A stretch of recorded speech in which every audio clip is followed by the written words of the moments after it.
All right, let's take a look at our quiz. For the first question, we're asked to list the elements of each set using the roster method. And then we have here the set of all integers, and let me highlight this, between -1 and 5, and then we have a note that the endpoints are not included. So first and foremost, you should remember from the lesson that when we talk about the roster method, it just means we are going to list the elements of our set in between some set braces, and they're going to be separated by some commas. Now, when we talk about the set of all integers between -1 and 5, it might be helpful to look at the set of integers on a number line. And let's just think about -1, which is right here. Let's think about +5, which is right here. And let's think about the integers between these two numbers. Again, the endpoints of -1 and 5 are not included. So you would have 0, 1, 2, 3, and 4. So basically, if you wanted to write this using the roster method, you would open up some set braces. You would list 0, then put a comma. Then you would list 1, put a comma. You would list 2, put a comma. You would list 3, put a comma, and then lastly, you would list 4, and then close down the set braces.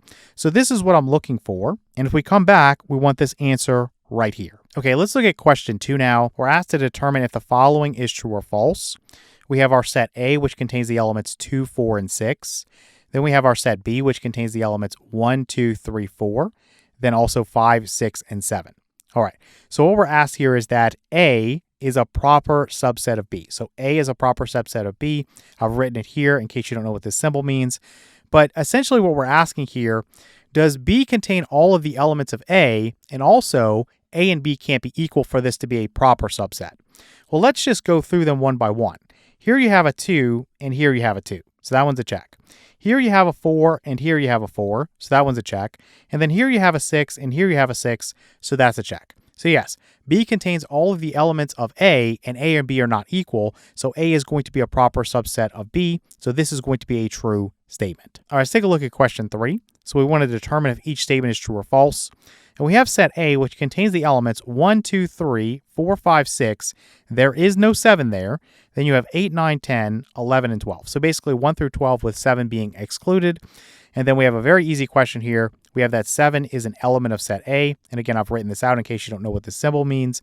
And essentially, because 7 is not listed here, we know that 7 is not an element of set A. So this is actually a false statement. All right, let's take a look at our quiz. For the first question, we're asked to use the Venn diagram to determine if the following statement is true or false. So what we see here is that A union B is going to give us a set with one element, and that element is just 3. Now, I'm going to tell you in advance this is going to be false, and let me walk you through why. When we want to talk about the union of two sets, the union is going to basically be a set that contains all elements of both sets.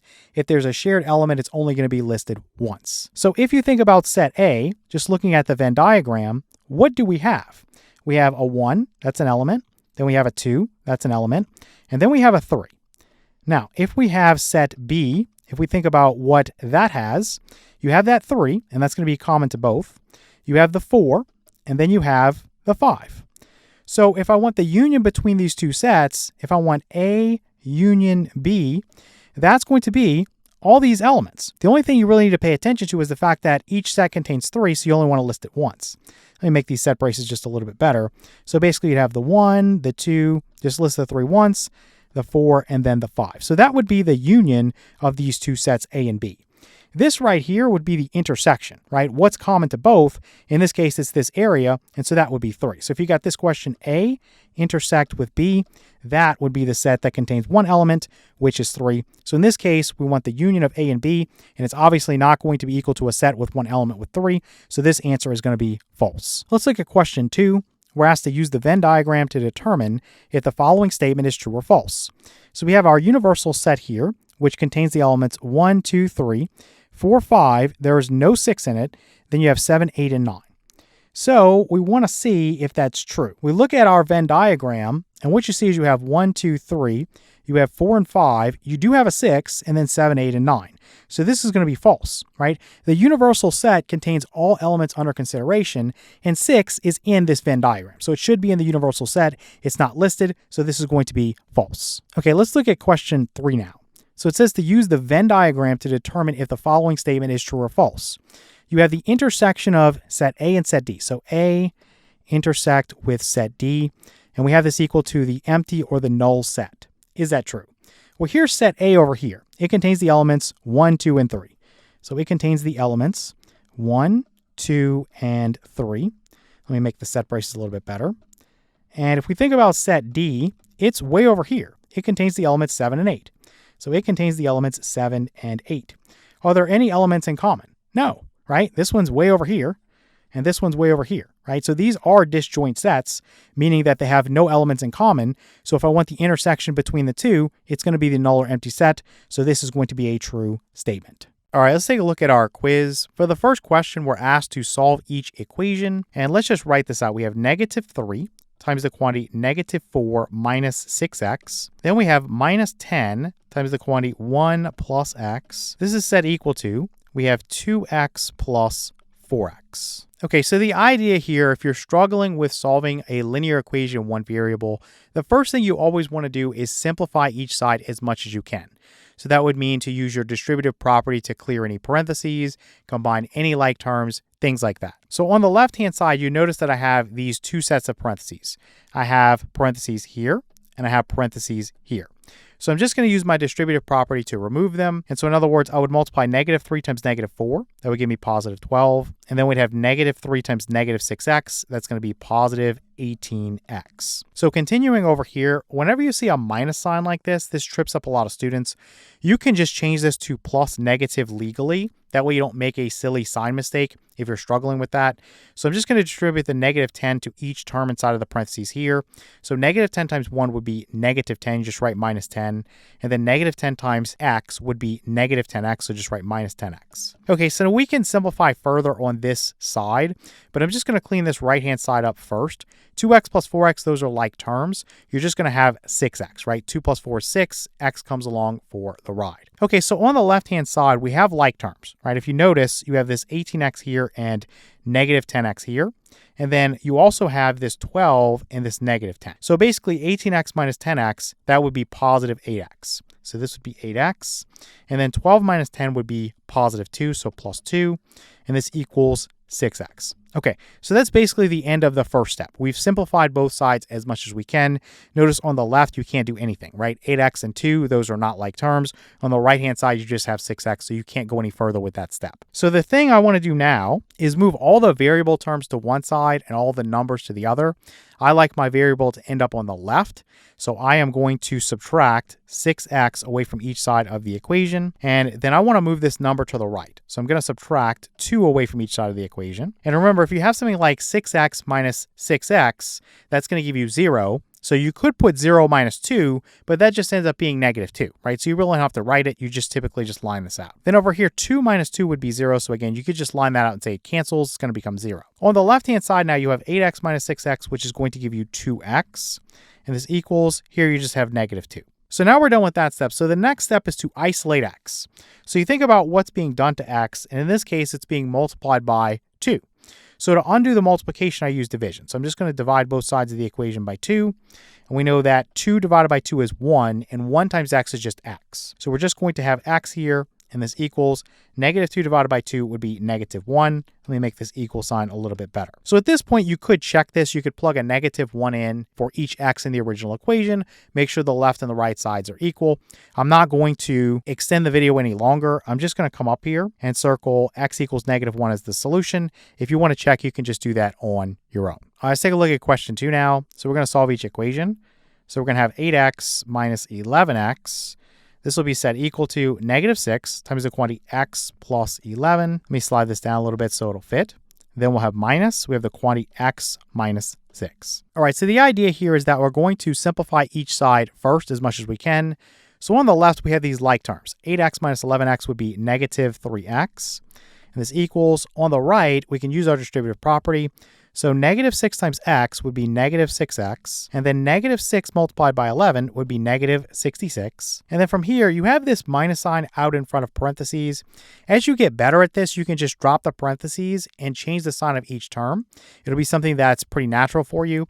But when you first start out, you might want to take the time to say something like plus -1 here, and then distribute the -1 to each term inside of the parentheses so that you change the sign of each term, okay, when you drop those parentheses. So this would be -1 times x would be -x, and then -1 times -6 would be +6. Okay, so from here we can continue to simplify on the right-hand side. On the left-hand side, I'm just going to copy the negative 3x, nothing I can do with that. But here you have negative 6x minus x, that's negative 7x. And then here you have negative 66 plus 6, that's going to be negative 60. All right, so now we are at the step where we want to move all the variable terms to one side and all the constants to the other. And you'll notice that, again, I want my variable on the left. You can put yours on the right if you want. But you notice that basically on the left, you just have negative 3x. But on the right, I'm just going to add 7x, and then I'll match that on the left-hand side. And so basically this is going to cancel. And so negative 3x plus 7x, that is going to give me positive 4x. And this equals negative 60. Okay, so from here, I want to isolate x completely. And to do that, because I'm multiplying x by 4, I'm going to use divisions, right? So I'm going to divide both sides of the equation by 4. This is going to cancel away. So basically 4 divided by 4 is 1. And so you have 1x or just x. And this will be equal to negative 60 divided by 4 is going to give you negative 15. So x equals negative 15 is our solution. So coming back up here, we want this answer right there. Okay, let's take a look at question 3 now. Again, we're asked to solve each equation, and we have 11 times the quantity x minus 5.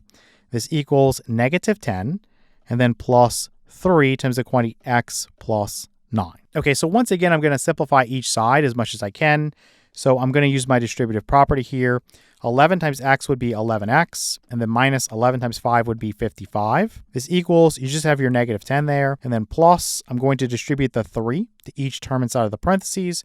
So 3 times x is just 3x, and then plus 3 times 9 would be 27. So on the left, I can't do anything else. So let me just copy 11x minus 55. On the right-hand side, you notice you have negative 10 and positive 27. So I'm just going to write the 3x, and then 27 minus 10 would be 17, so plus 17. Again, we want to get all the variable terms on one side, all the constants to the other. So I'm just going to subtract 3x away from each side of the equation, and let me cancel this away. And then I'm going to add 55 to both sides of the equation. And so let me cancel this away. 11x minus 3x would give me 8x. Over here, 17 plus 55, most of you probably need a calculator for that, but it's going to be 72. Now from here, what I want to do is isolate x. And since 8 is multiplying x, I'm going to divide both sides of the equation by 8. And let's cancel this away. 8 over 8 is 1. 1 times x is just simply x. And this equals 72 divided by 8 is going to be 9. So x equals 9 is our solution. Coming back up here, we want x equals 9. All right, let's take a look at our quiz. For the first question, we're asked to solve each equation. And let's just write this out. We have 2x. Then we're adding to this 5 halves. Then minus, we have 3 halves times x. Then this equals, we have 11 fourths times x. Then plus, we have 7 fourths. The first thing you would want to do if you want to clear the fractions is figure out what is the LCD or the least common denominator. And you find that by finding the LCM or the least common multiple of the denominator. So in other words, you have a denominator of 2, and then 2, and then 4, and then 4. If I asked you back in pre-algebra, what is the LCM of 2 and 4, you would answer 4. So what I would want to do is multiply both sides of the equation by 4. That would clear all the denominators. So let's go through here and multiply everything by 4. And instead of putting this out in front of parentheses, I'm just going to multiply each term by 4 so nobody gets confused. So 4 times 2x, and then plus I'll go 4 times 5 halves, and then minus I'll go 4 times 3 halves times x. This equals, I'll go 4 times 11 fourths times x, and then we'll have plus, we'll go 4 times 7 fourths. Okay, so let's just go through and simplify as much as we can. So 4 times 2x would give me 8x, and then plus, let me make this x a little bit better. And we'll have 4 times 5 halves. So in other words, 4 divided by 2 would be 2, and 2 times 5 is 10. So plus 10 here. And then minus 4 divided by 2 is 2. 2 times 3 is 6, so this is 6x. And this equals 4 divided by 4 is 1. So you'd basically have 11x here. So 11x. And then plus over here, 4 divided by 4 is 1. So you basically just have 7. So on the left-hand side, you can do some simplifying. You have this 8x and you have this negative 6x here. So basically 8x minus 6x would give you 2x. So let's just write the left-hand side as 2x plus 10. This equals, now you have 11x plus 7. The next step, once you've simplified everything on each side as much as you can, you want to move all your variable terms to one side and all your constants or numbers to the other. Now, I like my variable to end up on the left, so I'm going to subtract 11x away from both sides of the equation. 11x minus 11x is 0. So again, you can just cancel this out. You don't have to write the 0 in this case because you have this 7 that's left over here. Then what I want to do over here is subtract 10 away from each side of the equation. I'm going to cancel this away. So on my left-hand side now, I have 2x minus 11x. That's going to be negative 9x. And this equals 7 minus 10 is going to be negative 3. All right, so now I have exactly what I want. I have my variable term on the left. I have a constant on the right. So I want to isolate x now. And if I have negative 9 that's multiplying x, I'm just going to undo that by dividing both sides of the equation by negative 9.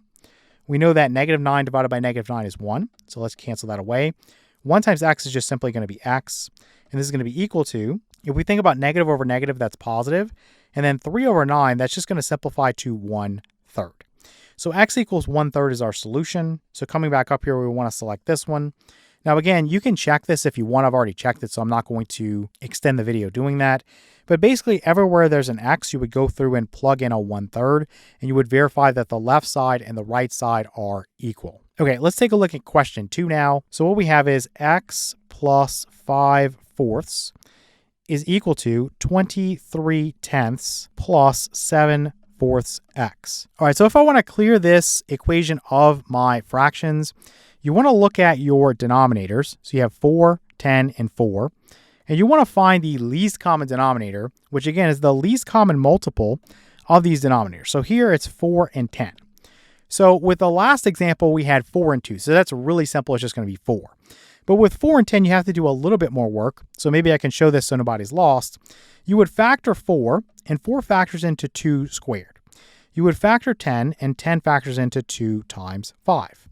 So basically, when you build your LCM, you take each prime factor in here to the largest power that it occurs in any of the prime factorizations.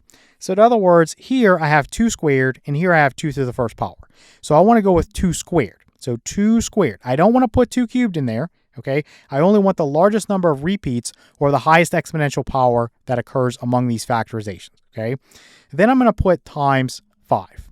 Okay, so 2 squared is 4. 4 times 5 is going to be 20. So from here, I'm just going to multiply everything by 20. So basically, we would have 20 times x, then plus 20 times 5/4. This equals, you'd have 20 times 23 over 10, and then plus 20 times 7/4 x. Let me make this 4 a little bit better. So over here, 20x, that's already simplified, so just put 20x. Then plus here, 20 divided by 4 is going to be 5. 5 times 5 is 25. And this equals over here, 20 divided by 10 is 2. 2 times 23 is 46.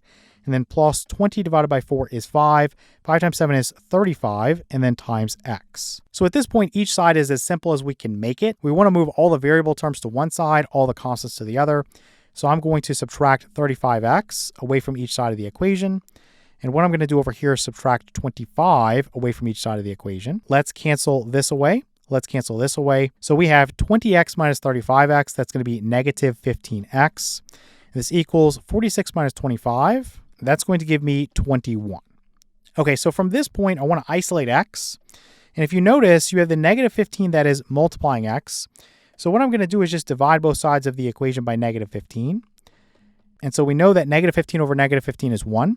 So the left-hand side now is just x, and this equals, we know this would be negative, right? Positive over negative is negative.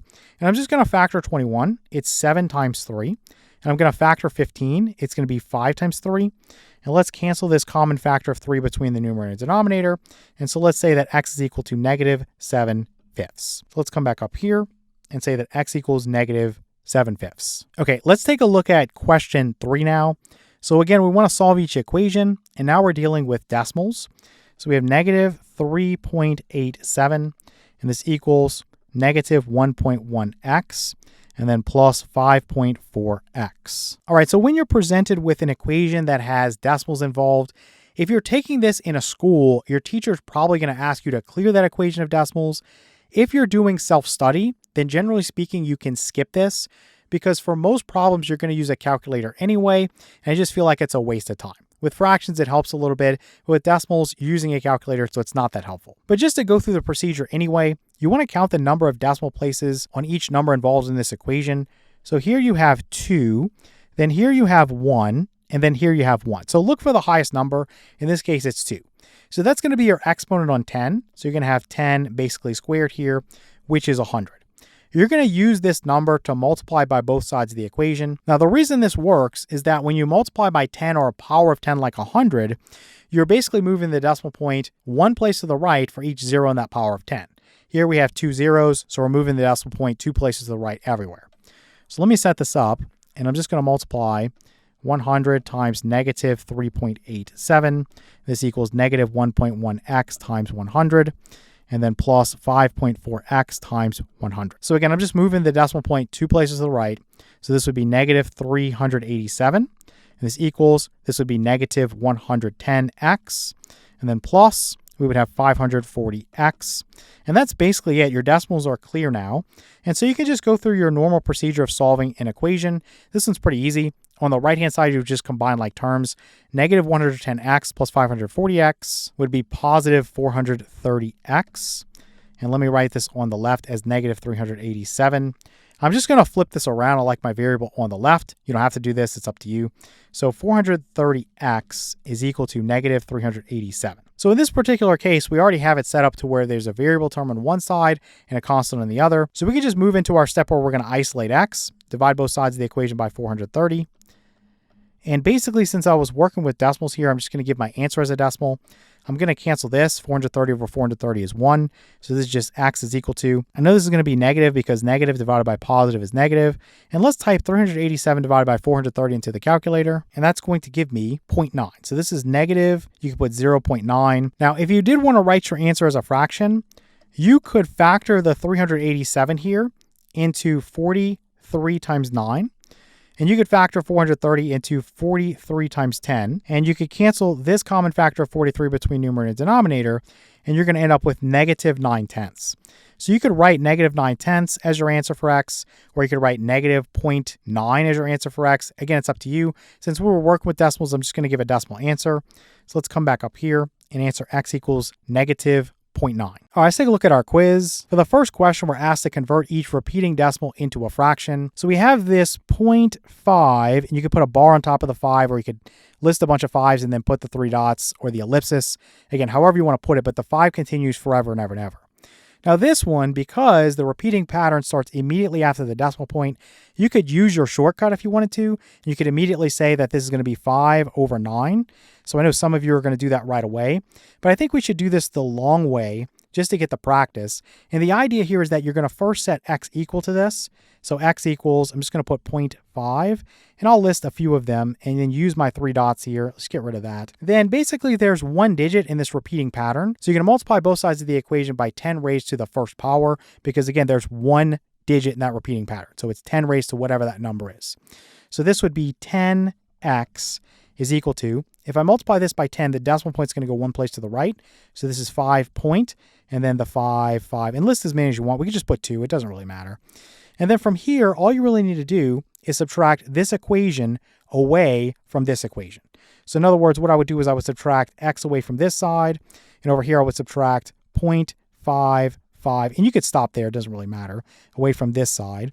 Basically, you can see that this part right here is just going to cancel. And what you're going to have on the left, 10x minus x would be 9x, and this equals, you would basically just have 5 here. And again, you divide both sides of the equation by 9. And as we talked about earlier with the shortcut, you're just going to end up with x equals 5/9. Okay, so you could punch that into your calculator, 5 divided by 9, and you're going to get 0.5, and your 5 is going to repeat forever, or in some cases it will round, just depending on your calculator. But really, the 5 continues forever. All right, let's take a look at question 2. So we want to convert each repeating decimal into a fraction. Here we have 0.72, and the 2 continues forever. So let me write 0.72, put a bar on top of the 2, just to show you what's going on. Now this one does not qualify for the shortcut because the pattern does not start immediately after the decimal point. So you would have to go through this the longer way. And there's several longer ways to do this, but the way I'm going to do it, I'm just going to set x equal to, let's just take this and go 0.72. And again, you can put a few of these if you want, and then just put your ellipsis after that. And then there's still only 1 digit in this repeating pattern. It's just the 2 that continues forever. So I would multiply both sides of the equation by 10 raised to the first power, or just 10. So I would say this is 10x, and then this would be equal to, this would go one place to the right if I multiply by 10. So 7.222, and let's list another one so this matches up. So from here, I would subtract this equation away from this equation. So I'm going to subtract away x from here, and I'm going to subtract away 0.7222. And again, you don't need all of these. It's really just enough for you to see that things are going to cancel. So in other words, from here on, everything's going to cancel away. So all I would have to do is say 10x minus x would be 9x. And this equals 7.2 minus 0.7. That's going to give me 6.5. Now, what I would do is get rid of the decimal point now. So to do that, I would multiply both sides of the equation by 10. And what that's going to do is move my decimal point one place to the right. So over here, 10 times 9 is 90. So this would be 90x is equal to, this goes one place to the right, so this would just be 65. Then from here, I can divide both sides of the equation by 90, cancel this away, and say that x is equal to, with 65 and 90, there's a common factor of 5. 65 is 13, so 13 times 5. And 90 is going to be 18 times 5. So what you can do is cancel this common factor of 5 between the numerator and denominator, and you will end up with 13 over 18 as your answer. So 13 over 18. Again, you can always check this by punching into your calculator. Okay, let's look at question 3. So we want to convert each repeating decimal into a fraction. And here we have 0.9, and then we have 2.7, where the 2 and the 7 continue forever. So in other words, you would have 2.7, 2.7, and that would continue forever. Again, the shorthand for this would be to put a bar on top of the 2 and the 7. Really up to you how you want to write it, but I think this is probably more clear. Let's just use this. We'll say x is equal to this. Now, since we have 2 digits in our repeating pattern, we want to multiply by 10 squared on both sides of the equation, or 100. So let's think about 100 times x, that would be 100x. And this equals, if I multiply this by 100, this would move 2 places to the right. So you would have 9, and then 2, and then 0.7. And then you could write your 2.7 after that and put the bar on top like that. Again, it's really up to you how you want to format this. It's just whatever you're comfortable with. I'm just showing you a different type of notation. We're going to use the same procedure here. Subtract this equation away from this equation. So I'm going to go minus x here, and then I'm going to go minus 0.9, and then you have your 2.7, put the bar on top. And then what you're going to see is, again, this part right here is going to cancel away. So 100x minus x would be 99x. And this equals 92.7 minus 0.9. That's going to give you 91.8. All right, so I would want to clear this decimal here. So I'm just going to multiply both sides of the equation by 10. And that's going to give me 990x is equal to, for this one, I would move the decimal point one place to the right, so 918. And I'm going to divide both sides of the equation by 990. And so let's cancel this away. You'll have x is equal to, you have 918 over 990. Let me start by factoring 990. That's pretty easy to do. It ends with a 0. So let's first start by just writing 99 times 10.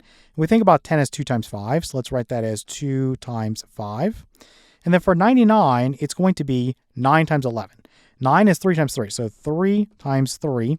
And then times 11, and then times 2 times 5. You could rearrange this if you want, so you could put 2 times 3 times 3 times 5 times 11 if you want to. Again, it's not going to matter. Just using this to cancel some stuff away. But in terms of 918, you know that it's even, so it's going to be divisible by 2. So let's start with that. You could do 2 times 459, and you can cancel this 2 with this 2. And then you can check for divisibility by 9. Well, yeah, 4 plus 5 is 9. 9 plus 9 is 18. 18 is divisible by 9. So that means that 459 will be as well. So 459 divided by 9 is 51. So let's write this as 3 times 3 times 51. So I'll get rid of this and this and this and this. And then 51 is going to break down into 17 times 3. Now I don't have any more common factors. So this is going to end up being 17 times 3 again is 51. And then 5 times 11 is 55. So just looking through our answers here, we see that we want this one right here, which is 51 over 55. All right, let's take a look at our quiz. So for the first question, we're asked to solve the following equation for D. We will have P times the quantity, B plus D, and this equals CD plus N. Okay, so the idea here is that we want to solve for D. So you have a D there and you have a D there. What you want to do is get all the terms with D in it to one side and then everything else to the other. Just like if you're solving an equation for x, it's really the same thing. It gets a little bit more complicated in your head the first few times you do this, but you just need to practice a little bit and it won't be that bad. So what we want to do is first distribute the p to each term inside of the parentheses. So you're going to distribute that here and then here. So p times b would be pb, and then plus p times d would be pd, and this equals cd plus n. So again, I want all the terms with a d involved on one side, and I want all the terms without it on the other. So this one and this one need to go to one side. Doesn't matter which one you pick, I'm going to pick the left. And then the other two need to go to the other side. So I am going to subtract this PB away from each side of the equation. I'm just going to show this as canceling over here. And then I'm going to subtract CD away from each side of the equation. And I'm going to show this as canceling over here. And maybe I want to write this over here so that that's more clear. So minus CD like this. And then I'm just going to reorder this and say this is PD minus CD like this. And this equals, over here you have N minus PB. So hopefully you're not lost. All I did was subtract CD away from each side of the equation. So that's why I have minus CD over here. And then basically I subtracted PB away from each side of the equation. So that's why I have minus PB over here. And then obviously this canceled here and this canceled here. So that brings us to this guy right here. And basically I have D here and I have D here. So now you might get stuck and say, well, what do I do? Well, basically you want to think about how could I get D by itself? And essentially you want to think about the fact that since it's common to here and here, and this is subtraction here, I can use factoring. So I can pull this out from here and here and put a D out in front of some parentheses. Let me make the D a little bit better. And then basically inside you would have the P, and then minus you would have your C. Okay, close that down. You have equals N minus PB. So at this point you're just trying to, again, isolate D. Well, what's being done to D? Well, it's being multiplied by the quantity P minus C. Well, we know how to deal with this. We're going to divide both sides of the equation by this quantity P minus C, or what is multiplying D. So let's do that over here. You don't need parentheses. You could wrap this in parentheses if you want, but it makes no difference. So I'm just going to drop them. I'm just doing it here because it matches what's up here. So I'm going to cancel this with this. P minus C, that quantity, divided by P minus C, that quantity, is going to be 1. So on the left, we have D, and this is equal to N minus PB over P minus C. Okay, coming back up here, we're going to want to select this answer right here. So D is equal to N minus PB over P minus C. All right, let's take a look at question 2 now. So we want to solve the following equation for Q, and we're going to have N is equal to, we'll have 3Q minus X over Q like this. And the idea here is we want to get all the terms with Q involved to one side. So you have that 3Q and you have that Q there. So I'm just going to start off by multiplying both sides of the equation by Q. And what's going to happen is this will cancel, so the denominator is cleared. So on the left-hand side, you could write NQ or you could write QN. It really doesn't matter. I'm just going to write NQ like this. And this equals, we have 3Q minus X. Now I want to move this 3Q to the left-hand side because I want all the terms with Q involved on one side. So I'm just going to subtract it away. So subtract away 3Q from each side. Let me kind of slide this down just a little bit. So minus 3Q like this. And let's show this is canceling away. We have this NQ minus 3Q is equal to negative X. And then what we want to do is factor out the Q. So we're going to factor this out. So we're going to say that we have Q times the quantity N minus 3. So again, you have an N there that's left if you pull out a Q. And then here you'd have a negative 3 that's left if you pull out a Q. Then this equals negative X. Okay. So if I want to solve for Q, again, what's multiplying Q? It's this quantity N minus 3. So I'm going to divide both sides of the equation by this quantity, N minus 3. Let me not use parentheses there. You don't need them. So let me just cancel this with this. And we'll say Q is equal to negative X over N minus 3. Now this is not the format that the answer is given in. So let me bring this up here and let's paste this. When you solve these types of problems, if you're doing a multiple choice test, then you have to match the format that's given, and you can answer this in many different ways. So in other words, here, the answer we're looking for is this one, Q equals X over 3 minus N. Well, here it looks like negative X over N minus 3. And essentially to achieve this form, you can just make a simple change in the way it's displayed by multiplying the numerator and denominator by negative 1. Negative 1 over negative 1 is 1, so this is perfectly legal. So essentially, negative X times negative 1 is positive X, and this is over. You have negative 1 being multiplied by each term here, right? You could wrap this in parentheses if that's more clear for you. So essentially, this is negative N and then plus 3, right? I'm changing the sign of this one and this one. And then you could reorder this to 3 minus N if you want. Okay, so basically just a different way to format the answer. Some computer solvers, if you type this in, will give you this answer. Some will give you this answer. It's really just a different way to format it, but they're really the same answer in the end. Okay, let's look at question 3. We're asked to solve the following equation for Q. and we have HQ minus Z is equal to AQ plus M. Okay, so once again, I want all my terms with Q involved. So this one and this one on one side, I want everything else on the other. So what I'm going to do is go through and add Z to both sides. And then I'm going to subtract AQ away from each side. So let me put minus AQ like this. And let's cancel this away and cancel this away. So on the left-hand side, you have this negative AQ plus HQ. Let me write that as HQ. Let me make this Q a little bit better. So HQ minus AQ, and you could write it the other way. It's really up to you. And this equals, over here, I'm just going to have M plus Z.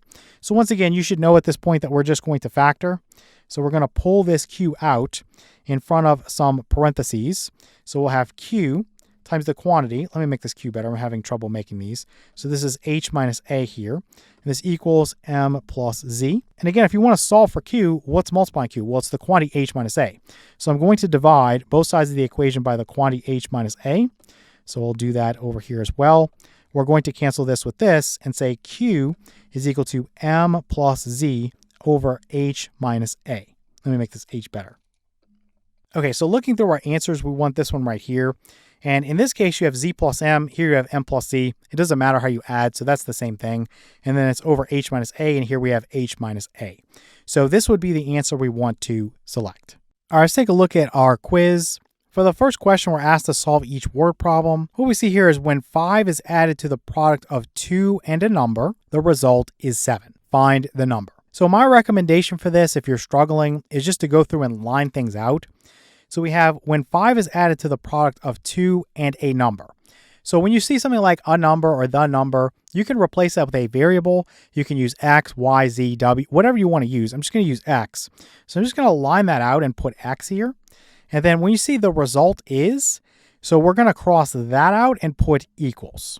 Okay, so let's read back through and translate this as we go. So when 5 is added to the product of 2 and X. So what is the product of 2 and X? That is just simply 2 times X or 2X. And then 5 is added to that. So let's put plus 5. And then basically from there it has equals. And then we'll put 7. So to find the number or the X, what's unknown here, we can just simply solve this equation. We would subtract 5 away from each side. Cancel that away. You'll have 2X is equal to 2. Divide both sides of the equation by 2. You'll find that X is equal to 1.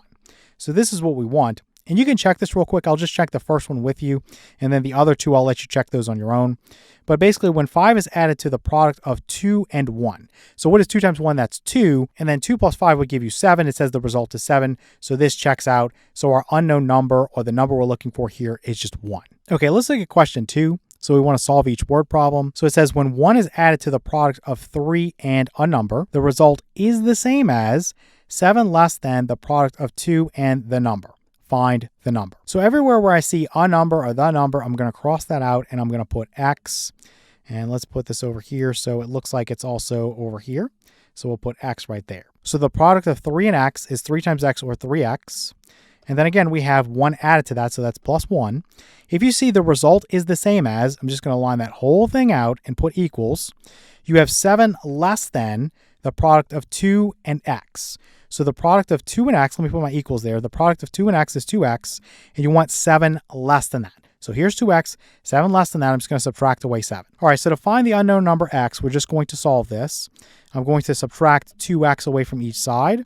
And I'm going to subtract 1 away from each side. Let's cancel this away. Let's cancel this away. 3x minus 2x is x. And this equals negative 7 minus 1 is going to be negative 8. So the number we're looking for here is going to be negative 8. All right, let's take a look at question 3 now. So we're asked to solve each word problem. And we have 2 is multiplied by the difference of 3 times a number and 5. The result is 11. Find the number. So let's go through here and put for a number, let's put x. And then when we see the result is, I'm going to put equals. Let's read back through. So 2 is multiplied by, so just hold off on that. We have this, the difference of 3 times x and 5. So let's break that down. First, you have 3 times x. So what is that? That's just 3x. And then if I have the difference of 3x and 5, that's 3x minus 5. So let's start with that. So we have our 3x minus 5. Then 2 is multiplied by this. So you have to be careful, right? You want to use parentheses. A lot of people will just do this and they get the wrong answer. You have to multiply 2 by this quantity because it says by the difference of 3 times x, and 5. So from here we have equals 11. We're just going to solve this equation. 2 times 3x would be 6x, and then minus 2 times 5 would be 10, and this equals 11. Let's add 10 to both sides of the equation. Let's cancel this away. We'll have 6x is equal to 11 plus 10 is going to give me 21. And then from here, what I'm going to do is divide both sides of the equation by 6, cancel this away, and I'll say x is equal to, if you look at 21 divided by 6, 21 is 7 times 3, and 6 is going to be 2 times 3. So let's cancel this common factor of 3, and you basically get 7 halves. Now, the answers are given as decimals, so you can punch this into the calculator if you don't know, but basically 7 divided by 2 is going to give you 3.5.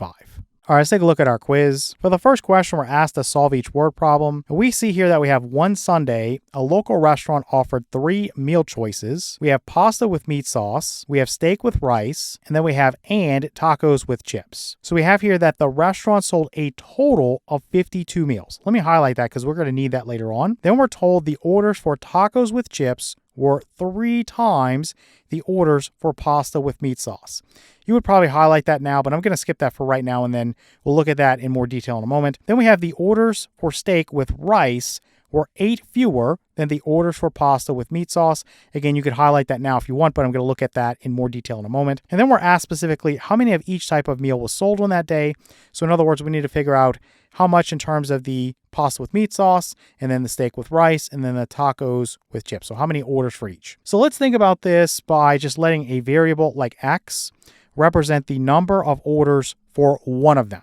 Now, I would tell you that it's easier to do this if you look for the one that's involved in each comparison. And if I look through here, the first comparison involves tacos with chips and then pasta with meat sauce. The second one involves steak with rice and then pasta with meat sauce again. So I'm going to let x be equal to the number of orders for the pasta with meat sauce. And I'm just going to simplify that and put pasta. And we'll just know what that means just to save some space. Okay, so then how could I represent the number of orders for tacos with chips? Well, it tells me specifically the orders for tacos with chips were 3 times the orders for pasta with meat sauce. Well, the orders for pasta with meat sauce is represented with x, so 3 times that amount, or 3x, would give me the number of orders for tacos with chips. Again, I'm just going to simplify this and just put tacos, but we know what that means. Okay, so then looking at the other comparison, it says the orders for steak with rice were 8 fewer than the orders for pasta with meat sauce. Okay, so the number of orders for pasta with meat sauce, that's x. So then I can say then x, take away 8 because it's 8 fewer, so minus 8. This is going to be the number of orders for the steak with rice. So I'm just going to put steak. Okay, so thinking about how we can get an equation now, the reason I highlighted this is key to the problem. If you add the orders that you have from the pasta with meat sauce to the orders that you have for the tacos with chips, to the number of orders that you have for the steak with rice, you're going to end up with 52, right, for 52 total meals. Okay, so let's just do that real quick. So x plus 3x plus x minus 8 is equal to 52. And let's just solve this real quick. So on the left, I have x plus 3x, that's 4x, plus another x is 5x. So this is 5x minus 8 is equal to 52. What I'll do from here is add 8 to both sides of our equation, cancel this away.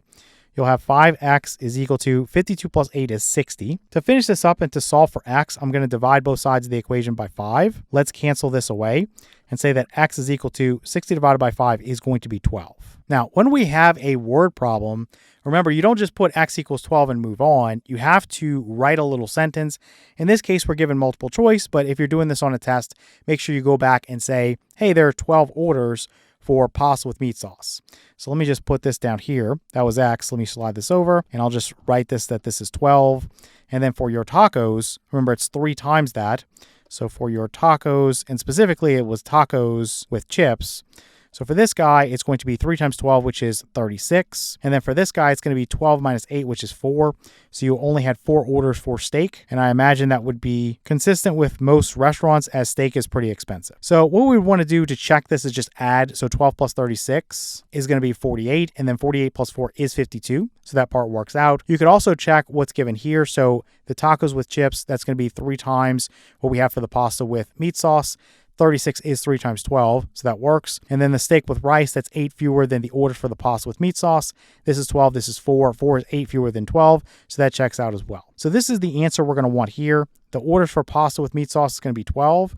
The steak with rice orders, that's going to be 4. And the tacos with chips, the orders are going to be 36. All right, let's take a look at question 2 now. So we want to solve each word problem. So we have a customer at a local car dealership arranges to purchase a car for an all-inclusive price of $19,867. This price included the $500 flat fee for state registration and the 7% for state and local taxes. What is the price of the car before registration and tax? And we have a note here. Let me just highlight this, that the registration is not taxed. So the first thing is, if I want to get the amount for the car before registration and tax, I would want to model that and say, okay, well, I have some pre-tax, pre-registration amount.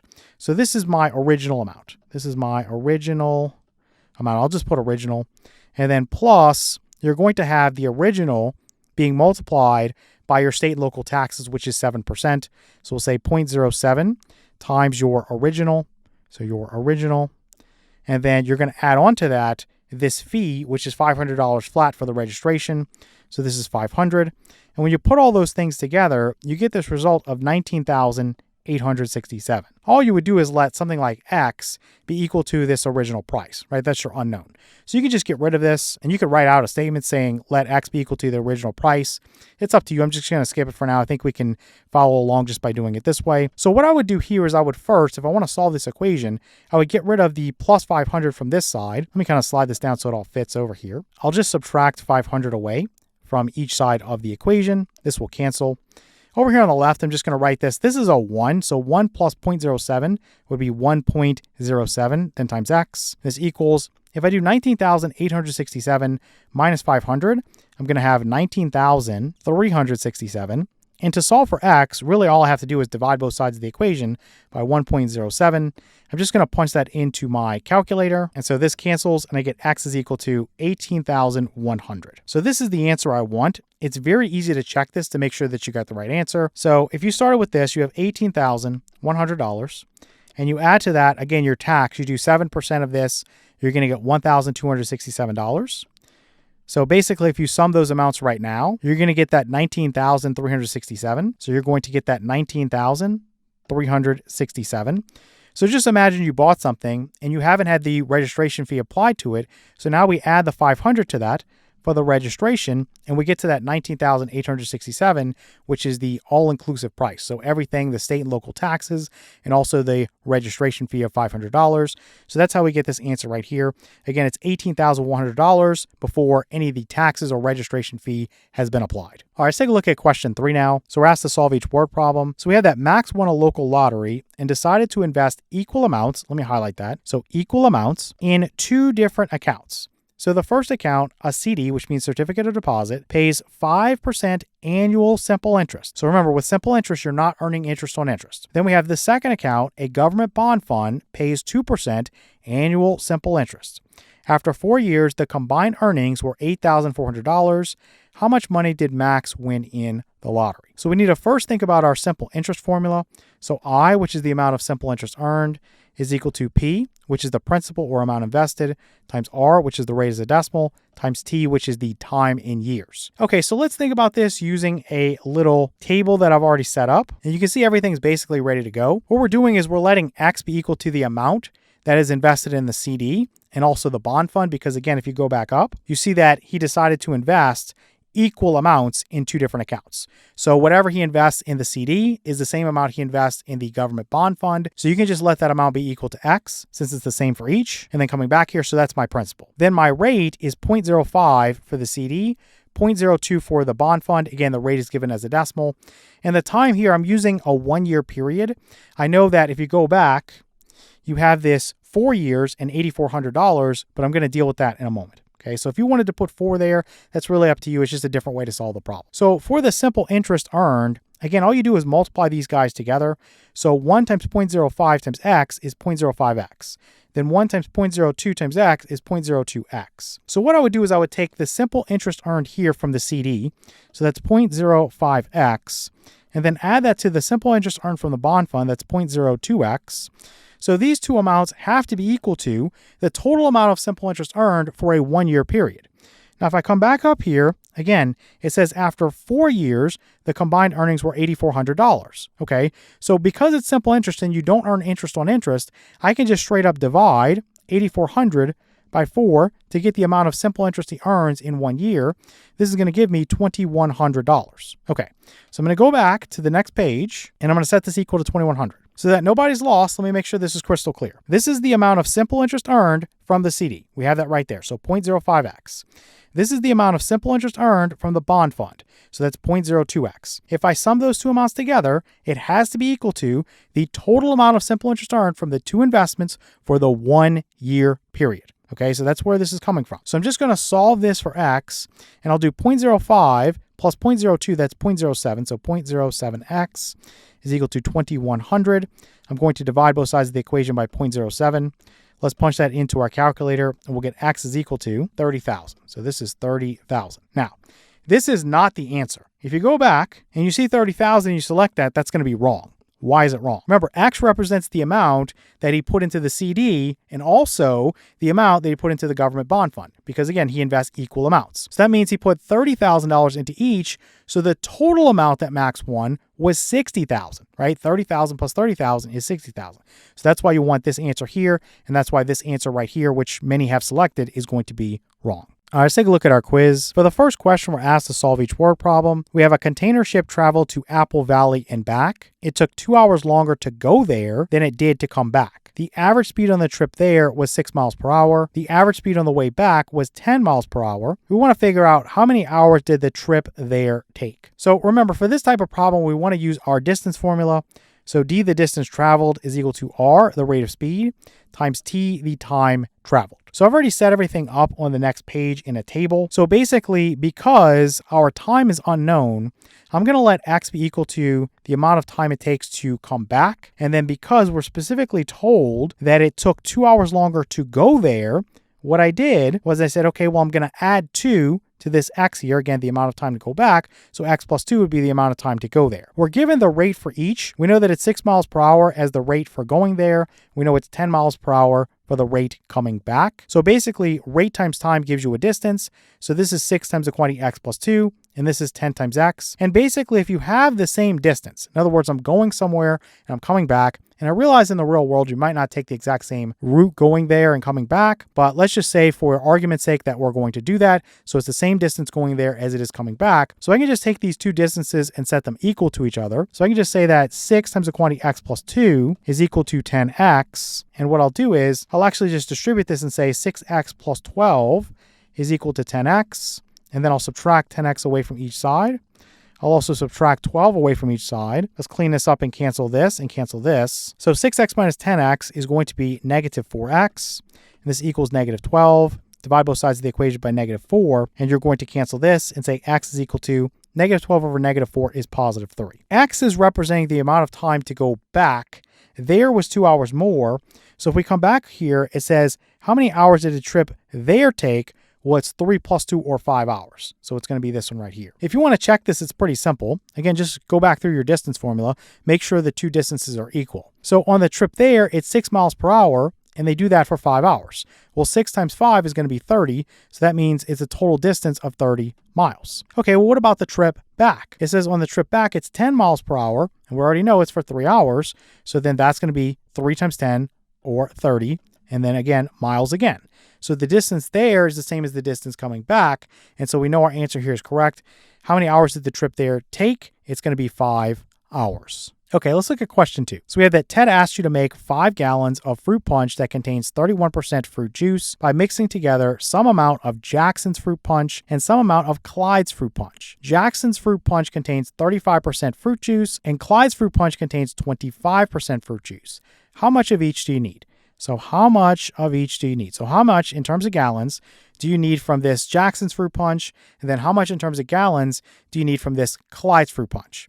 So the idea here is you're just going to make a little table and you're going to put all the information in about the percentages and the gallons and the pure fruit juice in gallons. So we're going to come down here and we're just going to let X be equal to the amount in gallons that we're going to need from this Jackson's fruit punch.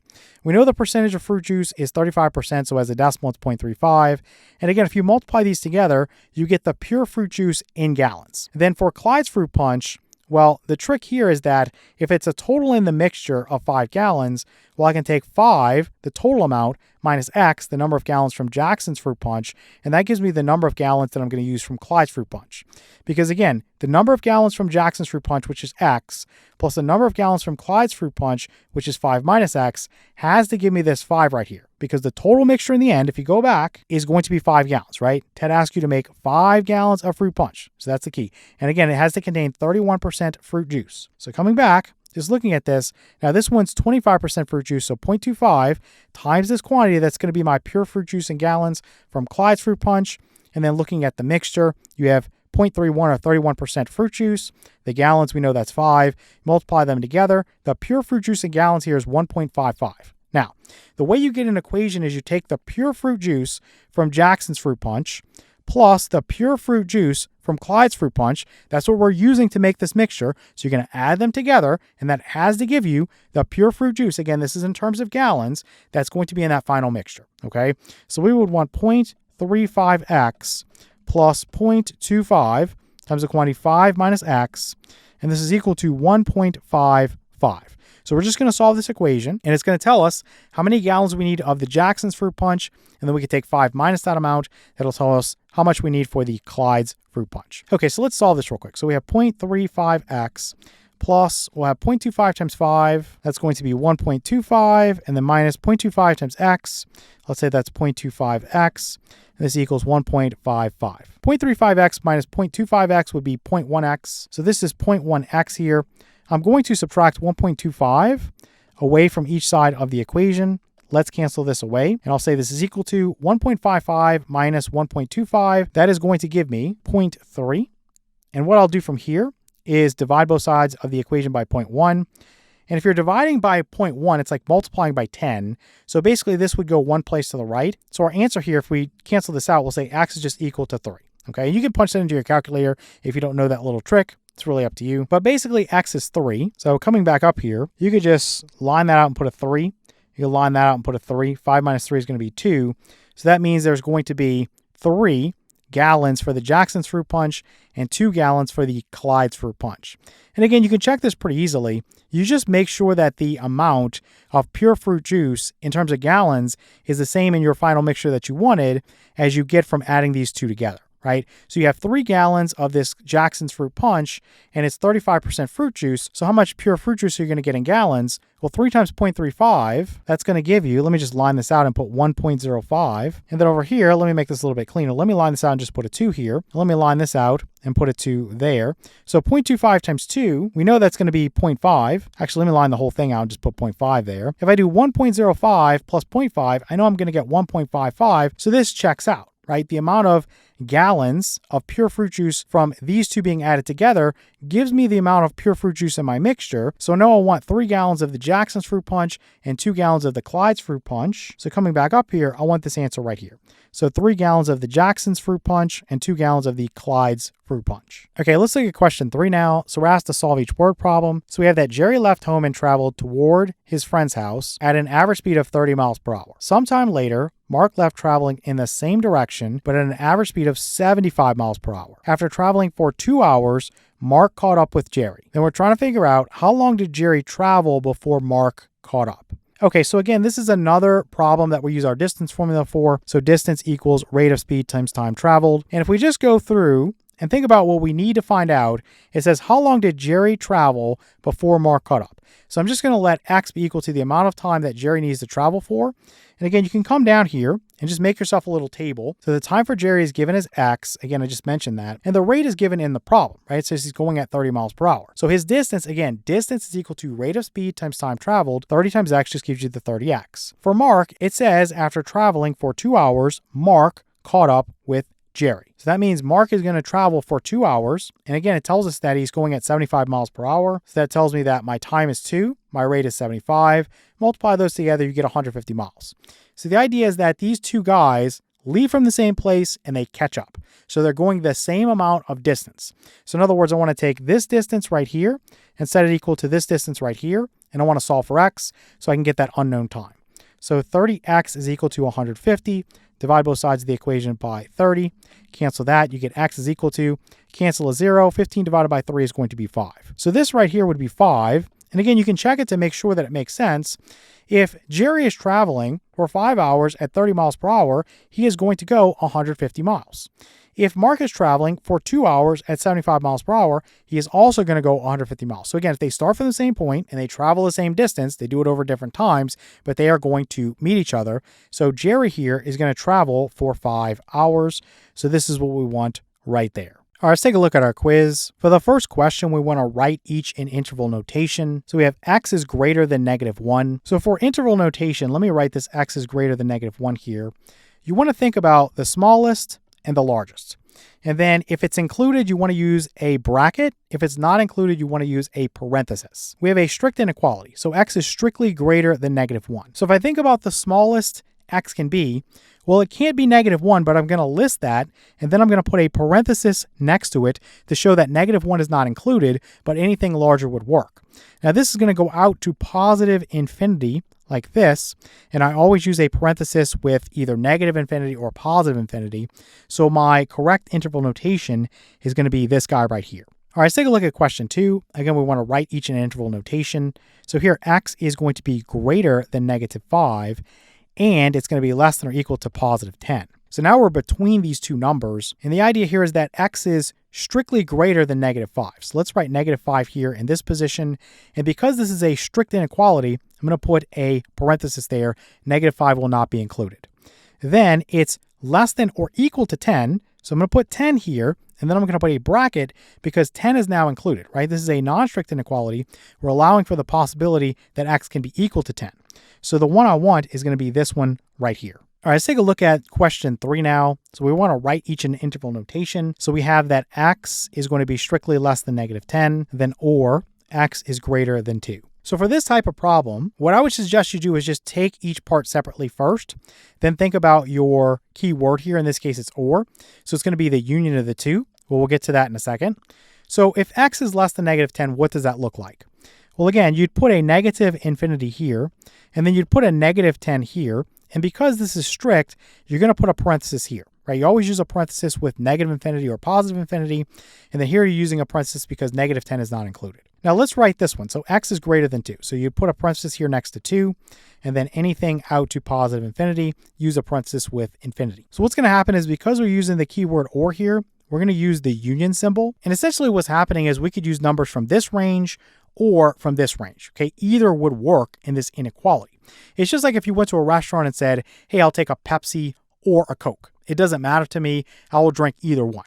Well, in this case, it's the same thing. I could have a value for x where it's strictly less than -10, or I can have a value for x that's strictly greater than 2. It'll work either way. And graphically, I think it's kind of interesting to think about this. Let's just draw a number line here real quick. Let's just say that -10 is somewhere like this. And let's say that 2 is somewhere over here. It doesn't need to be exact. And essentially what's going to happen is I'm going to put a parenthesis here at -10 and just shade everything to the left. I'm going to put a parenthesis here at 2, shade everything to the right. So some people like to look at this graphically just to see what's going on. So again, any number that is less than -10 would work, or any number that is greater than 2 would work. But the numbers from -10 and including -10 going up to and including 2, those do not work as a solution. But any other number would work. So what you'd want to do is select this guy right here as your answer. All right, let's take a look at our quiz. For the first question, we're asked to solve each inequality. What we'll have is -8, then -5 times the quantity 2 plus 5x. This will be greater than or equal to, let me slide this down just a little bit. We'll have -6 times the quantity 7x plus 3. So just like if we had an equation, the first thing we want to do is simplify each side as much as we can. So I'm going to keep the -8 there. I'm going to treat this as plus -5 just for not making a sign mistake. So I'm going to distribute that to each term. -5 times 2 would be -10. And then -5 times 5x would be -25x. This is greater than or equal to. I'm going to distribute the -6 to each term inside of the parentheses. So -6 times 7x would be -42x. Then -6 times 3 would be -18. Now on the right, I can't do anything to make this more simple. On the left, -8 minus 10 would be -18. So let's write -18 and then -25x. This is greater than or equal to -42x and then -18. What we want to do from here, just like if we were solving an equation, we want all the variable terms on one side and all the numbers or constants on the other. So you can add the same thing to both sides of an inequality, and you're not going to change the solution set. So let's add 42x to both sides of the inequality. And let's add 18 to both sides of our inequality. So in this case, the right-hand side is going to cancel completely. You don't want to leave that blank. You want to put a visible 0 there. And then what we'll do here is also show this is canceling. So then we'd have negative 25x plus 42x. Let me make this x a little bit better. This is going to be positive 17x, and this is greater than or equal to 0. Now from here, what I want to do is isolate x, just like if I had an equation. I'm going to divide both sides of the inequality by 17. So recall, if you multiply both sides of an inequality by a positive number, you're okay. You don't need to flip any signs or anything like that. It's perfectly legal. You're not going to change your solution set at all. So we're going to cancel this with this. That's going to be 1. So basically 1 times x is just x. This is greater than or equal to 0 divided by 17 is 0. So here we get x is greater than or equal to 0. Come back up here. We're going to want to select this answer right there. Okay, let's look at question 2 now. Again, we're asked to solve each inequality. So we have x plus 1 plus 4x is greater than or equal to 3 times the quantity 5x plus 2, then minus 5 times the quantity x minus 3. Okay, so I'm just going to clean up. On the left-hand side, I can do x plus 4x. That gives me 5x. So this is 5x plus 1. This is greater than or equal to. We're going to use our distributive property here. So 3 times 5x is 15x. And then plus 3 times 2 is going to be 6. Here I'm going to treat this as plus negative. Negative 5 times x is minus 5x. And then I'll say negative 5 times negative 3. That's going to be plus 15. Okay, so on the right-hand side, I can do quite a bit to clean up. Let's just copy the left side first. So 5x plus 1 is greater than or equal to. 15x minus 5x would give me 10x. And then 6 plus 15 is going to give me plus 21. So from here, let's get all the variable terms to one side and the constants to the other. So I'm going to subtract 10x away from each side of the inequality. And let's cancel this away. And I'm going to subtract 1 away from each side of the inequality. So let's cancel this away. And what we'll have is 5x minus 10x, that's going to be negative 5x. This is greater than or equal to. If you look at 21 minus 1, that's going to be 20. And so now we want to get x by itself. So here's where you really have to focus and remember your rule. So this is a negative 5 here. That's the coefficient for x. If I divide both sides of an inequality by a negative number, I have to flip the direction of the inequality symbol. If you don't do this, you're going to get the wrong answer. Okay, it's a very common mistake. It's just something you have to do over and over again until you memorize it. So this is basically going to be x is less than or equal to, again, this was a greater than or equal to, I flipped it to a less than or equal to, 20 divided by negative 5 is going to be negative 4. So x is less than or equal to negative 4. So coming back up here, we want x is less than or equal to negative 4. Okay, let's look at question 3 now. We're asked to solve each inequality. So we have negative 4 times the quantity x minus 7. This is less than or equal to, we have the negative of the quantity x minus 1. Okay, so I'm immediately just going to start cleaning up. I'm going to distribute the negative 4 to each term inside of the parentheses. This is negative 4x, and then plus 28. This is less than or equal to. If you have a negative in front of some parentheses, you want to change the sign of each term inside the parentheses to drop the parentheses. So this would be negative x plus 1. Again, if this is tricky for you, you can basically put this as a negative 1 here, and then just distribute that just to keep that straight in your mind in terms of what's going on. But this is what we end up with. Negative x plus 1, just changing the sign of each term. Okay, from here I'm going to add x to both sides of the inequality so that all my variable terms are on the left. And I'm going to subtract 28 away from each side of the inequality so all the constants will be on the right. So what I'm going to do from here is cancel this and cancel this. And so if we look at negative 4x plus x, that is going to give me negative 3x. This is less than or equal to 1 minus 28 is going to be negative 27. So from here, let's solve for x. We're going to divide both sides of the inequality by negative 3. And again, if I divide both sides of an inequality by a negative, I have to flip the direction of the inequality symbol. So very important to remember that. So this becomes a greater than or equal to. I'm going to cancel this out. Negative 3 divided by negative 3 is 1. So x is now greater than or equal to. Negative over negative is positive. 27 divided by 3 is going to be 9. So x is greater than or equal to 9. So this is what we want right here. All right, let's take a look at our quiz. So for the first question, we're going to solve each inequality. What we have here is a compound inequality. So we have 4 minus 4x is less than negative 2x plus 10. Let me write that. So 4 minus 4x is less than negative 2x plus 10. Then we have the keyword and. Then we're going to have 4 minus 9x is greater than or equal to negative 7x minus 8. So the idea here, if you have the keyword and, you're looking for the intersection of the two solution sets. So let's just solve these individually, and then we'll come back. I'm going to start with this one. So what I'll do is start by adding 2x to both sides of this inequality, and this will cancel. And then I'll say I want to subtract 4 away from each side of the inequality, and so this will cancel. Negative 4x plus 2x would be negative 2x. This will be less than 10 minus 4 is going to give me 6. All right, so I want to get x by itself, so I'm going to divide both sides of the inequality by negative 2. And again, you have to remember this. When you divide both sides of an inequality by a negative, you have to flip the direction of the inequality symbol. So this cancels, and you have x is greater than 6 divided by negative 2 is negative 3. So x is greater than negative 3. That's what we want. So let's go up, and let's put for this one that x is greater than negative 3.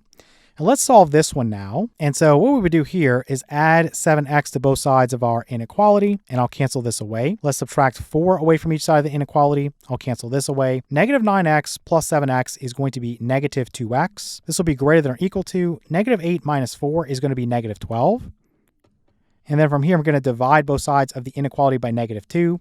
And again, if I divide both sides by a negative, I've got to flip the direction of the inequality symbol. So this cancels. You get x is less than or equal to negative 12 divided by negative 2 is positive 6. So x is less than or equal to 6. So we'll write x is less than or equal to 6. So we have our keyword and you can actually just get rid of the equations now if you want. You can actually put this together like this. And so I like to actually think about this with a number line. I think it makes the most sense for me. For yourself, you might just get it right away. It's kind of up to you in terms of your method of studying.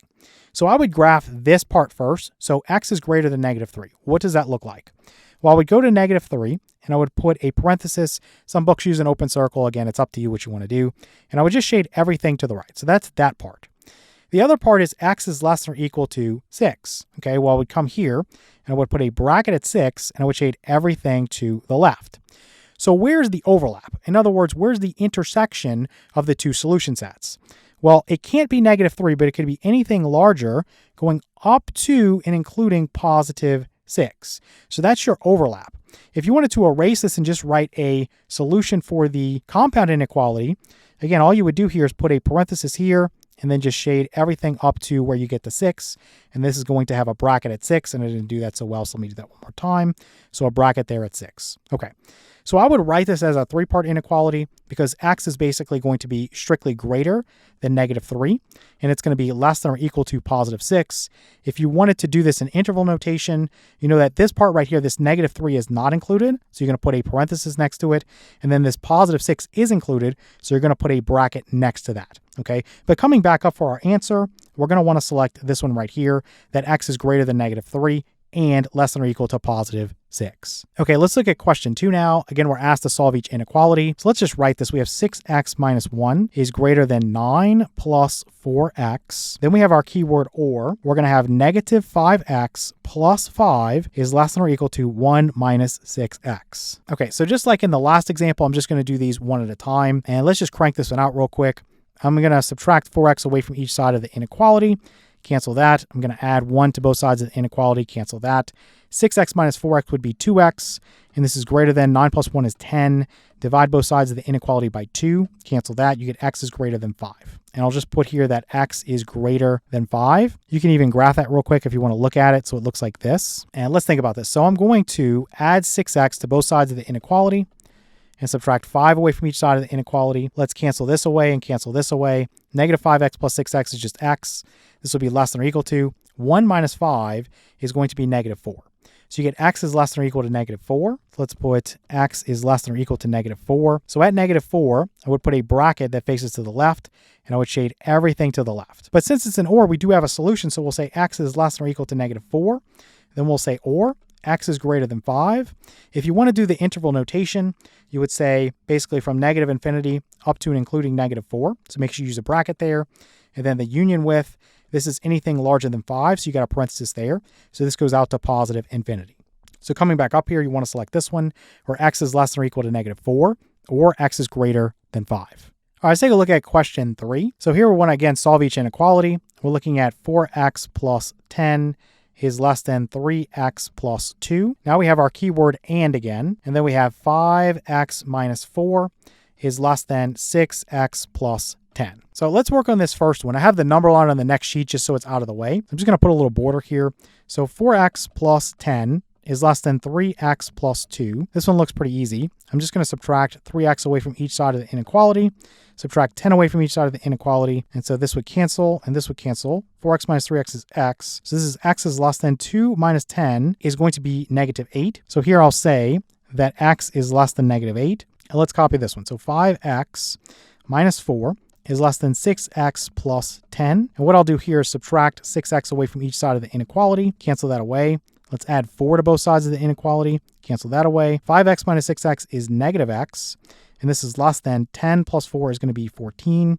So for this, I would just multiply both sides by negative 1. So like this to get rid of that negative. But you've got to flip the direction of the inequality symbol. So negative 1 times, you could basically put a negative 1 there. That would be positive 1. So this is just x is going to be greater than 14 times negative 1 is going to be negative 14. So this would be x is greater than negative 14.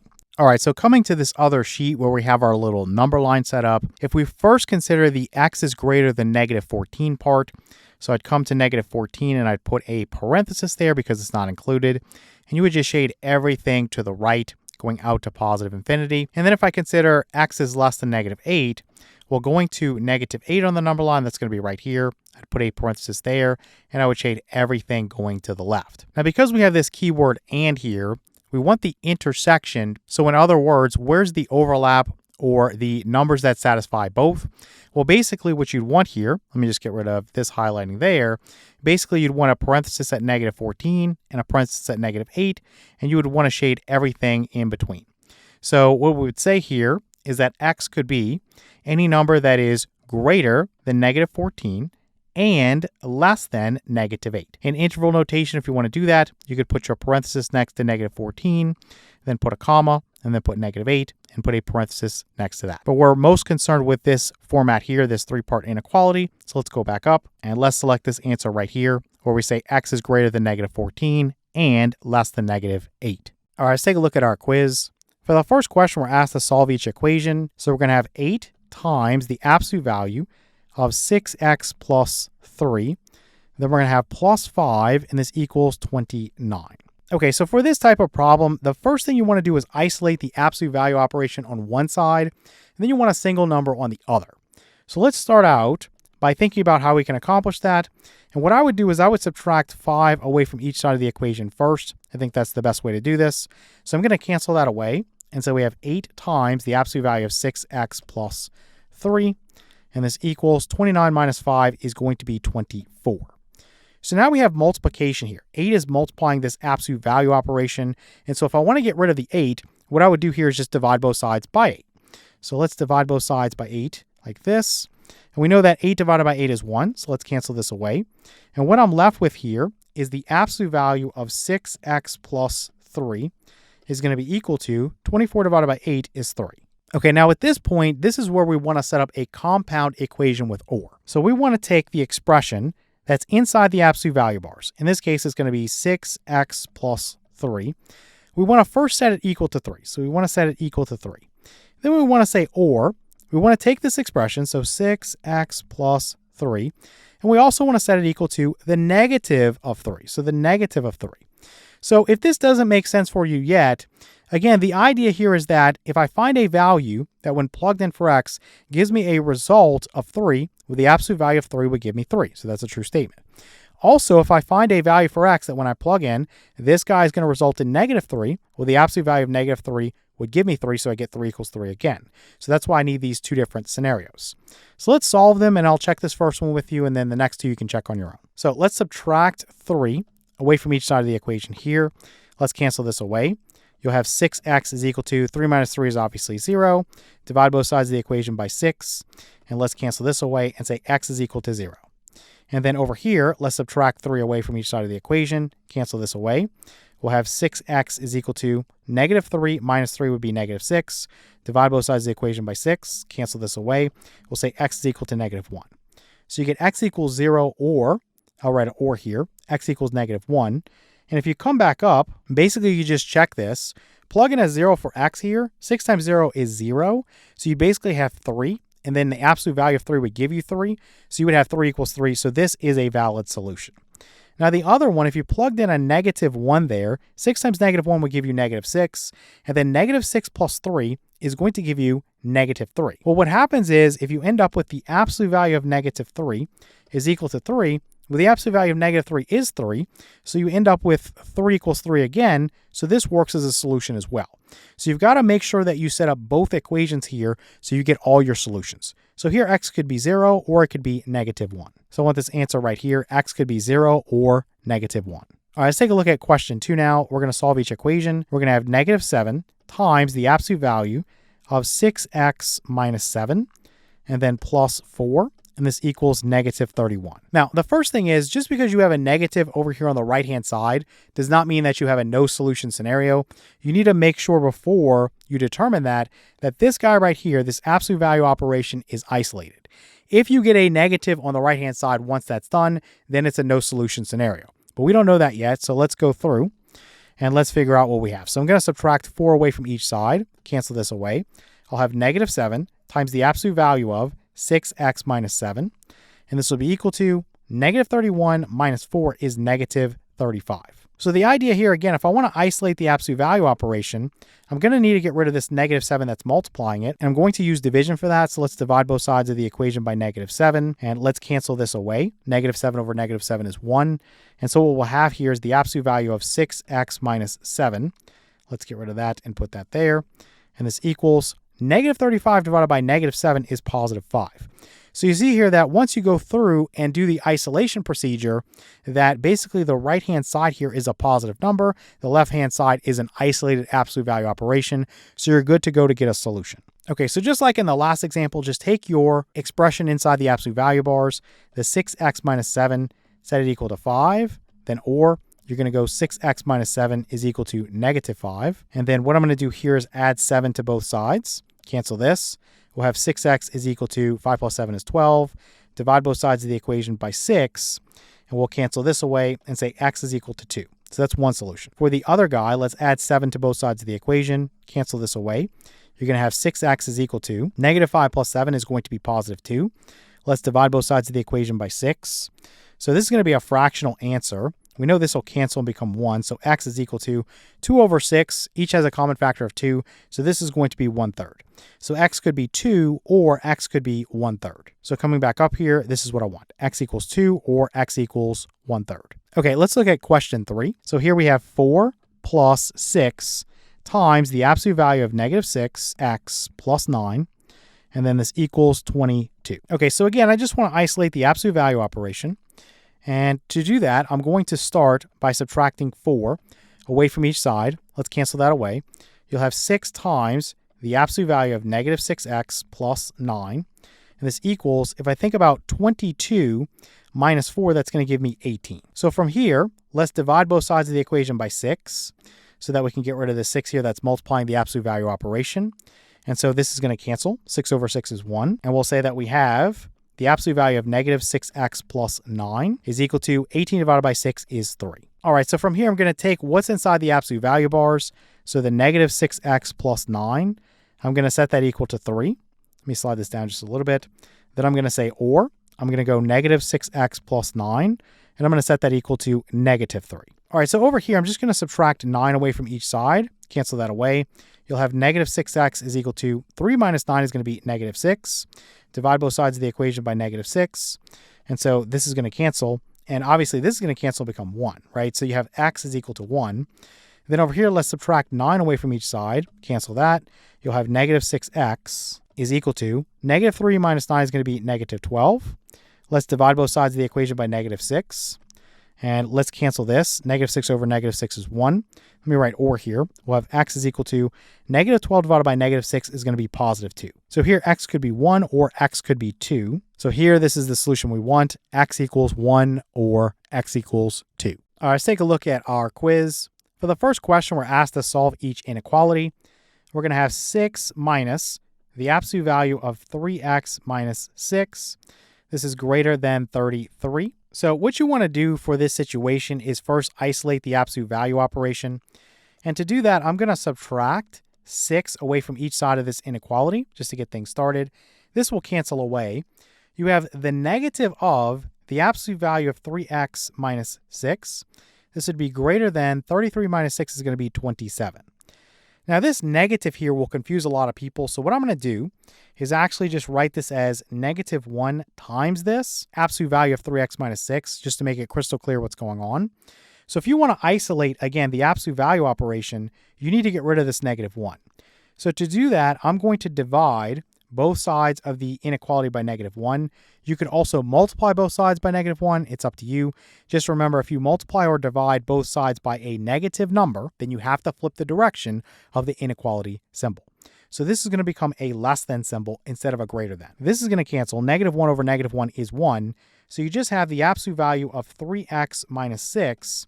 Let me move this down here. This is going to be less than 27 divided by negative 1 is negative 27. If we think about this, can this ever be true? No. Because when we think about the absolute value operation, something like the absolute value of, let's say, a, this is always greater than or equal to 0. In other words, if I plug in a negative number and I take the absolute value, well, I'm going to get a positive number. If I plug in 0, I get 0. And if I plug in a positive, I get a positive. So the smallest this can ever be is 0. So it's never going to be less than negative 27 because it's either going to be 0 or some positive value. So therefore, there's no solution because there's no value we can plug in for x that would give us a true statement. So coming back up here, we just want to circle that there's no solution. All right, let's take a look at question 2 now. So again, we want to solve each inequality. We have negative 8 times the absolute value of 7x plus 10, then plus 8. This is greater than negative 24. Okay, so the idea here is we want to isolate the absolute value operation before we do anything else. And I'm going to just do that by subtracting 8 away from each side of the inequality. We'll cancel that away. We'll have negative 8 times the absolute value of 7x plus 10. This will be greater than negative 24 minus 8 would be negative 32. From here, I want to get rid of this negative 8 that's multiplying my absolute value of 7x plus 10. So let's divide both sides of the inequality by negative 8. And remember, if I divide both sides by a negative, or if I multiply both sides by a negative, and I'm working with an inequality, I've got to flip the direction of the inequality symbol. So right now it's a greater than. I want to make this into a less than. I'm going to show this as canceling away. Negative 8 divided by negative 8 is 1. So on the left, I just have this absolute value of 7x plus 10. This will be less than. Negative over negative is positive. 32 over 8 is 4. All right, so as we discussed in the lesson, if you've isolated the absolute value operation on one side, you have a less than and then some number that's positive on the right-hand side. This is going to set up into a compound inequality with and typically you would want to write this as a 3-part inequality. So you're going to take this guy right here, what's inside of your absolute value bars, and write it basically in the middle. So we're going to have 7x plus 10, and we're going to say that it's greater than the negative of this number, so negative 4. And then it's less than this number, so less than 4. Now, what you would do from here is just do the same thing to each part so that you can isolate x. So I'm going to subtract 10 away from each part here. Cancel this away. You'll have 7x in the middle. This will be greater than. Negative 4 minus 10 is going to be negative 14. Then this is less than 4 minus 10 is going to be negative 6. What we'll do from here is divide each part by 7. And I'll cancel this away. We'll have x is greater than. Negative 14 divided by 7 is going to be negative 2. We'll say and it's less than. You basically have negative 6/7. So this would be my answer. X is greater than negative 2 and less than negative 6/7. So coming back up here, this is what I want. Again, x is greater than negative 2 and less than negative 6/7. All right, let's take a look at question 3 now. So we have the absolute value of negative 8x minus 3. Then we're subtracting away 7. This is greater than or equal to 20. All right, so again, I want to isolate the absolute value operation on one side of the inequality. So to do that, I just have one step. I just have to add 7 to both sides of the inequality. This will cancel. So you're basically going to have the absolute value of negative 8x minus 3 is greater than or equal to 20 plus 7 is just going to give me 27. So now we have the scenario where the absolute value operation is isolated. We have a greater than. It's actually greater than or equal to, but that's not really that important. And then we have a positive number on the other side. So for this one, it sets up as a compound inequality with or. So what I would want to do is take what's inside of the absolute value bars. So the negative 8x minus 3. And then I'm going to say is greater than or equal to this positive 27. So it's just like I dropped the absolute value bars. That's the first setup. Then I'm going to use my keyword or. The other one is I take what's inside the absolute value bar, so negative 8x minus 3. I'm going to flip the direction of the inequality symbol. So it'll be a less than or equal to. And then I'm going to make this guy negative, so negative 27. So I'll start over here on the left, and basically I'll just add 3 to both sides of the inequality, and I'll cancel this away. I'll have negative 8x is greater than or equal to 27 plus 3 is going to give me 30. Let's divide both sides of the inequality by negative 8. Let's remember to flip the direction of this. And let's divide over here. So I know that negative 8 divided by negative 8 is 1. So I just have x is now less than or equal to 30 divided by negative 8. Well, I know that's negative. They're each divisible by 2. So divide 30 by 2, you get 15. Divide 8 by 2, and you're going to get 4. So negative 15 fourths is what I get for my number there. So we have x is less than or equal to negative 15 fourths. Then you're going to have or. Let's work on this over here. Let's add 3 to both sides of the inequality. This is going to cancel. You'll have negative 8x is less than or equal to negative 27 plus 3 is negative 24. Let's divide both sides of the inequality by negative 8. And again, if I do that, I've got to flip the direction of this inequality symbol. So this cancels. So you get x is greater than or equal to, negative over negative is positive, 24 divided by 8 is 3. So basically you get x is less than or equal to negative 15 fourths, or x is greater than or equal to 3. So coming back up here, this is what I want. X is less than or equal to negative 15 fourths, or x is greater than or equal to 3. All right, let's take a look at our quiz.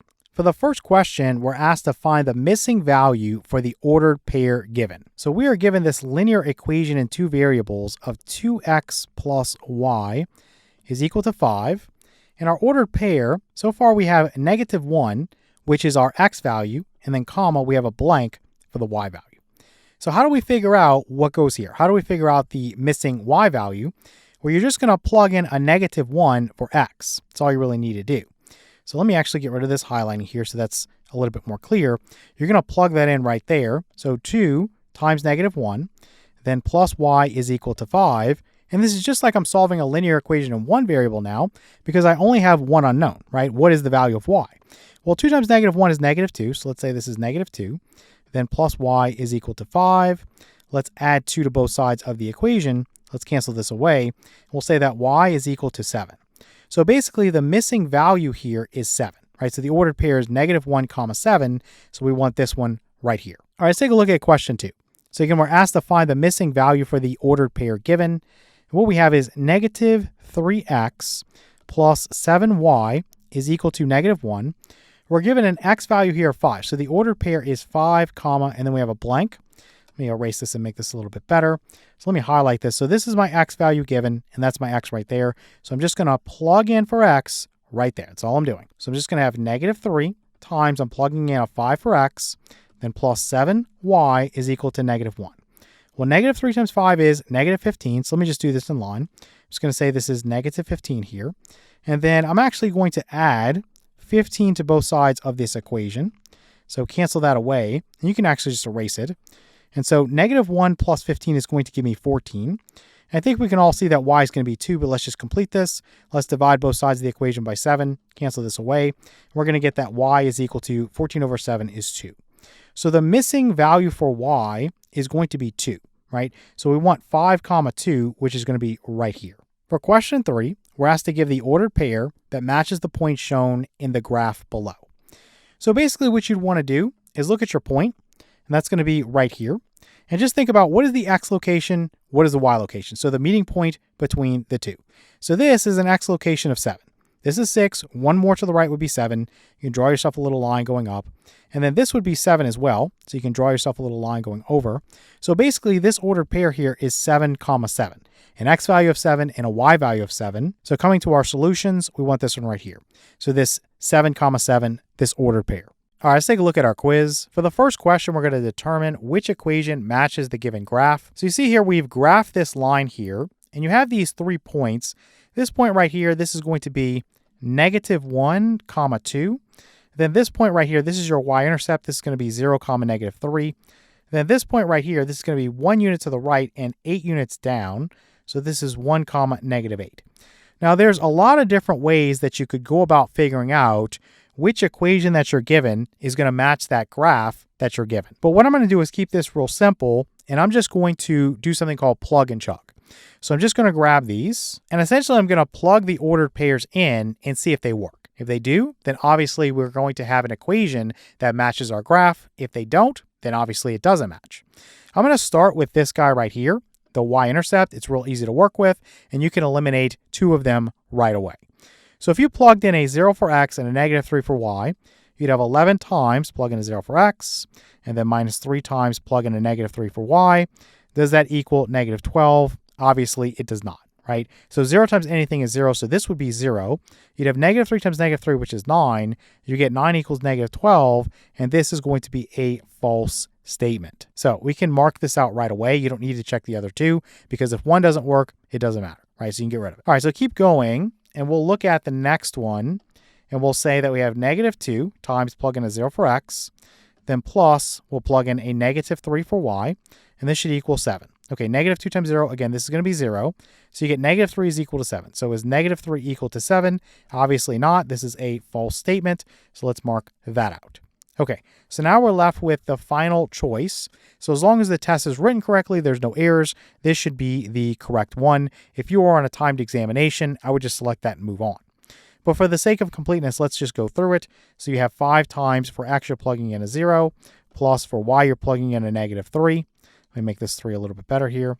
And then this should equal negative 3. And it does, right? So this is going to be 0. So you just get negative 3 equals negative 3. So this is a check here, and this is going to work out, right? So this is going to be our equation. If you want, you can plug these other two in and verify that it works. You only need 2 points to make a line, so you don't need to do all 3. But just for the sake of completeness, I'm just going to go through all 3 with you. Let me put this negative 3 back here. That belongs there. So for the next one, it's negative 1 and then 2. So this would be negative 5 plus 2. That does equal negative 3. So this one works in here. And then you would have a 1 and a negative 8. So basically you would have 5 plus negative 8. That is negative 3. So this one works as well. So again, this is going to be our equation that matches that given graph and our solution for this question. All right, let's look at question 2. So we want to determine which equation matches the given graph. So again, I'm going to use the same strategy, the plug and chug. I'm going to start with this point right here, which is going to be 0, 4. That's your y-intercept. Then you have this 2 units to the left and 1 unit up. This would be negative 2, 1. And then we would have 4 units to the left and 2 units down. So this guy right here would be negative 4, negative 2. So let's grab these guys. All right, so I'm going to again start with the y-intercept, this 0, 4.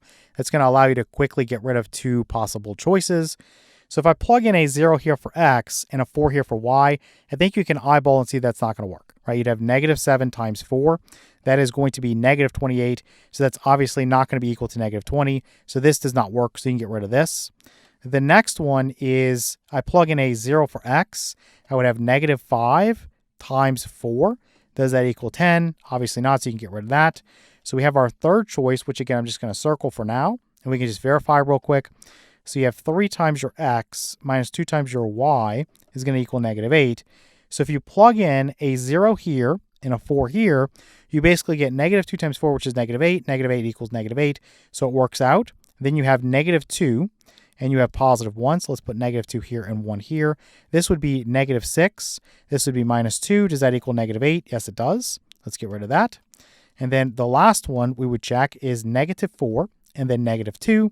So this would be negative 12. Negative times negative is positive, right? So 2 times 2 would be 4, so plus 4. Does that equal negative 8? Yes, it does, right? So this one works as well. So we can just go ahead and say that this third choice here, this 3x minus 2y equals negative 8, that's going to be our equation that matches the graph. So that's our solution for this problem. Okay, let's look at question 3. So again, we're asked to determine which equation matches the given graph. So again, I'm going to look at this point right here, which is going to be 4 units to the right and 2 units up. So this is 4, 2. I'm going to look at my y-intercept, which in this case is going to be 0, 1. And then this point right here, which is my x-intercept, which is going to occur at negative 4, 0. So either the x-intercept or the y-intercept would work as good choices to eliminate things really quickly. When you work with 0, it just eliminates things, and so it's just really, really fast. So I'm just going to choose to work with the y-intercept. It looks a little bit easier. So I'm going to plug in a 0 for x. So if you had a 0 for x and a 1 for y, you can quickly see you would have negative 12 times 1, which is negative 12. That's not equal to negative 16, so get rid of this. If you plug in a 0 for x and a 1 for y, this would be gone. You'd have 1 equals 4. That doesn't work. So again, we're down to our third choice. So we'll have our x value minus 4 times our y value is equal to negative 4. And for x in the first place, let's put negative 4 in there. Let's put 0 here. So you would basically have this being gone. -4 equals -4. Yeah, that works out. Then you would have a 4 and a 2. So basically this would be 4 minus 8. Does that equal -4? Yes, it does. So this works out. And the last one is going to be 0 and 1. Does that work? Well, you basically have -4 times 1, which is -4. -4 equals -4, so this works as well. So again, this is going to be our solution for the problem. The x minus 4y equals -4. That equation is going to match our given graph. Let's take a look at our quiz. For the first question, we're asked to find the slope of the line that passes through the given points. So we're given this point here, which is the ordered pair 5, 2. Then we're given this point here, which we have the ordered pair 1, -8. All right, so the idea here is you're going to label one of the points as x sub 1, y sub 1. The other point will be x sub 2, y sub 2. Like we talked about in the lesson, it does not matter which point gets labeled as which. When you plug into the formula, you'll get the correct answer either way. So I'm going to start by just labeling this guy here as x sub 1 and this guy here as y sub 1. And then this guy here will be x sub 2, and this guy here will be y sub 2. Again, you could flip that around. It would not make any difference to your answer. All right, so you're going to plug into the slope formula. So we have m, which stands for slope, is equal to, you have your y sub 2 minus y sub 1. This is over x sub 2 minus x sub 1. So all I'm going to do is just plug into this formula and simplify and see what we get. So for y sub 2, I have -8. So let's plug that in. So we have -8. Then minus for y sub 1, I have 2. So let's plug that in. And then for x sub 2, I have 1. Let's plug that in. And then for x sub 1, it looks like I have 5. Okay, so from here, I'm just going to simplify. So -8 minus 2 would be -10. And then over here, 1 minus 5 would be -4. We know a negative over a negative is positive. So this is basically 10 over 4. And we would factor the 10 as 5 times 2. We would factor the 4 as 2 times 2. Let's cancel a common factor of 2 between numerator and denominator. And so we end up with m, our slope, being equal to 5/2. So we want this answer right here. M, our slope, equals 5/2. Okay, let's take a look at question 2. So again, we want to find the slope of the line that passes through the given points. And we have one point, which is the ordered pair -1, 0. Then the other point, which is the ordered pair 10, -9. And just looking at this again, you can label this however you want. I'm going to go ahead and say that this is going to be x sub 2 and then y sub 2. And I'll say this is x sub 1 and this is y sub 1. Again, you could have changed that and said this is x sub 1, y sub 1, and this is x sub 2, y sub 2. You will get the exact same answer. Okay, so I'm just going to plug into the slope formula. So m, my slope, is equal to, you have y sub 2. Let me write this out so nobody's lost. So y sub 2 minus y sub 1 over x sub 2 minus x sub 1. So I'm just going to plug in.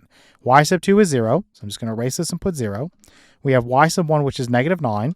So here's where you have to be careful. This is a minus here, and this is a -9. So this is minus a -9. Okay, a lot of people will make a mistake there and just put -9. That's going to give you the wrong answer. Minus a -9 is the same thing as +9. Minus a negative is plus a positive. So this is going to be 0 plus 9, which is just 9. Over here, we have x sub 2, which is -1. So let's write that. And then for x sub 1, we're going to have +10. So let's write that. And we know that -1 minus 10 would be -11. So let's write this like this. And for clarity, let's put the negative out in front. So we'll have the negative of 9/11 or -9/11 if you want to say it that way. So looking for my answer here, m, my slope, equals -9/11 like this. All right, let's take a look at question 3 now. So we're asked to find the slope of the line by placing the equation in slope-intercept form. So before we look at the equation, what is slope-intercept form? Remember, it's where we solve for y. So y is isolated on one side of the equation. So we have y is equal to m, the slope, times x plus b, the y-intercept.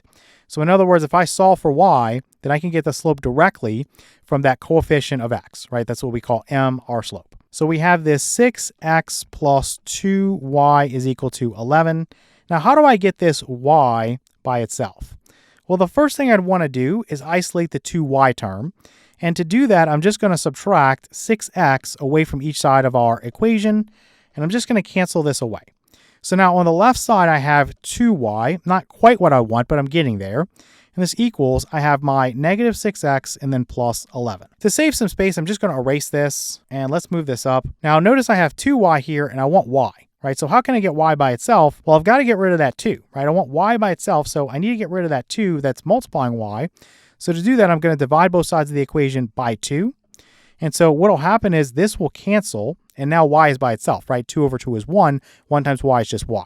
So this becomes y is equal to negative 6 over 2 is negative 3. So let's put negative 3, then times x, and then plus we'll have 11 over 2. If you want to write that as a decimal, it's obviously 5.5. But this is our equation in slope-intercept form. And if you want to find the slope, well, you just want the m, or the coefficient of x. In this case, it's going to be negative 3. So m here is going to be negative 3. All right, let's take a look at our quiz. For the first question, we're asked to determine if the lines are parallel, perpendicular, or neither. So the idea here is you would find the slope of each line, and you would figure out, are the slopes the same? If you have the same slope, and you have different y-intercepts, that's going to tell you that you have parallel lines. If you were to graph those guys, they would never touch, or you could say they would never intersect. If you don't have the same slope in each case, well, then you would check to see if the product of the slopes is that negative 1. Is that result negative 1? That tells you have perpendicular lines. If you graph those guys, you're going to see that they meet or intersect at a 90-degree angle. Lastly, in some cases, neither is going to apply. And so what you would say there is just neither, right? I don't have parallel and I don't have perpendicular in terms of the lines. So looking at the first one, I have 3x plus y equals 7. So let me just write that. So 3x plus y is equal to 7. And then for the second one, I have negative 6x minus 2y is equal to 28. Now, we haven't really gone too far into forms of a line at this point in this course, but right now, these lines are in what we call standard form. So if you want to write this down, there's a little shortcut. If your lines are in standard form, so this looks like this. So ax plus by is equal to c. If you want to quickly get the slope and something's in standard form, the m, which is the slope, is just equal to, you're going to go negative a over b. Okay, so for this one, if I want the slope really quickly, the negative of a is the coefficient for x, so that's negative 3, over b is the coefficient for y. In this case, it would be understood to be 1. So basically, this is just negative 3. Then here, I would say m is equal to the negative of a is, again, this negative 6 here. Now, you have to be careful. It's the negative of negative 6. Let me write that out. So the negative of negative 6, then over your b, which in this case is negative 2. Now, the negative of negative 6 is positive 6, and so 6 over negative 2 is negative 3. So you see that this slope here is the same as this slope here, so that's going to tell me I have parallel lines, right? So these lines are parallel. Now, the other way you can do this, let me get rid of this real quick, and which you're probably used to from the lesson, you would solve this for y and figure out, well, the slope, in that case, if it's solved for y, it's the coefficient of x. So y equals m, the slope, times x plus b. This is our slope-intercept form that we've been talking about. So in this case, I would just subtract 3x away from each side of the equation. So let me do that. So minus 3x over here, minus 3x over here. So it would cancel over here, so you can just erase it. And I'll say that we have basically y is equal to negative 3x plus 7. And you see that the coefficient for x here is negative 3. So again, that tells me my slope, m, is going to be negative 3. Here it's a little bit more tedious to get y by itself, but you could just add 6x to both sides of the equation, get rid of this, and say negative 2y is equal to 6x plus 28. Let's divide both sides of the equation by negative 2. And so let me actually get rid of this from here so we have some room. I would cancel this away and say y is equal to 6 over negative 2 is negative 3. So notice you got that slope there. Then times x, and then 28 divided by negative 2 is going to be negative 14, so minus 14 there. So m, the slope again, is the coefficient of x, and it's negative 3. So it's a little bit slower to do it this way if you're in standard form versus using the formula I just gave you as the shortcut, but we haven't talked about the standard form of a line yet, so we wouldn't know that formula yet. So these two lines, either way you do this, they're going to be parallel lines because, again, the slopes are the same and the y-intercepts are different. Let's look at question 2. Again, we're asked to determine if the lines are parallel, perpendicular, or neither. So again, we can solve each one of these for y, or we can use our shortcut. Let's just solve them for y. I think a lot of people would have done that, and I don't want anybody to be frustrated and say, well, I don't know if I got the right answer in terms of that. So let's just go through it the long way. If you want to do it the short way, you can do it that way as well. So then plus 7y equals 15. Okay, so let's solve this for y. And I'm going to subtract 4x away from each side of the equation, cancel that away. I'll have negative 12y is equal to negative 4x and then plus 1. And let me slide this out of the way real quick. I'm going to divide everything here by negative 12. And basically, I'm just going to erase this up here. We know that this would cancel. You'll have y is equal to negative 4 over negative 12. Negative over negative is positive. 4 and 12, they each have a common factor of 4, so this would be a third. So 1/3 x. And then basically you'd have minus 1/12 like this, okay? And that's all it is. Now, if you were to go through again and just do the shortcut, you would say m is equal to the negative of a, here a is 4, so negative 4, over b, b is negative 12. And again, you would quickly find out without solving for y that this is 1/3, right, for the slope. So again, that's the shorter way. This is the longer way, but each one is going to work. All right, for this one, let's slide this up here, and we want to solve for y. So let's add 3x to both sides of our equation. Let's get rid of that. You'll have 7y is equal to 3x plus 15. Let's get rid of this from here. Don't need it. And I'm just going to divide everything here by 7. So divide by 7, divide by 7, divide by 7. Get rid of that. You get y is equal to 3/7 times x plus 15 over 7 like that. Let's drag this up here. Again, one more time if you want to use the shortcut. M is equal to the negative of a. A is negative 3. So the negative of negative 3. Let's put that in there. Over b. B is 7. And what do you get? Negative of negative 3 is 3, so this is 3/7. Again, a lot of you are probably looking at that and saying, wow, that's a lot faster. And in this particular case, it is. But in other cases, you'd have to put it in standard form, so it just depends on the scenario you're given. Now, looking at the slopes here, you've got 1/3 and you've got 3/7. And we can write that out so nobody's lost. So m here is 1/3, and then m here is 3/7. Now, those are obviously not the same, so these lines are not parallel. And if you multiply them together, you are clearly not going to get -1. So 1/3 times 3/7, the 3's would cancel, but you get 1/7. That's not -1. So these lines are not parallel. They're also not perpendicular. So in this case, we're just going to select neither. Okay, let's look at question 3 now. So we're asked to determine if the lines are parallel, perpendicular, or neither. So now we have 2x plus 5y is equal to 5. And again, I'm just going to solve this for y. So minus 2x. Minus 2x, let's cancel that and say 5y is equal to negative 2x plus 5. Let's divide both sides of the equation by 5. Cancel this away and say y is equal to, you'll have negative 2/5 x, and then plus 5 over 5 is going to be 1. So the slope there, my m value, is negative 2/5. So let's write that m is equal to negative 2/5. Again, one more time, just so you learn the shortcut, just do it a few times. So m here is equal to negative a. In this case, a is 2. It's the coefficient for x. Over b. B is the coefficient for y, so that's 5. And again, really quickly, you find out that the slope m is negative 2/5. So the other one, we're going to see 10x, and then that's going to be minus 4y, and it equals negative 88. And what I'll do from here is just subtract 10x away from each side. And let me just erase it from over here, and I'll actually just slide this down. So negative 4y is equal to negative 10x, and then we're going to have minus 88. And of course, what I want to do from here is just divide everything by negative 4 and see what that gives me. This cancels. Y is equal to, these are each divisible by 2. Negative over negative is positive. So I'm just going to say this is 5 over 2. So 5 halves. And then times x. Negative over negative is positive. 88 over 4, that's going to give me 22. So let's drag this up here. And you can see that the slope m is going to be 5 halves. Most of you can eyeball that and see that the product's going to be -1, but we'll do it officially in a second. I just want to make sure you understand the shortcut one more time. So m is equal to negative of a is 10, over b is negative 4. Negative over negative is positive. When you think about 10 over 4, we know they're each divisible by 2, so this is 5 halves. Again, it matches exactly there, just in case you want to use the shortcut in the future, or if you're going to work some additional problems on your own. So looking at this, again, think about the slopes. They're not the same. You have negative 2/5 and you have 5 halves, not the same. So then I would say, okay, well, is negative 2/5 times 5 halves, is that equal to -1? This cancels, and this is -1. So you end up having a -1 there as a result. So these two lines are going to be perpendicular lines. All right, let's take a look at our quiz. For the first question, we're asked to find the slope-intercept form of the line. And we have m, our slope is given as -7/3. We have the y-intercept that occurs at the point 0, -4. So again, for slope-intercept form, it's y equals m, your slope, times x plus b, the y-intercept. So here's m, and this right here is going to be your b. So just match up what you have here. So y is equal to, for m, I'm plugging in -7/3, then times x, and then plus, for b, it's just that -4. So you could put plus -4, or most of us would just write -4. I think that's more common. So let's write it like this. Let's look for our answer. So we want y equals -7/3 times x, and then -4.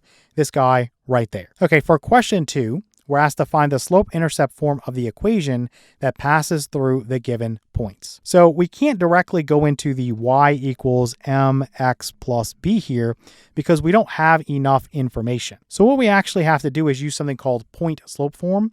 So that is y minus y sub 1 is equal to m times the quantity x minus x sub 1. The idea here is you're going to first figure out what is the slope. So you can do that with the slope formula. So again, I can just say that this is 0, negative 5, and this is negative 2, negative 2. Well, let's label one of the points as x sub 1, and then y sub 1, and the other is x sub 2, and then y sub 2.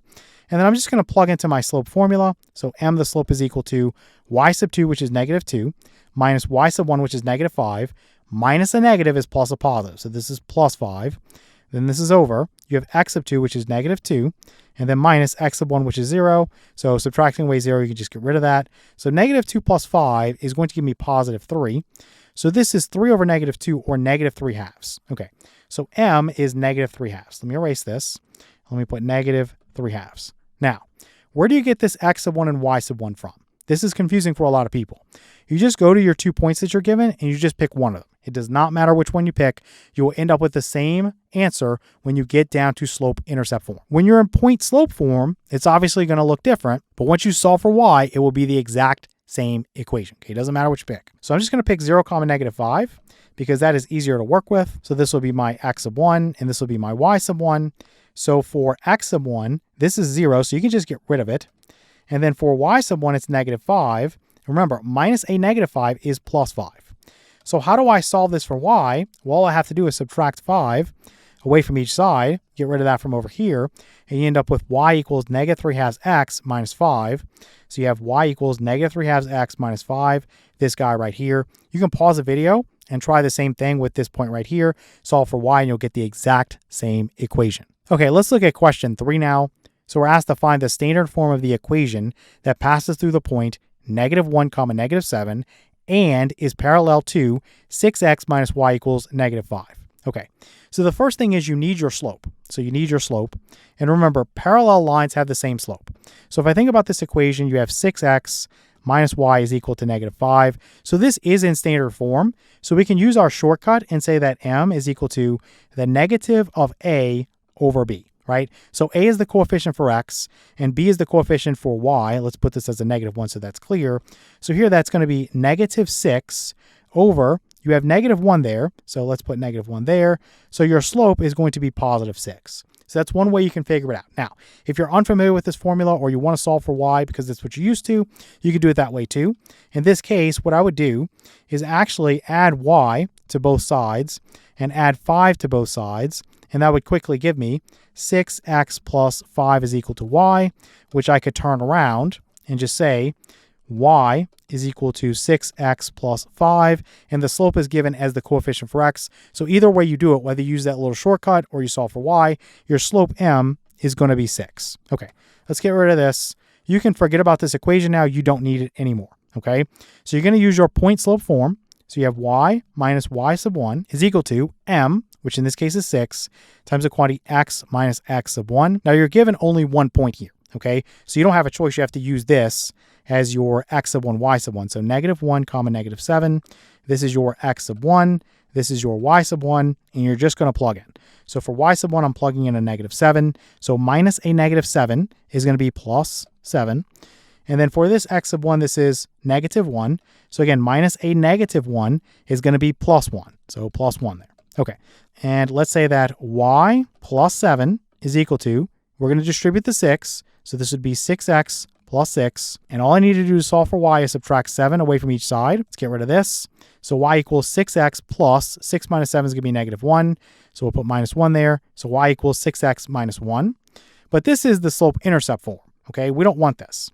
So if you look through the choices, you'll see that everything is ax plus by equals c. So that's what you want. You could do this multiple ways. You could subtract y away from each side, and then you could add 1 to both sides. But let's do it the other way. Let's subtract 6x away from each side. You get a little practice doing it this way. So let's put plus there. So we have negative 6x plus y is equal to -1. Now, in most high school textbooks, you're going to be required to make sure that this leading coefficient or this coefficient on x that's out in front is going to be positive. So to accomplish that, I'm just going to multiply everything by -1. So that just changes the sign of everything. So this becomes 6x, this becomes -y, and this becomes a +1. And so this leads us to our answer, which is going to be 6x minus y is equal to 1. So this is what we want right there. All right, let's take a look at our quiz. For the first question, we're asked to match the graph with the correct inequality. So we have our graph here, and we have our answer choices here. So what I'm going to do is actually just think about coming up with this equation by just looking at the graph, and then we'll just compare it to our answers on the next page. The first thing is I would start with my boundary line, and I see that the y-intercept occurs at 0, -3. So let's just say that the y-intercept is going to occur at 0, -3. And I can quickly find my slope. I'll just say that the rise over the run, let me put m is equal to the rise over the run. So this is going to be what? From here, we would go down 1, 2, 3, and then we would go over 1, 2, 3, 4. So let's say the rise is -3 and the run is +4. So that gives me a slope of -3/4. So to write the equation of this line in slope-intercept form, I would say y is equal to, we have m, our slope, which is -3/4 times x, and then plus your b, your y-intercept, which is going to be -3, so I can just put -3. Okay, so that gives me my equation for the boundary line. Now, in this particular case, you will notice that this is a solid boundary line, so I know when I write my inequality, it's going to be a non-strict inequality. Additionally, I can see that we are shading below the line, right? So we are shading below the line, so that tells me that this is going to be y is less than or equal to -3/4 x, and then -3. Now, if we look at our answers down here, they don't look like that, right? So they're written as ax plus by, so ax plus by. Let's just use a less than as a representation for all inequality symbols, and let's just say this is c here, okay? So we want to match this format here, so let's get rid of this. And what I'll do here is I'll just add 3/4 x to both sides of the inequality. So this will be 3/4 x. We'll say plus y is less than or equal to -3. And then from here, what I'll do is I'll multiply everything by 4 to get rid of this denominator. So I'll say that this is 3x plus 4y is less than or equal to -12. And I'll take this down here and look for my answer. So you see we have 3x plus 4y is less than or equal to -12. So I want that guy right there. All right, let's take a look at question 2. So we want to match the graph with the correct inequality. So again, I'm going to use the same strategy, figure out what the boundary line is first. So it looks like the y-intercept, is going to occur at 0, -1. So 0, -1. And m, my slope, again, that's the rise over the run. This is going to be what? Let's just start here, and let's go up 1, 2, 3, 4, 5, 6. So 6 for the rise, and then we're going over 1, 2, 3. So over 3, 6 over 3 is 2. So to write the equation of this line in slope-intercept form, it's y equals m the slope, which is 2, times x, and then plus b the y-intercept. The y-intercept here is going to occur. Let's put -1, so let's just put -1 there. Let's get rid of this, and then get rid of this, and bring this up. Now, are we shading above the line or below the line? We are shading, in this case, below the line. And we have a strict inequality because we have a dashed or broken boundary line. So the boundary line is now not part of the solution set. So we would say that y is strictly less than 2x minus 1. And again, just to put this in the form that it is on the next page, I would subtract 2x away from each side of this inequality. And I'll just write this up here. We have -2x, then plus y. And this is going to be less than -1. Now, this part right here is not going to be negative, so I'm going to multiply everything by -1. So basically, this would be positive 2x. This would be minus y. Now, because I'm multiplying both sides by a negative, I have to flip the direction of the inequality symbol. So this would be a greater than, and instead of -1, it'll be +1. So 2x minus y is greater than 1. So coming back here, I want to match that up to this one right here. So 2x minus y is greater than 1. Okay, let's look at question 3 now. So again, we're asked to match the graph with the correct inequality. And I'm just going to find my boundary line. So my y-intercept is going to occur at 0, -2. So 0, -2. My slope, again, my m, is rise over run. So looking at this from here, I would go up 1, 2, 3, 4, 5. And then to the right, 1, 2, 3, 4. So this is 5 over 4 or 5/4. So in slope-intercept form, it's y equals m, my slope, which is 5/4, times x, and then plus b. B here is -2, so let's put -2. Let's get rid of this. And again, am I shading above the line or below the line? Well, I'm shading above the line here, right? So I'm shading above the line. So that tells me I want a greater than, and specifically, I want just a greater than a strict inequality because this boundary line here is a broken or dashed line, so it's not part of the solution. So y is strictly greater than 5/4 x and then -2. Again, let's just write it in the format of those answers. I'm going to subtract 5/4 x away from each side of the inequality.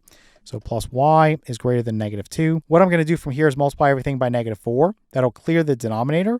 It'll also get rid of this negative out in front. So basically, negative times negative is positive. 5/4 times 4 would be 5. So this is positive 5x. And then you're basically going to have minus 4y. Again, I'm just multiplying by -4. You have to flip the direction of the inequality symbol because we're multiplying by a negative. So this is a less than. And -2 times -4 is positive 8. So again, I just multiplied both sides of the inequality by -4. And just remember to flip the direction of that inequality symbol. That's all you have to do. So we want this guy as our answer. So coming back up here and matching this up, I want 5x minus 4y is less than 8. So this guy right there. All right, let's take a look at our quiz. For the first question, we're asked to determine if the given relation represents a function. And we are given a relation with the ordered pairs. You have 0, -1, 2, 5, 0, -2, and 3, 5. So the idea is if you have a function, each x value is corresponding to only one y value. So for this type of problem, just look through and see, do I have any duplicate x values? Well, yeah, I have a 0 here and I have a 0 here. So this violates the definition of a function because here an x value of 0 is corresponding to a y value of -1. And then here the same x value of 0 now corresponds to a y value of -2. So we would say, no, this relation is not a function. Okay, let's look at question 2. So again, we want to determine if the given relation represents a function, and we have the ordered pairs in this relation 1, 5, 6, 5, -1, 2, and 9, 9. It does not matter that you have a duplicate y value. A lot of people see this and say, okay, you have a 5 here and a 5 here, and they mark not a function. But that's actually wrong. You're only looking for duplicate x values, and you don't have them. You have a 1, a 6, a -1, and a 9. Nothing's duplicated. The idea here is that you have a 1 that corresponds to 5, and then you have a 6 that corresponds to 5. That's okay, because if I say, hey, what is the y value when I give you an x value of 1? You can say 5. There's a clear answer. If I say, hey, what's the y value when I have an x value of 6? There's an answer of 5. There's a clear answer, so that's okay. So we want to mark that, yes, this relation is a function. For each x value, there is one unique y value. Okay, for question 3, we're asked to list the domain and range for the given relation. Okay, so the domain is the set of allowable x values. The range is the set of allowable y values. In this case, for something simple like this, there's not a lot to really think about other than just to list the x values in the domain set and the y values in the range set. So the x values here, or the domain, you would have 0, 5, -1, and 0 again. You don't need to double list things when you're making a set. We talked about that earlier in the course. So the domain has a 0, a 5, and a -1. So again, 0, you have 0 twice, and then 5 and -1. And then the range, you would have 8, 9, -5, and 2. So 8, 9, -5, and 2. So this is the answer that we want. All right, let's take a look at our quiz. For the first question, we're asked to use the vertical line test to determine if this given relation is a function. So with the vertical line test, what you would do is see if any vertical line would impact your graph of your given relation in more than one place. If it does, then that particular x value that belongs to that vertical line is going to be associated with, or you could say corresponding to, more than one y value, and so it's not the graph of a function. So for this guy here, I can go through and just make a few vertical lines. And you can clearly see that in each case, it only impacts the graph in one spot. So here it would be here, and then here, and then here, and then here, so on and so forth. You could make as many of these as you want. You'll never impact the graph in more than one place. And so this is going to be the graph of a function. For each x value, there's one corresponding y value. So coming to our answer sheet, we would say, yes, this is the graph of a function. All right, let's look at question 2 now. So the same thing, we're trying to use our vertical line test to determine if this relation is a function. And so again, I could just make a few vertical lines. We don't really need that many for this one. You can clearly see that this would impact here once, and here once. So no vertical line would impact the graph in more than one location. So yes, this is going to be the graph of a function. So coming down here, we'll say, yes, this is the graph of a function. Okay, let's look at question 3. So again, the same question. We're asked to determine if this relation is a function just using our vertical line test. So clearly you see that this is not a function. Why? Well, let's just make one vertical line here just to show a point. This vertical line here is going to be x is equal to 4. So in other words, this x value on this line is always 4, no matter where you are on that line. Now, if you look here, it impacts the graph here, and it impacts the graph here. So this point right here would be 4, 6, and this point right here would be 4, 4. So this x value of 4 is associated with more than one y value. Here it is associated with a y value of 6, and here it's associated with a y value of 4. So that violates the definition of a function, and again, you can just clearly see that because it impacts the graph in more than one location for that given vertical line. So coming down here, we would just say, no, this is not the graph of a function. All right, let's take a look at our quiz. For the first question we're asked, we have given the function f of x equals 5x minus 3. We want to find f of negative 5. So let me first write this function. So f of x is equal to, we have 5x minus 3, and we are asked to find f of negative 5. So the idea here is we're just going to plug this negative 5 in for x in our function, and then we'll simplify. So you'll have 5 times, plug in a negative 5 for x, then minus 3. So 5 times negative 5 is negative 25. So let's write negative 25 here, then minus 3. Negative 25 minus 3 would give me negative 28. So this is what I want right here. We say f of negative 5 is going to be negative 28. All right, let's take a look at question 2 now. So given the function f of x equals 3x squared minus 2x plus 1, we want to find f of 2. So let's write f of x is equal to 3x squared minus 2x plus 1, and then we want f of 2.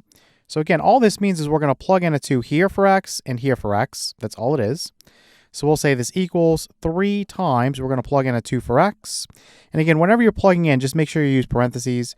Then minus 2 times, plug in a 2 for x, and then plus 1. And let's just figure out what this is. I'm going to square 2 first. That's going to give me 4. So this would be 3 times 4 minus 2 times 2, and then plus 1. So 3 times 4 is 12. Let's write that over here. Then minus 2 times 2 is 4, then plus 1. So 12 minus 4 is going to give me 8, and then 8 plus 1 is going to give me 9. So f of 2 would be 9. So let's circle this answer right here. All right, let's take a look at question 3. So given the function, let's just write it out here. So f of x is equal to negative 9x cubed, then minus 7x squared, then minus 18x, and then plus 1. We want to find f of negative 1. So we want to find f of negative 1. And again, all I'm doing is I'm plugging this negative 1 in everywhere there's an x in this function. Okay, make sure you wrap the negative 1 in parentheses just so you don't make a silly sign mistake. So I'm going to go negative 9 times negative 1 being cubed, again, just plugging in for x, minus 7 times negative 1 being squared, again, just plugging in for x, then minus 18 times negative 1. Let me slide this down just a little bit so it fits, and then we have plus 1. Okay, so going through here, negative 1 cubed would be negative 1, and so I'll say that this is negative 9 times negative 1. And then from here, you have negative 1 squared. That's going to be positive 1. So we'll go minus 7 times 1 like this. And then negative 18 times negative 1 would be plus 18. So plus 18 and then plus 1. Now I'm just going to go through and say negative 9 times negative 1 would be positive 9. So let's write positive 9 here. Then we'll go minus 7 times 1 is 7. Then plus 18 and then plus 1. Then from here, 9 minus 7 is 2. 2 plus 18 is 20, and 20 plus 1 is going to be 21. So the answer we want, and this is all in the way here, so let me scooch this down just a little bit. The answer we want is this one right here. So f of negative 1 is going to be 21. All right, let's take a look at our quiz. For the first question, we're asked to solve each variation problem. So we have that y varies directly with x squared. If y equals 20 when x equals 2, we want to find y when x equals 10. All right, so the first thing I'm going to do is write out my variation equation. And you notice that y, again, varies directly with x squared. So that's the key here. So let's put y is equal to, you have k, which is your constant of variation, and then times this x squared. So the first thing I would do is try to figure out what is the value for k. And we do that with this right here. It says if y equals 20 when x equals 2. So what I'll do is divide both sides of this equation by x squared so I can isolate k. And I will show this right here as canceling. And so we'll say that k is going to be equal to y over x squared. All right. From here, I'm just going to plug in the values that I'm given to figure out what k is. And so for y, it says y equals 20. So I'm just going to erase this and put a 20 there. And then when x equals 2. So just erase this and we'll put a 2 there. Okay, well, we'll have 20 over 2 squared is going to be 4, and 20 divided by 4 is 5. Okay, so I know k is 5. So let's write up here that k is equal to 5. So now we go back to that equation that we set up with the known value of k. So y is equal to, again, I'm going to plug in a 5 for k, then times my x squared.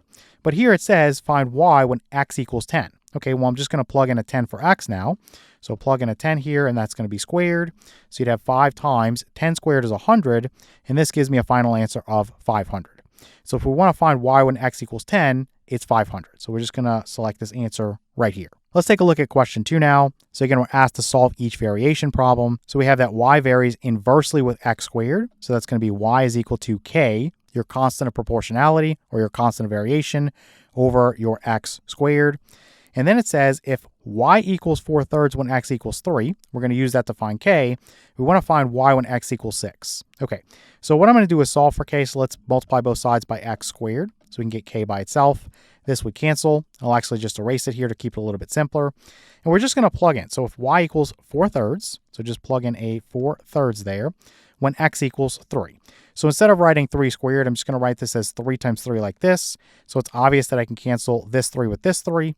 And so you'd basically have 3 times 4, which is 12. So k here is going to be 12. Okay, let's get rid of this. And now let's move on to this part right here where it says find y when x equals 6. Just write your variation equation again. So again, it's y equals k, which we know is 12, over your x squared, which here we have 6 that we're plugging in for x, and that's going to be squared. So this will basically be 12 over 36. And 36 is divisible by 12, and obviously so is 12. 12 divided by 12 is 1. 36 divided by 12 is 3. So the answer here for y is going to be 1/3. So this is what we want. All right, let's take a look at question 3 now. So we want to solve each variation problem, and we have y varies jointly with x squared and z squared. So y is equal to k, again, your constant of variation, or some people say the constant of proportionality, whatever you want to say, and then times your x squared and then z squared. So if you solve this for k, you would have y over x squared z squared is equal to k. So let's get rid of this from here. So the first part, in order to find k, we're told if y equals 252 when x equals 2 and z equals 3. So let's plug in a 252 for y. Let's plug in a 2 for x, and let's plug in a 3 for z. Okay, what does this give us? Well, 2 squared is 4, and 3 squared is 9. 4 times 9 is going to be 36, so let's write 36 down here. Now, 252 divided by 36 would give me 7. So basically, I can say here that k is equal to 7. Okay, so we got that part. So now we're on to this part right here, which says find y when x equals 4 and z equals 1. So again, just write out your equation again. So y is equal to, we know what k is, so let's put a 7 there. Then times you're going to have your x squared and then your z squared. Well, now x is going to be 4, so let's plug in a 4 there. And then z is going to be 1, so let's plug in a 1 there. So we would basically do 4 squared first, that's 16. So you'd have 7 times 16. 1 squared would be 1, so times 1. So what is 7 times 16? That's going to be 112. So that's going to be our answer that we're looking for. So this one right here. All right, let's take a look at our quiz. For the first question, we're asked to match the graph to the correct system of linear equations. So if we look at our solution here, we see it occurs right there. And so this is the point. Let's see, we'll go 6 units to the left and 1 unit up. So this right here is -6, that's the x value, and then +1, that's the y value. So at this point, you could come down here and use plug and chug to figure out your answer. That's really up to you. What I'll do is go through it using a little bit of a longer method just so it's more complete. Since normally if you're trying to graph this, you have to sketch the graph and then find the point of intersection. We're just going to do this in reverse. I'm going to determine the equation for each line here, and then I'll put my system together that way, and then we can check this in our system that we come up with. Okay, so for this one right here, you see that your y-intercept occurs at 0, 7. So let's say that the y-intercept is going to be at 0, 7, and then your slope m is going to be rise over run, and that's going to be what? So we're going to go down 1, 2, 3, and to the left 1, 2, 3. So negative 3 over negative 3, which is positive 1. So if I'm writing the equation of this line in slope-intercept form, it's going to be y is equal to m the slope, which is 1, so you don't have to write it, then times x, and then plus b. b is going to be this 7, right, your y-intercept, so plus 7. Okay, so that's my first equation. Now, these are going to be given in standard form. If you look at the next page, you see everything is ax plus by equals c. So let's come up here, and let's put it into that form. I'm just going to subtract x away from each side. That would give me negative x and then plus y, and that's going to be equal to 7. And then I'm just going to make this leading guy here positive. So I'm going to multiply everything by negative 1. So this is going to be positive, this would be negative, and this would be negative. Okay, let's look at this one right here. The y-intercept occurs at 0, negative 8. So let's put the y-intercept is at 0, negative 8. And then what's my slope? Well, let's go m is equal to rise over run. And we would go up 1, 2, 3, to the left 1, 2. So my rise is 3. My run is going to be a negative 2, right? So this is negative 3/2 for the slope. So then in slope-intercept form, y is equal to negative 3/2 times x, and then plus b. b here is negative 8, so minus 8. Okay, so let's put this into the ax plus by equals c. So I'm going to add 3/2 x to both sides. So you'd have 3/2 x, then plus y, and this equals negative 8. And from here, let me multiply everything by 2 to get rid of this denominator.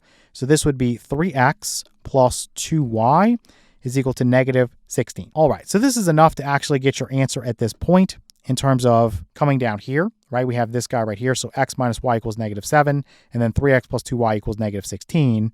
But let's come back up here, and let's just check this solution real quick, make sure it works, and we didn't make a mistake. So what we want is a negative 6 plugged in for each x, so here and here. And we want a positive 1 plugged in for each y, so that's going to be here and here. So to get started, I would have negative 6 minus 1 equals negative 7. Yeah, that's a check. Then the other one would be 3 times negative 6 plus 2 times 1 is equal to negative 16. Well, 3 times negative 6 is going to be negative 18. So this is negative 18. Then plus 2 equals negative 16. So yeah, that works as well. So this is our solution. This x minus y equals negative 7. And then 3x plus 2y equals negative 16. Okay, let's look at question 2. So again, we want to match the graph to the correct system of linear equations. So looking at this guy, here's our solution. It's going to be the x value is 7, and then the y value is going to be negative 5. Okay, so again, you could use plug and chug if you want to go through this quickly, but I'm just going to get the equation of each line and then set up my system that way. So this right here is 0, 2, and then I'll say that that's the y-intercept, and so that's my 0, 2 there, and my slope m, which is rise over run, is going to be drop 1, 2. Let's go ahead and say 3 to the right, 1, 2, 3. So I fall 3, and I run to the right 3. So this is negative 1, right? Negative 3 over 3 is negative 1. And so what I would have here is y is equal to m my slope, which is negative 1. So I'll just put negative, then of x. And then basically my y-intercept occurs at 0, 2. So I'll put plus 2. So I have this first guy here. And again, to put it in standard form, I would just add x to both sides. So I'll have x plus y is equal to 2. So that's my first equation. My second equation, let's look at the y-intercept here. This is going to be 0, negative 8. So that's my y-intercept. So that's 0, negative 8. And then my slope, I'm going to go up 1, 2, 3, and go to the right 1, 2, 3, 4, 5, 6, 7. So m, my slope, is rise over run, and it's going to be 3 over 7. So I would say y is equal to m, my slope, which is 3/7, times x, and then plus b. b here is negative 8, so minus 8. And what I'll do here is I will subtract 3/7 x away from each side. So minus 3/7 x, then plus y. This is equal to negative 8. And then from here, I'm going to multiply both sides of the equation by negative 7. It's going to clear this negative, and it's going to clear this denominator of 7. So that would give me positive 3x, and then minus 7y. And this equals positive 56. So again, just multiplied everything by negative 7. Let's bring this up here like this.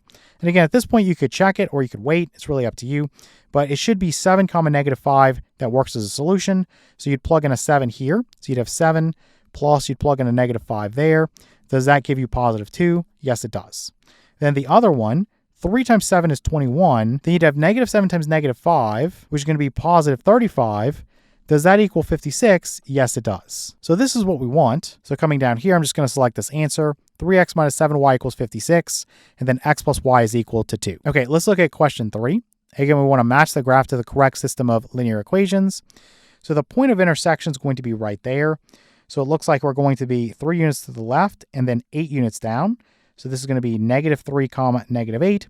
And again, if you want to do this more quickly, you could just use plug and chug. But I'm just going to go through and get the equation of each line just for completeness. So for this one, the y-intercept occurs at 0, -1. So let's write 0, -1. This is going to be, let me slide this down just a little bit. This will be my y-intercept. And then the slope m, again, is rise over run. So what's this going to be? I will go up 1, 2, 3, 4, 5, 6, 7, and to the right 1, 2, 3. So 7 over 3.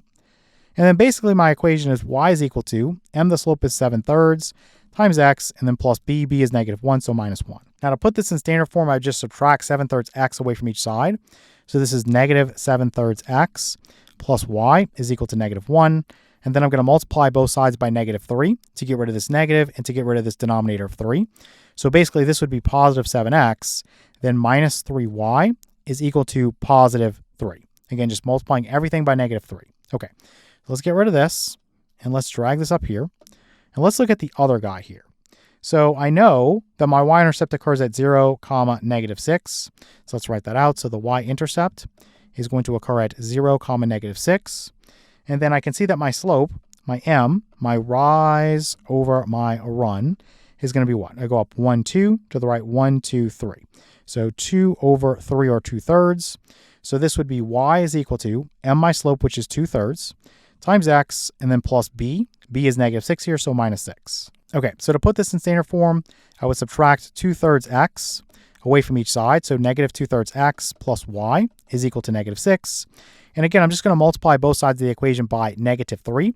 I'm going to clear that negative, and I'm going to clear that denominator of 3. So this would just be positive 2x now, and then minus 3y is equal to -3 times -6 is positive 18. So that's going to be my system.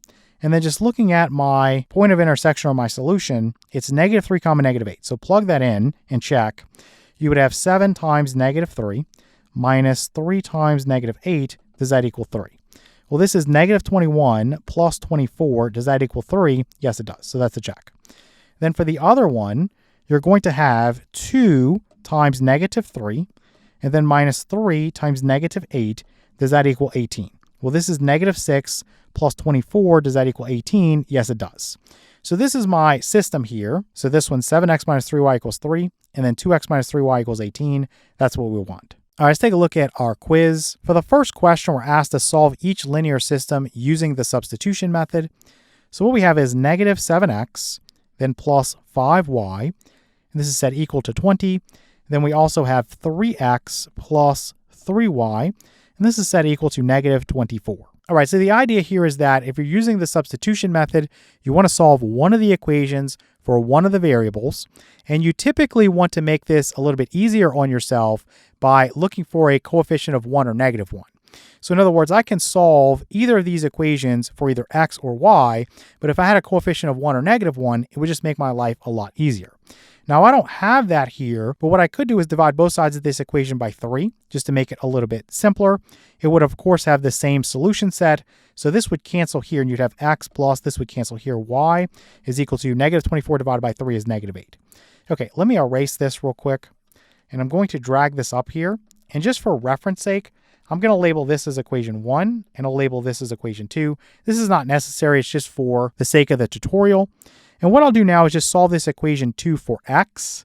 And so to do that, I'll say x is equal to, I'll subtract y away from each side of the equation. So -y minus 8. Okay, so here's where we talk about substituting. Since x is equal to this -y minus 8, I can plug in for x in the other equation. So in other words, I would have -7 times, plug in for x is equal to this. So I'm just going to sub that in. So -y minus 8, and then plus 5y is equal to 20. Okay, let's solve this equation for y. So -7 times -y is going to be 7y. -7 times -8 is going to be plus 56. And then we have plus 5y, and this equals 20. So 7y plus 5y is 12y. So this is 12y plus 56 is equal to 20. Let's subtract 56 away from each side of the equation. We're going to cancel this away. And let's say that we have 12y is equal to 20 minus 56 is going to be negative 36. And to finish this up, let's divide both sides of the equation by 12. This would cancel, and you would have y is equal to negative 36 divided by 12 is negative 3. So coming back up here, I'm just going to put that y is equal to negative 3. And now you just want to plug into either original equation and see what x is equal to. So I could plug a negative 3 in here or here, doesn't matter. This one's easier, so I'm just going to plug it in there. So you would have x minus 3 is equal to negative 8. Let's add 3 to both sides of the equation. And so this would cancel. You're going to get x is equal to negative 8 plus 3 is negative 5. So x here would equal negative 5. And so this is the ordered pair, negative 5 comma negative 3. So coming back up here, you want this right here. So negative 5 comma negative 3. Now you can always check this in the original system to make sure it works. So you'd have negative 7 times negative 5 plus 5 times negative 3. Does that equal 20? Well, negative 7 times negative 5 is positive 35. And this is 5 times negative 3, that's minus 15. Does that equal 20? Yes, it does, so it works here. And then for the other one, you're going to have 3 times negative 5, and then plus 3 times negative 3. Does that equal negative 24? 3 times negative 5 is negative 15, then plus 3 times negative 3 is negative 9. Let me make this 9 better. Negative 15 plus negative 9 is negative 24, so this works as well. So our solution for this system is the ordered pair negative 5 comma negative 3. Okay, let's look at question 2. Again, we want to solve each linear system using the substitution method. So we're going to have 8x minus 3y is equal to 3. And then we're going to have 5x plus 4y is equal to negative 4. So for this one, I can't make either of these any simpler. So I'll just label this as equation 1, and this is equation 2. And I think maybe it doesn't matter what we solve for here. They're all going to be a bit tedious. So I'm just going to solve equation 2 for x. So let's just say we have 5x is equal to, I'm going to subtract 4y away from each side of the equation. So negative 4y and then minus 4. And to solve for x, I need to divide everything here by 5. So what is this going to give me? This cancels. So I'm going to get, let me just write this over here. X is equal to, you'll have negative 4/5 y and then minus 4/5. So this is what we're going to plug in for x in this other equation. So this is going to go right here, this expression right here. So this is going to go right there. So we're going to say that we have 8 times, again, this expression right here is getting plugged in. So negative 4/5 y and then minus 4/5.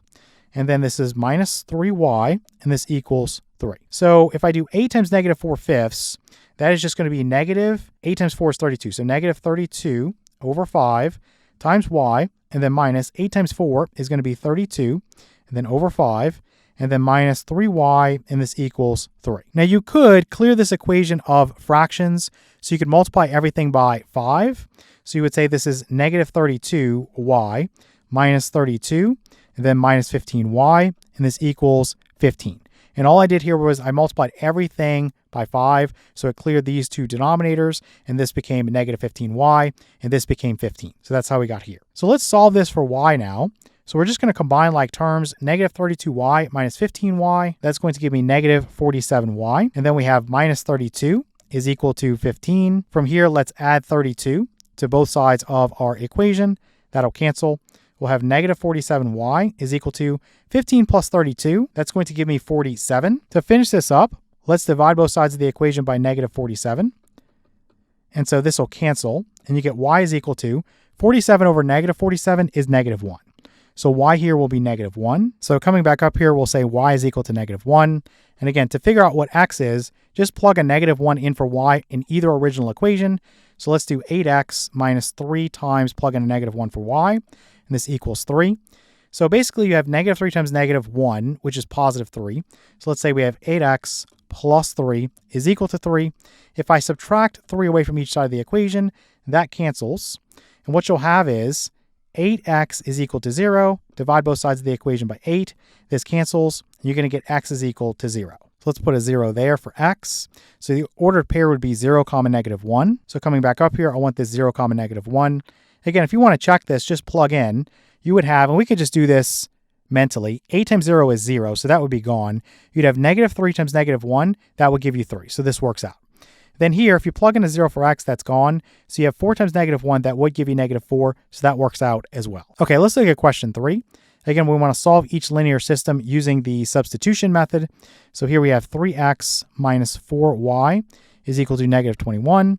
And then we have 6x minus y is equal to 0. So let's label this as 1 and label this as 2. And you see that you have a coefficient on y here that's a negative 1 in equation 2. So I think it's easier just to work with that. So I would just add y to both sides of the equation. You'd basically have 6x is equal to y, or you could flip that around and say y is equal to 6x. So what I would do is use this to plug in to equation 1 for y, right? So y is here, and I'm just going to plug this 6x in there. So this is going to go in there. So we would have 3x minus 4 times 6x, and this is going to be equal to negative 21. So you would have 3x minus 24x is equal to negative 21. Well, 3x minus 24x would be negative 21x. This equals negative 21. We can solve for x really quickly. So let's divide both sides of the equation by negative 21. That would cancel. You get x is equal to negative 21 over negative 21 is positive 1. So we'll get x is equal to 1. So now I can plug a 1 in for x in either original equation. You can use equation 1. I think equation 2 is probably easier, but let's just use equation 1. So 3 times 1 minus 4y is equal to negative 21. So basically, you would have 3 here. And I could just subtract that away from each side. So minus 3 here, minus 3 here. Let's get rid of that. And this would be negative 24 over here. So basically, if I divide both sides by negative 4, this would cancel. And you're going to get that y is equal to negative over negative is positive. 24 divided by 4 is 6. So y is equal to 6 here. So the ordered pair would be 1, 6. So coming back up here, this is what I want. And again, you can check this really quickly. You can just eyeball this. 3 times 1 is 3. And then minus 4 times 6 is 24. So if you had 3 minus 24, that would give you negative 21. Then here you would have 6 times 1, which is 6, minus 6. So 6 minus 6 would give you 0. So that works as well. All right, let's take a look at our quiz. For the first question, we're asked to solve each linear system using elimination. So we're going to have 0 is equal to 4y minus 2x plus 18. Then we'll have negative 5y is equal to 26 minus 3x. All right, so the first thing I want to do is put each one of these guys in standard form. So just the ax plus by equals c. So for this first one up here, let's just say that we have negative 2x. I'll say plus 4y. I'm going to subtract 18 away from each side. So this will be equal to negative 18. Now, I know a lot of times when we hear standard form, we think about the stricter definition. So you don't have to worry about multiplying everything here by negative 1 to make this a positive 2. It's just not needed in this scenario. So let's get rid of this. And I'm actually going to label this as equation 1, just for reference. And I'll label the other one as equation 2. So for this one, I'm just going to add 3x to both sides of the equation. This would be 3x minus 5y, and this will be equal to 26. Now for the second step, we want to make one pair of variable terms into opposites. So if you look, you have a coefficient here of negative 2, and then here it's 3. Or you could work with this one. This is 4, and this is negative 5. So whichever one you want to do, I'm just going to choose to eliminate x here.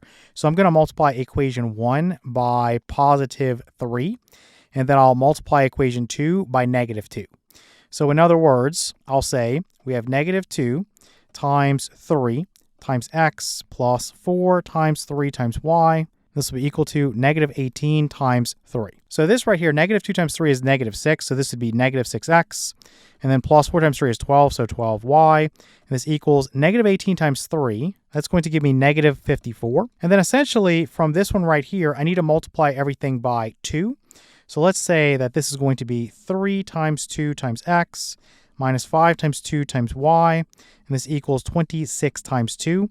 So this would be 6x, so you have 6x there. And then this would be minus 10y, so let's write this as minus 10y. And then 26 times 2 is 52, so let's put equals 52. So once we get to this point, basically what we're going to do is add the left sides together, set it equal to the sum of the right sides. So some people will put a plus sign out here. It's not necessary, but it's just keeping track of what we're doing. So we can go ahead and just line this part right here out. Negative 6x plus 6x, those are going to cancel. So we've eliminated our x variable. And then we have 12y minus 10y, that's going to be 2y. And this will be equal to negative 54 plus 52 would be negative 2. We will divide both sides of the equation by 2 and cancel this and say y is equal to negative 2 divided by 2 is going to be negative 1. So I'm just going to write this up here that y is equal to negative 1. So once you know one of your unknowns, you can plug back in and figure out the other. So let's just take equation 1. We'll say negative 2x plus 4 times y. So y here is negative 1. So negative 1, I'm going to plug that in, is equal to negative 18. So this would be negative 4 here. So we'd have negative 2x minus 4 is equal to negative 18. Let's add 4 to both sides of our equation. This would cancel. And so what we'll have here is negative 2x is equal to negative 18 plus 4 is going to be negative 14. Let's divide both sides of the equation by negative 2. Cancel this away. We'll say x is equal to negative 14 divided by negative 2 is 7. So here x would be 7. And as an ordered pair, this would be 7 comma negative 1. Now, of course, you can check this, and it's real easy to check. You just plug in a 7 for each x and a negative 1 for each y, and make sure that the left and right sides are equal. So here you would have negative 2 times 7 plus 4 times negative 1 is equal to negative 18. So this right here would be negative 14 plus negative 4. That is negative 18. So it works out in this one. And the other one, what we have is 3 times 7 minus 5 times negative 1 equals 26. So this would be 21, and this would be positive 5. So 21 plus 5 does give me 26, so it works here as well. So this ordered pair 7 comma negative 1 is what we're looking for. So this is our solution. Okay, let's look at question 2 now. So we're asked to solve each linear system using elimination. So let's take 21 plus 5x is equal to negative 3y. Then let's take negative 2x minus 36 plus 8y is equal to 0. So what I'm going to do here is, again, just write everything in standard form just to get things going. And so how I'm going to do that is I'm going to add 3y to both sides of this top equation. So I'll say it's 5x and then plus 3y, and this will be equal to, subtract 21 away from each side, so this would be negative 21 over here. And let's go ahead and call this equation 1. For the other guy, let's take this negative 2x, leave that out in front, then plus 8y. We'll say this is equal to, I'm going to add 36 to both sides. So this will be a 36 over here. So this is going to be my equation 2. All right, so I need to make one pair of variable terms into opposites. Again, you can work with this one or this one. Since in the last case we work with the x, let's eliminate y now. Again, you can do whatever you want. It doesn't really matter. But here you have 3 and here you have 8. So what I'll do is I'll multiply equation 1 by negative 8. So we'll have negative 8 times 5 times x plus we have negative 8 times 3 times y. And this will be equal to negative 21 times negative 8. And then what I'll do for equation 2, I will multiply it by positive 3. So you'll have positive 3 times negative 2 times x. Then plus you'll have your 3 times 8 times y. And this will be equal to, we'll put 3 times 36. All right, so starting with this one, negative 8 times 5 is negative 40. So let's say we have negative 40x. Then you have negative 8 times 3, that's negative 24. So minus 24y. And this will be equal to negative 21 times negative 8, that's going to be 168. Now for this one, you have 3 times negative 2, that's negative 6, then times x, then plus 3 times 8 is 24, then times y, and this equals 3 times 36, that's going to give me 108. Okay, let me put a little border here, because this is a little bit close. And essentially what I'm going to do is just put a plus sign out here, and put a little bar down here. Again, this is not necessary, just showing our step that we're adding. So basically you'd have negative 40x minus 6x, that would be negative 46x. This is going to cancel. Negative 24y plus 24y, that's gone. And basically you've eliminated the y variable. And this equals 168 plus 108, that's going to be 276. Okay, so to solve for x, I'm going to divide both sides of the equation by negative 46. And so this would cancel. We get x is equal to, we know this is negative, and then 276 divided by 46, that's going to give me 6. So x here equals negative 6. Let's put this over here and say x is equal to negative 6. Okay, so once again, you can plug into either equation and figure out what y is. Let's just use equation 2. So we would have negative 2 times negative 6 plus 8y is equal to 36. So this is going to be 12, right? Negative 2 times negative 6 is 12. And so I would have 12 plus 8y is equal to 36. Let's subtract 12 away from each side of the equation. This would cancel. You have 8y is equal to 36 minus 12 is going to be 24. Let's divide both sides of the equation by 8. Cancel this away. We'll have y is equal to 24 divided by 8 is 3. So let's put y is equal to 3 here. So as an ordered pair, we'd say negative 6 comma 3. And basically we want to check this. So let's say we have 5 times, plug in a negative 6 for x, plus 3 times, plug in a 3 for y. This equals negative 21. So this is negative 30 plus 9 equals negative 21. Yes, that works. Okay, the other one is negative 2 times negative 6 plus 8 times 3. Does that equal 36? Well, negative 2 times negative 6 is 12, and 8 times 3 is 24. 12 plus 24 is 36, so this works here as well. So negative 6 comma 3 is our solution. So I'm looking for this guy right here. Okay, let's look at question 3 now. So we want to solve each linear system using elimination. So we have 50x is equal to 1 minus 40y. Then we have 5x is equal to negative 4y minus 1. Okay, so from this one right here, what I'm going to do is say that we have 50x, then plus 40y, and that equals 1, just putting it in standard form. And then for this one, I'll say we have 5x, and then I'm going to add 4y to both sides, and this will equal negative 1. Let's put this as equation 1, and this is equation 2, in case we need to reference them. Now, eyeballing this, most of you can see that there's going to be a problem. Let's say that I try to eliminate one of the variables, and we'll say one of the ways we could do that is we could multiply equation 2 by, let's say, negative 10. So we would have negative 10 times 5 times x, plus you'd have negative 10 times 4 times y. This equals negative 1 times negative 10. Okay, so this gives me negative 50x. This gives me minus 40y. And this equals positive 10. Okay, so hopefully you see where the problem is. So let's put this up here. And let's copy equation 1. We're not going to do anything to that. So that's 50x, then plus 40y equals 1. So let's say we go through this step right here. Well, this is going to cancel, right? Negative 50x plus 50x, that's gone. This is going to cancel. Negative 40y plus 40y, that's gone. So this is 0 is equal to 10 plus 1 is going to be 11. That does not make sense. So when you get a false statement like that and you're working with this type of problem, you know that there's no solution. And what you could do is you could solve each equation for y. You would see that there are parallel lines. And so parallel lines will never intersect. And so there's no solution for that type of system. So I'm going to put here that this is false. And we'll say that there's no solution, or sometimes we'll use the symbol for the null or empty set. So coming back up here, I just want to select that there's no solution.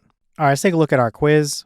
For the first question, we're asked to solve each system. And it looks like we're going to have negative 5x minus 3y, then minus 2z is equal to 1. Then we'll also have 4x plus 5y minus 2z is equal to negative 21. Then we'll have 5y plus 5z.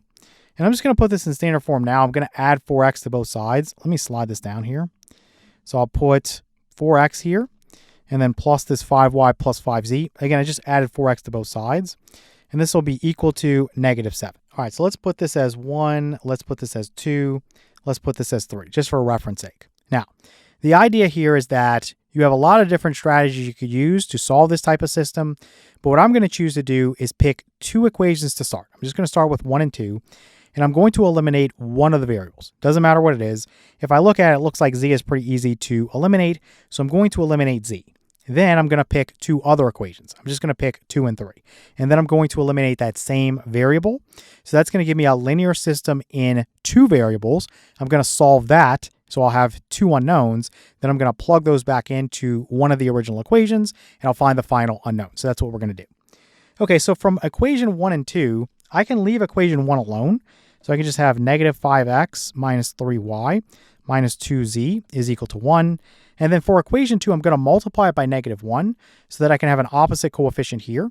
So this will be negative 4x minus 5y, then plus 2z is equal to positive 21. Okay, so what we're going to do is just add these guys together. So negative 5x minus 4x would be negative 9x. And then this would be negative 3y minus 5y. That's negative 8y. And then negative 2z plus 2z. Let's get rid of that. We'll say this is equal to 1 plus 21 is 22. So let me slide this down just a little bit. I'm going to try to fit everything over here. So I'm going to say that this is equation 4. So this will be negative 9x, then minus 8y. And this equals 22. Okay, so we can get rid of this. We don't need this anymore. Now we're going to work with equations 2 and 3. And again, I'm just going to work on eliminating that z variable.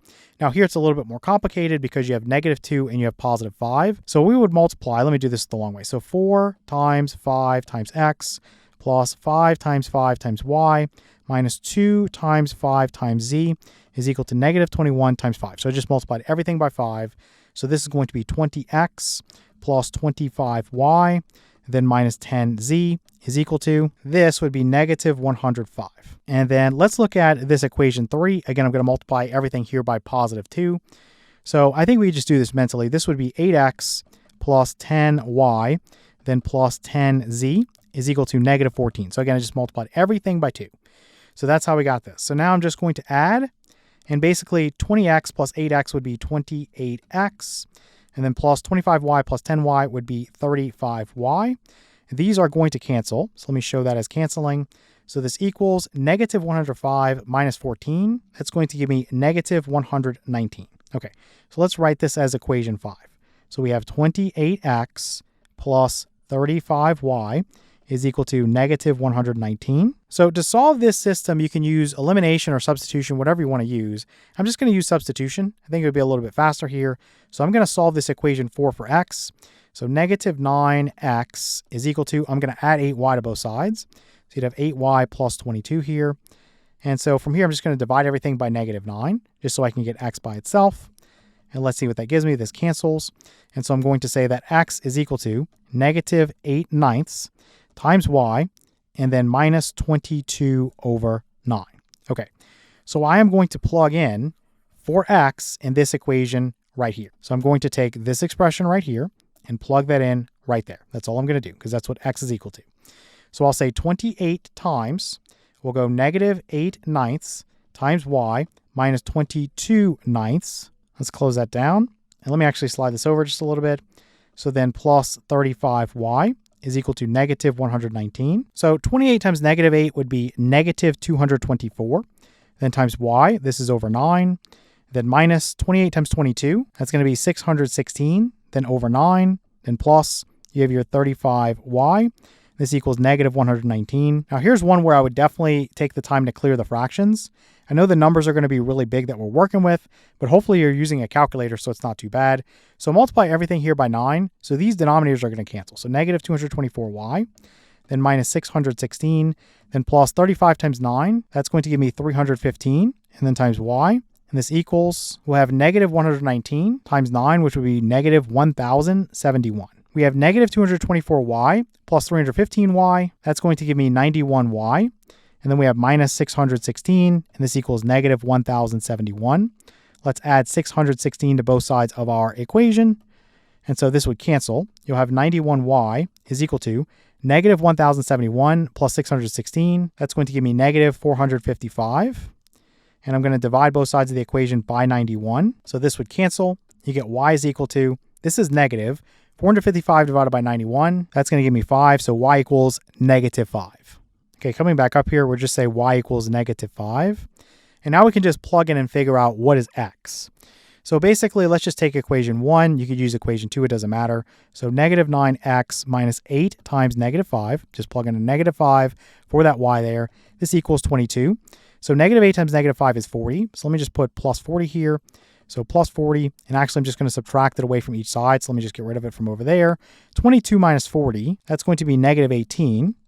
So I think we can all see that basically x is going to be positive 2. But for completeness, let's divide both sides of the equation by negative 9.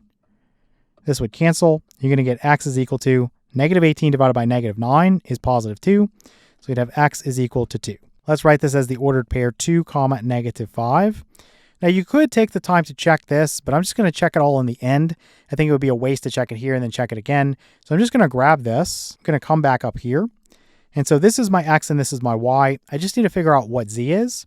So let's go through here. And you can just pick any equation you want. It doesn't matter. So I'm going to pick equation 1. So negative 5 times plug in a 2 for x. Then minus 3 times plug in a negative 5 for y. Then minus 2z is equal to 1. Okay, negative 5 times 2 is going to be negative 10. And then negative 3 times negative 5 is 15, so plus 15. Minus 2z is equal to 1. So this, negative 10 plus 5 is 5. So you would have 5 minus 2z is equal to 1. Let's subtract 5 away from each side. Cancel this. We'll have negative 2z is equal to 1 minus 5 is going to be negative 4. Let's divide both sides of the equation by negative 2. And so this would cancel. And you get z is equal to negative 4 divided by negative 2 is 2. So z here is going to be 2. So let's erase this and just put a 2 here. Remember, this is an ordered triple. So this first guy is your x value, the second guy is your y value, and the third guy is your z value. And again, you don't need to worry about 4 and 5. You're just going to check 1, 2, and 3. Those are your original equations. And I know we modified equation 3, but it really doesn't matter. So we're just going to go through here and plug in a 2 for every x, a negative 5 for every y, and a 2 for every z. You could do it with a calculator. It would be much quicker. But I'm just going to do it the long way just for completeness. So negative 5 times 2 minus 3 times negative 5 minus 2 times 2. Does that equal 1? Well, this is negative 10 plus 15 minus 4. Is that going to be 1? Yeah, 15 minus 14 basically is what you'd have. That is 1. So it works out here. Okay, so let's do the other ones. So you have 4 times 2, so 4 times 2, plus 5 times negative 5, minus 2 times 2. Does that equal negative 21?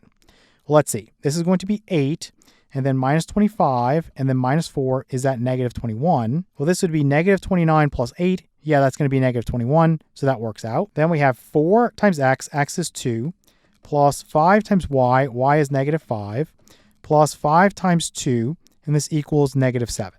Okay, so 4 times 2 is 8, then 5 times negative 5 is negative 25, and then plus 5 times 2 is 10, and this equals negative 7. So 8 plus 10 is 18, and if you do negative 25 plus 18, that is negative 7, so it works here as well. So that's what we're looking for. So coming back up here, we're going to want this answer, this 2, comma negative 5, comma 2. That's our ordered triple. All right, let's take a look at question 2 now. So we want to solve each system. So we have negative 2x minus 6y. Then minus z is equal to negative 8. Then for this other one, I'm going to subtract 7x away from each side. So I'll say we have negative 7x. We have minus 2y. Now we're missing a z here. So temporarily, I'm just going to put plus 0z. We'll get rid of that in a moment. It's just for clarity.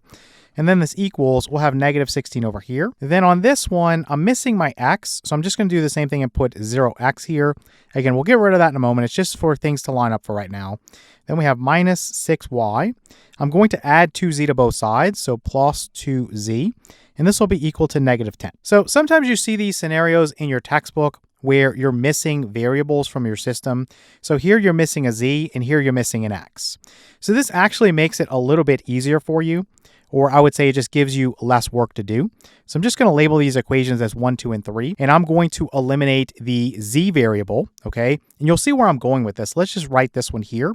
So I have negative 2x, and then I'm going to go plus negative 6y, and then I'm going to go plus negative z, and this equals negative 8. Let me put this one here. So we have negative 6y, so negative 6y, and then plus 2z, and this equals negative 10. So if I want to eliminate z, what I'm going to do is multiply this equation by positive 2. So this would change into a negative 4. This would change into a negative 12. And then this would change into a negative 2z, so minus 2z. And then this would change into a negative 16. So again, all I did was I multiplied equation 1 by positive 2. So I got negative 4x, then minus 12y, then minus 2z, and this equals negative 16. Okay, so from here, I'm just going to add these guys together, and let's see what that gives me. So you could put a 0x here just for clarity's sake, but we know that negative 4x plus 0x, that's just negative 4x. Then for this one, negative 12y minus 6y, that's going to be negative 18y. This is going to cancel, and this equals negative 16 minus 10 is going to be negative 26. Now, what I'm going to do is try to write this as neatly as I can. So this will be equation 4. I don't think I could fit it straight there, so let me put it down here.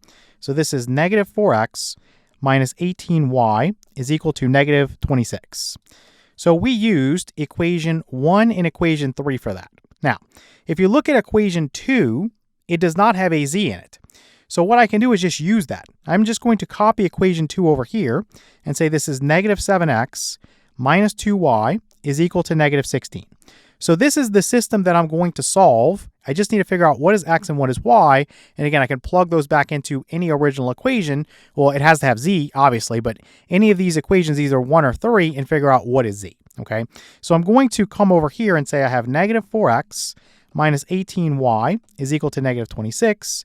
And then negative 7x minus 2y is equal to negative 16. Let's grab this. And I think we can solve this pretty quickly using elimination. I have a coefficient here of negative 18 and a coefficient here of negative 2.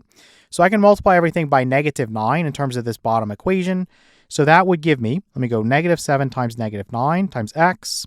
And then plus, I'll go negative 2 times negative 9 times y. And this equals negative 16 times negative 9. So negative 7 times negative 9 would be 63. So this is 63x. Negative 2 times negative 9 is positive 18. So this is plus 18y. And this equals negative 16 times negative 9 is positive 144. And let's add. So negative 4x plus 63x would be 59x. So this is 59x. And this is going to cancel. And this equals 144 minus 26. That's going to give me 118. Let's divide both sides of the equation by 59.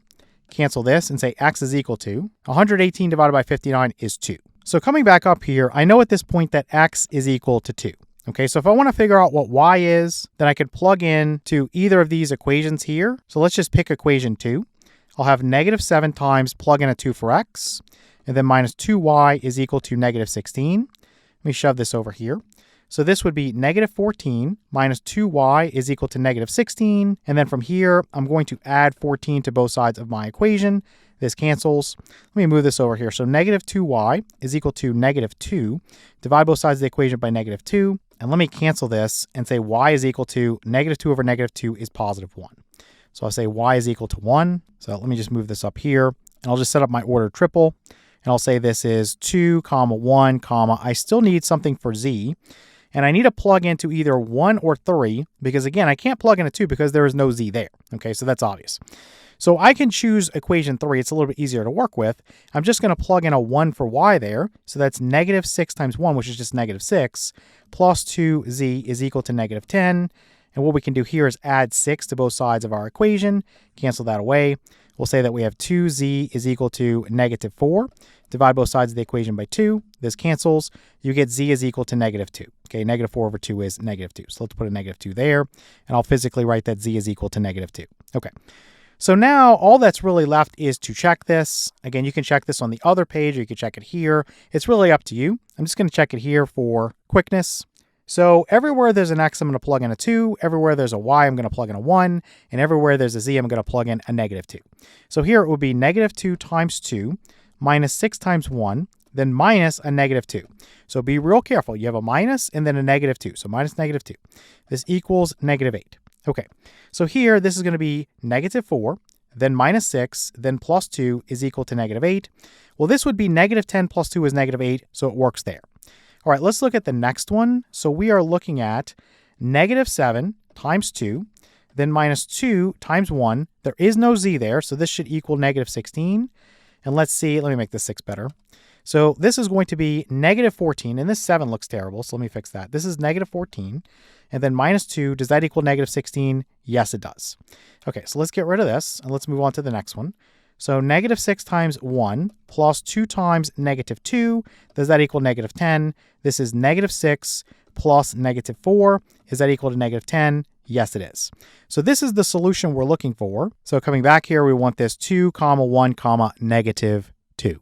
Okay, let's look at question 3 now. Again, we want to solve each system. So we have this negative 7x minus 5y, then minus 3z. And make this 3 a little bit better. And this equals 17.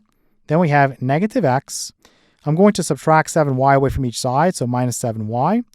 And then we have minus 7z, and this equals 15. And then over here, I'm going to subtract x away from each side, and then I'll say minus 4y. And then we'll have minus 4z, and this equals positive 9. Okay, so let's call this 1, let's call this 2, let's call this 3. So looking at this, it looks like maybe eliminating x is the easiest, because if you look at 2 and 3, you can make a simple change there, multiply one of the equations by negative 1, and you can get rid of x, and then you just have to do it to something else. So I would just go with x. Again, you can go with whatever variable you feel like eliminating. It's up to you.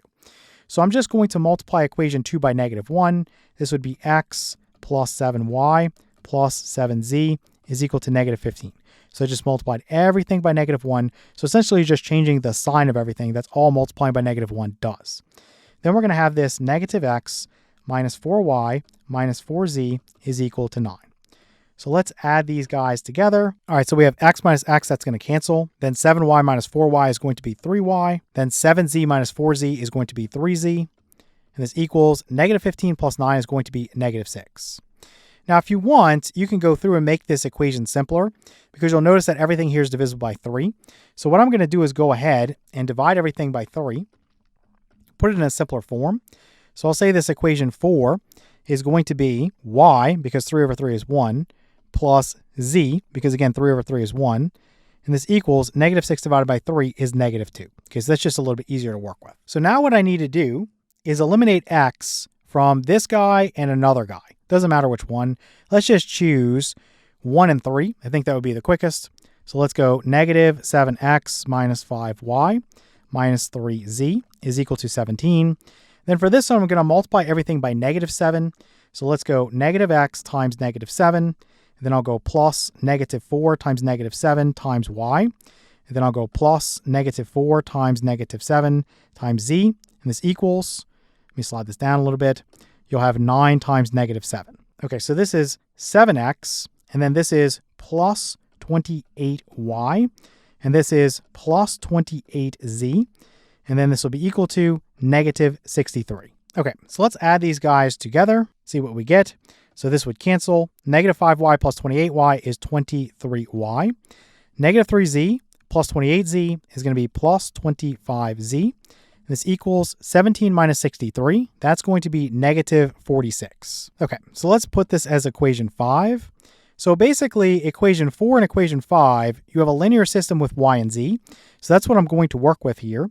So let's take the y plus z is equal to negative 2, and then the 23y plus 25z is equal to negative 46. It's probably best to use substitution here. So basically, I'm just going to solve this for y, and I'm going to say that this is y is equal to, we'll go negative z minus 2, and then I'm going to plug this in for y in this equation here.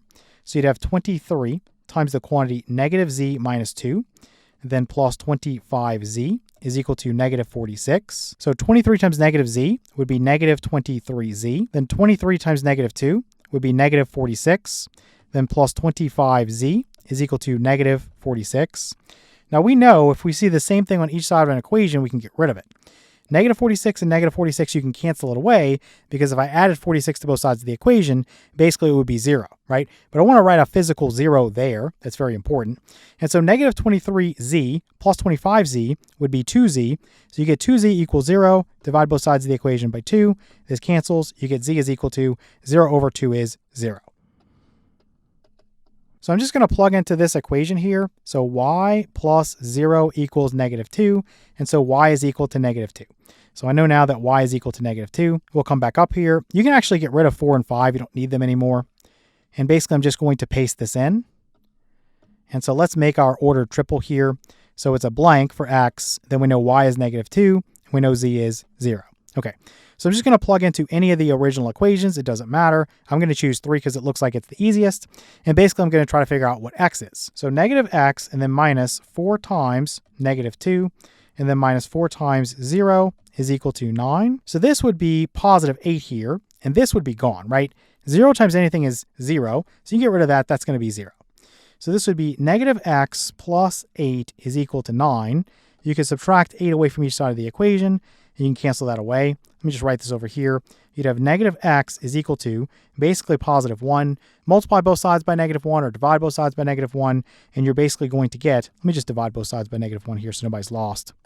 So we'll cancel this away. We'll say x is equal to 1 over negative 1 is negative 1. Okay, so this is negative 1 here. And again, you can check this. This is your x, this is your y, and this is your z. So you would have negative 7 times negative 1, that's 7. And then negative 5 times negative 2, that's 10, so plus 10. And then negative 3 times 0 is 0, so get rid of that. Does that equal 17? Yes. For the next one, you have the negative of negative 1, which is 1. Then you have negative 7 times negative 2, which is 14. And then this guy's going to be 0, so does this equal 15? Yes. Then for this guy, you have the negative of negative 1, which is 1. And then you have negative 4 times negative 2, which is positive 8. And we already know that this is going to be 9. Again, this is going to be 0 here. So it's just 1 plus 8 equals 9, and that is a true statement. So this is the one we're looking for. So I'm looking for this guy right here, which is negative 1, negative 2, 0. All right, let's take a look at our quiz. For the first question, we're asked to solve each word problem. We have that the zoo is a popular field trip destination. This year, the senior class at Malcolm High School and the senior class at Jackson High School both planned trips there. The senior class at Malcolm High School rented and filled 13 vans and 10 buses with 408 students. The senior class at Jackson High School rented and filled 10 vans and 6 buses with 280 students. Every van had the same number of students in it, as did the buses. How many students can a van carry? how many students can a bus carry? So this is what we're trying to figure out. How many students can a van carry? And then how many students can a bus carry? Now, something that causes some confusion here is how this problem is written. It says every van had the same number of students in it, as did the buses. So some people read that and they think that the vans and the buses carry the same number of people. That's not what it's saying. It's saying that each van carries the same number of students and each bus carries the same number of students. Those are separate, okay? So I'm just going to let x be equal to the number of students that a van can carry. So I'm just going to shorten that and put van. And then I'm going to say y would be equal to the number of students that a bus can carry. So I'm just going to put bus, okay? So you could make a table for this. You really don't need it. You can eyeball that and make your equations. But just to be complete so nobody's lost, I will make a table. So I'm just going to come down here where I have a little table set up. And essentially you want to write bus, you want to write van, and you want to write total, okay? And you have the two different high schools. So you have Malcolm High School, just going to put an M. And you have Jackson High School, just going to put a J. So coming back up, you just get the information. So what you want here, if there's 13 vans and X number of students are in each van, right? Remember, they filled it to capacity. Well, this would be 13X going in your table. And then similarly for the buses, it would be 10Y. So 13X, 10Y, and 408 is what you want to put in here. So 13X, you want 10Y, and you want 408. And I think you can see how we would get an equation. You would basically take the number of students from the bus, which is 13x, plus the number of students from the van, which is 10y, and this is equal to the total number of students on this trip from this high school, which is 408. Okay, so for the other guy, we'll go to Jackson High School. You've got 10 times x, 6 times y, and 280. So you've got 10x, you've got 6y, and 280. So to make my equation, I would say 10x plus 6y is equal to 280.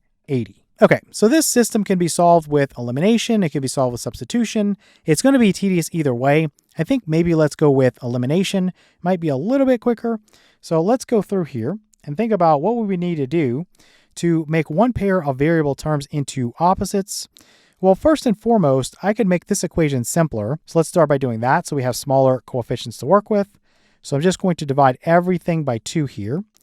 So we would have 5x plus 3y equals 140. So from here, just thinking about it, I think maybe we would work with 10 and 3. Those are going to be easy to work with. So I'm going to multiply equation 1 by negative 3. So 13 times negative 3 is negative 39, then times x. Negative 3 times 10 is negative 30, so minus 30y. And this equals negative 3 times 408. That's going to be negative 1,224. And then over here, what I want to do is multiply this equation 2 by positive 10.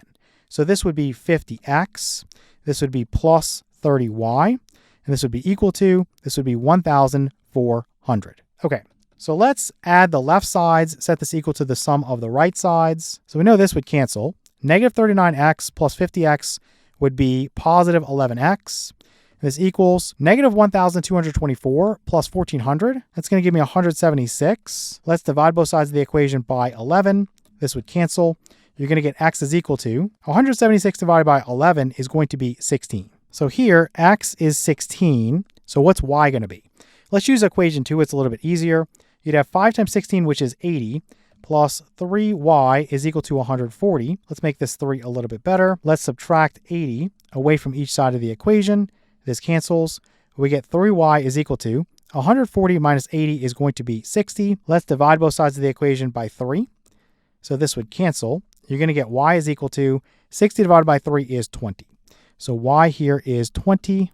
Let's grab this. So for each van, it's going to be 16 students. And then for each bus, it's going to be 20 students. You can check this pretty easily. Just go through and say, okay, well, if they filled 13 vans and 10 buses, well, 13 times 16 is 208. And then plus 10 times 20 is 200. If you sum those amounts together, you do get the total number of students, which is 408. So this one's good to go. For the other one, you see that you have 10 vans, so that would be 160, 10 times 16, so this is 160. Then plus you have 6 buses, so that would be 6 times 20, which is 120. And if you sum those two amounts together, you do get 280.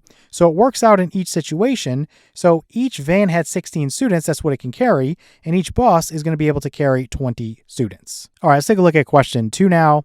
So again, we want to solve each word problem. So Scott's school is selling tickets to the football game. On the first day of ticket sales, the school sold 10 adult tickets and 4 child tickets for a total of $98. The school took in $81 on the second day by selling 9 adult tickets and 3 child tickets. What is the price each of 1 adult ticket and 1 child ticket? So this problem is very similar to the last problem. You can make a table if you want. I will for completeness, but you don't need one.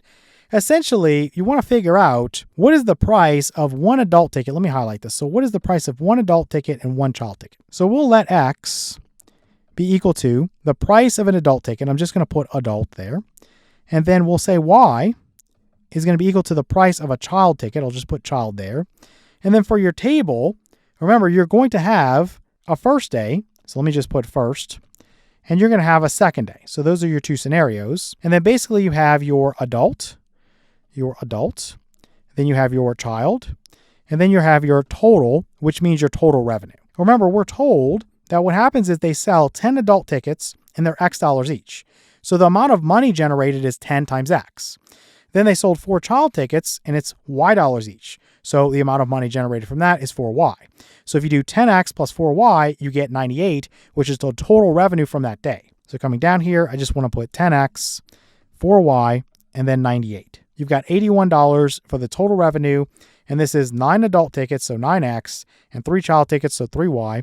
So you have 9X plus 3Y equals 81. So 9X, 3Y, and 81. And again, we can quickly set up our equations. So 10X plus 4Y is equal to 98.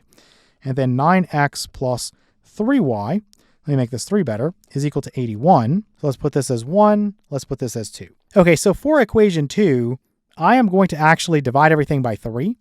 So I'm going to divide this by 3, this by 3, and this by 3. This would give me 3x plus y is equal to 27. And I'm just going to replace this. And the reason I'm doing that is because it's going to allow me to use substitution very, very easily. So I can just solve this for y. So I can say this is y is equal to negative 3x plus 27. I can then plug in for y in this equation right there. So I would have 10x, so 10x plus 4 times, plug this in for y right here, so negative 3x plus 27, and this would be equal to 98. So let's solve this real quick and see what we get for x. So this is 10x plus 4 times negative 3 is negative 12. Let me get rid of the plus and just put minus 12 times x. And then 4 times 27, that's going to be 108, so plus 108, and this equals 98. All right, so 10x minus 12x is negative 2x, so we have minus 2x, then plus 108, and this equals 98. So let's subtract 108 away from each side of the equation. Let's cancel this away. We're going to have negative 2x is equal to 98 minus 108 would be negative 10. Let's divide both sides of the equation by negative 2. And let's cancel this away. We'll get x is equal to negative 10 divided by negative 2 is going to be positive 5. So x here is going to be 5. So we can plug into equation 1 or equation 2. It won't matter. So I'm going to just pick equation 2 because it's a little bit simpler. So we have 3 times 5 plus y is equal to 27. So this would be 15 plus y is equal to 27. Let's subtract 15 away from each side of the equation. Let's cancel this. We have y is equal to 27 minus 15 is going to be 12. So let's put y is equal to 12. So let's go back up. And so each adult ticket is $5 and each child ticket is $12. So this is going to be the correct answer. I know in most situations it would be reversed, right? An adult ticket is usually more than a child ticket, but this is just a simple example, okay? And you can check this by just going through and verifying the revenue. So if they sold 10 adult tickets, well, 10 times 5 would be 50. So they would have made $50 there. And then 4 child tickets, 4 times 12 is 48. So plus 48, is that 98? Yes. So that part checks out. Then on the other day, you've got 9 adult tickets. So 9 times 5 is 45. So they would have made $45 there. Plus 3 child tickets. So they would have made 3 times 12 or $36 there. Does that sum to 81? Yes, it does, right? So this one checks out as well. So this is the correct answer. Each adult ticket is $5 and each child ticket is $12. All right, let's take a look at question 3 now. So again, we want to solve each word problem. So a boat traveled 299 miles each way downstream and back. The trip downstream took 13 hours. The trip back took 23 hours. Find the speed of the boat in still water and the speed of the current. We want to figure out the speed of the boat in still water and the speed of the current. So let's let x be equal to the speed of the boat. I'm just going to write boat, and that's going to be in still water, so there's no current at all. Then what we're going to do is say that y is going to be equal to the speed of the current, so I'm just going to write current. Now again, you don't have to make a table, but for these problems, maybe you want to make one if you're struggling. So this one is a motion word problem, so we use our distance formula. So d, the distance traveled, is equal to r, the rate of speed, times t, the time traveled. So going back up, you see that you have downstream and back, which would be upstream, okay? So let's go downstream. I'll just put d period, s period, and upstream, which is coming back, so u period, s period. Okay, so downstream and upstream. Thinking about our information, we know that the distance traveled is 299 miles each way, because it tells us specifically. A boat traveled 299 miles each way, downstream and back. So looking at this, for the distance, I would put 299 here and 299 here. That is known. Now, the rate of speed is not known, right? But we know that if we're going downstream, we're going with the current. And if we're going upstream, we're fighting the current. So basically going downstream, you want the speed of the boat in still water, which is x, plus the speed of the current, which is y. So x plus y. So we're going to come here and put x plus y. Then if you're going upstream, you want to take y away, right? Because now you're fighting the current. So it's the speed of the boat in still water, which is x, minus the speed of the current, which is y. Now for the time, it tells us the trip downstream is 13 hours and the trip upstream or back is 23 hours. So this is 13 and this is 23. Okay, so we have enough information here to set things up. Remember, distance equals rate of speed times time traveled. So what I can say is that I have 13, which is my time, multiplied by the quantity x plus y, which is my rate, that should be equal to 299.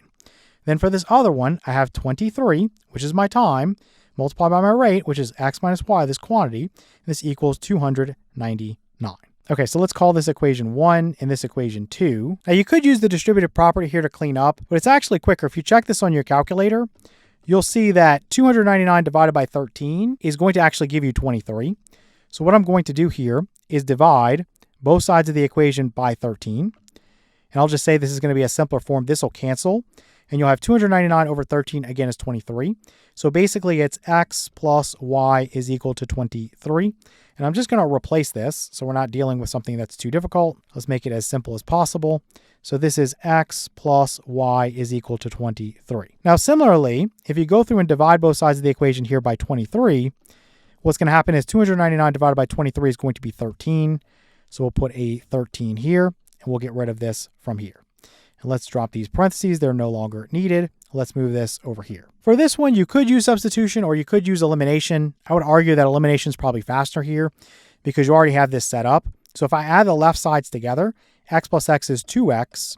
Y minus y would be 0. So that would cancel. And this equals 23 plus 13. That's going to give me 36. Divide both sides of the equation by 2. And so this would cancel. And you get x is equal to 18. So let's put this over here. That x is equal to 18. Let's just use equation 1 here. So I'm going to have 18 plus y is equal to 23. Let's subtract 18 away from each side of our equation. This would cancel. You're going to get y is equal to 23 minus 18 is going to be 5. So y here is going to be 5. So that tells me that the speed of the boat in still water is 18 miles per hour, and the speed of the current is going to be 5 miles per hour. So we can look at that there. Again, you can always check this. You can say, okay, well, if I was traveling and going downstream, so this would be now 18 plus 5 in terms of my rate of speed. So that would be 23 miles per hour. And I did that for 13 hours. Well, 23 times 13 is 299. Again, the total number of miles for that trip. In the other scenario, you're traveling for longer, so for 23 hours, but you're going at a slower pace, right? You're going at only 13 miles an hour now. So 13 times 23 also gives you 299. So this is our correct solution. Our boat is traveling at 18 miles per hour in still water, and the speed of the current is 5 miles per hour. All right, let's take a look at our quiz. For the first question, we're asked to place the given augmented matrix in reduced row echelon form, and we want to find the solution for the system. So we have our system, negative 7x plus 2y equals 4, and then 9x minus 3y equals negative 3. And we've already set up the augmented matrix. Let's just copy it here. So you have your negative 7, your 2, and then your 4. That's going to be in your first row or your top row. And then in your second row or your bottom row, you're going to have 9, negative 3, and negative 3. So the first thing you'd want to do is get a 1 right here. And so what I'll do is just multiply row 1 by negative 1/7. So in other words, you'd have negative 7 times negative 1/7. You would have 2 times negative 1/7. And then you would have 4 times negative 1, let me make this 1 better, 7th. So negative 7 times negative 1/7, that's going to be positive 1. That's what we want. Then 2 times negative 1/7 will be negative 2/7. So negative 2/7. And then 4 times negative 1/7 is going to be negative 4/7. So let's put negative 4/7. Okay, so that part is done. So now what I want to do is get a 0 here. And to do that, I'm going to multiply row 1 by negative 9 and then add that to row 2. So let's start with the first step. I'm going to multiply row 1 by negative 9. So 1 times negative 9, and then negative 2/7 times negative 9, and then negative 4/7 times negative 9. So this would be negative 9. Let's erase this and put negative 9. And then we're going to add this to positive 9. So let me actually just do that right here. So this would be plus 9. So then negative 9 plus 9 would give me 0. So let's erase this and just put a 0, and we'll just move on here. So we have negative 2/7 times negative 9. This would be 18 over 7. So this would be 18 over 7. And what we want to do is add this to negative 3. So plus negative 3. Well, you need a common denominator here. So I'm going to multiply this by 7 over 7. So this would be negative 21 over 7. So this is negative 21 over 7. So this will end up giving me negative 3 over 7. So let's say that this guy right here is now negative 3 over 7. And then lastly, we have negative 4 over 7 times negative 9. Well, this is going to be 36 over 7. So this is 36 over 7. And then we're going to add this to negative 3. So again, we need a common denominator. So I'm going to multiply this by 7 over 7. So this would be negative 21 over 7. So negative 21 over 7. And 36 minus 21, that's going to give me 15. So this would be 15 over 7. So this right here would be 15 over 7. So we've got the first column, or you could say the leftmost column, finished. So now you're moving on to this column right here, and you want to get your 1 first. So you want to make this guy into a 1. So how do you do that? Well, you can multiply everything by negative 7/3, or the reciprocal of negative 3/7. So don't worry about the 0 because that's not going to change. Multiplying by 0 is going to give you 0, so don't even worry about it. So basically, negative 3/7 times, you're going to have negative 7/3. And so these are reciprocal, so this is going to give you 1. So I'm just going to erase this and put a 1 here. Then you have 15/7 times negative 7/3. Let's see what this is going to give us. We can see that this 7 will cancel with this 7, and basically 15 divided by 3 is 5. And so what you'd have is 5 times basically negative 1, which is negative 5. So let's put this as a negative 5 here. Now, at this point, you know that y is equal to negative 5.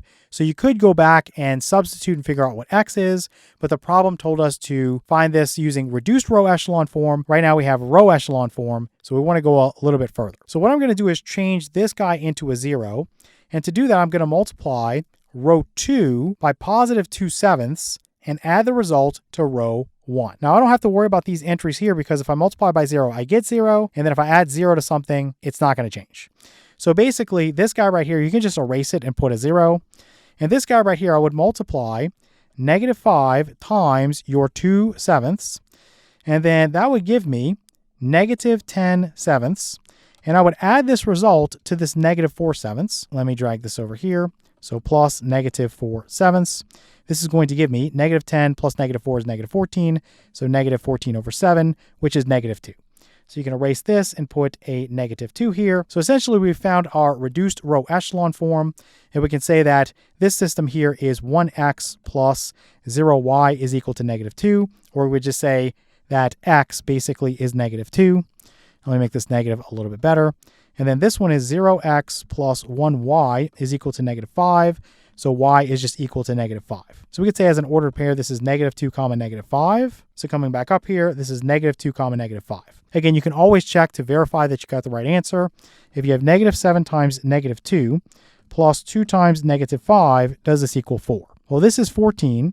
And then minus 10, does that equal 4? Yes, it does. Now for the other guy, you have 9 times negative 2 minus 3 times negative 5, and that equals negative 3. Well, this is negative 18, and this is plus 15. Does that equal negative 3? Yes, it does. So this ordered pair negative 2 comma negative 5 is the solution for our system. All right, let's look at question 2. Again, we want to place the given augmented matrix in reduced row echelon form and find the solution for the system. All right, so this is already done for us. We have negative 7x plus 3y equals 12. Then we have negative 2x plus 4y equals negative 6. So we have this guy right here. So let's just copy this.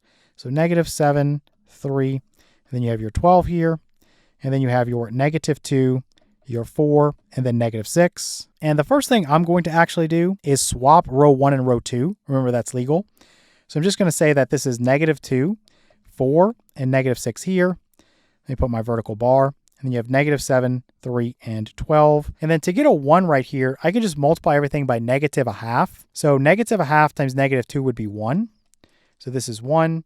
4 times -1/2 is going to be -2. So let's put -2. And then -6 times -1/2. So -6 times -1/2. We know this is positive. 6 divided by 2 is 3. So this is 3. So let's put that there. Okay, so the next step is to get a 0 here. Remember, we're working column by column. So I'm going to multiply this first row here by +7 and add that to row 2. So we'll have 1 times 7 and then plus -7. Let's just do these one at a time. So this would be 7 plus -7, which is 0. So let's put that there. And then you would have -2 times 7 and then plus 3. Let's write this one below. You would have +3 times 7 and then plus 12. So this right here, this is -14 plus 3. That's going to give you -11. So let's put that here. And then this one, 3 times 7 is 21. 21 plus 12, that's going to give you 33. So let's put equals 33. Let's put that here. And let's get rid of this. And now I want to work on getting a 1 in this position right here. So I could multiply everything by -1/11, or the reciprocal of this guy. Again, forget about this. 0 times anything is 0. So just skip that. This we know is going to become a 1. So basically I need -1/11 times 33. And so this is going to cancel with this. 33 divided by 11 is 3. So basically you get -3 as a result here. So this is -3. And so now we know that y is -3, right? I can just write that off to the side at this point. But again, we're trying to put this in reduced row echelon form. So I need to get a 0 here. So what I'm going to do is multiply row 2 by 2 and then add that result to row 1. Again, if you multiply 0 by anything, you get 0. And then if you add that to something, it remains unchanged. So you can skip this one. We know that this one will become a 0. And this one, you would have basically -3 times 2, which is -6, then plus 3.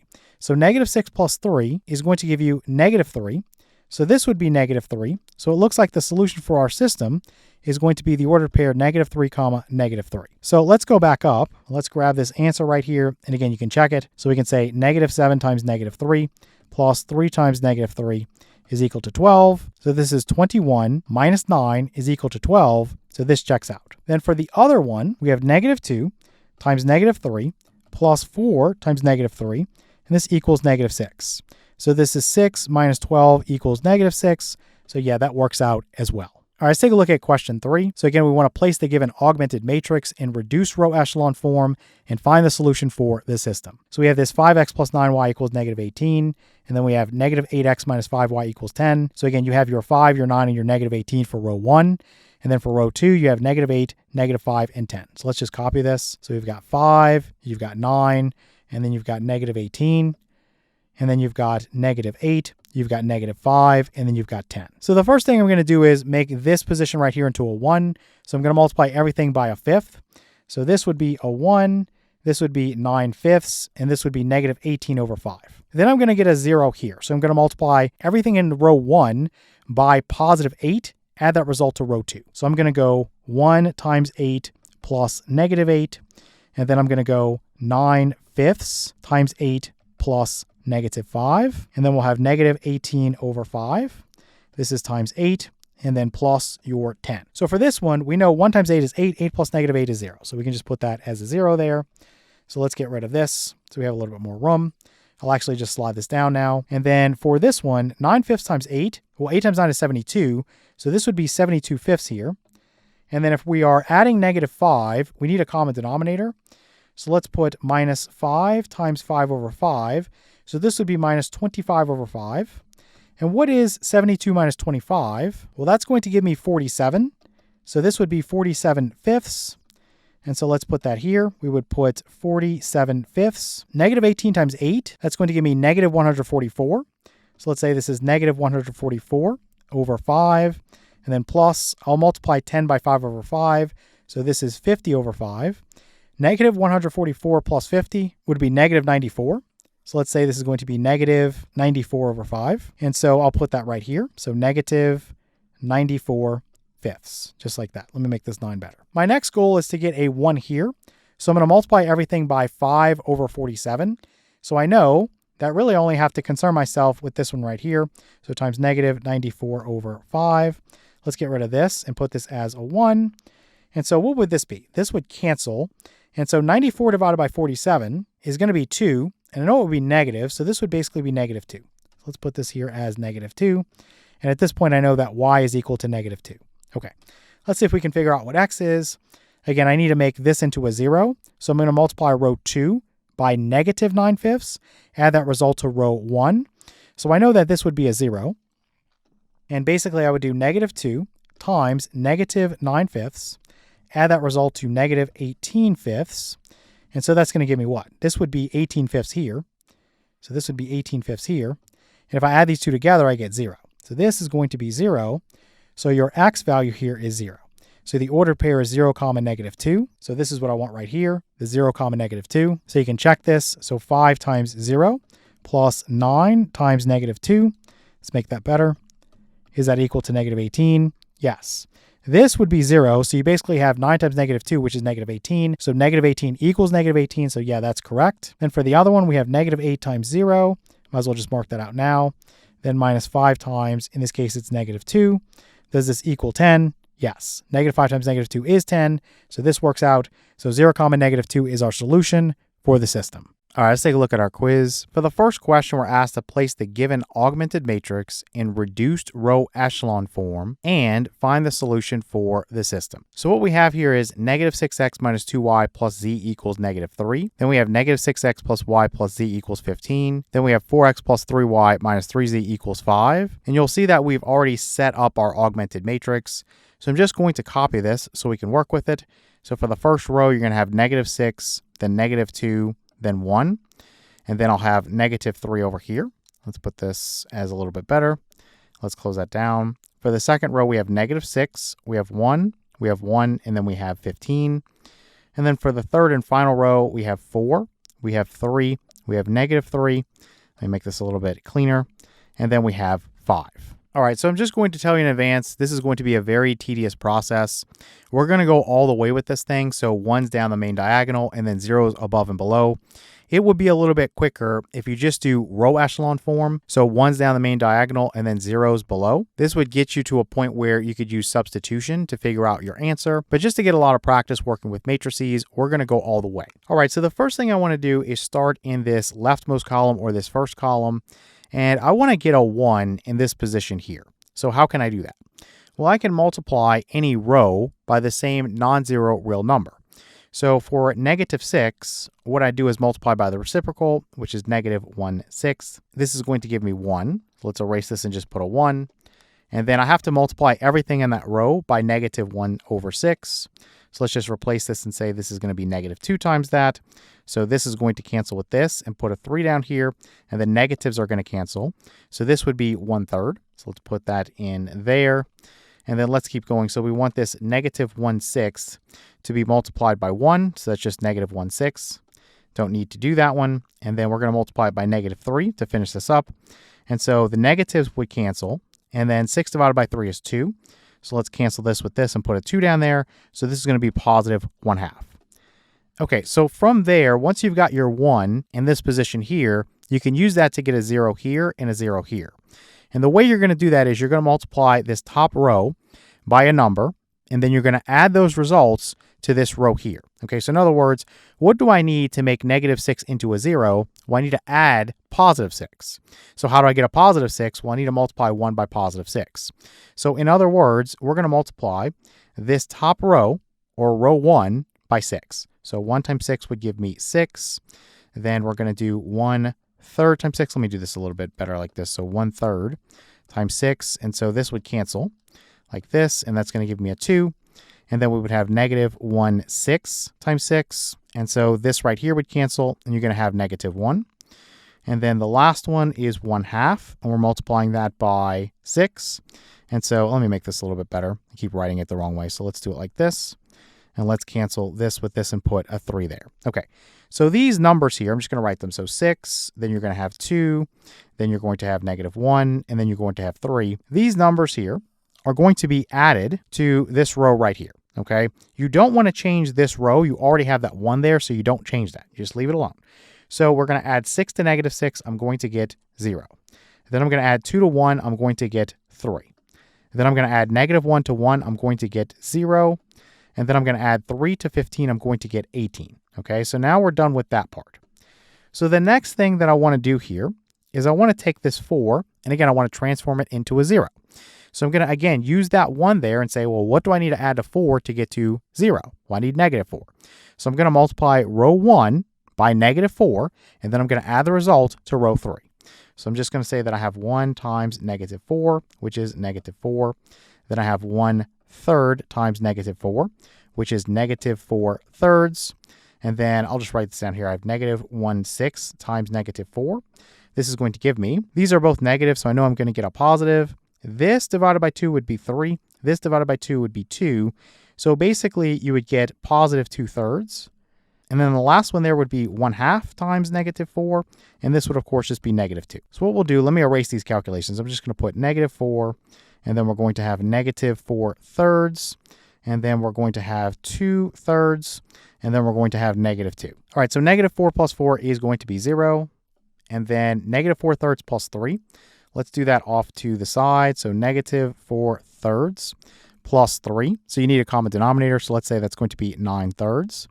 So 9 minus 4 is going to be 5. So this is going to be 5/3.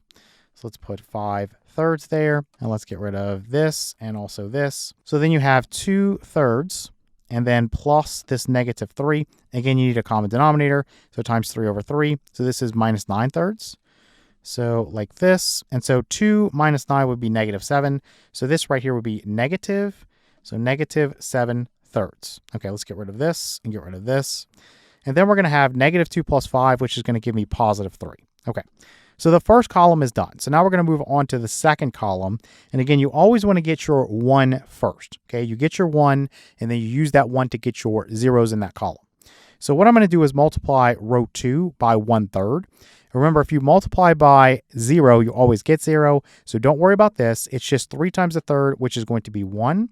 Forget about the 0. 18 times a third is going to be 6.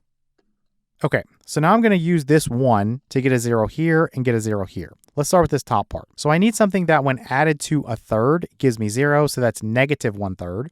So what I want to do is multiply row 2 by negative 1/3. So forget about 0 here and 0 here. 1 times negative 1/3 would be negative 1/3. So you're going to have that. And then 6 times negative 1/3. So let's do that. So 6 times negative 1/3. That's going to give you negative 2. So we're going to add a negative 1/3 to 1/3. That's going to give me 0. So it's going to be like that. And then negative 2 plus 1/2. Let's do that over here as some scratch work. And I'm just going to get a common denominator. So I'll multiply this by 2 over 2. So this will end up being negative 4 over 2 plus 1/2. So this will give me negative 4 plus 1 is going to be negative 3. So this is negative 3/2. So I'm going to replace this with negative 3/2. And again, just for clarity, in case anybody's lost, the reason we were able to skip this right here and this right here, if you multiply something by 0, you get 0. Okay, so if you add 0 to something, then it's unchanged. So you don't need to worry about it if you have a 0 there. So then coming to this one, I want my 0 here. And again, I want to use the same strategy. I have a 1 here, so I'm going to multiply that by negative 5/3 and then add that result to this row here. So this right here is going to be a 0. So then this multiplying by 0 again gives you 0, so forget about it. And then for 6, I'm going to multiply it by a negative 5/3, and then I'll add that result to 3. So 6 divided by 3 is going to be 2. 2 times negative 5 is going to be negative 10. So we would add negative 10 to this 3 here, and that is going to give me negative 7. All right, so far so good. We have 2 columns done. So I want to get my 1 here first. So to do that, I'm going to multiply everything by the reciprocal of this. So I know that this would be a 1. It's going to be negative 3/7 times negative 7 that I have to worry about. Let's get rid of this and put a 1. Let's figure this out. So negative times negative is positive. The 7s would cancel, and basically you'd have a positive 3, right? Again, these negatives are going to cancel. So this right here is 3. So at this point, I know that z is 3, and actually I also know that y is 6. Okay, so if you wanted to use substitution once you get it into row echelon form, then you can do that. It's a little bit quicker. But I want to take it all the way and figure out what this guy is going to be using my augmented matrix. So what I'd have to do is multiply row 3 by positive 1/6 and add that result to row 1. So we would have 1 times 1/6, and then that would be added to negative 1/6. So this right here would basically give me 0. So let's get rid of this and put a 0 here. And then you would also do your 3 times 1/6, and then you're going to add that result to this negative 3/2 here. Okay, so this right here is going to cancel, and it's going to be 1/2. So you're going to have 1/2, and then plus negative 3/2. So let's figure out what that's going to be. So you have a common denominator, and you would say negative 3 plus 1 is going to be negative 2. So you have negative 2/2, which is negative 1.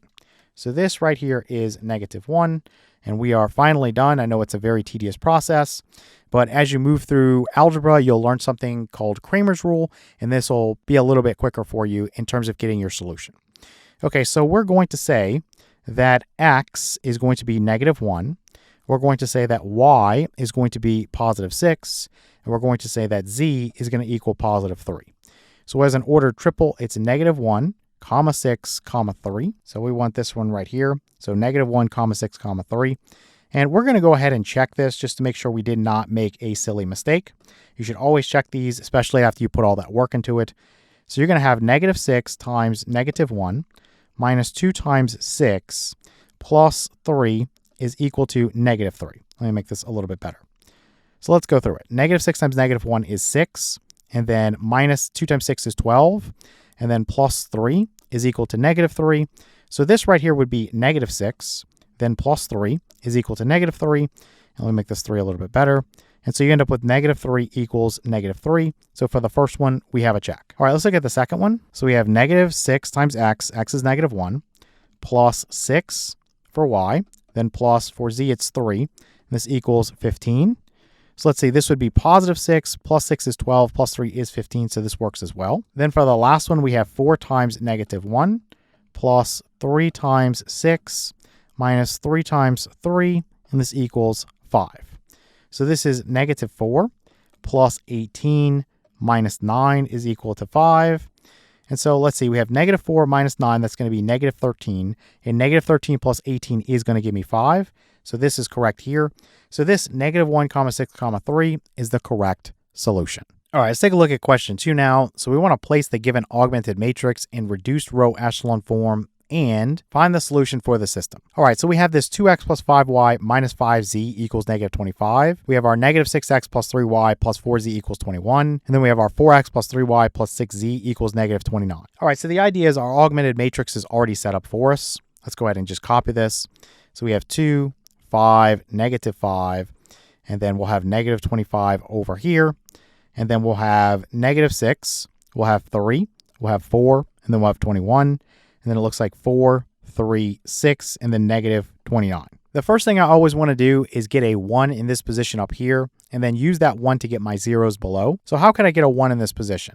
Well, I would need to multiply this entire top row by 1/2, right? The reciprocal of 2. So basically we'll go through and say that this is going to be 1, and then 5 times 1/2 would be 5/2. And then negative 5 times 1/2 would be negative 5/2. And then negative 25 times 1/2 would be negative 25/2. So negative 25/2. The next thing I want to do is get a 0 here, and you're going to use that 1 to get your 0. So you think about, what do I need to add to negative 6 to get a 0? Well, it's positive 6. So I'm going to multiply row 1 by positive 6, add the result to row 2. So what I'll do is multiply everything first. So let's go 1 times 6 equals 6. And then I'll say 5/2 times 6. So this right here, this is going to cancel and give me a 3. 3 times 5 is 15. So this would be 15. And then you'll have negative 5/2 times 6. And this is just going to change the sign. So this would be negative 15. And then you would have, let me write this up here, negative 25/2 times 6. So we'll say this would cancel and give me a 3. So this is negative 75. So 6 plus negative 6 is going to give me 0. And then we have 15 plus 3. That's going to give me 18. And then we have negative 15 plus 4. That's going to give me negative 11. And then we have 21 plus negative 75. That's going to give me negative 54. So let's put negative 54 there. So now let's move on to getting a 0 right there. So essentially you need 1 times negative 4, We know that's -4. I'll just write that. Then you have 5 halves times -4. And so this is going to cancel with this and give me a -2. So -2 times 5 is -10. And then you're going to have -5 halves times -4. Again, that just changes the sign. So this is going to be +10 now. And then you're going to have -25 halves times -4. And we see that this would cancel with this and give me a -2. And -2 times -25 is going to give me +50. So these guys right here, this is what I'm going to add to this row right here. So -4 plus 4 is going to give me 0. And then -10 plus 3 is going to give me -7. And then 10 plus 6 is going to give me 16. And then 50 plus -29, that's going to give me 21. So let's erase this and put 21. All right, so now that we have this first column done, we move on to the second column. You always want to get your 1 first. So that 1 is going to go right there. So what do I need to do? I need to multiply everything in that row by the reciprocal of 18, which is 1 over 18. So this is going to be a 1. If you have -11 times 1 over 18, that's just going to be -11 over 18. And then -54 over 18, that's going to give you -3. Okay, so now I use this 1 right here to get my 0 above and my 0 below. Again, you can start with either one. I'm going to start with this top one here. So I need 5 halves to become a 0. So that means I need to add -5 halves to this guy right here. Okay, don't worry about anything over here, because we're only going to have to think about this stuff because this column is done, right? If I multiply by 0, I get 0. And when I add 0 to something, it doesn't change. So I only need to work on the columns that I haven't touched yet going to the right, okay? So I know that I'm going to multiply everything in row 2 by -5 halves. So 1 times -5 halves, which is obviously -5 halves. And then you will have -11 over 18 times -5 halves. So let's see what that's going to give me. Looks like I can't cancel anything. So this would be +55 over 36. And then if I think about this -3 multiplied by -5 halves, can't cancel anything. That's just 15 halves. You have -5 halves plus 5 halves. That's going to give you 0. And then you have 55 over 36 plus -5 halves. So that is going to require some work. So let's work on that over here. So I'll just drag that up here like this. So plus your -5 halves. You need a common denominator, so I'm going to multiply this by 18 over 18. So this would be 55, and then basically minus 5 times 18, that's going to be 90. And this is over the common denominator of 36. So 55 minus 90 is going to be -35. So this is -35 over 36. So that's what we're going to put right here. So this is -35 over 36. Let me make that 5 a little bit better. Then lastly, we have -25 over 2. And then plus 15 over 2. And so what is this going to give me? Well, -25 plus 15 is going to give me -10. So this would be -10 over 2, which is basically -5. Let's get rid of this and put a -5 in there. I'm going to multiply row 2 by +7 and then add the result to row 3. So I know 1 times 7 is 7 and 7 plus -7 is 0. So let's just put that there. You would have -11 over 18 times 7. And then you're going to have -3 times 7. So -3 times 7 is going to give you -21. And if I add -21 to 21, I know this is going to be 0. So this one's easy. So now we just have to work on that one. So we have this guy, nothing's going to cancel. So this is basically -77 over 18. And then we're going to add this to 16. So we're going to add this to 16 like this. So of course I need a common denominator. So let's multiply by 18 over 18. So this is -77 plus 16 times 18 is 288. And this is over 18. So what is -77 plus 288? That's going to give me 211. So this is 211 over 18. So let's erase this and put 211 over 18. So now this column's done. So now we're working on this column. So I want to get a 1 right there. And to do that, I'm going to multiply everything by the reciprocal, which is 18 over 211. Now this is a 0, this is a 0, and this is a 0. So multiplying by 0 gives you 0. So you only have to change this into a 1. Okay, so that's done. All right, so I need to get this into a 0 and this into a 0. Now it's going to be really easy here because this guy's a 0 here. So for this one, I would multiply row 3 by 11 over 18 and then add that result to row 2. But if I'm multiplying that by 0, I get 0, and adding that to this is not going to change anything. So basically, I can just legally put this as a 0, okay? The same thing is going to happen here. I can just legally put this as a 0 because again, when I multiply by this, what's going to happen is 0 times whatever that is going to give me 0, so it's not going to change that. So what I have now is my solution for my system. So we have that x is equal to -5, we have y is equal to -3, and then we have z is equal to 0. So the order triple is -5, comma -3. Let me make this 3 a little bit better. And then we have 0. Okay, so we have -5, comma -3, comma 0. So this guy right here. Again, I always want to check this with you just to verify that we got the right answer. So let's just take the time to go through it. So we have 2 times -5, then plus 5 times -3, then minus 5 times 0. You can just leave that off. In each case, when you're checking this, forget about the z because it's going to drop out because of 0. Does this equal -25? And the answer is yes, right? This is -10 plus -15. That does equal -25. So that's done. All right, for the next one, you have -6. So -6 times -5, then plus 3 times -3. Again, forget about this 4z part. Does this equal 21? So this is 30 minus 9 equals 21. So yeah, that works out as well. And then for the last one, you have 4 times -5, then plus 3 times -3. Again, forget about the 6z. Does this equal -29? Well, this is -20 plus -9 equals -29. So this works as well. So this -5, comma -3, comma 0 is the solution for our system. All right, let's take a look at question 3. So again, we're asked to place the given augmented matrix in reduced row echelon form and find the solution for the system. All right, looks like we have 2x minus 3y minus 5z equals -2. We have 5x minus y minus 5z equals -8. And then we have x plus 5y plus 2z equals 5. So we already have our augmented matrix. I'm just going to copy it. You have a 2, a -3. You have a -5. And then you'll have a -2. That's your first row. Now for your second row, you have 5, -1, you have -5, and you have -8. And then for the last row, you have a 1, a 5, a 2, and a 5. So before I go anywhere, you know that you want a 1 in this position here. And remember, you're always allowed to legally swap any 2 rows. So I'm actually going to erase this. Just wanted to write it for completeness. And I'm going to take row 1 and put it in row 3. Okay, so I'm going to write 2, -3, -5, and -2. And then I'll take this row 3 and bring it to row 1. So 1, 5, 2, and 5. Remember, that's completely legal. If you were writing this as a system of equations, it doesn't matter which equation is on top, which equation is in the middle, or which equation is on the bottom. All right, so we already have our 1 there, so we need to get a 0 here and a 0 here. So how can we do that? Well, for the first one right here with this 5, I need to add -5 to it. So basically, I'm going to multiply row 1 by -5, and then I'm going to add the result to row 2. So we know that 1 times -5 is -5. -5 plus 5 is 0. So let's just erase that and put 0. But for the rest of them, I think we need to actually go through and show it. So you'd have 5 times -5, then you'd have 2 times -5, and then you're going to have 5 times -5 again. So this one is -25, and this one is -25, and this one is -10.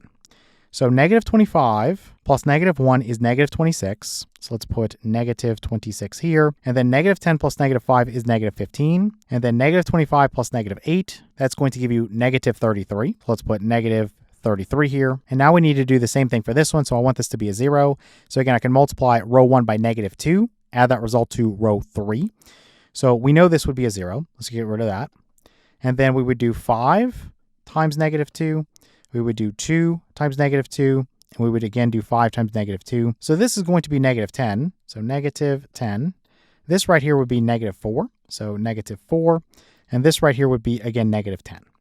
So let's add those results. So -10 plus -3 is -13. Let's put that in there like that.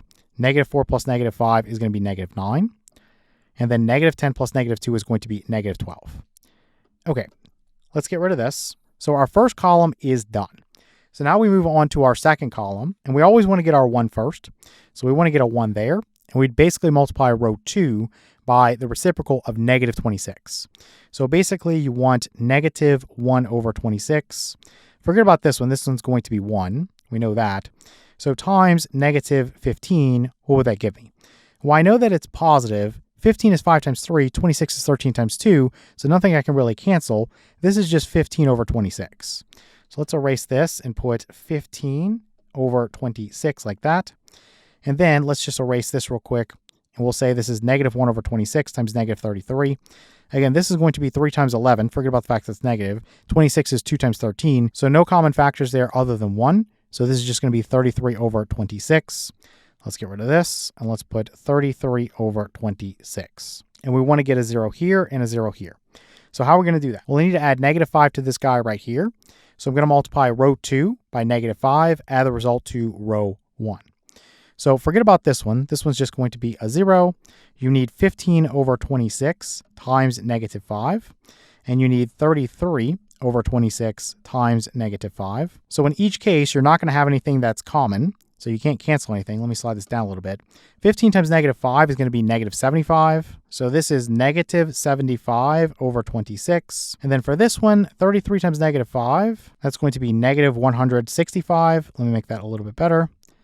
And this is over 26. Okay, so these guys right here, let me get rid of this, and let me get rid of this. These are going to be added to this guy here and this guy here. So I need to add this to 2. Let me slide this down a little bit. And basically, I want a common denominator. So let me multiply this by 26 over 26. So this would basically be 52 over 26. So this equals negative 75 plus 52 is negative 23, and then over 26. Okay, so let's erase this and put negative 23 over 26. Okay, so now I need to add this to 5. So again, I have to have a common denominator. So I'm going to multiply by 26 over 26. 5 times 26 is 130.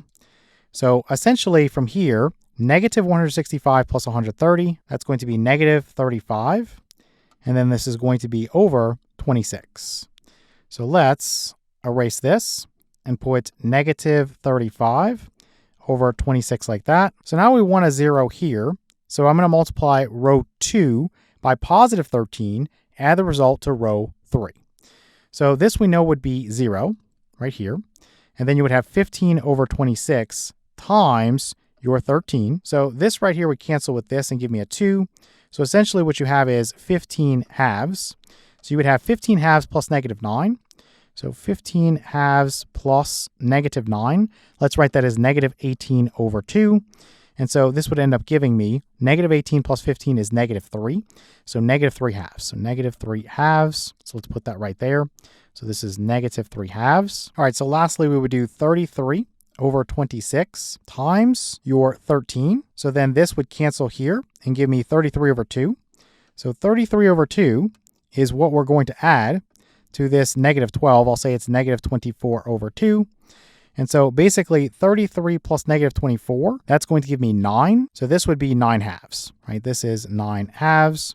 So let's get rid of this and put this as 9 halves. So now I just want to get a 1 in this position here. So I'm going to multiply everything by the reciprocal of negative 3 halves. So basically, you only have to do this one times negative 2 thirds. This I know is going to be a 1, so forget about it. This would cancel with this and give me a 3 here. This cancels. So basically, this is negative 3, right? 3 times basically negative 1 gives me negative 3. So this is negative 3 right here. So again, at this point, you could go back and use substitution and get your answer. But let's just take it all the way through. So I need to get a 0 here and a 0 here. So how can we do that? Well, I'm going to multiply this row right here by negative 15 over 26 and add the result to row 2. So really, I know this would be a 0. Just work on this one. So basically, I would have negative 3 times negative 15 over 26. When I'm done with that, I'm going to add this to 33 over 26. Let's just slide this down over here. I'm just going to change this into a 0. Forget about that now. So negative 3 times negative 15 over 26, this would be 45 over 26. So 45 over 26. And then this is a 6 here. It looks more like a 20. But basically 45 plus 33, that's going to give me 78. So this would be 78 over 26. And if you do that division, that's going to be 3. Okay, so let's erase this and put a 3 there. So that part's done. All right, to get this last one right there, I need to multiply row 3 by 23 over 26, add the result to row 1. So you're going to have 23 over 26 multiplied by, forget about this one, I'm going to multiply by negative 3. And then when that's done, I'm going to add that to negative 35 over 26. Let me make this 5 a little bit better. Let me make this 3 a little bit better, more legible. So I already know that this is going to be a 0. Again, you can get rid of this. Just put a 0 there. Let me slide this over a little bit. This would be negative 69 plus negative 35 over the common denominator of 26. Negative 69 plus negative 35 is negative 104. This is over 26, which gives me a final result of negative 4. So let's get rid of this and put a negative 4 here. Okay, so this tells me that x is equal to negative 4, y is equal to 3, and z is equal to negative 3, or the order triple negative 4, comma 3, comma negative 3. Let's grab this. So again, I always want to check things. I know that this is my solution here, negative 4, comma 3, comma negative 3, but you did all that work, so make sure you got the right answer. So we have 2 times negative 4, and then minus 3 times 3, and then minus 5 times negative 3. Does that equal negative 2? Well, this is negative 8, this is minus 9, and this is plus 15. Does that equal negative 2? Well, this would be negative 17 plus 15. That does equal negative 2, so yeah, that works. Okay, for the next one, you're going to have 5 times negative 4, and then minus 3, and then minus 5 times negative 3. Does that equal negative 8? So this is negative 20 minus 3 plus 15.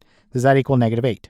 Well, this right here would be negative 23 plus 15. That is going to give you negative 8. So let's check that off. Then for the last one, you'll have negative 4, and then plus 5 times y. Y is 3. And then plus 2 times z. Z is negative 3. And this equals 5. Okay, so negative 4 plus this would be 15. And then plus negative 6. This equals 5. So negative 4 plus negative 6 would be negative 10. Negative 10 plus 15 would give you 5. So it works here as well. So this is our correct solution for the system, this negative 4, comma 3, comma negative 3.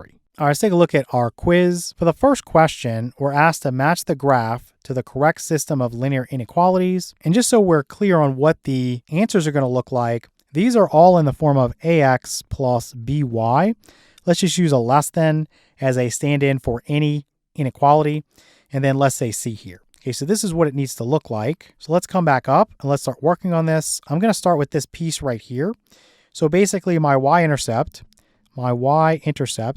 is going to occur for this boundary line at 0, 8. Then the slope, that's the m. This is the rise over the run. This is what? Start at this point, I would go down 1, 2, 3, 4, 5, 6, 7. So that's my negative 7 for the rise. And the run is going to be over 1, 2, 3, 4. So this is a 4. So if I wanted the equation for the boundary line, I can say this is y is equal to negative 7/4, that's my m, times x, and then plus my b, which is going to be 8. From here, I would just want to note that we are obviously shading below this line. Now, we don't shade all the way below the line because this is a system, right? So points right here are cut off, but we'll see why in a second. So we're shading below the line. So I could say that this is a y is less than or equal to, because this is a solid boundary line, this negative 7/4 x, then plus 8. Now you need to put it into the format that we saw over there. So I'm going to add 7/4 x to each side. So this is 7/4 x, then plus y. This is less than or equal to your 8 there. And then from here, I'm just going to multiply everything by 4. So this would be 7x and then plus 4y. This will be less than or equal to 32. Okay, so that's the first guy. Then for the second guy, you'll see that the y-intercept occurs at 0, negative 5.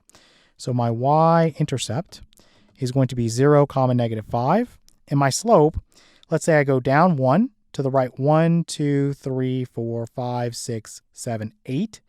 So basically negative 1/8. So m is going to be equal to negative 1 over 8. Again, the rise was negative 1. The run was 8.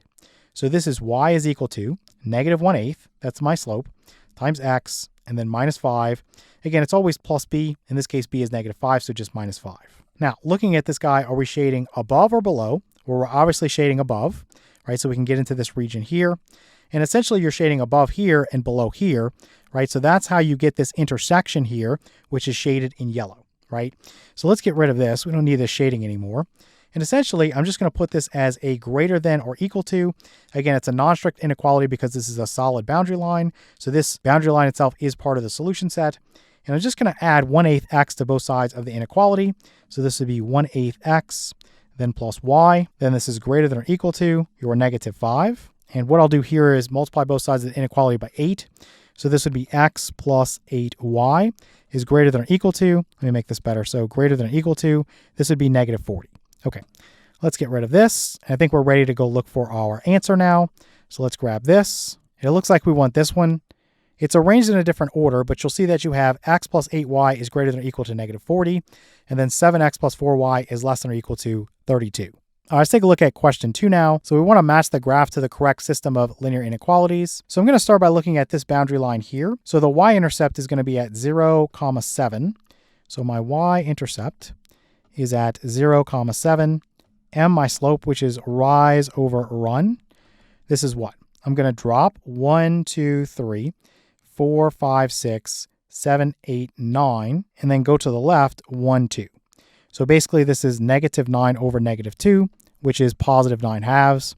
So the boundary line here is y is equal to 9 halves, that's my m, times x plus 7, that's my b. Now let's think about, are we shading above or below this line?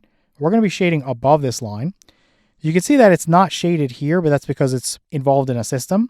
We have enough information to say this is y is greater than or equal to, because this is solid, the 9 halves x, then plus 7. From here, what I can do is subtract 9 halves x away from each side of the inequality. So minus 9 halves x plus y is greater than or equal to your 7. And then I'm going to multiply both sides of the inequality by negative 2. Remember to flip the direction of the inequality symbol. So this up here, we have to remember this is a less than or equal to now. So this would be basically positive 9x, then minus 2y. This is less than or equal to your negative 14. Let's get rid of this and let's work on the other one. So this down here is going to be 0, negative 7. And basically your slope from this one, let me write the y-intercept out here first so nobody's lost. This is 0, negative 7. Your slope, m, this is your rise over your run. We go up 1, 2, 3, 4, 5, and to the left, 1, 2. So 5 over negative 2. So basically negative 5 halves. So let's say that y is equal to negative 5 halves x, and then basically minus 7. Now for this one, we are shading below the line, right? We're going this way, which is actually below the line. So we'll say that y is less than or equal to, again, because it's a solid boundary line, negative 5 halves x minus 7. And then from here, I'll add 5 halves x to both sides of the inequality. So we'll have 5 halves x plus y is less than or equal to negative 7. And then I'll multiply everything by 2. So this would be 5x plus 2y is less than or equal to your negative 14. Let's look for this as our solution. So you see we have 5x plus 2y is less than or equal to negative 14. And then we have 9x minus 2y is less than or equal to negative 14. So this guy right there. Okay, let's look at question 3. Again, we want to match the graph to the correct system of linear inequalities. So this first one's really easy. This is a vertical boundary line. It's also dashed. So you see that if we just thought about this line by itself, basically the x value here is 5 always. So this is just x is equal to 5. Now this is a dashed or broken boundary line. So you can see that you're shading to the left, right? So you want to say that x is going to be less than 5, right? So any value for x that's less than 5 would satisfy this part right here, right? That's why we're shading to the left. Now for this other guy here, the y-intercept occurs at 0, negative 8. So let me write 0, negative 8. That is my y-intercept. Let me make this a little bit better. And my slope, if I go up 1, 2, and to the right 1, 2, 3, 4, 5, so that's going to be 2/5, right? Rise over 1 is 2/5. So m is equal to 2/5. So you get y is equal to 2/5 x minus 8. Now we're shading above this line, and it's a solid boundary line, so I'll say y is greater than or equal to, we'll go 2/5 x minus 8 like this. And again, I'm just going to put this into that form. So I'm going to say this is negative 2/5 x plus y is greater than or equal to negative 8. I'm going to multiply everything by negative 5. Don't forget to flip the direction of this. So this would be a less than or equal to. So this will basically be 2x, and then minus 5y is less than or equal to. This would be positive 40. So this is what I'm looking for. So you want this answer right here. Your x is strictly less than 5. And then 2x minus 5y is less than or equal to 40. All right, let's take a look at our quiz. For the first question, we're asked to simplify each. And let's just copy down what we have here. So inside of brackets, or you could use parentheses if you want, you have the negative of, and then we're going to have some parentheses here. So instead of just writing a negative, I'm going to write this as -1, just to make this crystal clear. Let me change the color there so that's a little bit better. Then times, again, inside of parentheses, you have x to the 4th power. Then you're going to have times, you're going to have inside of parentheses y squared.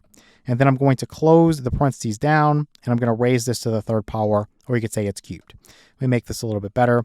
You could also put visible multiplication symbols there. It's not needed, but you could do it if you want. Then this is going to be over. Down here, what I'm going to have, let me open up some parentheses, or you could use brackets.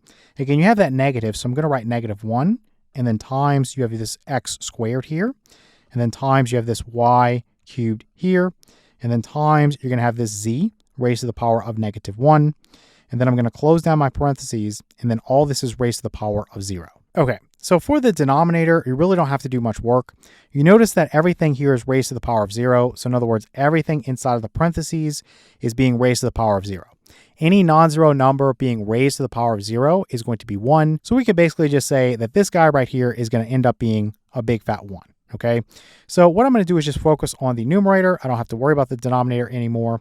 And so I will have this -1 times this x to the 4th power, and then times this y squared, and this is raised to the 3rd power. And so from here, I'm going to use my power to power rule. So -1 is raised to the 3rd power, so -1 is raised to the 3rd power, then times x to the 4th power is raised to the 3rd power, then times y squared. Let me put the squared part in. That's raised to the 3rd power. So recall that to use your power to power rule, your base stays the same and you multiply exponents. Here it's just -1 to the 3rd power, which is just -1. So I'm just going to put a negative out in front. And then x to the 4th power being raised to the 3rd power, x stays the same. Multiply exponents, 4 times 3 is going to give you 12. And then y squared being raised to the 3rd power, y stays the same. 2 times 3 is going to give you 6. So this would be our answer here. So coming back up here, I want this answer right here. So the negative of x to the 12th power, y to the 6th power. Okay, let's look at question 2. Again, we're asked to simplify each.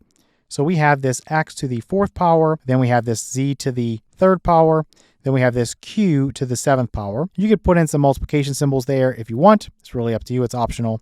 This is all raised to the power of -5. This will be over. Down here, looks like we have x to the 6th power, z to the power of -2. We have y to the 4th power.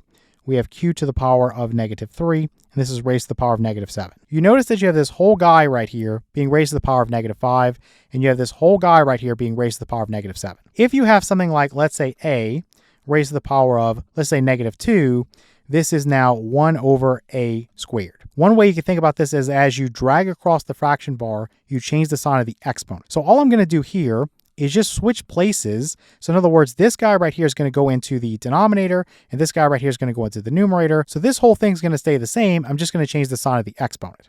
So in other words, I'll take this guy. So this will be x to the 6th power, z to the power of -2, y to the power of 4, q to the power of -3, and now this is raised to the 7th power. Then this is over. I'm going to take this guy, so x to the 4th power, z cubed, and then q to the 7th power. And then all I'm going to do is raise this to the power of +5. So again, I'm dragging them across the fraction bar, and I'm changing the sign of the exponent. That's all I'm doing. Okay, so what I'm going to do now is just use my power to power rule. So all the bases would stay the same. You're just multiplying the exponents. So here you have x to the power of 6 times 7 is 42. And then z to the power of -2 times 7 is -14. And then y to the power of 4 times 7 is going to be 28. And then q to the power of -3 times 7, that's going to be -21. Then coming down here, I'll put this over. So then you'll have x to the power of 4 times 5 is 20. Then z to the power of 3 times 5 is 15. And then q to the power of 7 times 5 is 35. Okay, so from here, what I'm going to do is use my quotient rule for exponents to get my final simplified answer. So if you have something like x to the power of 42 over x to the power of 20, you keep x the same and you subtract the exponent in the denominator away from the exponent in the numerator. So this is to the power of 42 minus 20, and 42 minus 20 is 22. So this is x to the power of 22. Then you have z to the power of -14 minus 15. That's going to give you -29. Then y, I don't have anything to combine with that, so that's just to the power of 28. And then q to the power of -21 minus 35. So -21 minus 35 is -56. So q to the power of -56. Okay, so typically you want to write this without any negative exponents. So I'm just going to drag these guys that have negative exponents across the fraction bar. So this x to the power of 22 would stay in the numerator. Then y to the power of 28, that would stay in the numerator. And then this guy's going to come across. So you have z here. Instead of -29, since we dragged it across the fraction bar, it'll be +29. And then you'll have q instead of negative 56. Again, since we dragged it across the fraction bar, it's positive 56. So this would be our answer. So I'm looking for x to the power of 22 times y to the power of 28 over q to the power of 56 times z to the power of 29. So this answer right here. All right, let's take a look at question 3 now. So again, we're asked to simplify each. And this one has a lot of parentheses here just because of the way you have to type it. So I'm just going to put a numerator here. So I don't actually need these brackets here. I'm going to put this 2xz to the power of negative 1. Then times, I'm going to put this 2x, so 2x to the power of 9. Then times z to the power of 11. Then times y. And then I'm going to close this down and raise this to the power of negative 3.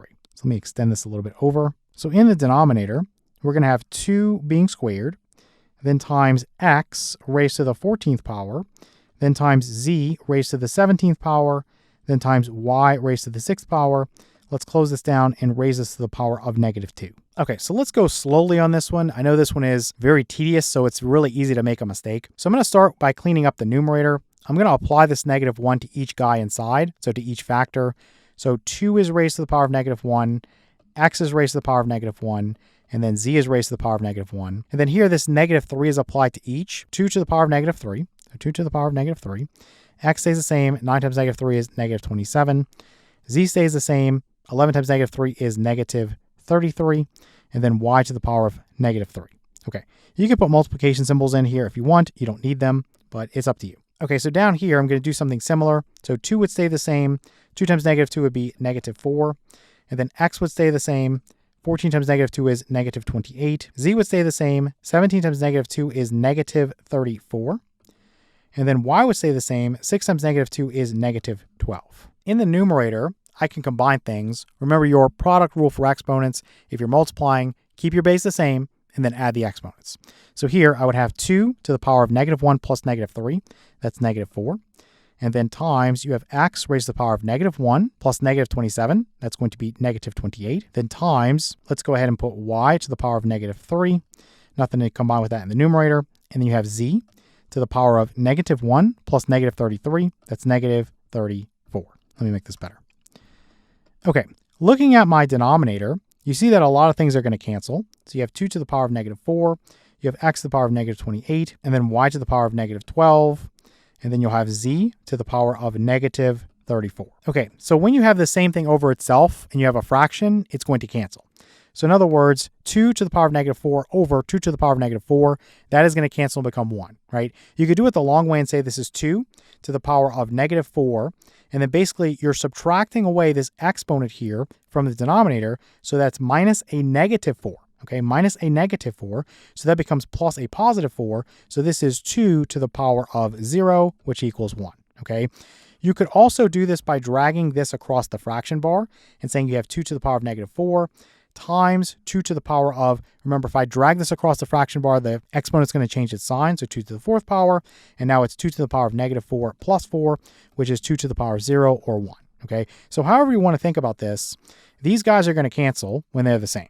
Right? So this is going to cancel with this is going to cancel with this, and this is going to cancel with this.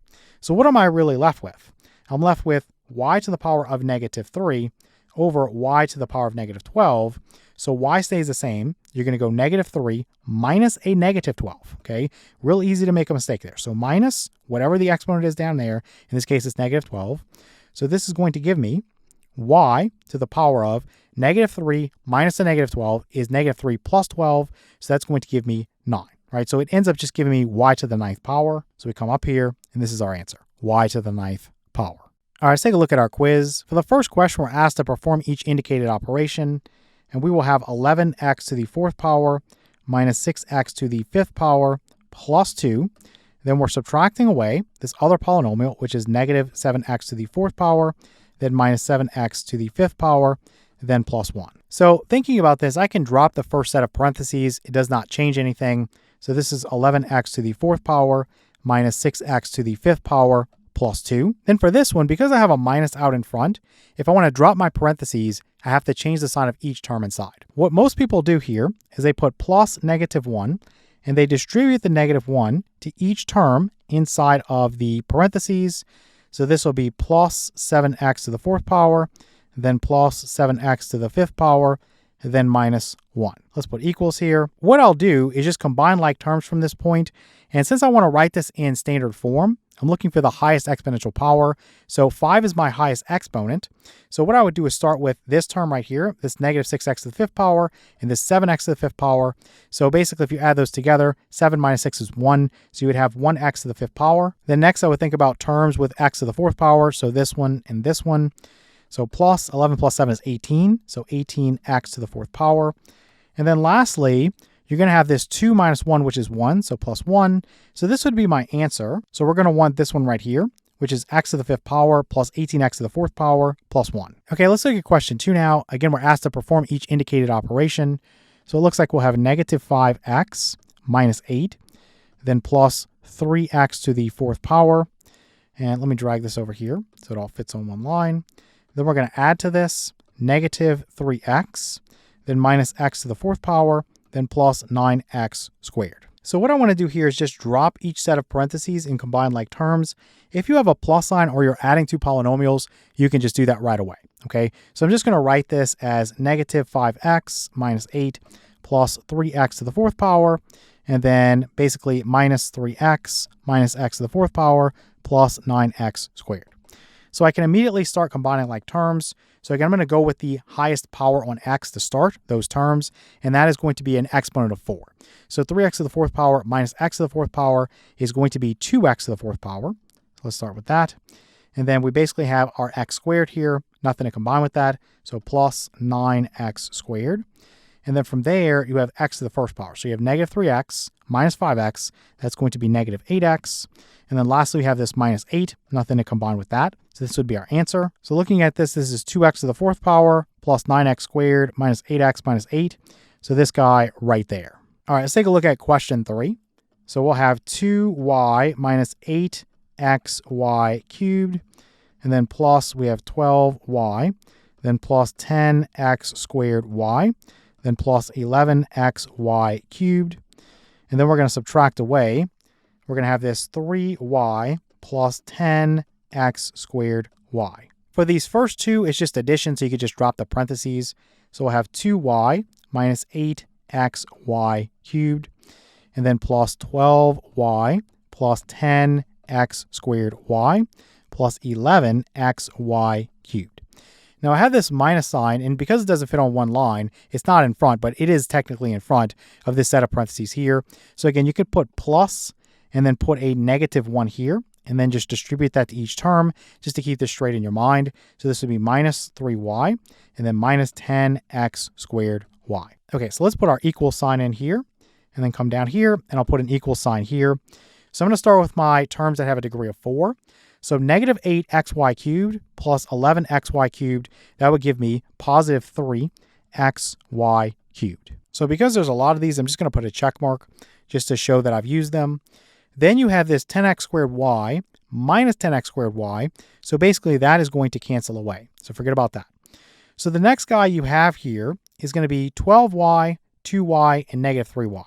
So 12 plus 2 is 14. 14 minus 3 is going to be 11. So this is plus 11y. So let's show that we've used these. So this would be the answer that I'm looking for. So coming back here, I want this answer right here, this 3xy cubed plus 11y. All right, let's take a look at our quiz. For the first question, we're asked to find each product. And so we're going to have 4x to the 5th power multiplied by the quantity x squared minus 2x, then minus 5. So for this one, I'm basically just going to distribute this guy right here, this 4x to the 5th power, to each term inside of the parentheses. And then I'll simplify if I need to.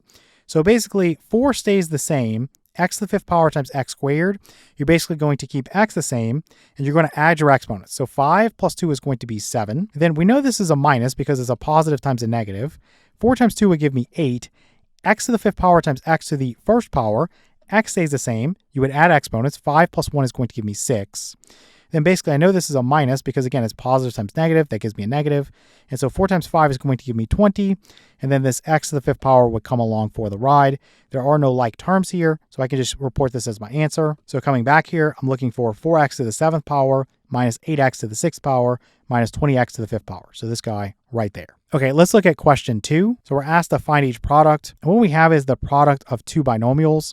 So this 6x minus 5, this quantity times the quantity negative x minus 8. So when you have the product of two binomials, typically we'll use FOIL. So that means first terms, so 6x times negative x, that would be negative 6x squared.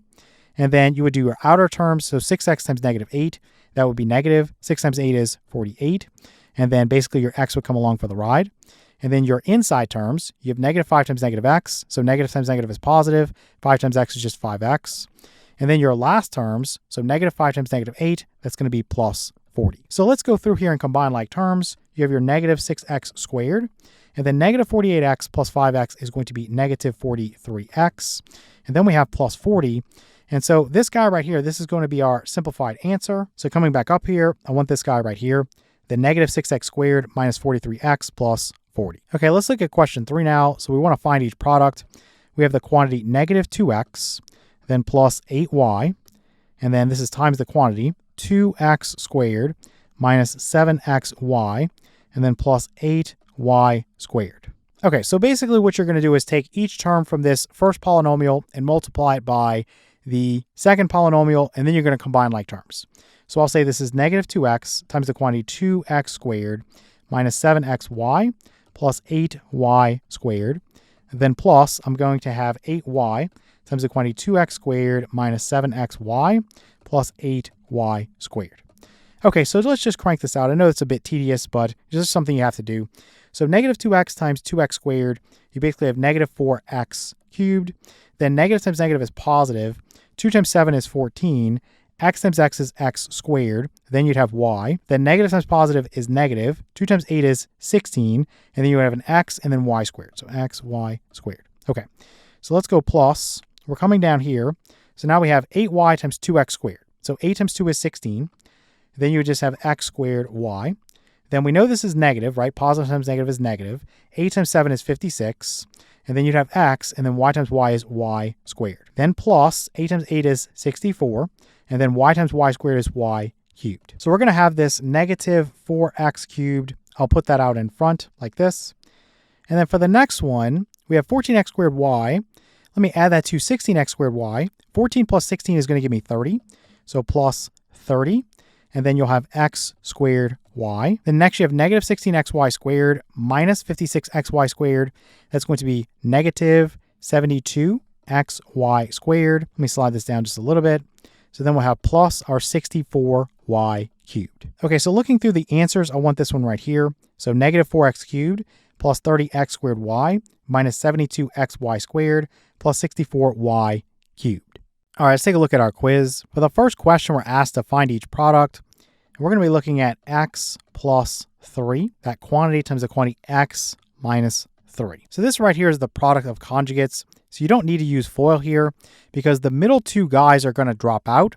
And so what you do is just square the first guy. So that's x being squared. And then minus, you square the last guy. So 3 being squared would be 9. So we're looking for x squared minus 9 as our answer. Okay, let's look at question 2. Again, we're asked to find each product. So we have x plus 6y quantity squared. So for this guy, we're going to use our formula. We're going to square the first guy, so x squared, plus 2 times the first guy times the second guy. So I'm going to go 2 times 6 first, then times x, then times y, and then plus the last guy squared. So this 6 needs to be squared, and so does the y. So let me wrap this like this. So the 6y being squared. And so this gives me x squared plus 12xy. And then plus, this would be 36y squared. So I'm looking for this answer right here. So x squared plus 12xy, and then plus your 36y squared. Okay, let's look at question 3 now. So again, we're asked to find each product. So we have this quantity 2x plus y being cubed. So this formula is a little bit longer. So you're going to cube the first guy. So we're going to go 2x being cubed. Then plus, you're going to have 3 times the first guy being squared, so 2x being squared, times your second guy. Then plus, you're going to have 3 times your first guy, so times, you'll just have your 2x. Then times your second guy squared, so this would be y squared.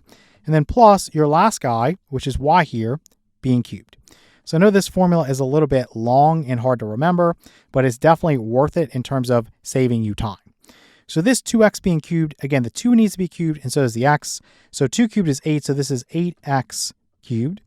And then plus, here 2 is squared, that's 4. And then 4 times 3 is going to be 12. So this is 12, and then x is squared, and then times y. And then plus here, 3 times 2 is going to be 6. Then times your x, y squared. Let me slide this down just a little bit so it all fits. Then plus you want y cubed. So looking through my answers, I want this one right here. So the 8x cubed plus 12x squared y plus 6xy squared plus y cubed. All right, let's take a look at our quiz. For the first question, we're asked to find each quotient. And what we're going to have is 11 plus 6x cubed minus 13x minus 25x squared. And I'm just going to write this as a fraction. So we're going to divide by, we have 5 plus 6x. Okay, so let's convert this into a long division problem. So what I'm going to do is take this guy right here, and I'm going to write it in standard form and put it underneath the long division symbol. So I'm going to put 6x cubed first, then minus 25x squared, that'll be second, then minus 13x, and then plus 11. So notice that I'm not missing any powers on x. Okay, let's make our long division symbol, and I'm going to take this guy and write it in standard form and put it off to the left. So this 6x plus 5. All right, so now we're basically ready to go. You want to use your steps D, M, S, B, R. Let me write it down. So D, M, S, B, R. Divide, multiply, subtract, bring down, repeat, or remainder. A lot of people remember this by saying dad, mom, sister, brother, rover.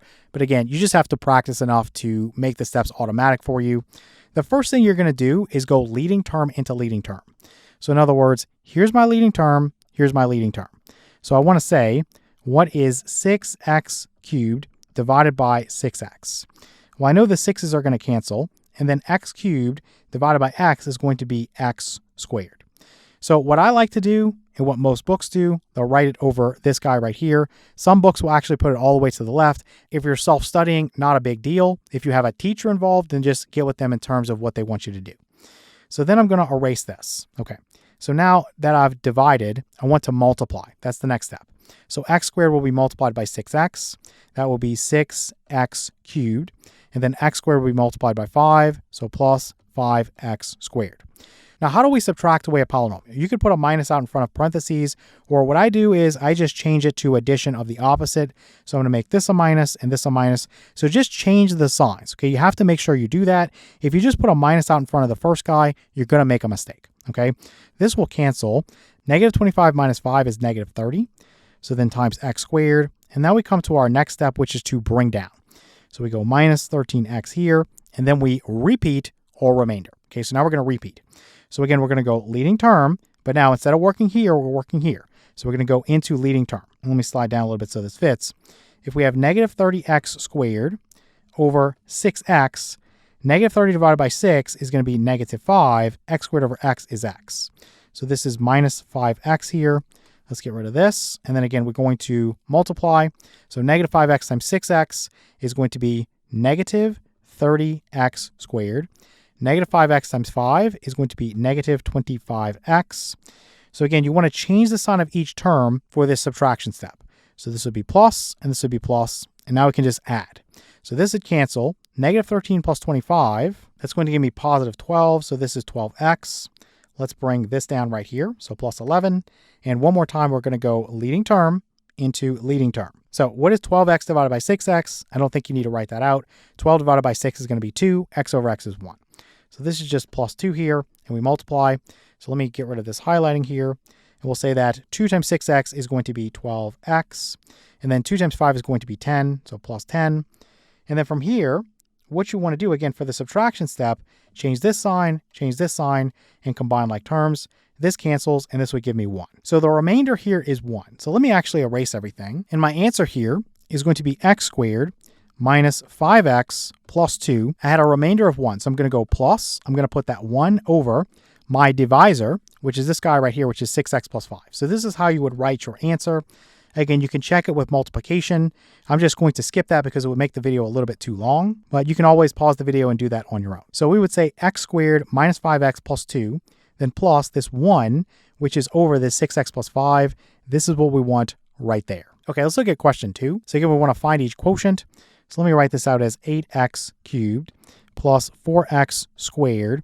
Now you're missing x to the first power. So what you want to do is put a 0 in as the coefficient for x to the first power, and then you have plus 3. And let me see if I can squeeze this in on the screen here so we don't have to take more steps than we need. Let me move this down here actually, and I'll put this out here, this 8x plus 4. So again, the first step is leading term into leading term. So what is 8x cubed divided by 8x? And let me highlight this for clarity. So it's this guy into this guy. Well, this is going to give me, the 8 is going to cancel with the 8, that's 1. X cubed over x is x squared. So I'm going to write x squared right there. Again, if you want to write it all the way to the left, that's up to you. So I'm going to get rid of this, and I'm going to multiply. So x squared times 8x is going to be 8x cubed. And then x squared times 4 would be plus 4x squared. And I'm going to change this to a minus and this to a minus. And notice that both of those are going to cancel away, right? So this is 0. Now the next term here is a 0x. So you could bring that down, so plus 0x, but you'll notice as you keep going, this is really just 0, right? So the next term you really need to bring down, if you're going to keep going, is just this 3 here. And so if you look at that, the 3 has a lower degree than this guy right here, so you're basically done, right? So you're basically going to say that your answer here is x squared plus your remainder is 3, and then over your 8x plus 4. Let's copy this. Let's paste this in. So we want this answer right here, just the x squared plus 3 over your 8x plus 4, your divisor. Okay, let's look at question 3. Again, we want to find each quotient. So we have 6x cubed plus x squared minus 33x, then plus 5. So I'm not missing anything. And let's put this over here. Let me see if I can fit this without going through 2 steps. So over here, I want 3x squared minus 7x and then plus 1. So let's start out by going leading term into leading term. So we have 6x cubed over 3x squared. 6 divided by 3 is 2. X cubed over x squared is x. So I'm going to put my 2x here. Again, if you want to put it all the way to the left, that's up to you. So let's erase this and this. So I'm going to multiply 2x times 3x squared. So 2 times 3 is 6. X times x squared is x cubed. 2x times negative 7x, that's a negative. 2 times 7 is 14. X times x is x squared. And then we have 2x times 1. That's going to be plus 2x. Okay, so I'm going to change the sign of everything here. This will be a minus, this will be a plus, and this will be a minus. Okay, so now this would cancel. If you have a 1 plus 14, that's 15, so this is 15x squared. Negative 33 minus 2 would be negative 35x. And then I'm going to bring down this last guy here. And then once again, I'm going to go leading term into leading term. So I think we can eyeball that and see that 15 divided by 3 is 5. X squared over x squared is 1. So this is just going to be plus 5 here. And then just go through and multiply. 5 times 3x squared. Let me get rid of this highlighting. 5 times 3x squared is 15x squared. Then 5 times negative 7x is minus 35x. Then 5 times 1 is going to be 5. So when you change the signs here, this is a minus, this is a plus, and this is a minus, everything's going to cancel. So your remainder here is 0. So your answer is just going to be 2x plus 5. So coming back up here, I just want this 2x plus 5. All right, let's take a look at our quiz. For the first question, we're asked to find each quotient using synthetic division. So let me actually write this out. We have x squared, we have minus 82x, we have minus 83, and then plus x cubed. So I'm going to write the x cubed out in front. Let me make this 3 a little bit better. And then I'll say plus x squared, then minus 82x, then minus 83. Okay, now I'm not missing any powers on x. I have cubed, squared, first power, and then you can say to the power of 0 if you wanted to. Okay, let's move this up here. And let's say that we're going to divide this by this x plus 9. But remember, if you're dividing with synthetic division, your divisor needs to be of the form 1x to the power of 1 minus k. So here we have this part, so we can just put the x in there, but we have plus 9. We want it to be in the form of minus some number, so you can change it into minus a negative 9. Okay, so this is really important. When you set up your synthetic division, recall that you're going to take this right here, okay? When it's of the form of x minus k, you take that number. In this case, it's negative 9. You're going to put that there. And then basically, you're going to take the coefficients from here. So this is a 1, this is a 1, this is a negative 82, and this is a negative 83. So this is a 1, a negative 82, and a negative 83. Okay, so that's enough to set this up. And what I'm going to do is just drop this down here and put a little bar down there. So I'm going to say this is a 1 down here, And then I'm going to start this process of multiplying and then adding, and then multiplying and then adding until I get to the end. So negative 9 times 1 is negative 9. So now I'm going to add. 1 plus negative 9 is going to be negative 8. So now I'm going to multiply. Negative 9 times negative 8 is positive 72. So now I'm going to add.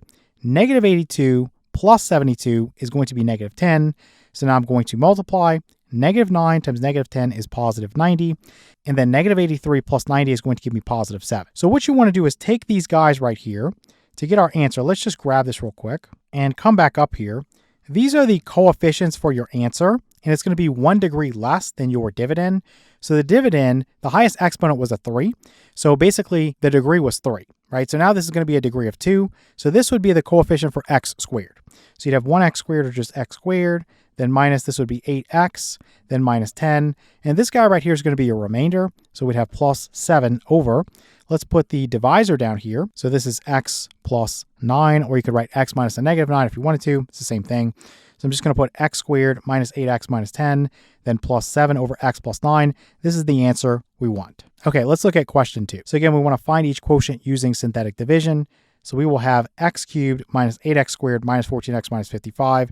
This is in standard form and we're not missing anything. So I'm just going to go ahead and take the numerical information. So this is a 1, this is a negative 8, this is a negative 14, and this is a negative 55. Now this guy right here is written in the form of 1x to the first power minus k.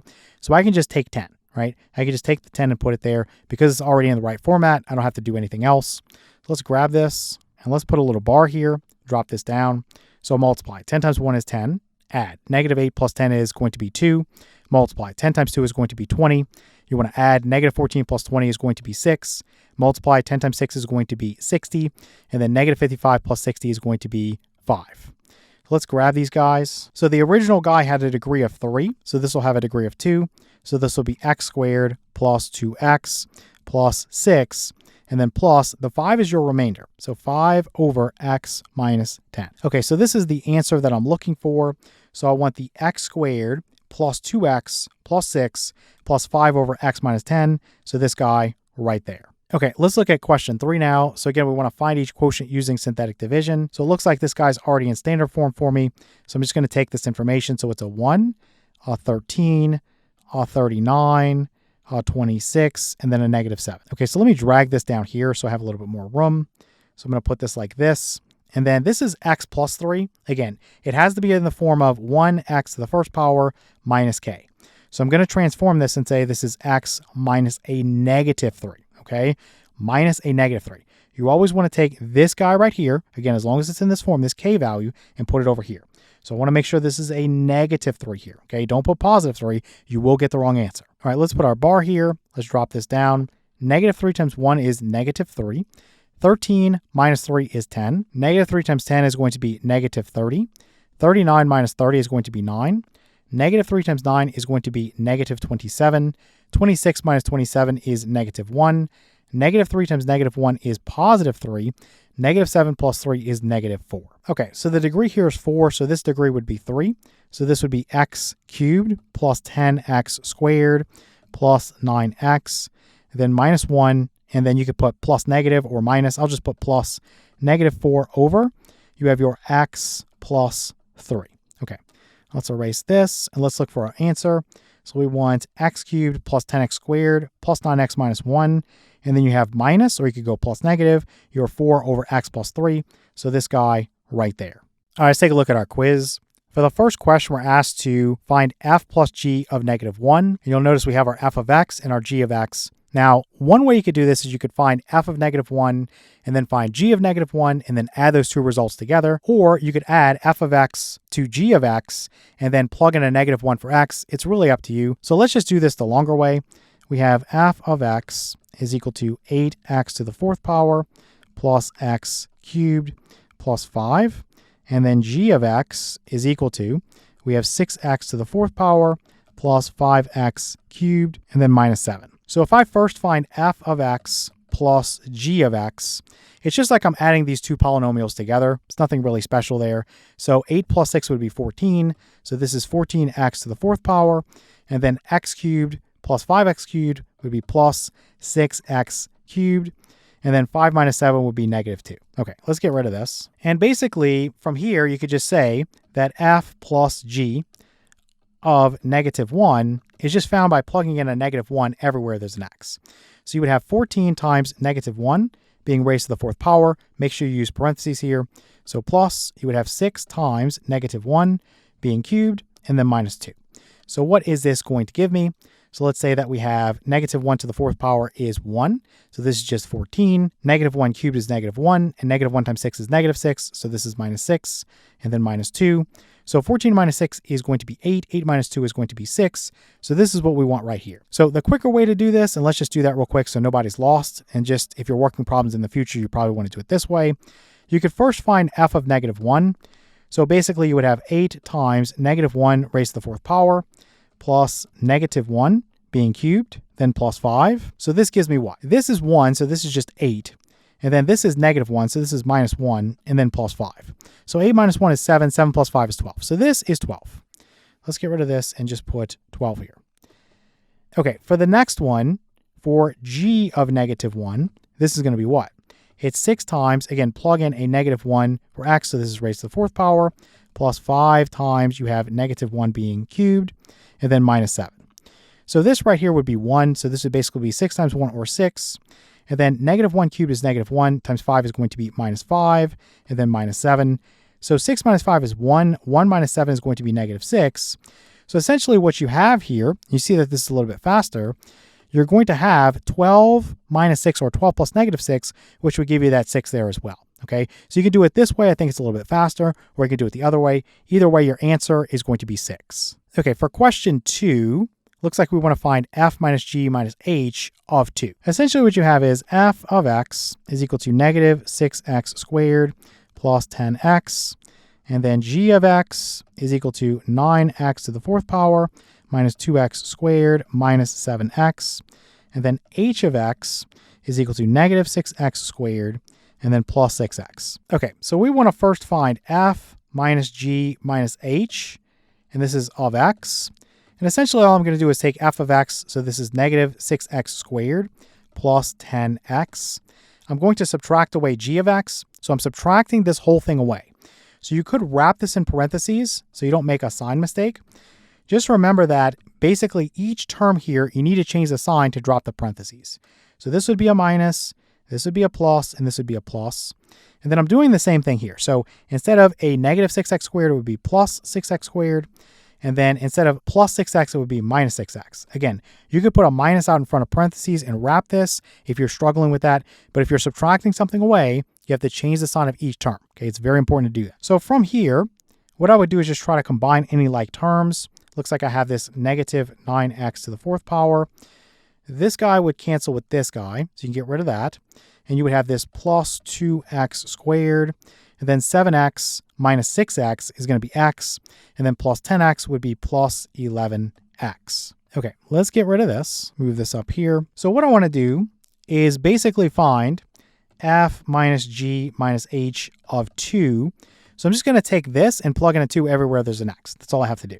So negative 9 times you have 2 to the fourth power plus 2 times you have 2 squared plus 11 times 2. Okay, so what's this equal to? 2 to the fourth power is 16. We have negative 9 times 16. Then plus 2 squared would be 4, so 2 times 4. Then plus, you'd have 11 times 2, so 11 times 2. Okay, so come down here. You basically have negative 9 times 16. That's negative 144. Then plus 2 times 4 is 8. Then plus 11 times 2 is 22.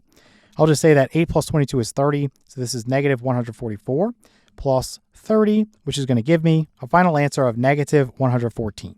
So coming back up, I want negative 114. So then again, if you want to do it the shorter way, you would find f of 2, you would find g of 2, and you would find h of 2, and you would just do the subtraction. So this right here, you would have 2 squared, which is 4. 4 times negative 6 is negative 24. So negative 24 plus 10 times 2 is going to be 20. So this right here would be negative 4. And then for this one, you would have 2 to the fourth power, which is 16. 16 times 9 is 144. So 144. Then minus 2 squared is 4. 4 times 2 is going to be 8. And then minus 7 times 2 is going to be 14. So 144 minus 8 is 136. Then minus 14 is 122. Let's put 122 there. And then here, you basically have negative 6 times 2 squared is 4. So this would be negative 24. And then plus 6 times 2 would be 12. So negative 24 plus 12 is negative 12. So what you're doing here is you're taking negative 4 and you're subtracting away 122, and then you're subtracting away a negative 12, right? That's what it means to do f of 2 minus g of 2 minus h of 2. So we would have negative 4 minus 122, which would be negative 126, and then minus the negative is plus a positive, so this is plus 12. And if we do negative 126 plus 12, we get again negative 114. So either way you want to do it, you'll get the same answer. Okay, let's look at question 3. So here we want to find f times g of negative 5. So let's go ahead and say that we have f of x is equal to x squared plus 8x minus 8. And then g of x is equal to negative x minus 4. In this one, you probably want to do the shortcut and basically find f of negative 5 and g of negative 5, multiply those together, and basically get your product. Let's just do that one first this time. So f of negative 5 is going to be negative 5, make sure you use parentheses, squared, plus 8 times negative 5 minus 8. So this is 25, then minus 40, then minus 8. So 25 minus 40 is negative 15, and then minus 8 is going to be negative 23. So this right here would be negative 23. So let's write that out. So negative 23. Then for this one, you would basically have g of negative 5. And this is the negative of negative 5. Again, you have a negative out in front. You're plugging in a negative there. And then this is minus 4. So basically this is 5 minus 4, which is going to be 1. So this is 1.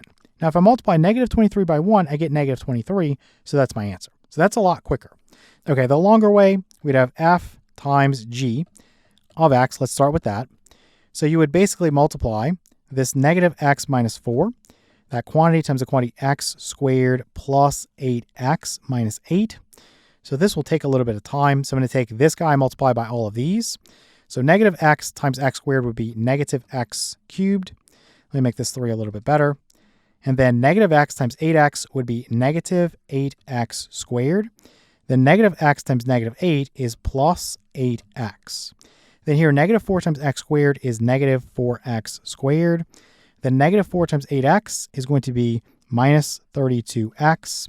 Then negative 4 times negative 8 is plus 32. Okay, let's get rid of this and this. And I'm just going to combine like terms. So this is negative x cubed. You have negative 8x squared minus 4x squared. That's negative 12x squared. And basically I would have 8x minus 32x. That's going to be minus 24x. And lastly, we have plus 32. Okay, so what we want is f times g of negative 5. So this would be the negative of negative 5 cubed, and then minus 12 times negative 5 squared, and then minus 24 times negative 5, and then plus you'll have your 32. Okay, so negative 5 cubed is negative 125, and the negative of that is 125. Then negative 5 squared is 25. 25 times negative 12 is negative 300. And then here, negative 24 times negative 5 is going to be positive 120. And then plus you have 32. So 125 plus 120 is 245. And then plus 32, that's going to be 277. And then minus 300, that's again going to give you negative 23. So coming back up here, we verified our answer. Again, the other way takes a lot longer. So if you have a lot of problems to work, you want to go with the quicker way. But just make sure you understand how to do it the other way. All right, let's take a look at our quiz. For the first question, we're asked to factor out the GCF, which just means the greatest common factor. So we're going to have 7x to the 5th power minus 56x cubed. And to find the GCF, for the number part, you would look at 7 and you would look at, forget about the fact that's negative, you would look at 56. So 7 is prime, and then 56 is basically 7 times 8 or 7 times 2 cubed. So what's common between 7 and 56? What would be 7? Right? So you always go with what's common. So I'm going to put a 7 in there. And then when I think about the variable part, well, this is x to the 5th power and this is x cubed. So what's common? You're going to take x to the smallest power. So this is going to be x cubed. So now that you have your GCF, and I'm actually going to write it down here, you want to put it out in front of some parentheses. And then inside the parentheses, what you're going to have is basically you take the original term and you divide it by the GCF. So 7x to the 5th power divided by 7x cubed, that is going to give you x squared, right? 7 over 7 is 1, x to the 5th power over x cubed is x squared. Then here, I already have the negative sign accounted for. 56 divided by 7 would be 8. X cubed over x cubed is 1. So basically this is our answer, right? And if you want to check it with the distributive property, 7x cubed times x squared, 7 would be there, and then x cubed times x squared is x to the 5th power. Then minus 7x cubed times 8, 7 times 8 is 56, x cubed comes along for the ride. So you're right back to what you started with. So looking at my answers, I want this one right here, 7x cubed times the quantity x squared minus 8. Okay, let's look at question 2. We're asked to factor out the GCF. So now we have, let me write this down here, 50 x to the 9th power, y to the 4th power, plus 25 x squared, y squared, plus 100, and then we have x squared, y. Okay, number-wise, if I think about 50, 25, and 100, it's going to be 25, right? So 50 is 25 times 2. 25 is obviously just 25. It's 5 times 5, but it's just 25. And then 100 is 25 times 4. So what's going to be common to everything? It's going to be 25. So let's put 25 down there for the number part. And then for the variable part, everything has an x. The smallest power is 2. So this is x squared.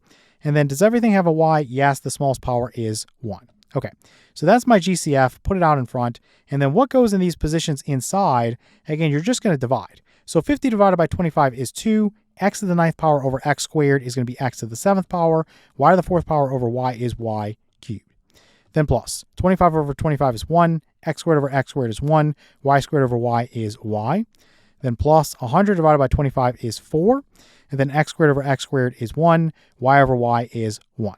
So this would be my answer right here. So looking through, it looks like I want this one right here, which is 25x squared y times the quantity 2x to the 7th power y cubed plus y plus 4. Okay, let's look at question 3. Again, we want to factor out the GCF. So we have 9x cubed minus 4x squared plus 1. And this is times the quantity x to the 4th power minus 3. And then plus, we have x to the 4th power minus 3. And then times the quantity 21x squared minus 5. All right, so this type of problem is a little bit different. You're looking to factor out a common binomial factor.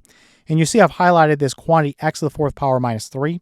So this is going to get pulled out in front of some parentheses, or you could use brackets, whatever you want to do. So let's use some parentheses here and say x to the 4th power minus 3. And let's use brackets here. And I'm going to put this inside. So this quantity 9x cubed minus 4x squared plus 1. And then I have my plus. I'll put this inside. So 21x squared minus 5.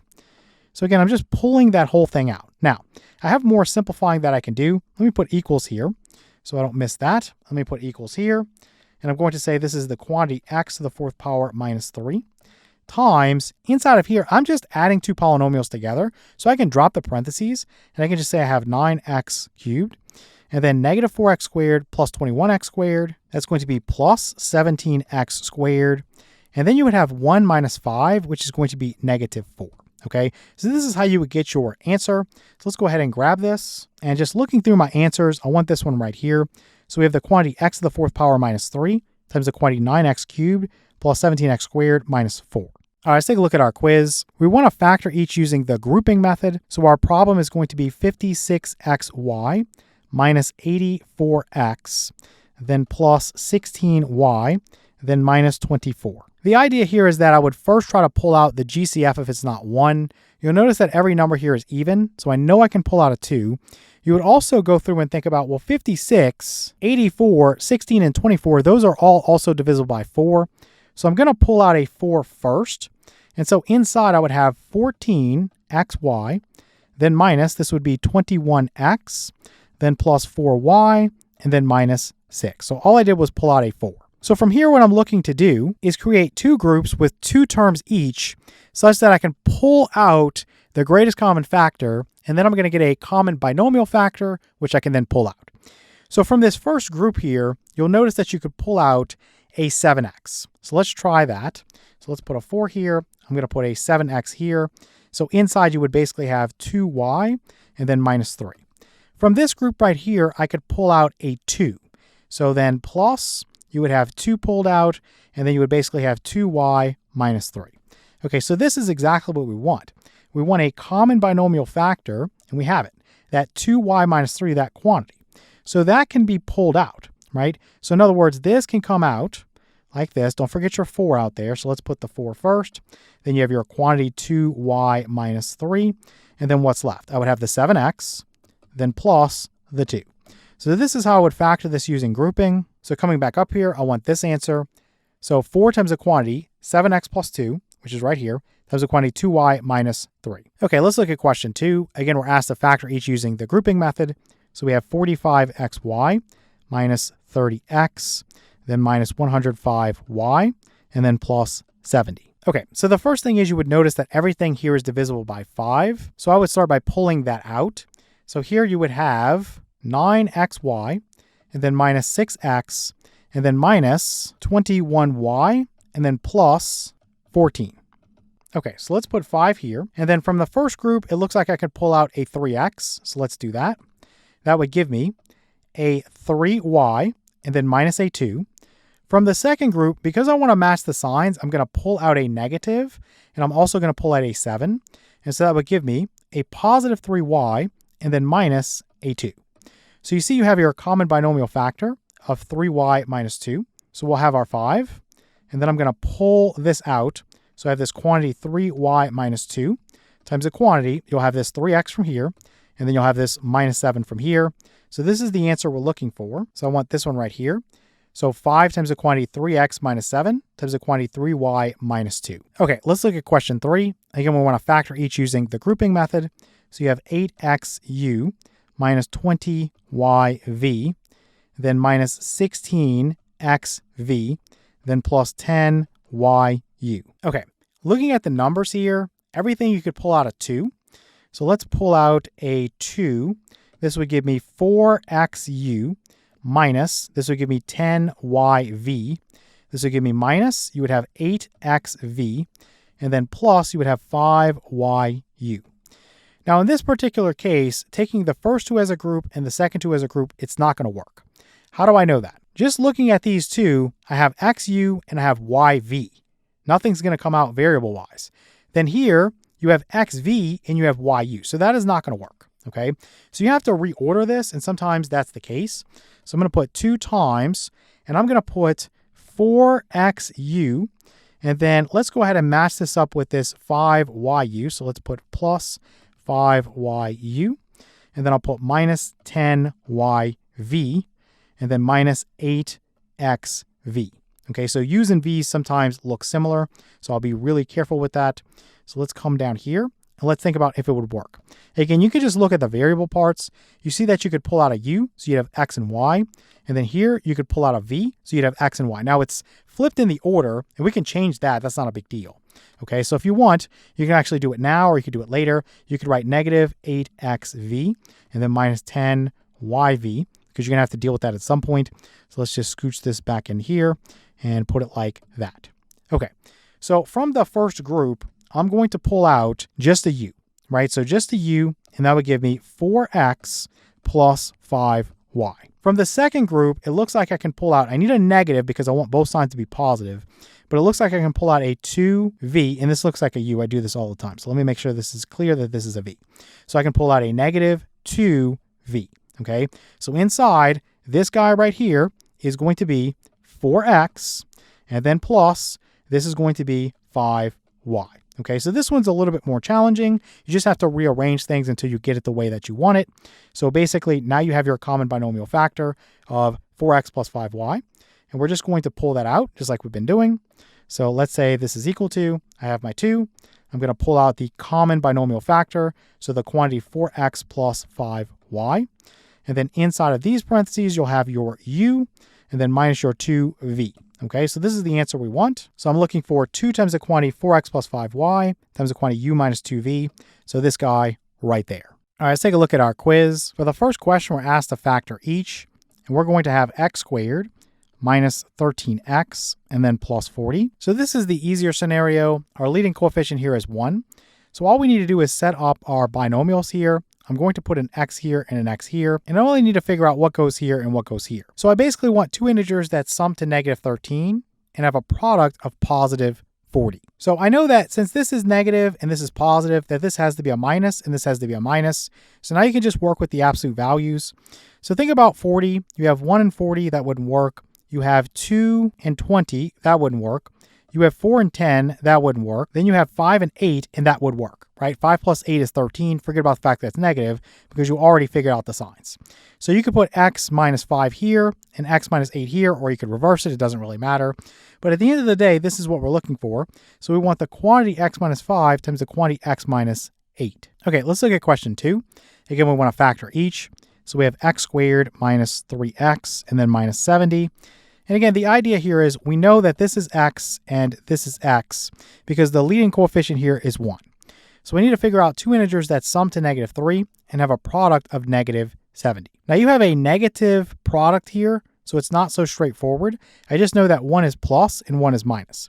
I'm still going to work with absolute values, so I'm going to think about 70. 1 and 70 would be out. 2 and 35 would be out. It's not divisible by 3 or 4, but it is divisible by 5. It would be 5 times 14. Forget about that. So then you would move into not divisible by 6, but it is divisible by 7. You would have 7 and you would have 10. So think about that. Can I make that work by subtracting? 10 minus 7 would give me 3. Forget about the fact that it's negative. I just want to make sure that I get the signs right. So I want the larger to be negative, so negative 10. And then I want the smaller to be positive, so positive 7. And that does work out, right? So your outer is negative 10x. Your inner is plus 7x. That gives you that negative 3x in the middle. So this is what we're looking for. So we want the quantity x minus 10 times the quantity x plus 7. And again, it doesn't matter that it's in a different order. You can always multiply in any order that you want. Okay, let's look at question 3. Again, we're asked to factor each. So we have x squared minus 17x and then plus 72. And this equals. So again, I'm just going to put my x here and my x here. And I need two integers. Let me make the 7 a little bit cleaner. I need two integers that sum to negative 17 and have a product of positive 72. So I would think about the fact that this is negative and this is positive. So I know this is a minus and this is a minus. So you've got 1 and 72, which wouldn't work. You've got 2 and 36, which wouldn't work. You've got 3 and 24, which wouldn't work. You've got 4 and 18, which wouldn't work. Not divisible by 5. You've got 6 and 12, which wouldn't work. Not divisible by 7. Then you would have 8 and 9, right? So 8 and 9 would actually work because 8 plus 9 would give you 17. Again, forget about the fact that it's negative.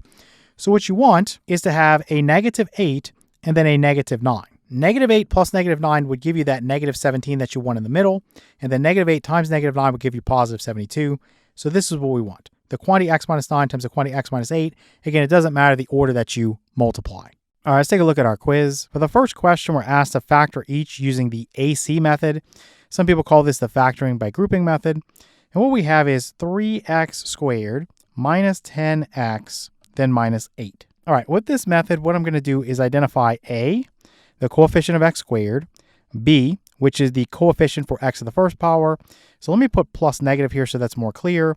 And then C, which is your constant. Let me put plus negative so that's more clear. The first thing you need to do is figure out what is A times C. So here, A is 3, C is negative 8. So 3 times negative 8, that's going to be negative 24. Okay, the next thing you want to do is list out B. So B is going to be negative 10. All right, so from here, I need to find two integers such that the product is going to be negative 24, or this AC, and the sum is going to be B, which is negative 10. Okay, so let's think about 24. Forget about the fact that it's negative. You're going to say for 24, you have 1 and 24. Can't make that work. You have 2 and 12. Can you make that work? I'm trying to get to negative 10, so it looks like maybe I can, right? So if I had a negative 12 and a positive 2, I could make that work, right? So my integers here, you'd want a negative 12 and a positive 2. Negative 12 plus 2 is going to give you negative 10. Negative 12 times 2 is going to give you negative 24. So what I'm going to do from here is actually use this to rewrite my middle term. So I'm going to say that I have 3x squared, then minus 12x, then plus 2x, and then minus 8. And it doesn't matter the order that you do this in. A lot of people get confused by that. But basically, you take these two integers and you use it to rewrite that middle term. Negative 12x plus 2x, that gets you back to negative 10x.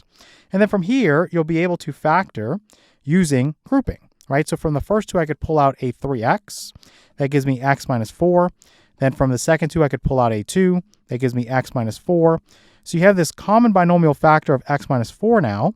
So let's go ahead and pull that out. You would have x minus 4. and then times the quantity 3x plus 2. Okay, so this is our factorization. So coming back up here, it's in a different order, but it's this one. So the quantity 3x plus 2, quantity 3x plus 2, times the quantity x minus 4, times the quantity x minus 4. So this is the answer we want. All right, let's take a look at question 2. So again, we're asked to factor each using the AC method, again, also called the factoring by grouping method. And here we'll have 2x cubed plus 23x squared plus 45x. So before I do anything, you'll notice that you have an x that's common to all. So you just pull that out first.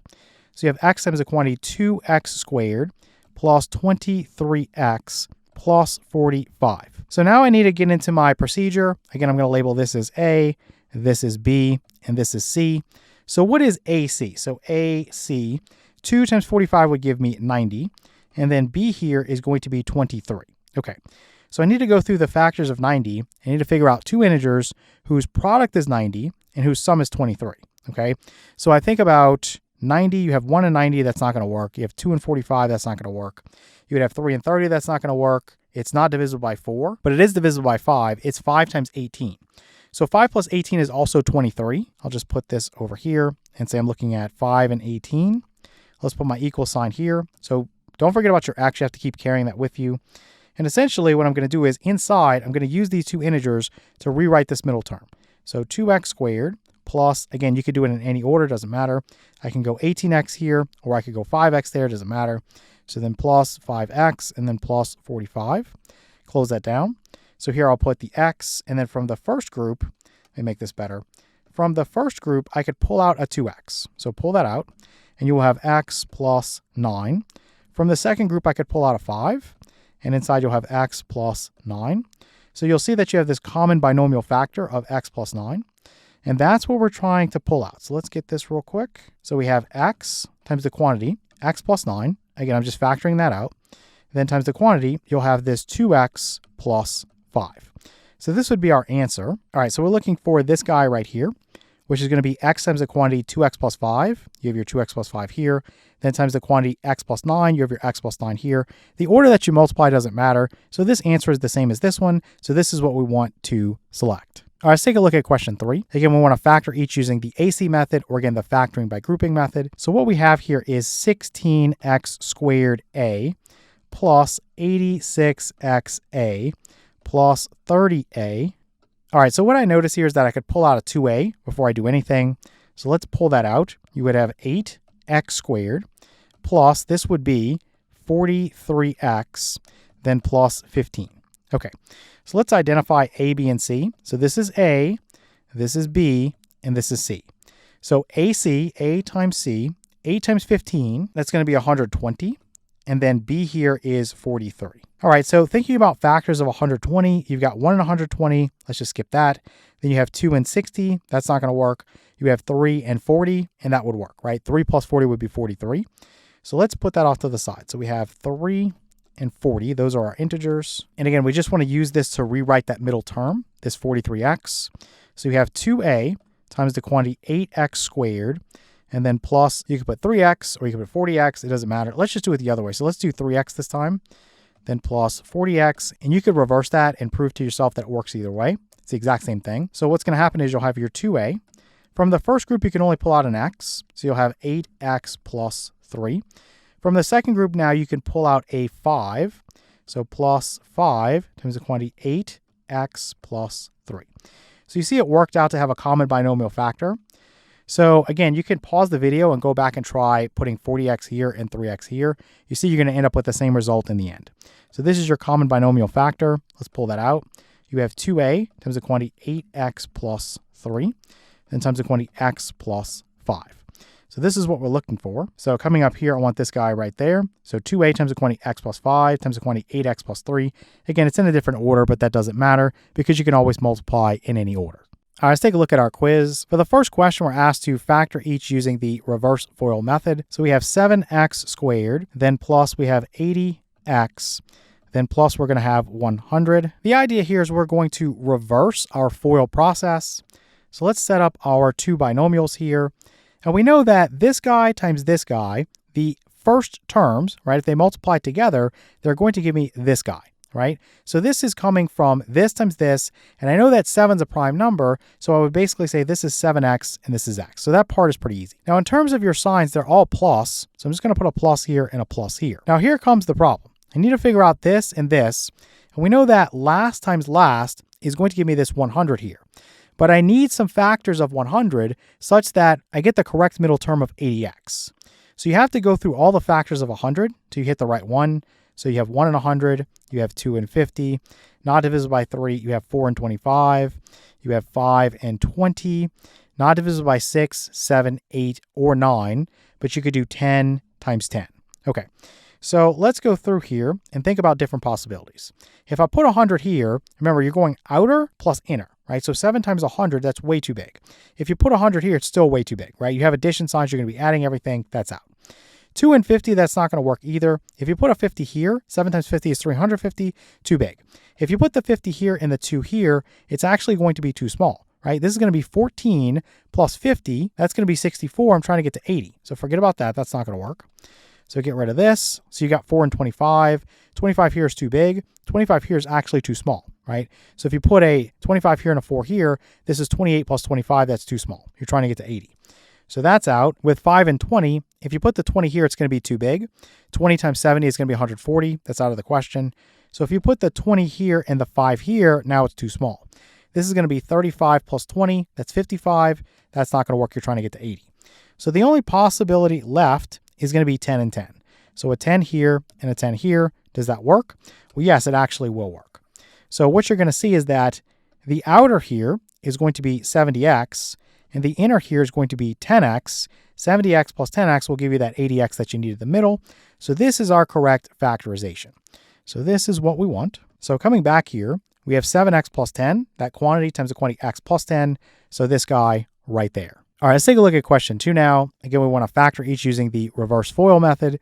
So we're going to have 5x cubed minus 27x squared minus 18x. Before we do anything here, notice that you could pull out an x. So let's start by doing that. And then you would have your 5x squared now minus 27x minus 18. Okay, what I'm going to do is keep this x out in front, and then let me set up my binomials here. So we're lucky again because 5 is a prime number, so I can just right away say this is 5x and this is x. Now this sign here is a minus, so what's going to happen is we're going to end up needing to do some subtraction, and I'm just going to work with absolute values.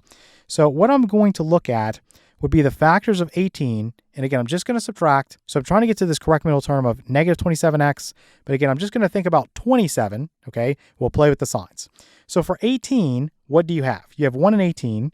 That's unlikely to work. If you put an 18 here, 5 times 18 is going to be way too big, because that would be 90. If you flip this around and put the 18 here and the 1 here, that's not going to work. Remember, you want to subtract. So just go 18 minus 5, that's 13. You're trying to get to negative 27. So this is out. So it is not 1 and 18. So next you have 2 and 9. So would that work? So 2 and 9. If you put the 9 here, you're going to get 45. And then if you put the 2 here, and again, you want to subtract. So 45 minus 2 is 43. So that is not going to work. If you flipped it around, it still wouldn't work. So in other words, if you put the 9 here and the 2 here, this is basically going to be 10 minus 9, which would be 1, right? So you can just mark that one out. So the next one is going to be 3 and 6. So 3 and 6. If you put a 6 here and a 3 here, that looks like that would work, right? So think about it. You would have 5 times 6, that's 30, and 3 times 1 is 3. 30 minus 3 would be 27. I know we want negative 27, but this is how you do it. First, you think about it in terms of absolute value, and then you just play with the sign. So I want this to be a minus and this to be a plus, so that this gives me a negative 30x, and this gives me a positive 3x. So negative 30x plus 3x would give me that negative 27x that I'm looking for. So this would be my correct factorization. So what I want is this x times the quantity 5x plus 3 times the quantity x minus 6. All right, let's take a look at question 3. So again, we want to factor each using the reverse FOIL method. So we're going to have 8x squared minus 65x plus 63. So to factor this, now it's not so straightforward, because with 8, it's not a prime number. So it could either be 8 times 1 or it could be 4 times 2. Now, I would start with 4 times 2 because it's more likely to work, although it might not work in this scenario. I'm not going to tell you yet. So I'm going to start with 4x, and I'm going to start with 2x over here, okay? So for this one, you have a minus here and a plus here. So what does that mean? It means that I have a negative here and a negative here. Okay, again, I'm just going to think about absolute values. Now, it's worth noting that if this is a plus, you're going to be adding, okay, when you're trying to work with this. And I'm trying to get to 65. Forget about the fact that it's negative. So for factors of 63, you would have 1 and 63. Then you would have 3 and 21. And then lastly, you would have 7 and 9, right? So these are the 3 guys that you can try. Now, let's go through here and see what we have. 1 and 63, would that work? If I put a 63 here, it's too big. Remember, I'm adding things. And if I put a 63 here, it's still too big. So get rid of this. Now, 3 and 21. Let's say I put a 21 here and a 3 here. 4 times 21, that's going to be too big. Again, forget about the fact that's negative. 4 times 21 is just too big. We're adding things, so get rid of that. You could put the 21 here and the 3 here. So now you have 42 plus 12. That's not going to work. So this is out. So now we're going to 7 and 9. So if I put a 9 here and a 7 here, 4 times 9 is 36, and then 36 plus 14, that's not going to work, right? I'm trying to get to 65. So this is actually out. Get rid of this. We have to go to the other possibility. So I'm going to go to 8x and x like this. The other one was eliminated. And then again, for 63, you have 1 and 63. You have 3 and 21. And then you have 7 and 9. So 1 and 63, can that work? Again, I'm going to be adding things. I'm putting the negatives in there because I know I need them. But again, just ignore them for right now. So if I put a 63 here, it's way too big. If I put a 63 here and a 1 here, that's not going to work, right? That's out. So 3 and 21. Let's say I put a 21 here. That's obviously too big. So I could try the 21 here and the 3 here. So that would be 24 plus 21. That's actually too small. So get rid of that. So it has to be 7 and 9 if this is going to work. So if I put a 9 here and a 7 here, this is 72 plus 7. That's too big, right? So I don't want that. So let's reverse it. Put the 9 here and the 7 here. And that is what we want, right? So what we'll look at here is this guy is going to be 8x times negative 7. That's going to be negative 56x. This guy would be negative 9 times x, which would be negative 9x.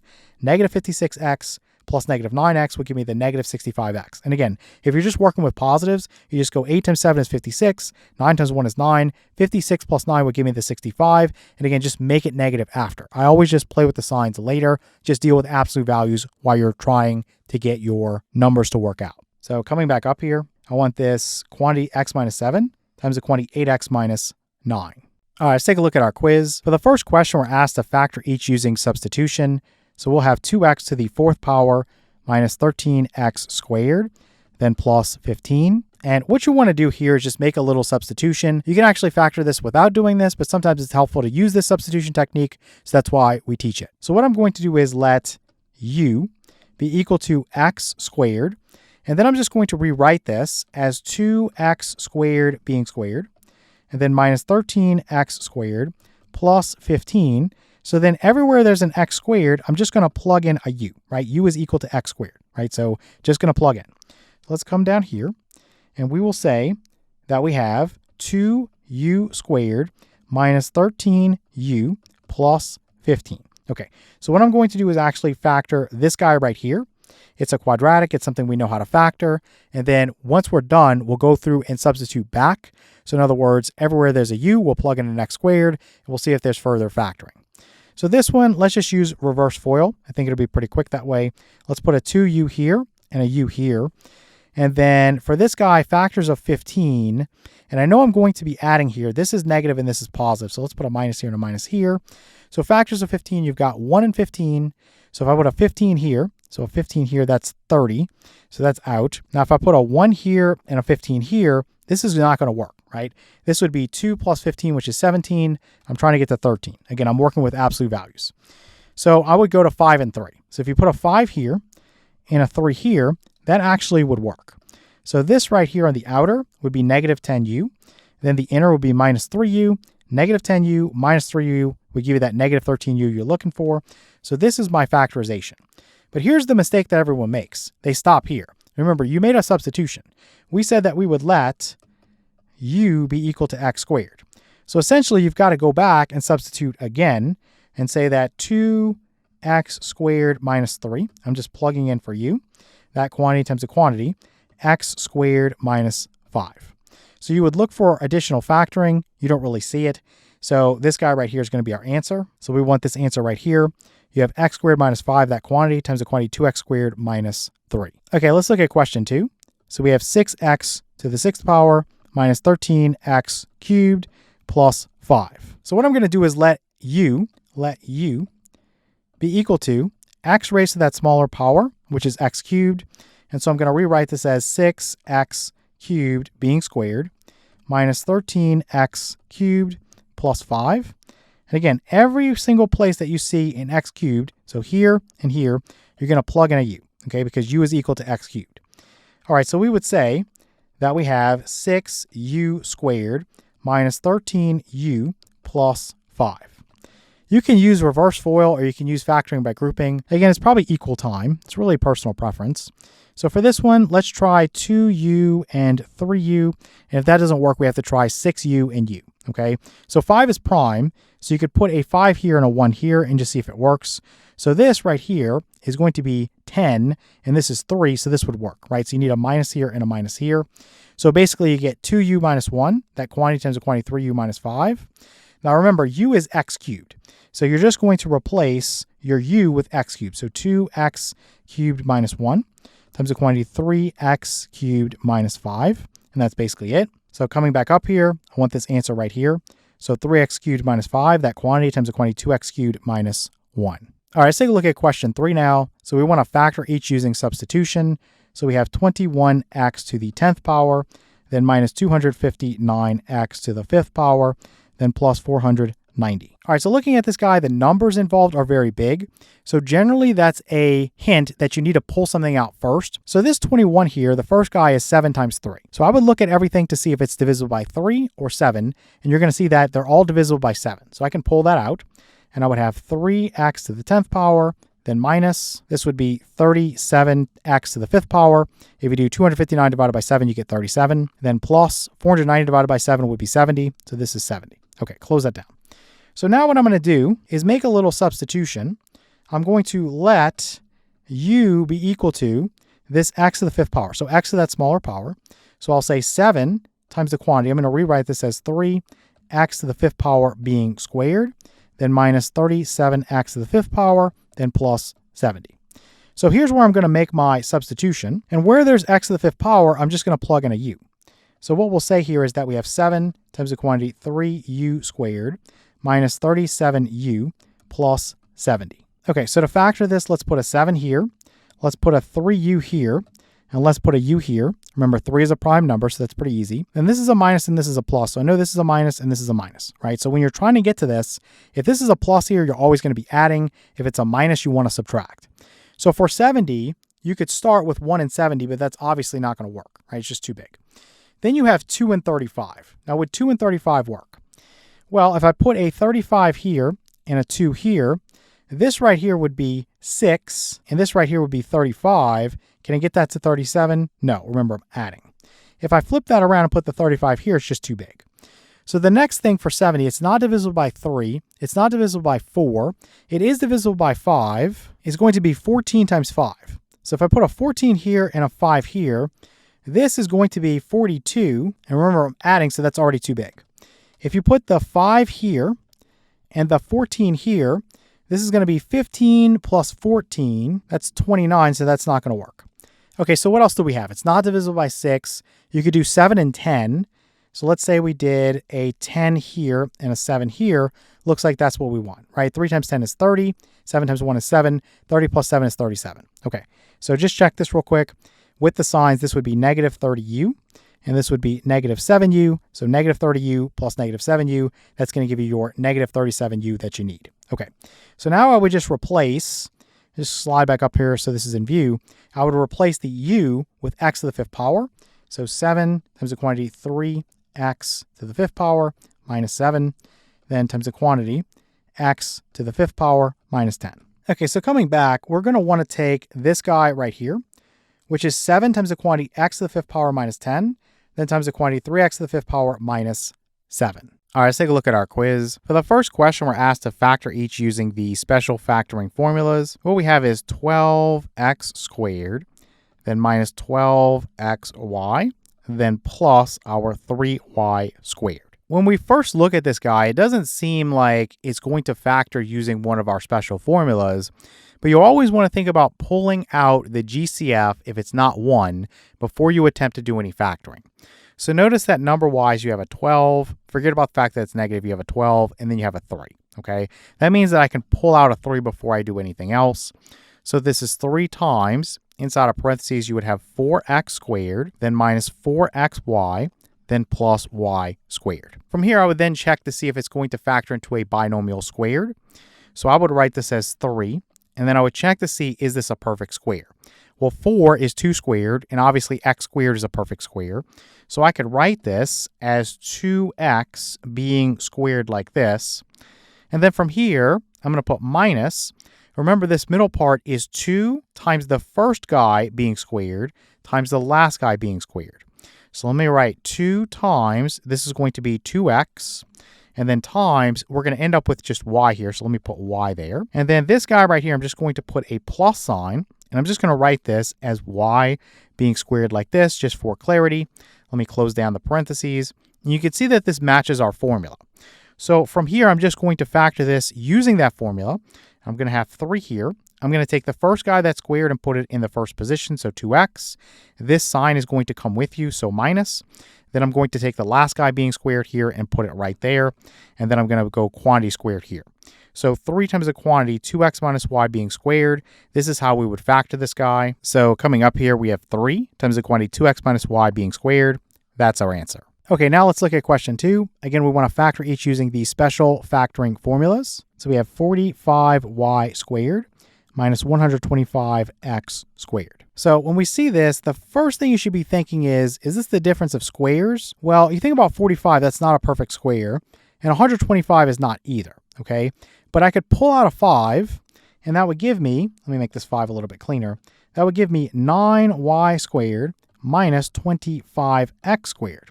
So now you have a perfect square and a perfect square. So I could write this, let's put the 5 out in front. I'm going to write 9 as 3 squared. So let's write 3y like this, being squared. And then minus for 25, I'm going to put 5. And then x like this, and this is going to be squared. And so basically, what you're going to do with your difference of squares formula, you're going to say this is 5 times. You're going to take this guy, which is 3y, plus this guy, which is 5x. And then you're going to do the same thing, but you're going to change the sign. So this guy, which is 3y, and then minus this guy, which is 5x. So let's grab this real quick. So coming back up here, I want this guy. So 5 times the quantity 3y plus 5x times the quantity 3y minus 5x. Okay, let's take a look at question 3 now. So again, we want to factor each using the special factoring formulas. So we have 27x to the 6th power minus 125. All right, so this guy is going to be the difference of cubes. So I'm going to first write 27 as 3 cubed. So let's go 3 cubed. And then x to the 6th power, what I'm going to do is divide 6 by 3, and that's going to give me 2. So I'm going to put this as x squared being cubed. And you could write this together for clarity and just say this is 3x squared being cubed like this. And you can check it. 3 cubed is 27, x squared being cubed, power to power rule, x stays the same, 2 times 3 is 6. Then minus for this one, 125 is going to be 5 cubed. So let's write 5 cubed like this. So all we really need to do is use our little formula. So basically what you would do is take your first guy, which is 3x squared. You take this sign with you, so minus this guy, so this is 5. So 3x squared minus 5, that's the first part. Then inside of here, you have your first guy and you want to square it. So I'm going to have 3x squared, and I'm going to want to square that. Then you have a plus. You're going to multiply this guy times this guy. So 5 times 3 is 15. Let's go 15. Then times x squared. Let me slide this down so it all fits. And then lastly, you're going to have plus again. This guy right here is going to be squared. So 5 squared is 25. Now what I'll do is just clean this up a little bit more. So this will be 3x squared minus 5 times the quantity. 3 squared would be 9. X squared squared would be x to the 4th power, right? X stays the same, multiply exponents. 2 times 2 is 4. Then plus you have your 15x squared, then plus 25. All right, so coming down here, I want the quantity 3x squared minus 5, and then times the quantity 9x to the 4th power plus 15x squared plus 25. So this answer right here. All right, let's take a look at our quiz. For the first question, we're asked to solve each equation by factoring. We are given 28x squared, then minus 160x, This is set equal to 48. All right, so the first thing I'm going to do is put this in standard form. And so that means I'm just going to subtract 48 away from each side of the equation. So I'm just going to write minus 48 here and say this is equal to 0 over here. You notice that 28, 160, forget about the fact that it's negative, and 48, those are even numbers. So that means I can divide everything here by 2, okay? And also, if I look at it, everything is divisible by 4. So if I divide this by 4, this by 4, this by 4, and to make it legal, this by 4, what's going to happen is I'm going to have a much simpler equation to work with. So this would be 7x squared minus 40x minus 12 is equal to 0. Okay, so I'm going to work with this equation. It will have the same solution set as this equation. I want to start by thinking about factoring the left side. So let's go ahead and set up my two binomials here. And so basically with 7x squared, I know that's going to come from 7x times x. Now this is a minus here, so when I'm working this out, I want to subtract. Forget about the fact that's negative for a moment. Think about 12. You got 1 and 12, you've got 2 and 6, and you've got 3 and 4. So could I make 1 and 12 work? If I put a 12 here and a 1 here, that's going to be too big. If I flip it around and I put a 12 here and a 1 here, that's actually going to be too small. So forget about 1 and 12. Would 2 and 6 work? If I put a 6 here and a 2 here, 7 times 6 is 42, 2 times 1 is 2, 42 minus 2 is 40. Again, forget about the fact that it's negative. All I have to do is work out the sign, so I want to put a minus here and a plus here. So this would be negative 42x, and this would be positive 2x. Okay, so this is what I want in terms of factoring. But basically to solve this using factoring, you want to set each factor with a variable equal to 0 and solve. So in other words, I want to set this guy equal to 0, and then I want to set this guy equal to 0, and I want to solve the resulting equations. So 7x plus 2 is equal to 0. I'm going to use my keyword or here, and then x minus 6 equals 0. So I need to solve both of those. So let's come down here, and let's subtract 2 away from each side. Let's cancel this away. Let's say 7x is equal to negative 2. Divide both sides of the equation by 7. This will cancel, and you get x is equal to negative 2/7. Over here, let's add 6 to both sides of the equation. This will cancel, so you get x is equal to 6. Let me just put a comma here. X equals negative 2/7, or x equals 6. Okay, I'm going to want this answer here. X equals negative 2/7, or x equals 6. All right, let's take a look at question 2 now. So again, we want to solve each equation by factoring. We have 40x squared plus 95x minus 96 is equal to 7x. Okay, so the first thing I'm going to do is just subtract 7x away from each side of this equation. This will cancel, become 0. So I'll have 40x squared. 95 minus 7, that's going to give me 88. So let's go plus 88x, then minus 96, and this equals 0. All right, so I want to make this a little bit simpler. And one thing you can do here, all the numbers are even, so you can divide everything by 2, but actually they're also divisible by 4, and they're also divisible by 8. So I can divide everything here by 8, again, just to make this a little bit easier to work with. So 40 divided by 8 is 5, so this would be 5x squared. Then plus 88 divided by 8 is 11, so this is 11x. And then minus 96 divided by 8, that's going to be 12, and this equals 0. Okay, so now we have something a little bit easier to work with. And so I'm just going to factor this left-hand side. And so I know that for 5x squared, this is going to come, again, 5 is a prime number, so 5x times x. Okay, let's think about 12. So again, 12 is 1 times 12, or 2 times 6, or 3 times 4. So this is a minus here, so that means I need to do some subtraction to see if I can get to 11. So if I put a 12 here, it's too big. If I put a 12 here and a 1 here, so a 12 here and a 1 here, that's actually going to be too small, right? That would basically be 12 minus 5, which is 7. So that doesn't work. Then you have 2 and 6. If you put a 6 here, that's 30. That's just going to be too big. And if you put the 6 here and the 2 here, this is going to be 10 minus 6, which is 4. So that doesn't work either. So now I'm down to 3 and 4. If I put a 4 here and a 3 here, that's going to be 20 minus 3, which is 17. So that doesn't work. But what if I put the 4 here and the 3 here? This is 15 minus 4, which will get me to 11, right? So basically, I want to make sure that this is a plus and this is a minus, so that this is 15x and this is negative 4x. 15x minus 4x would be 11x. So now we're good to go. Okay, so I'm going to set each factor with a variable, such as this one and this one, equal to 0, and solve the resulting equation. So 5x minus 4 is equal to 0, or x plus 3 is equal to 0. Okay, so from this one, I'm going to add 4 to both sides of the equation, cancel that.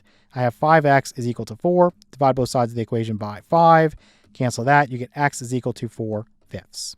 Over here, let's just subtract 3 away from each side. Cancel that. And so over here, I'll just say that x is equal to -3. So let's copy that answer. And basically, we'll come back up here and say x equals 4/5 or x equals -3. Okay, let's look at question 3 now. So we want to solve each equation by factoring. So we have 105x squared plus 57x.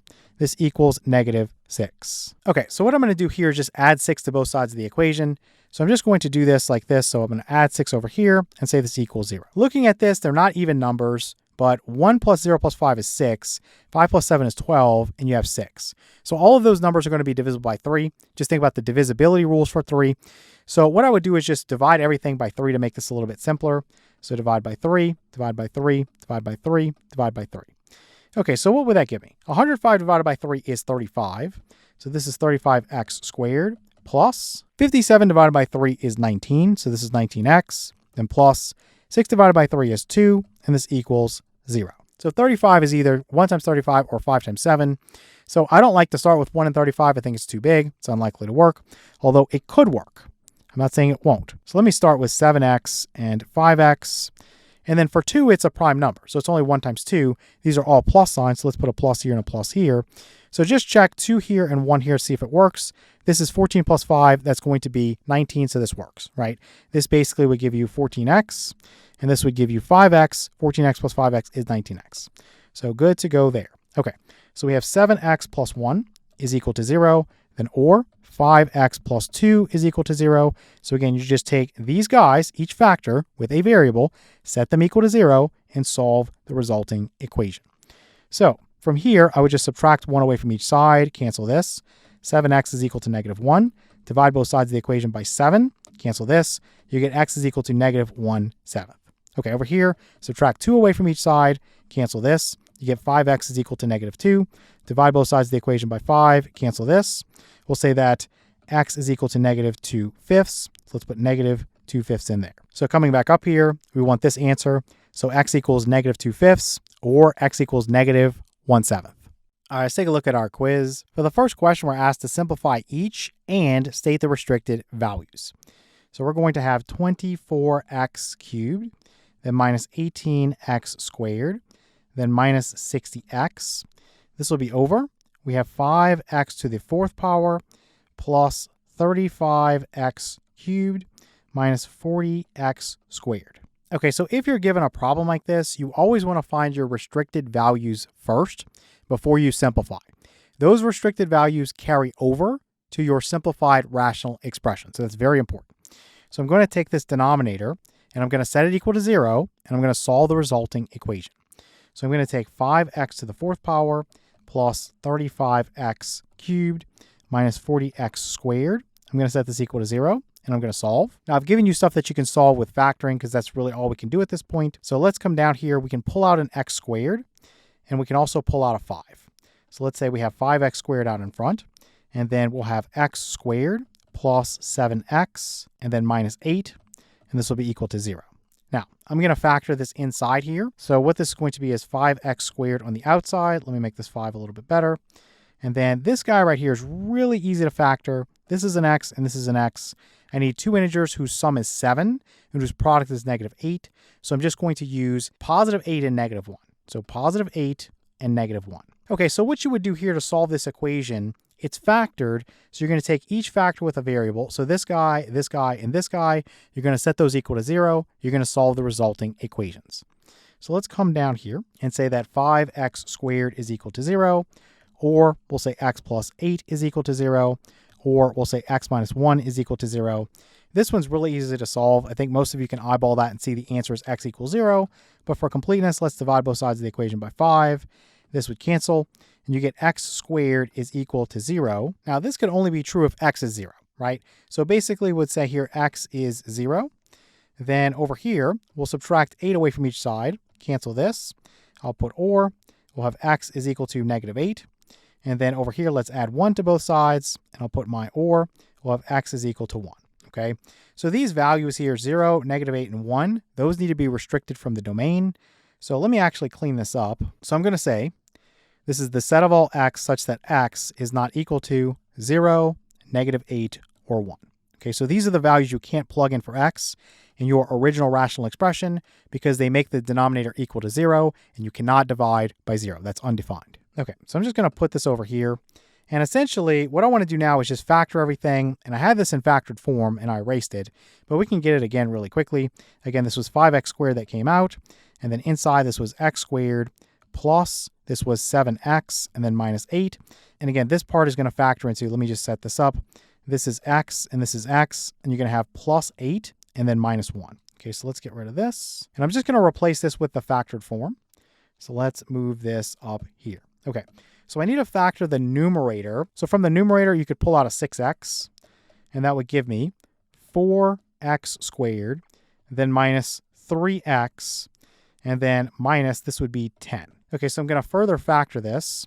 Let's say this is 6x. Let's start with 4x and x. I think that's the way it's going to work this time, but I'm not sure. So I think about 10. Again, this is a minus here, so I'm going to use subtraction. So 10 is either 1 times 10 or 5 times 2. If I put a 10 here, it's too big. If I put a 10 here and a 1 here, well, that's going to be 4 and 10. That's going to be 6 if you subtract, so get rid of that. Okay, so it's also 5 and 2. If you put a 5 here and a 2 here, that's 20 minus 2, that's 18. That's too big. If you put a 5 here and a 2 here, that's going to be 8 minus 5, which I could use to get to 3. Okay, so again, I just have to work out the signs. So I want this guy to be negative and this guy to be positive so that this gives me a negative 8x, and this gives me a plus 5x.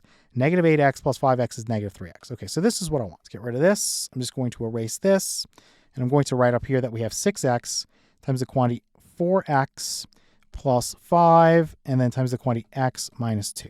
Okay, so what you're looking to do here is see if there's anything that will cancel.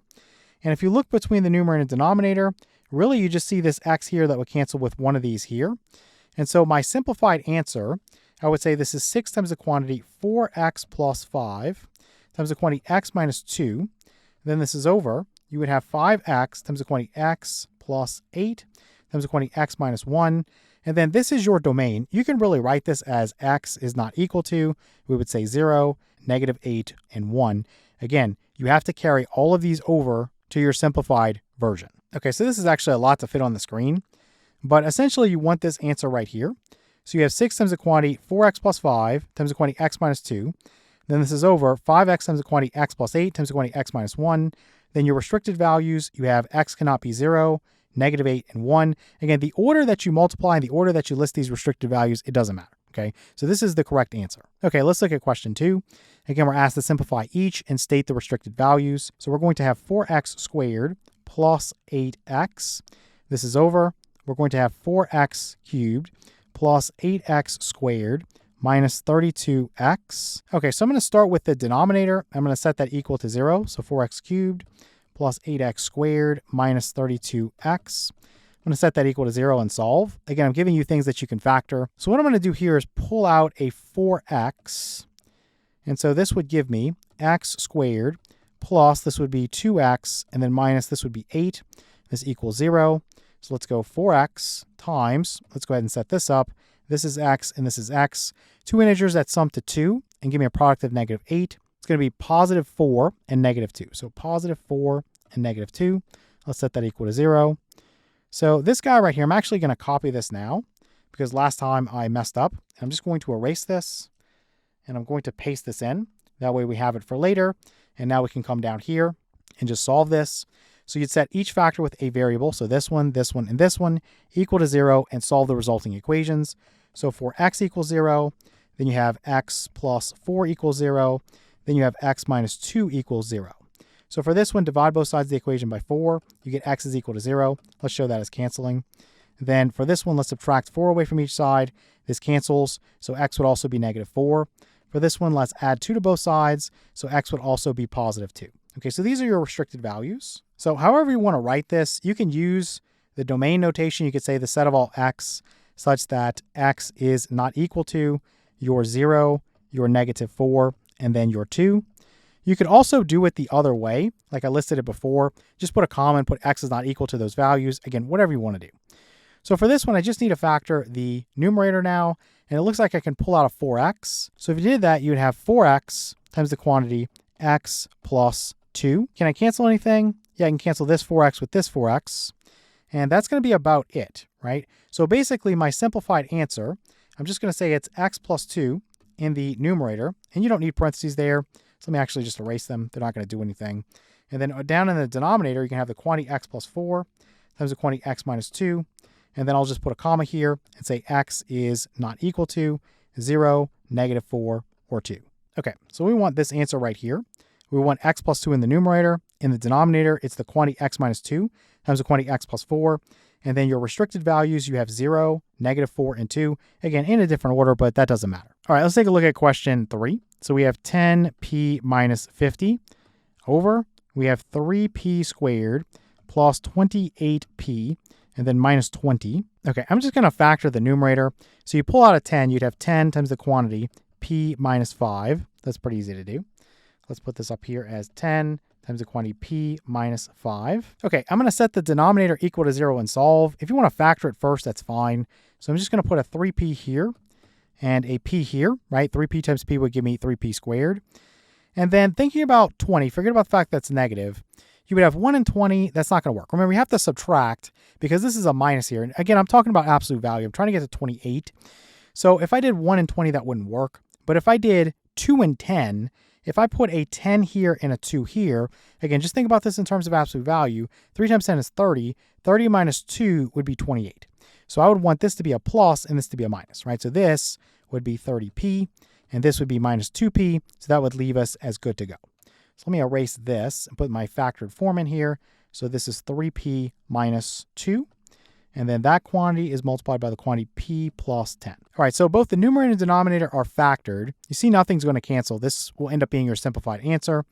But we want to solve this equation that we make from our denominator being set equal to 0. So we can find our restricted values. So 3p minus 2 is equal to 0. Then or p plus 10 is equal to 0. So here, let me add 2 to both sides of the equation. This would cancel. You get 3p is equal to 2. Let's divide both sides of the equation by 3. This cancels. You get p is equal to 2/3. Over here, we'll subtract 10 away from each side, cancel this. And so the other one would be p is equal to -10. So let's put a -10 there. So again, however you want to write it, if you want to say p is not equal to 2/3 or -10, or if you want to write out the fancy domain notation, just depending on your teacher. If it's self-study, just do whatever you want. I'll say the set of all p such that p is not equal to 2/3 or -10. Okay, just like that. Okay, so looking through my answers, it looks like I want this one right here. So for the simplified, it's 10 times the quantity p minus 5 over 3p minus 2, that quantity, times the quantity p plus 10. And the restricted values, you have 2/3 and then -10. All right, let's take a look at our quiz. For the first question, we're asked to perform each indicated operation, and we'll have 35x minus 30. This will be over 15x cubed minus 6x squared. Let me make this 3 better here. We are multiplying this by, we have 5x squared plus 8x minus 4, and this will be over 35x minus 30. The first thing I'm going to do is just factor everything. Just like if you were working with fractions, you were multiplying them, you would want to factor everything first and see what you can either cancel or cross-cancel, and then you would want to do your multiplication. So 35x minus 30, I can pull out a 5 there. So this would be 7x and then minus 6 inside the parentheses. Down here, it looks like I can pull out a 3x squared. So a 3x squared. So that would give me a 5x minus a 2. Then times over here. In the numerator, let's factor this. This one's a little bit more challenging. So 5 is a prime number. So I can put 5x here and x here. And 4, forget about the fact that it's negative, comes from either 1 times 4 or 2 times 2. So if I put a 4 here and a 1 here, that's going to be 20. Again, this is a minus sign, so 20 minus 1 would be 19. I'm trying to get to 8, so forget about that. That's not going to work. If you put the 4 here and the 1 here, this is 5 minus 4. That's 1. That's not going to work. So it would have to be 2 and 2. So this would be 10 minus 2, which would give me to 8. So I want a plus here and a minus here, right? This would be 10x. This would be minus 2x. That would give me my 8x. Okay. Then for this one, I have 35x minus 30 again. So we know that factors into 5 times the quantity 7x minus 6. So I'm just going to cancel this with this. That's gone. Then I'm going to cancel this with this.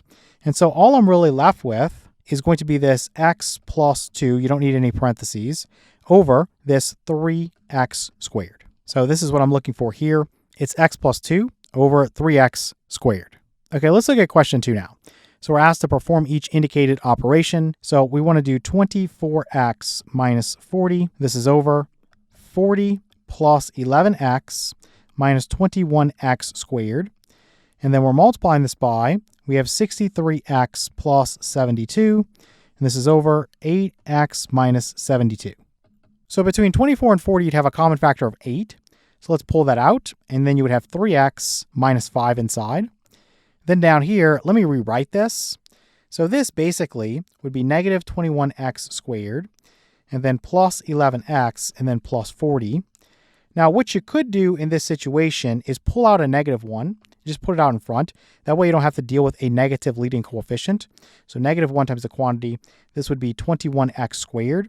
You've got to change the sign of these two. So this would be minus 11x. And then this would be minus 40, like this. And let me just extend this a little bit. And so to factor this, I'm just going to put my negative 1 out in front. And then I'm going to think about 21. So it's either 1 times 21, which usually doesn't work, or 7 times 3. So let me start with 7x and 3x. And I would note this is a minus here, so I'm going to be subtracting. So 40, you've got 1 and 40. So there's no way to make that work. You've got 2 and 20. That's not going to work. You've got 4 and 10. Let me see if that would work. So if I put a 10 here, that's too big. If I put a 10 here and a 4 here, that's going to be 28 and then 30. 30 minus 28 would be 2, so that's not going to work. So next, you would have 5 and 8. So if I put an 8 here and a 5 here, that's not going to work. But if I put the 8 here and the 5 here, this would be 35 minus 24, and that would give me 11. So I need this to be a minus and this to be a plus. That way this can be negative 35x. So this right here is negative 35x. This right here is plus 24x. And negative 35x plus 24x will give me the negative 11x. Okay, so that's done. Let's put times. Let me drag this all the way over here. For 63 and 72, there's a common factor of 9. So let's pull that out. So then you would have 7x plus 8 inside. And then this is over. Down here, there's a common factor of 8. So let's pull that out. And so you would have x minus 9 inside. All right, so let's see what's going to cancel here. So I've got this 3x minus 5. That'll cancel with this 3x minus 5. And then it looks like I've got this 7x plus 8. That'll cancel with this 7x plus 8. I've got this 8 that will cancel with this 8. And then it looks like in the numerator, I have the 9 left. So let's put the 9 there, then over. We have negative 1. You could move that to the numerator and just say it's negative 9, or you can put the negative out in front, whatever you want to do. The denominator will just be x minus 9. So this would be our answer. So coming back, I want to do this right here as my answer, negative 9 over x minus 9. All right, let's take a look at question 3 now. So we have 7x minus 5. This is over. We have 7x squared minus 61x plus 40. Now we're going to divide this by, we have 7x cubed plus 49x squared. This is over. You have 7x cubed minus 70x squared. Okay, the first thing is you're going to multiply this by the reciprocal. Now you can flip it now or you can factor it first. It's really up to you. So 7x minus 5, I can't do anything with that. Down here, let me set this up here. Let me put this as 7x and then x. And then basically I have 40 here and this is a plus. So I know this is a minus and this is a minus because of the way the signs are set up. So negative plus negative would give me negative and negative times negative would give me a positive. Okay, so thinking about 40, you've got 1 and 40. So you could put a 40 there, but that's going to be too big. Put a 40 there and a 1 there. That's not going to work. That's going to be too small. So then you've got 2 and 20. So if you had a 20 there, that's too big. If you had a 20 here and a 2 here, that would be 14 plus 20. That's too small. And then you would next go to 4 and 10. So this would be 70, so that's too big. If you put a 10 here and a 7 here, you would only get 49 plus 10 or 59, so that doesn't work. So now you got to do 5 and 8.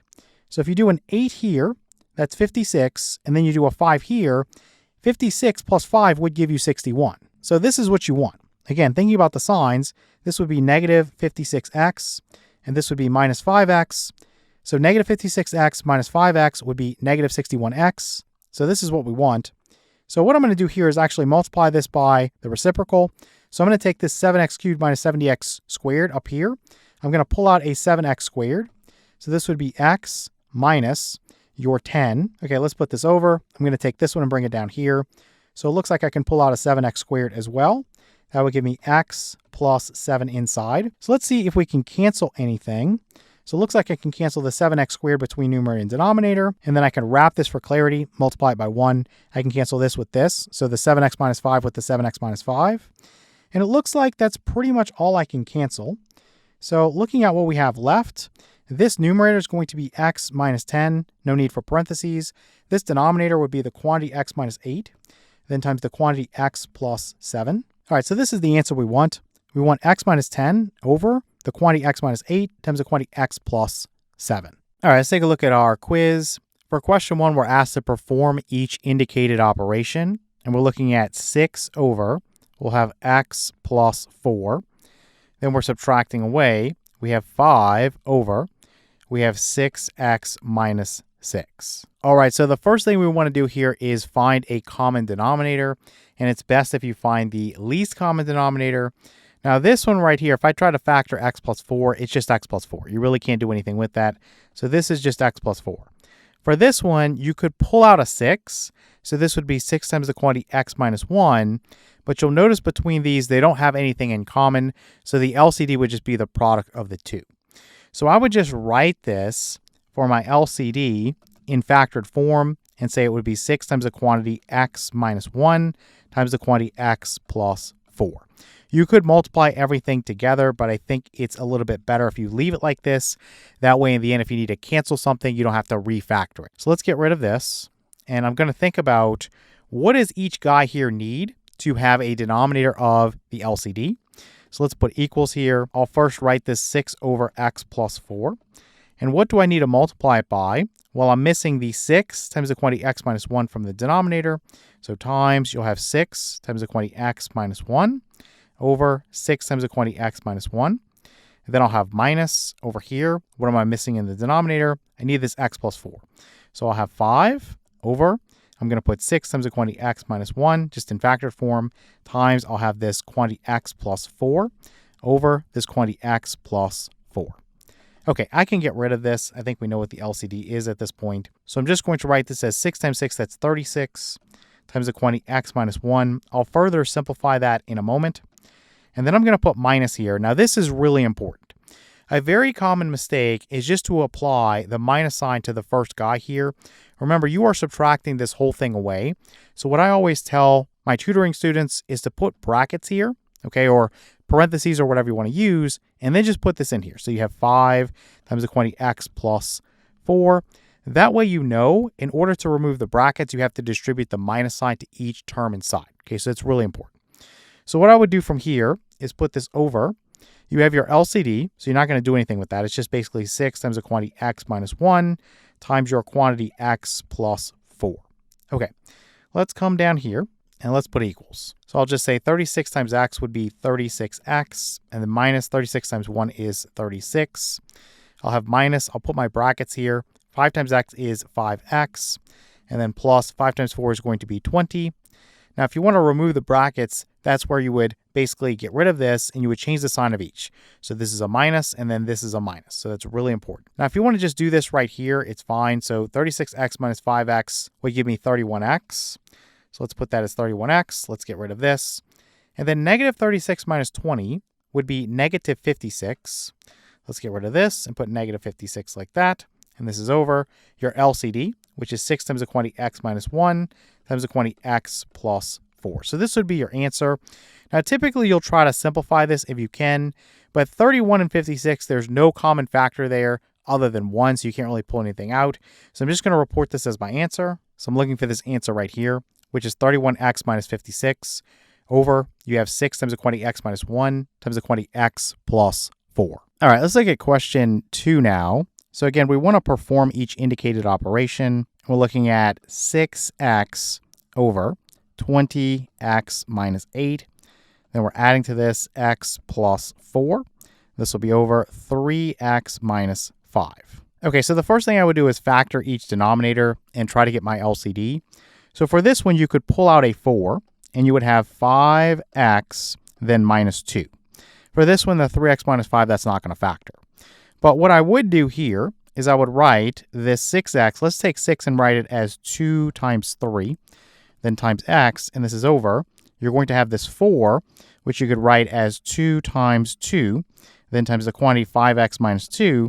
And I'm just doing this to show you that something's going to cancel. And I can't fit all this on one line, so let me put plus this x plus 4 over 3x minus 5. And I'll just clean this up in a moment. So for right now, let's show that this 2 would cancel with this 2. And so as a simpler form, you would basically have this leftmost guy.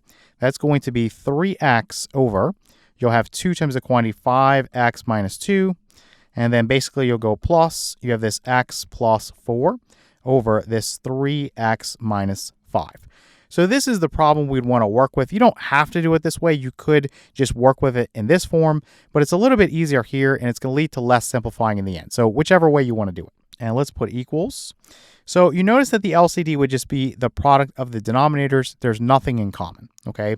So what I would do is take this 3x over 2 times the quantity 5x minus 2, and I would multiply this by top and bottom this denominator here. Okay, so this guy would get multiplied by the quantity 3x minus 5. And then down here in the denominator, I'm just going to put this as the LCD. So I'm going to say this is times the quantity 3x minus 5. This will be a little bit quicker. And then over here, I'm going to go plus. I have this quantity x plus 4, and I need to multiply it by this other guy here. So times 2, then times the quantity 5x minus 2. And we should probably put this 2 out in front just to stay consistent. So let's do that like this. Now, all I'm doing here, you might be a little bit lost. This guy right here needs to multiply top and bottom by this 3x minus 5. So that would give me 3x times this quantity 3x minus 5. So that's where I got that part from. Now, this would be over the LCD. 2 times the quantity 5x minus 2 times the quantity 3x minus 5. Then for this one right here, it needs to multiply by the other denominator, right? Top and bottom. So you have x plus 4, this quantity, times this 2 times the quantity 5x minus 2. So that's where this part comes from. And maybe I should slide that down just a little bit like this. And we'll extend this. And again, this would be over the LCD. So you might as well just put this over the LCD now and save yourself a little step. But again, if you want to write it out the long way for clarity, that's really up to you. Okay, you can do whatever you need to do. So let's start up here, and we'll say 3x times 3x would be 9x squared. Then 3x times negative 5, that's going to be minus 15x. Then you have plus. The easiest way to do this is to take 2 and multiply it by the result of these two guys being multiplied together. And you could just use FOIL for that. So x times 5x is 5x squared. And then you're going to have x times negative 2, that's minus 2x. Then 4 times 5x is plus 20x. Let's just combine like terms now and say that's plus 18x. And then lastly, 4 times negative 2 is negative 8, so minus 8. So what I would do now is just distribute the 2 to each term inside. So this would be 10x squared plus 36x and then minus 16. So let's get rid of this and let's just slide this up like this. And then from here, let's just combine like terms now. So we'll say we have 9x squared plus 10x squared, that's 19x squared. Let's get rid of this. And then you have negative 15x plus 36x. That's going to give you 21x. So this is 21x. And then you have this minus 16 here. So let's just slide this down. Okay, so this is going to be over your LCD, which is 2 times the quantity 5x minus 2 times the quantity 3x minus 5. Let me make this 3 better. Now, at this point, you would want to try to factor the numerator. I'm just going to tell you in advance, it is a prime polynomial. But if you could factor it, you try to cancel with the denominator. Now, if you want to factor this, we've already gone through how to factor things. You know 19 is a prime number, so you could do 19x and x and then just go through and think about your possibilities. But again, I'm just going to save some time in this video and tell you what's prime, so nothing here is going to cancel. So this guy is going to be simplified. So let's grab this real quick. And coming back here, I want to select this answer here. So you're going to have 19x squared plus 21x minus 16. This will be over. You have 2 times the quantity 3x minus 5 times the quantity 5x minus 2. Okay, let's take a look at question 3 now. So again, we're asked to perform each indicated operation. So we have 3 over 3x plus 6. Then minus, we have 6 over x plus 2. All right, so in this case, what I would do is first look at this rational expression on the left. I would factor this denominator. So you see that you could pull a 3 out here. And if you do, you would have x plus 2 there. Now, what I would do is actually cancel and make this a little bit simpler. So I would say this is 3 over your 3 times the quantity x plus 2. We have a common factor of 3 between numerator and denominator. So I can make this simpler and say this is 1 over x plus 2. Then minus 6 over x plus 2. And then from here, we have a common denominator. So we really don't have to do much work. We would basically just say we have 1 minus 6 over the common denominator of x plus 2. So this is just basically negative 5 over x plus 2. So coming down here, I want this one. So negative 5 over x plus 2. All right, let's take a look at our quiz. For the first question, we're asked to simplify each. So it looks like we'll have u minus 5. And this will be over v minus 1. And then we're adding to this, we have v plus 1 over v minus 1. Then this will be over. You have your v minus 1 over u minus 5. Then plus u minus 3 over u minus 5. Okay, so the idea here is you want to figure out what is the LCD. Just look at all your denominators. You have a v minus 1, you have a v minus 1 again, then you have a u minus 5, and then a u minus 5 again. So the LCD here is just going to be the quantity v minus 1 times the quantity u minus 5. Okay, so I'm going to multiply the numerator and denominator of this complex fraction by this. So let's just write this like this. And what I'm going to do is actually just distribute this to each. It's really hard to fit all this on the screen. So it might be something you just have to make some scratch work with. But essentially, this right here is going to get multiplied by this right here. You see that the v minus 1 would cancel. And essentially what you would have there is u minus 5 quantity squared, right? U minus 5 would be left, and it would be multiplied by u minus 5. So now we would distribute this to this guy, and the v minus 1 would cancel with the v minus 1. So let's put plus. You're going to have v plus 1.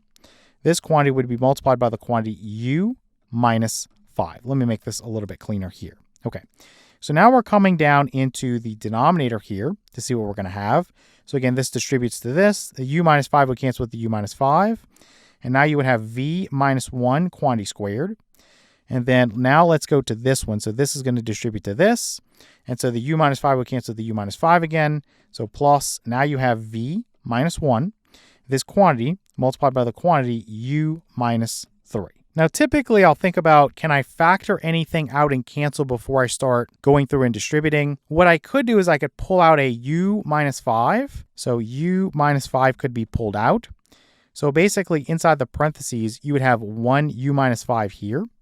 And then plus, if you pulled it out from here, you would have v plus 1. Doing it this way saves you a little bit of time. If you do it the other way, it's just a lot more work, a lot more tedious. Okay, so I would recommend doing it this way. And then from here, you can basically say, okay, well, negative 5 plus 1 is going to be negative 4. So you basically have u plus v minus 4. So u plus v, let me make this better. So u plus v minus 4. Okay, now I'm just going to keep this in factored form for now. And let's come down here and see if we can pull anything out. So from here, you could pull out a v minus 1. So a v minus 1. And inside, you would have v minus 1. And then plus, you would have this u minus 3. So looking at this, again, you would just be able to say negative 1 minus 3 would be negative 4. So let's put that like that. Get rid of this. And I'm just going to rearrange this so that this is u plus v minus 4 like this. And you can see with very little effort that we're going to be able to cancel this guy right here with this guy right here, right? So essentially what I'm ending up with here is u minus 5 over this v minus 1. So this is going to be my simplified answer. Let's come up here. So this is what I want, right? This u minus 5 over this v minus 1. Okay, let's look at question 2 now. So again, we're asked to simplify each. So it looks like we have y minus 4 over x plus 4. Then we're subtracting away. Looks like we have y minus 4 again. Now we're over x plus 6. This will be over. We have y minus 4 over 4x plus 16. Now we know we can factor out a 4 there. So let's just write this as 4 times the quantity x plus 4, just to make that a little bit simpler.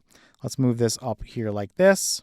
And then we're adding to this. We have 16 over x plus 4. Okay, so what's my LCD going to be?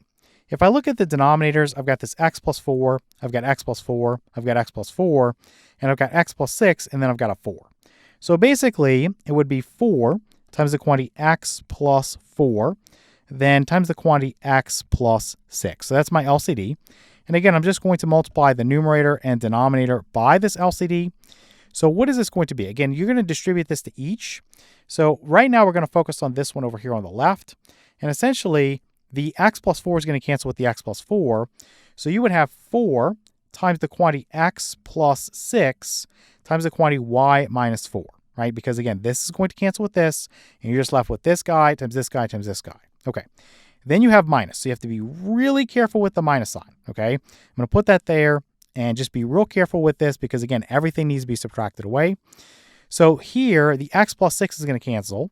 So you're going to have 4 times the quantity, x plus 4, then times the quantity y minus 4. Okay, so coming down here now and thinking about what this is going to be, for this one, the 4 times the quantity x plus 4 would cancel. So you would have y minus 4, this quantity, multiplied by the quantity x plus 6. So let's put our fraction bar there so we don't forget that. Then this is a plus sign here. The x plus 4 would cancel with the x plus 4. So you have 16 times 4. You can just write that out for right now. I don't know if I'm going to need to pull anything out, so let's just write it like that for right now. And then times the quantity x plus 6. Okay, let's put equals here.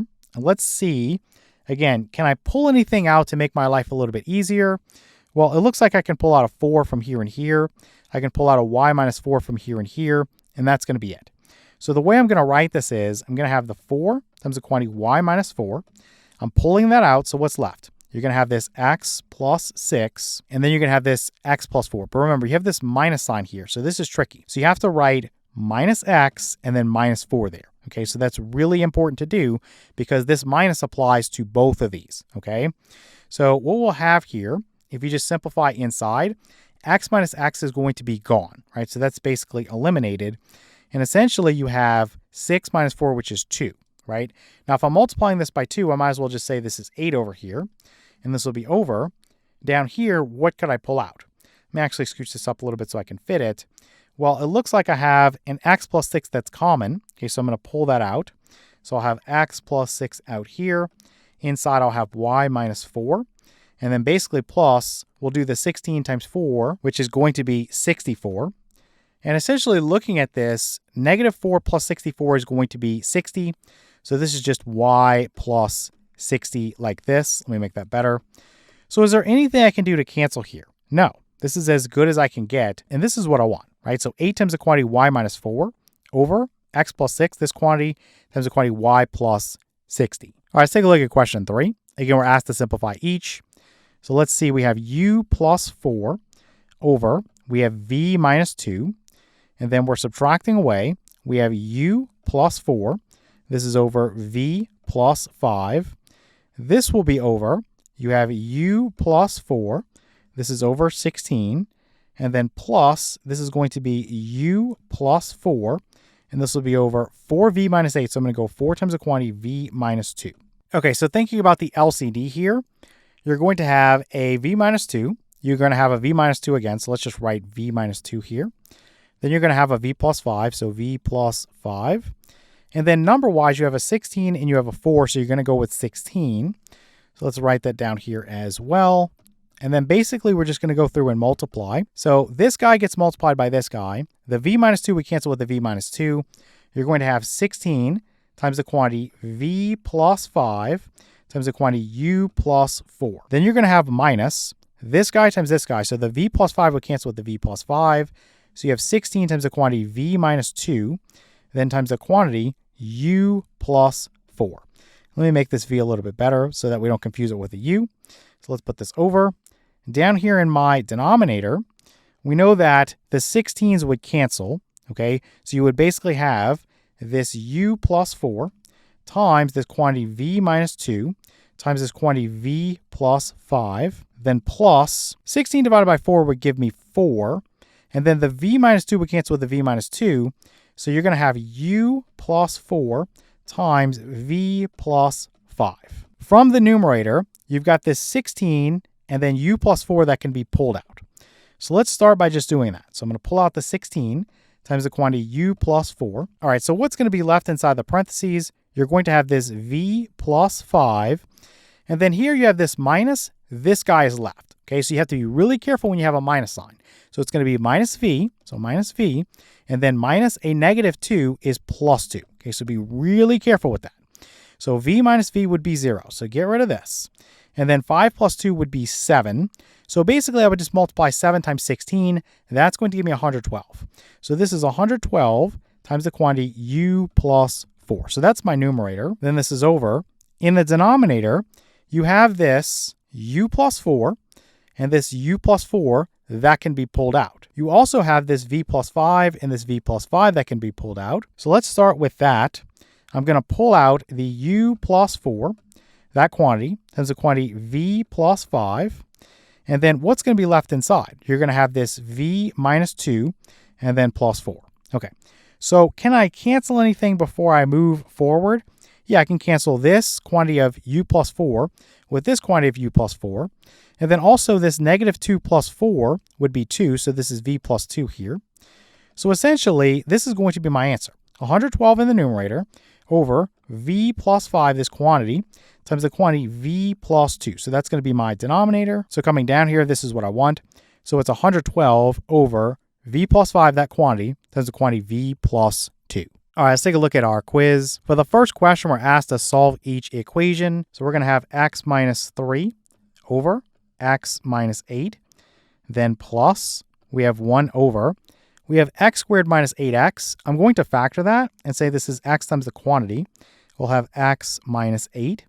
Then we'll set this equal to, we have 5 over. Again, I'm going to use this factored form. Instead of x squared minus 8x, I'll say this is x times the quantity x minus 8. Okay, so the first thing you want to do here is figure out what is the LCD. And the LCD is simply going to be x times the quantity x minus 8. You can see you have that as a denominator here and here. And then here you just have the x minus 8. So basically what you want to do is multiply both sides of the equation by the LCD. But there's a problem here. When you multiply both sides of an equation by a variable expression, in some cases you get an extraneous solution or a solution that does not work in the original equation. So to guard against that, with this type of problem, you can just check your domain and make sure that essentially your solution for the equation does not result in division by 0. What I always advise you to do is just to plug in and check and make sure you got the right answer anyway. So whatever you want to do, these problems are very tedious to check. So if you're on a timed examination, you might just want to check to see that you didn't violate the domain and then move on. So what I'll do here is just say that I'm going to multiply x times the quantity x minus 8 by this guy right here. So x minus 3 over this x minus 8. Then plus you have 1 over x times the quantity x minus 8. And this will be multiplied by x times the quantity x minus 8. Now this is definitely not going to fit on one line. So what I need to do is put equals down here. And then I'll work on this part. So this is 5 over x times the quantity x minus 8. And then times your x times the quantity x minus 8. So once we simplify here, we're going to be able to fit this on one line again. If you're using notebook paper, then it's no problem. But on a computer screen here, it's kind of hard to do. So here, this would cancel with this. So I would have x times the quantity x minus 3. Then plus. This cancels with this. You have 1. This equals. This cancels with this. You have 5. Okay. Nice and simple now.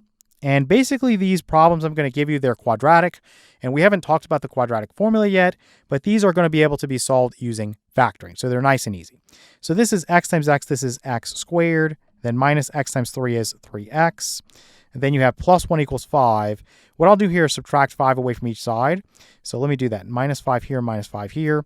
So this would be a 0. And 1 minus 5 is negative 4. So this is minus 4 equals 0.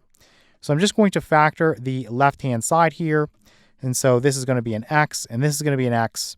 Two integers that sum to negative 3 and give me a product of negative 4 would be negative 4 and positive 1. So I think all of us can see that the solutions are going to be 4 and then negative 1. But again, just for completeness, let's say that x minus 4 is equal to 0, or x plus 1 is equal to 0. So you can add 4 to both sides of the equation. We'll cancel this and say x is equal to 4. Subtract 1 away from each side, cancel this, and we'll say that x could also be negative 1. So these are the solutions we're looking for. But again, you've got to be careful with this type of equation. You could get extraneous solutions when you solve it. So let's go back up. And I want to think about the quick way to check and the long way to check. So obviously, I always advise if you have the time, plug in for x in the original equation. Make sure the left side and the right side are equal. That is always going to verify that you have the right solution. With this one, again, if you're on a timed exam, you might not be able to do that. You might just simply not have the time. So you just want to make sure that these two, for this type of equation, that you don't have a domain violation. So in other words, here, x can't be 8 and x can't be 0. Because if I plug in an 8, 8 minus 8 is 0, so you're dividing by 0. If I plug in a 0, 0 times whatever this is would be 0, and you're dividing by 0. You have a 4 and a negative 1, so you're good to go. As long as you didn't make any mistakes along the way, then basically your answers will work. But that does not guard against you making mistakes in the problem, which I always suggest you check. So for this one, I'm going to go through the whole process of checking, although it is pretty tedious. If you don't care, then you can just skip ahead. So what I'm going to do here is just say I'm going to plug in a 4 for x. So this is 4 minus 3, which is 1. Then over, you would have 4 minus 8, which is negative 4. Then plus, you have 1 over. This is 4 times the quantity 4 minus 8, so that's negative 4. So what is this going to give me? This is 1 over negative 16. So 1 over negative 16. And essentially what I can do is just move this negative out here and move this negative out here, or just basically say this is minus. And so I could multiply this by 4 over 4 and say this is negative 4. So let me put this as negative 4 over 16. And then minus 1 over 16, or you could, again, just put plus negative 1 over 16, whatever you want to do. So this left-hand side would be negative 5 over 16. Okay, so that's what we're looking to match up. On this side over here, you have 5 over 4 times the quantity. 4 minus 8 is negative 4. So this gives me 5 over 4 times negative 4 is negative 16. So this is 5 over negative 16, or you could say negative 5 over 16. However you want to put this negative, let's just put it out in front. So negative 5 over 16 is equal to negative 5 over 16. So this one works out. Now, for the other one, we'll plug in a negative 1. So negative 1 minus 3 is going to be negative 4. And then this is over. Negative 1 minus 8 is going to be negative 9. Then plus, you have 1 over. If you have negative 1, so negative 1 times the quantity, negative 1 minus 8, negative 1 minus 8 is going to be negative 9. So this is negative 1 times negative 9, which is positive 9. So this basically is 1/9 here. Now this is negative over negative, which is positive. So let me get rid of this. And essentially 4/9 plus 1/9 is going to be 5/9. So let me get rid of this and put a 5/9 over here. Okay, so that's what I'm looking for over here. So you have 5 over. We know that negative 1 minus 8 is negative 9. And negative 9 times negative 1 is positive 9. So we know this is 5/9 over here. So this one works as a solution as well. So x equals 4 or x equals negative 1. So coming back, this is what we want. X equals 4 or x equals negative 1. All right, let's take a look at question 2 now. So again, we want to solve each equation. And now we'll have 2 over. We have 4r minus 5. This is set equal to. We have r minus 3. This will be over. You have 16r minus 20. Let's factor out a 4. So we'll say 4 times the quantity 4r minus 5. Then we're subtracting away. We have r minus 5, and this is over 4. Okay, so again, I want to think about my LCD.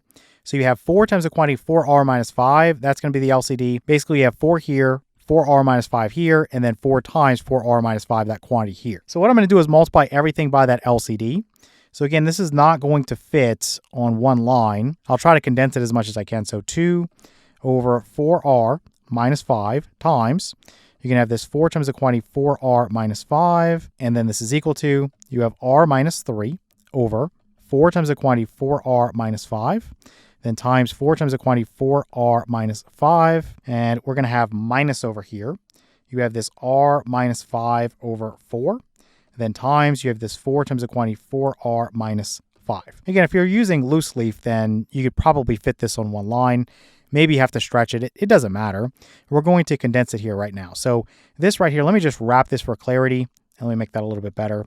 And essentially, I'm going to cancel this with this. And you have 2 times 4, which is 8. And then you'll have this is equal to, over here, this is going to cancel completely with this. So you have this r minus 3 and then minus. Here's where you have to be really, really careful.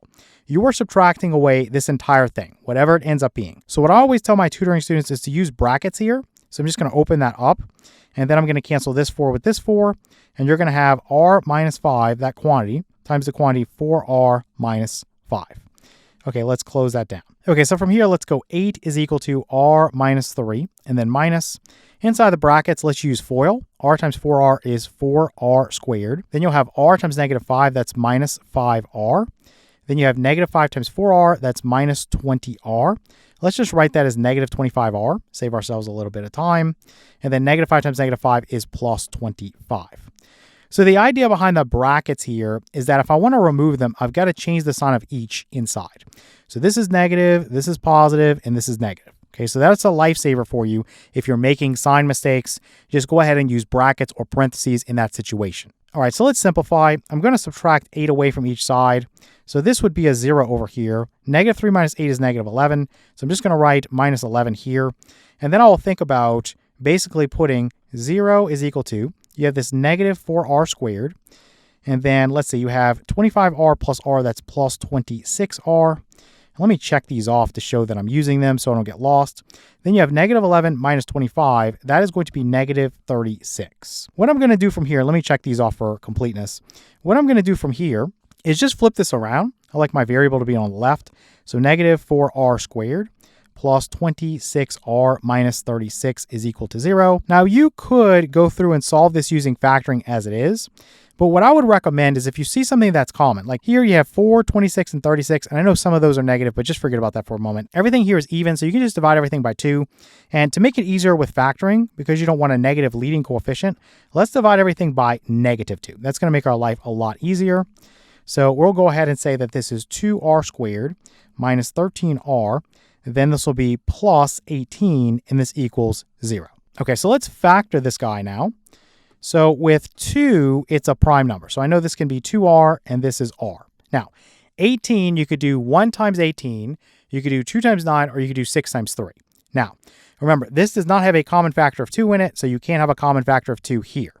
So in other words, if I have 1 and 18, I cannot put an 18 here because there's a common factor of 2.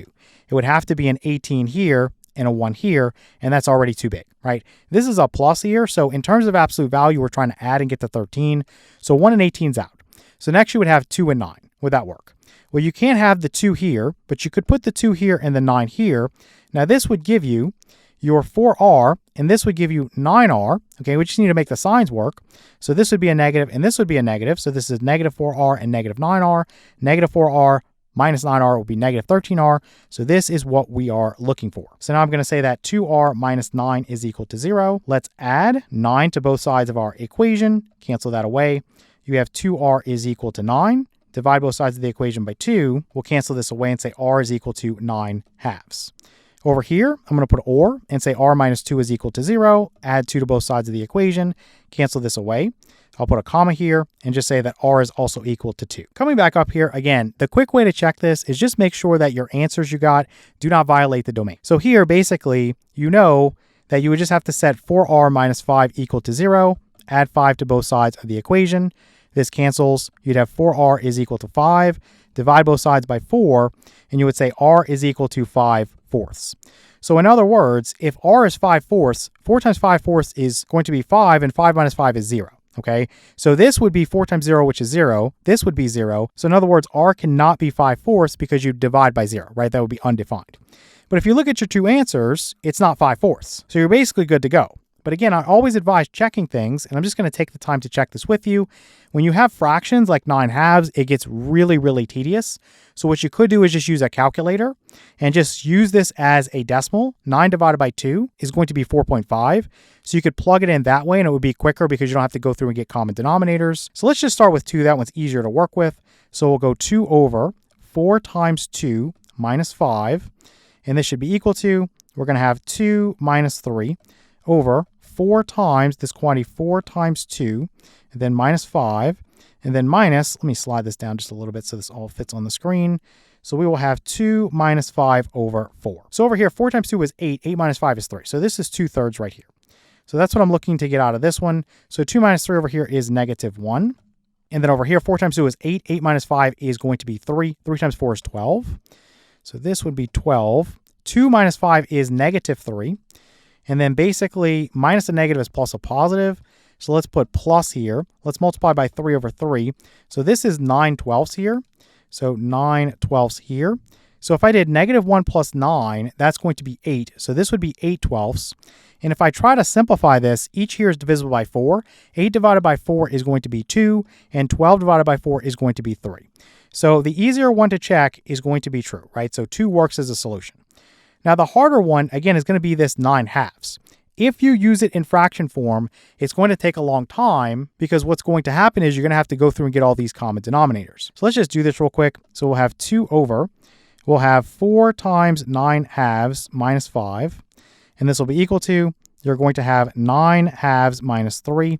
This is over. You're going to have 4 times the quantity, 4 times 9 halves minus 5.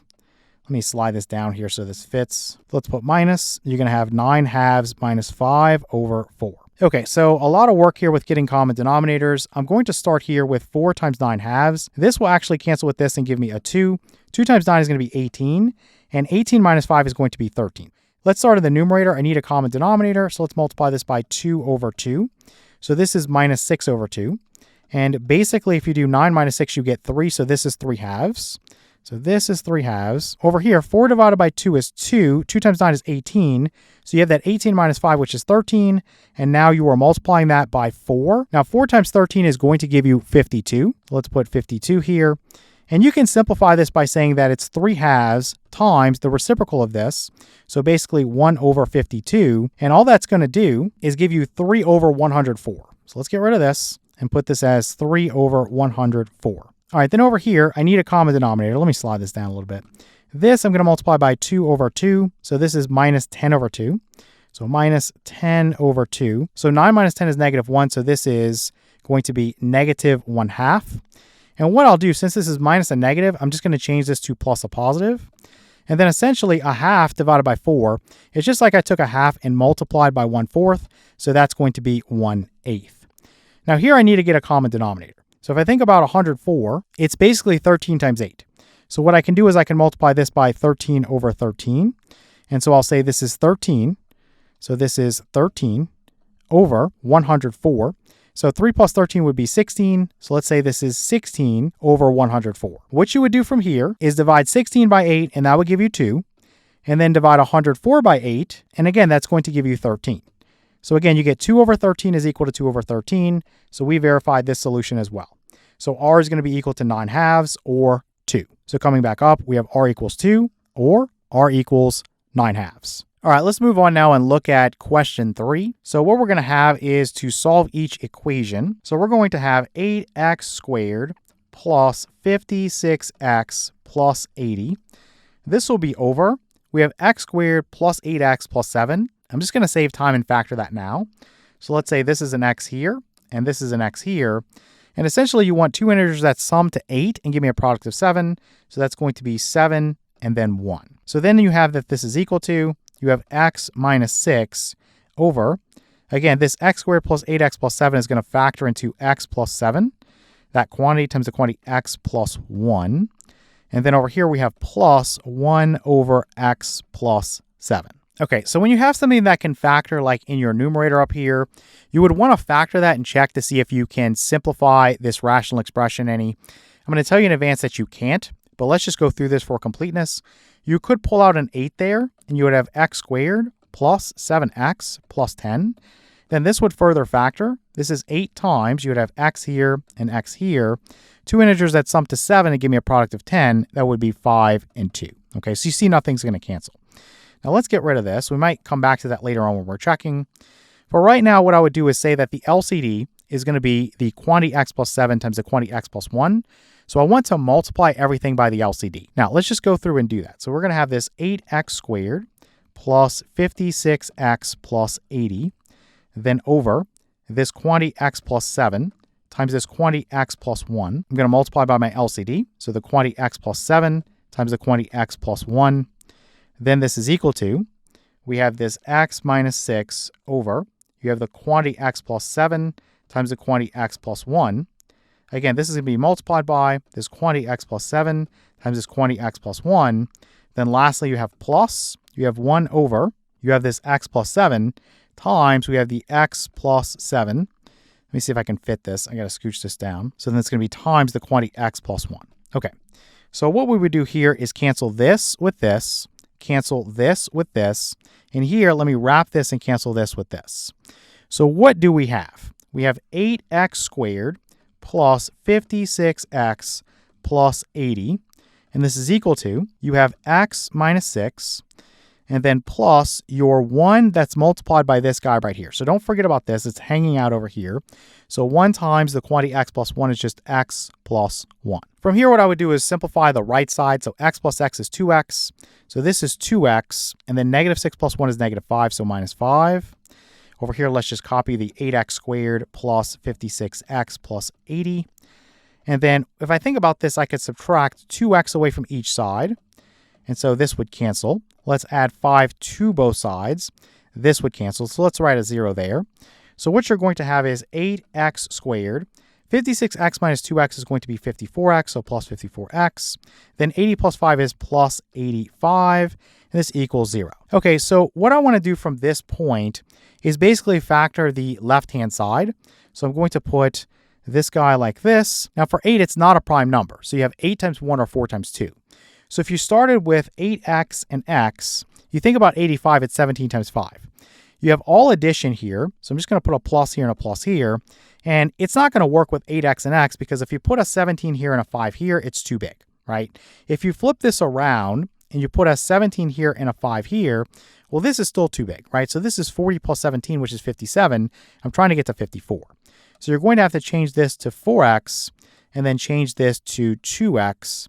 And then essentially, if you put a 17 here, that's too big. 4 times 17 is 68, so that's already too much. You'd have to put the 17 here and the 5 here. So this would be 20x, and this would be 34x. 20x plus 34x is 54x. All right, from here, what I'm going to do is set each factor here with a variable equal to 0 and solve. So this guy and then this guy. So we'll have this 4x plus 17 is equal to 0. Then or.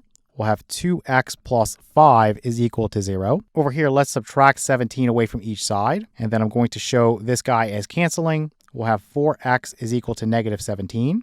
Let's divide both sides of the equation by 4. And so we'll cancel this away and say x is equal to negative 17 over 4. Let me put a comma here. Let's go over here. So we're going to subtract 5 away from each side. We'll cancel this and say 2x is equal to negative 5. Divide both sides of the equation by 2. Cancel this. And so x would also be negative 5 halves. So let's put negative 5 halves. Okay, so coming back up here and going to your original equation, again, if you're in a pinch for time, if you're taking something like a timed exam or something like that, then just go through and make sure you're not violating the domain with any of these answers. So for the domain, you would say that x plus 7 is equal to 0, then or x plus 1 is equal to 0. So here the solution is x equals negative 7, and here the solution is x equals negative 1. So you know if you plug in a negative 7 for x or you plug in a negative 1 for x, you're going to end up dividing by 0, so this is going to be undefined. But you don't have any of these answers here, so in terms of violating the domain, you're good to go. So if you're confident in your steps and you're sure you didn't make a mistake, you could just turn in your paper there. But what I want to do is just go through and check it with you. I know most of you aren't going to go through this whole process, but just for anybody who wants to, let's just do it together. So the first thing is I would factor this guy right here just to make my life a little bit easier. So this is going to be 8 times the quantity x squared plus 7x plus 10. We did this earlier, so we found that this was x here and x here, and then basically this was 5 and this was 2. Okay, so we know this. So I'm just going to erase this and put this in factored form just so it's easier to work with. So 8 times the quantity x plus 5, and then times the quantity x plus 2. Now again, instead of working with fractions, if you just want to use your calculator, put this as a decimal and just key it in. That's all you have to do. Let's say that I'm going to work on these denominators first. You have a lot of similar things. So let's first start with x plus 7. So I'm going to start with this guy right here, this negative 17 over 4. So if I had negative 17 over 4, and then plus 7, 7 would be 28 over 4 if you want a common denominator, and this is 11 over 4. So I just want to note that this guy right here is going to be 11 over 4. Let me get rid of this, and let me note that this guy right here is 11 over 4, and let me also put that right here that this is 11 over 4. Let me next work with x plus 1, so negative 17 over 4, and then plus 1. So this can be written as 4 over 4. So essentially this is negative 13 over 4. So let me note that right there. And let me also note that right there, and this is negative. So let me make sure I include that. Okay, if you multiply 11 times negative 13, you get negative 143. So this would be negative 143 over 4 times 4 is going to be 16. So in each case here, you're going to just write that this is negative 143 over 16. And this over here, let me arrow to that and say this is negative 143 over 16. And that one over there would stay as is. So we're good to go on our denominators for this first guy. Now for the numerator up here, you would just say negative 17 over 4. And then minus 6, I could write that as 24 over 4. So negative 17 minus 24, that's negative 41. So this right here would be negative 41 over 4. So let's just notate that. So really, I just need to figure out this one, and this one will probably take the longest. So you have 8 times. In the place of x, I'm going to put a negative 17 over 4, and then plus 5. So let's write that as 20 over 4. While we're working on here, let's just say this is going to be 3/4. So this is 3/4. And if you want, you can already cancel and say 8 divided by 4 is 2. So this is basically going to be 2 times 3 or 6. So this is going to be 6, then times. Over here for x, I'm going to put, again, negative 17 over 4. And then plus for 2, I'm going to say that's 8 over 4. So negative 17 plus 8 is negative 9. So this is negative 9/4. So negative 9/4. Let's just put a multiplication symbol here. So each guy here is going to be divisible by 2. So if I divide 6 by 2, I get 3. If I divide 4 by 2, I get 2. So basically, 3 times negative 9 is negative 27. So this is negative 27 over 2. So this right here, this whole thing, would be negative 27 over 2. Let me make this 2 a little bit better. Now, all we need to do is put this together. So you would have negative 27 over 2 divided by this. So this is basically multiplying by the reciprocal. So that's 16 over negative 143. Let me make that negative there. I'm going to erase this from here. We don't need it anymore. And basically what I would do from here is look to see, can I cancel anything? Well, 16 divided by 2 is 8. 27, forget about the fact that's negative, is 3 cubed. 143 is 13 times 11, so you can't cancel anything there. You can't get rid of these negatives and say that 8 times 27 is 216, and this is over basically 143. Okay, so this left side here would be this 216 over 143. So let me erase this and slide this down. This is what we're expecting. I'm going to put this as equal to. Over here, you have this negative 41 over 4. Again, I'm going to multiply this by the reciprocal, so 16 over negative 143. Let's get rid of this and get rid of this, and maybe slide this up a little bit. And let's see what we have here. This is going to cancel with this and give me a 4. And then between these two, nothing's going to cancel. You can get rid of the negatives. So 4 times 41, that's going to be 164. So this is going to be 164. So 164 over 143. Then you have plus, you have this 1, which is divided by 11/4. So you can just flip this and say that this is going to be 4 over 11. And again, I need a common denominator here. So I would multiply this by 13 over 13. So 4 times 13 is going to be 52. So this is going to be 52 over 143. So if I do the addition here, 164 plus 52, that's going to give me the 216 that I need. So this is 216 over 143, and this is 216 over 143. So although it took us some time, we verified this answer. All right, let's work on the other one now. So I'm going to use a similar strategy here for this one. Let's start with this x plus 7. So I'm going to say negative 5 halves plus for 7. Let's write that as 14 over 2. So we know that negative 5 plus 14 is going to be 9. So this right here would be 9 halves. So let me write that this is 9 halves. Let me write that this is 9 halves. And let me squeeze this in here as 9 halves. Okay, let's work on x plus 1 next. So we'll say negative 5 halves plus, for 1, I'll just write this as 2 over 2. So this is negative 3 halves. So let's put that here as negative 3 halves. Let's put it here as negative 3 halves. And then I don't need it anywhere else. Okay, so just multiplying things together. Basically, 9 halves times negative 3 halves. So let's do that. So 9 halves times negative 3 halves. You won't have anything canceling here. So this is basically going to be negative 27 over 4. So let me erase this and put negative 27 over 4. Let me erase this. And let's erase this. And let's put a little arrow here and say this is negative 27 over 4. Thinking about the numerators, I'll just start with this one because it's a little bit easier. You have negative 5 halves and then minus 6. So I'm going to multiply that by 2 over 2. So this is 12 over 2. Negative 5 minus 12 would be negative 17. So this is negative 17 over 2. So negative 17 over 2. And if you wanted to, you can just work on this side now, or you can just wait till this is done. But I'll just wait till this is done. So we'll have 8 times for x. Again, it's negative 5 halves. So negative 5 halves and then plus 5. Now for 5, I'm going to write it as 10 over 2. So what we'll have here is negative 5 plus 10. That's going to be 5.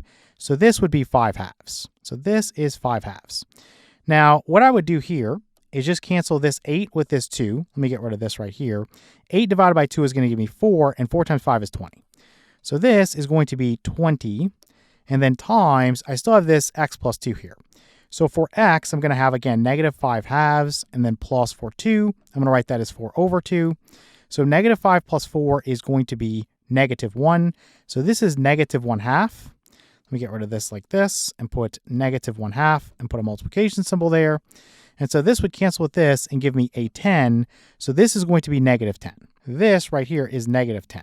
Okay, so let's get rid of this. Okay, so let's put this together. So you're going to have negative 10 times, let's flip this and say this is 4 over negative 27. The negatives are going to cancel. So let's just erase them. And essentially what you're going to have is 10 times 4 or 40 over 27. So the left side is 40 over 27. Okay, on the right side, you have negative 17 over 2 times, flip this guy, 4 over negative 27. Then plus, this is basically 1 over 9 halves. Just flip it, it's going to be 2 ninths. So let's cancel these negatives. Let's cancel this 4 with this 2 and give me a 2. 17 times 2 is 34. So this is 34 over 27. So this is 34 over 27. And I'm going to get a common denominator here and multiply this by 3 over 3. So this would be 6 over 27, and 34 plus 6 would give me 40.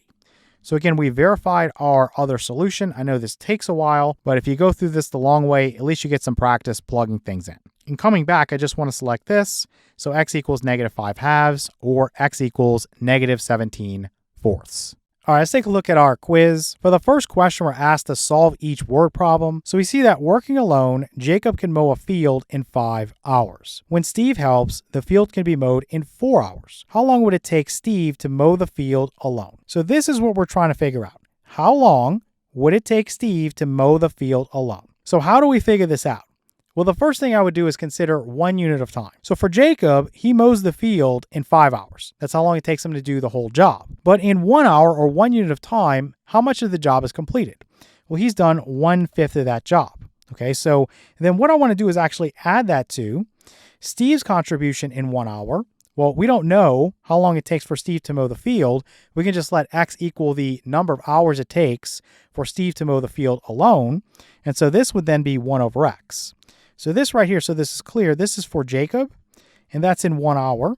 And this right here, this is going to be for Steve, and again, that's in 1 hour.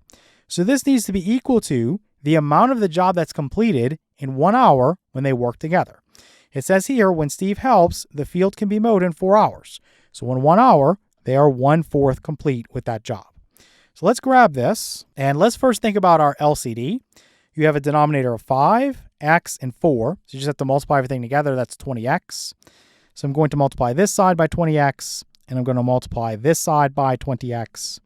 Let me make this a little bit cleaner over here. And then what I'll do is actually just distribute this. So 20x is going to multiply by 1/5.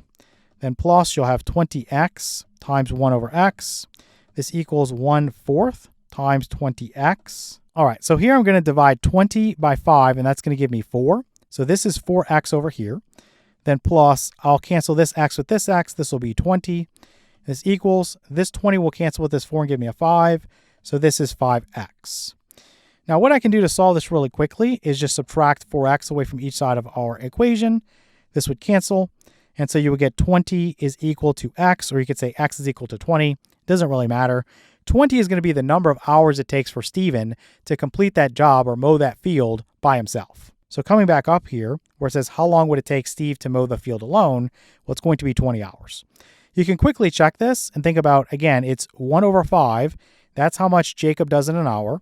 Plus, we know for Steven, it's 1 over 20 now. And let's just sum this amount together. This is how much they do in 1 hour. Basically, you need a common denominator. Let's multiply this by 4 over 4. So this would be 4 over 20 plus 1 over 20, which is 5 over 20, or 1/4. Now, if they do 1/4 of the job when they're working together in 1 hour, then in 4 hours, they're going to complete the job, right? So we know we got the right answer here. For Steven, it takes him 20 hours to mow the field alone. Okay, let's look at question 2 now. So it says solve each word problem. And we see that working together, Jennifer and Kim clean the entire house in 12 hours. If Jennifer works alone, it takes her 21 hours. How long would it take Kim to clean the house alone? So another one that's very similar to the last one. So it says, working together, Jennifer and Kim can clean the entire house in 12 hours. So that means in an hour, if they're working together, they've done 1 over 12, that amount of the job. It says here, if Jennifer works alone, it takes her 21 hours. So that's 1 over 21. That's how much she's done of the job in an hour by herself. And then plus, again, for Kim, we don't know her rate, right? So we don't know how long it would take for her to clean the house if she worked alone. You could just let x be equal to that. And again, you could just say this is 1 over x. Now coming down here, the LCD here would be a little bit more involved. 21 is 7 times 3, and 12 is going to be 4 times 3. You could break 4 down into 2 times 2, but it won't matter here. So essentially you want 7 times 4, which is 28, times 3. So that's going to be 84, and then times x. So I want to multiply this side over here by 84x, and this side over here by 84x. So 84 divided by 21 is going to be 4, so this is 4x. Then plus, the x's here would cancel, so you would just have 84. This equals 84 divided by 12. That's going to give me 7, and then times x. So what I'll do here is subtract 84 away from each side. Let me cancel that away. And I'll subtract 7x away from each side. And let me cancel this away. So let me slide down here. 4x minus 7x would be negative 3x. And this equals, let me make this a little bit cleaner here. So over here, I would just have my negative 84. And to finish this up, let's divide both sides of the equation by negative 3. And so this is going to cancel. We'll have x is equal to negative over negative is positive. 84 divided by 3. That's going to give me 28. So coming back up here, we want to answer 28 hours. And again, really easy to check. You think about Jennifer working alone, it's 21 hours. So in 1 hour, it's 1 over 21. Then plus, if Kim works alone, it's 28 hours. So in 1 hour, it's 1 over 28. So for this guy, you would want to get a common denominator. This is 7 times 3, and this is 7 times 4. So you could say that it's 7 times 12, or 84, to get a common denominator going. So for this one, I would multiply by 4 over 4. And for this one, I would multiply by 3 over 3. And so this would give me 4 plus 3 over the common denominator of 84, which would be equal to 7 over 84, which is going to be 1 over 12. And again, this is how much they accomplish when working together in 1 hour. So if they do 1 over 12 of the job, and they do that for 12 hours, well, they're going to finish the job. They'll have one completed job. So this is our correct answer. It would take Kim 28 hours to clean that house by herself. All right, let's take a look at question 3 now. So again, we're asked to solve each word problem. So we have that a steamboat goes 10 miles upstream. This is against the current. In the same time that it goes 15 miles downstream, that's with the current. If the speed of the current is 3 miles per hour, what is the speed of the steamboat in still water? So let me highlight that. So what is the speed of the steamboat in still water? So this is a motion word problem. So you need to use your distance formula. Let's go down here to the table. So we'll just say d here is our distance is equal to our r, which is our rate of speed, times t, which is our time. In the two scenarios, you have upstream, I'll just put u period, s period, and downstream, I'll put d period, s period. Now let's come back up for a moment.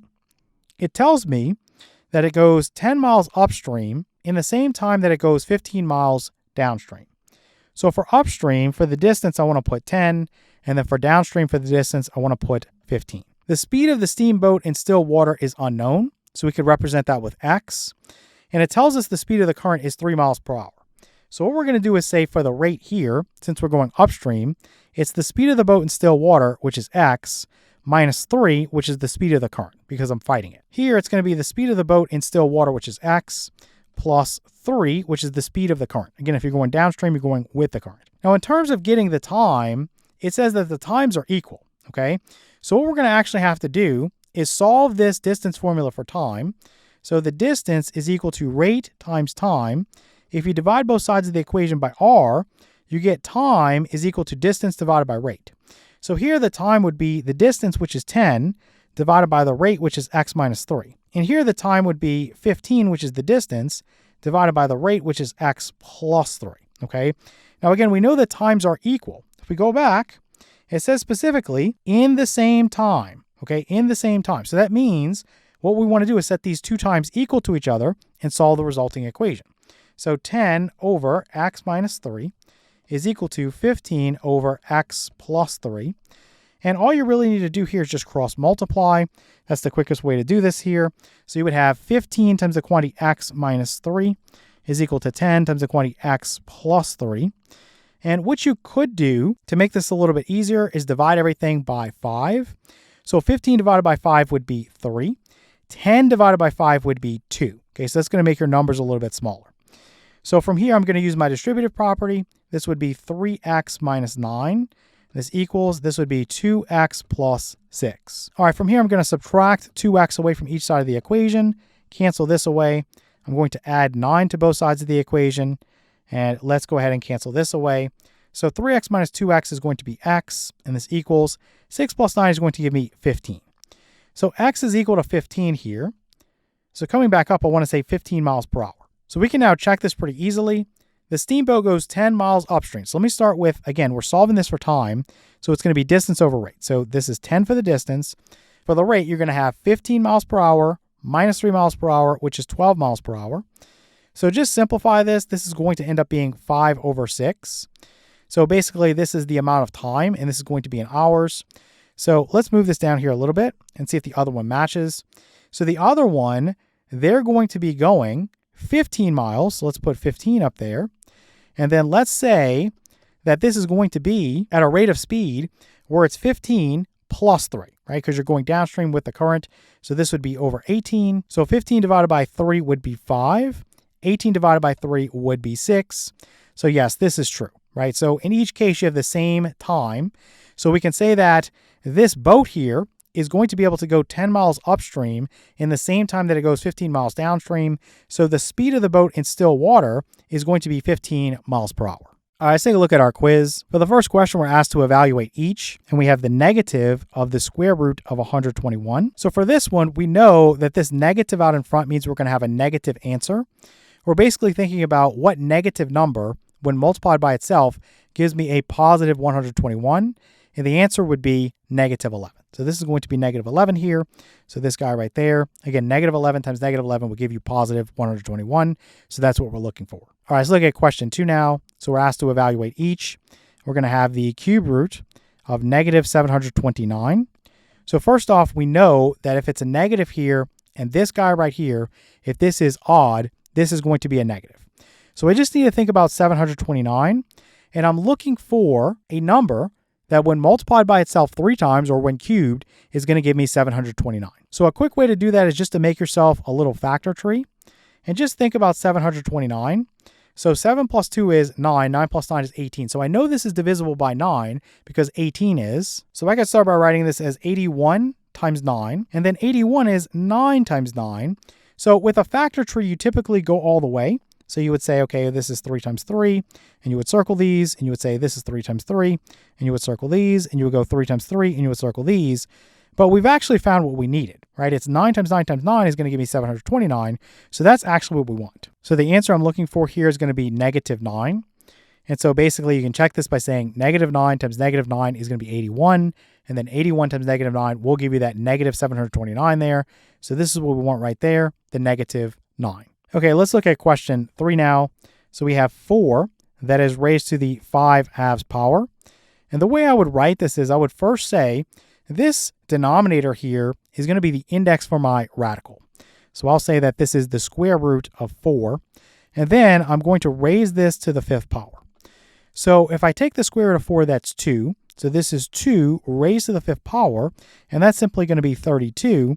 So I'm looking for this answer right here.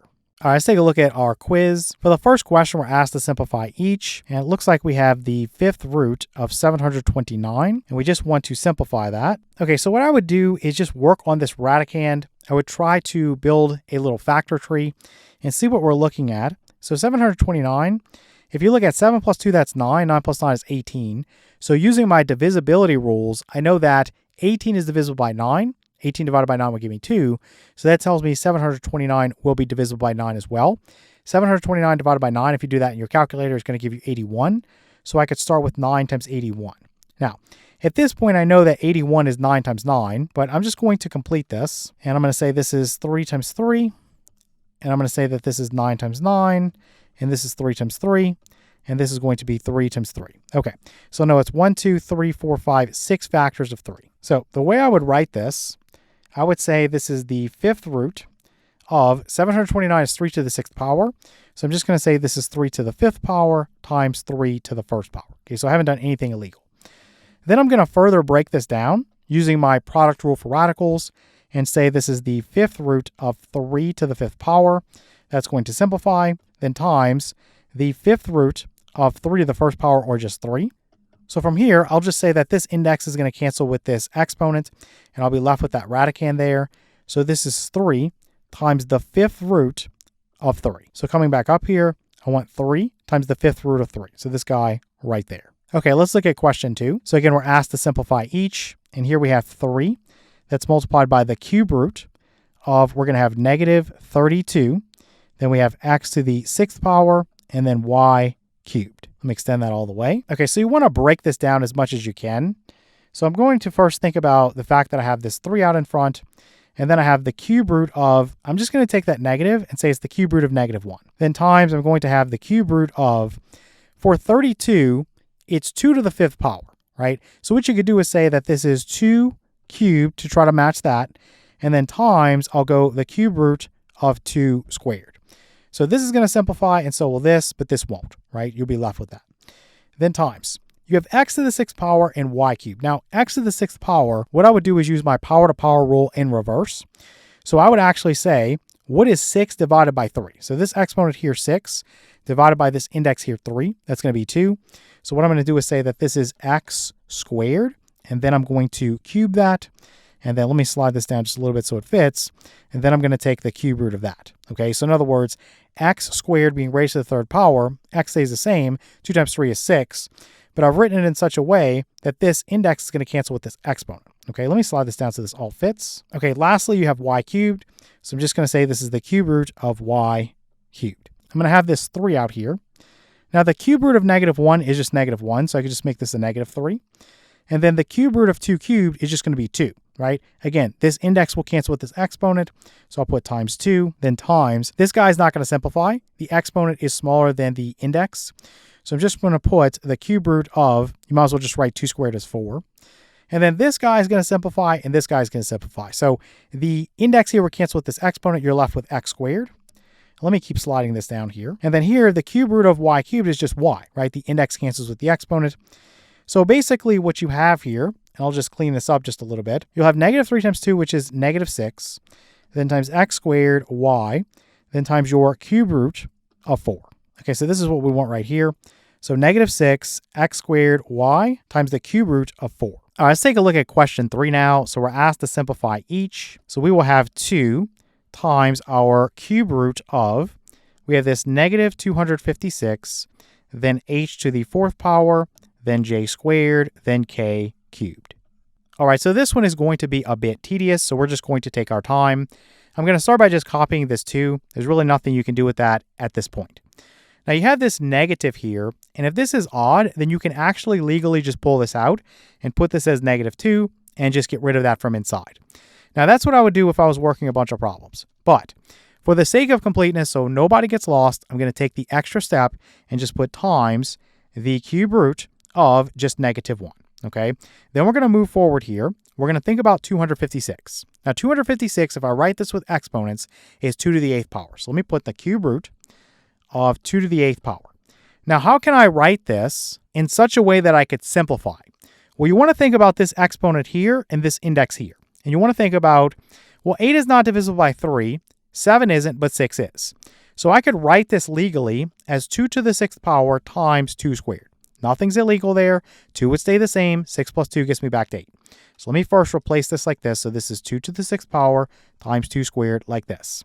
Then I could also break this up and say this is the cube root of 2 to the 6th power times the cube root of 2 squared. So I haven't done anything illegal. I'm just going to erase this from here and drag this up here. And if you multiply those two together, you would have the cube root of 2 to the 8th power, or the cube root of 256. Now, here's what you need to do. You think about this guy divided by this guy. 6 divided by 3 would give you 2. Okay, so you could do it that way and say that this is going to simplify to basically 2 squared or 4. Another way you can write it is you can think about the power-to-power rule in reverse. So again, if I'm trying to think about something raised to the third power, well, I would need to divide, right? So 6 divided by 3 would give me 2. So this is 2 squared being cubed. Okay, 2 stays the same. 2 times 3 is 6. The way I got that is, again, I just use division. 6 divided by 3 gives me 2. Okay, so that's all I did. So bring this up here. So now it's crystal clear what's going to simplify. Let me make this a little bit better. So this would be times the cube root of 2 squared, just rewriting that. Okay, so moving down now, we have this h to the 4th power that we need to deal with. So let's go the cube root of, let's go h cubed, and then go times the cube root of, we're going to go h to the 1st power. Again, all I'm trying to do is match up this index with this exponent here. Okay, so then times, now we have j squared, so we really can't do anything with that. So I'm going to go the cube root of j squared, and then times, we have this k cubed here, so that's going to be perfect. We're going to have the cube root of k cubed. Okay, let's slide down here and see what we have. So we know this cube root of -1 is -1, so I can just say this is -2. Then for this one, this index here would cancel with this exponent. So you're left with 2 squared or 4. So you could put times 4. You could put that as -8 now, or we can just leave it for later. Then times, this guy's not going to simplify. So I'm just going to actually put a box around this. I'm going to keep this for later. This guy will simplify. So the cube root of h cubed is just h. Again, the index cancels with the exponent. So this is h. And then this is not going to simplify. Let me put a box around that. And then the cube root of j squared, that's not going to simplify. Let me put a box around that. And then lastly, you have this cube root of k cubed. So the index cancels with the exponent. So this is times k. So now I'm going to put the cube root of all the stuff that would not simplify. So 2 squared is going to be 4. And then you have h, and then you have j squared. Okay, so let me put equals here because I forgot to do that. And let's think about this. So -2 times 4 would be -8. So let's put -8, then times hk, then times my cube root of 4hj squared. Okay, so coming back and looking through my answers, I want this one right here. So you've got your -8 times hk times the cube root of 4hj squared. All right, let's take a look at our quiz. For the first question, we're asked to find the distance between the given points. So we're going to have -1, 3, and then we're going to have 2, 7. So this is just a simple little formula. You're going to label one of the points as x sub 1, y sub 1, and then the other is x sub 2, y sub 2. It doesn't matter how you label this.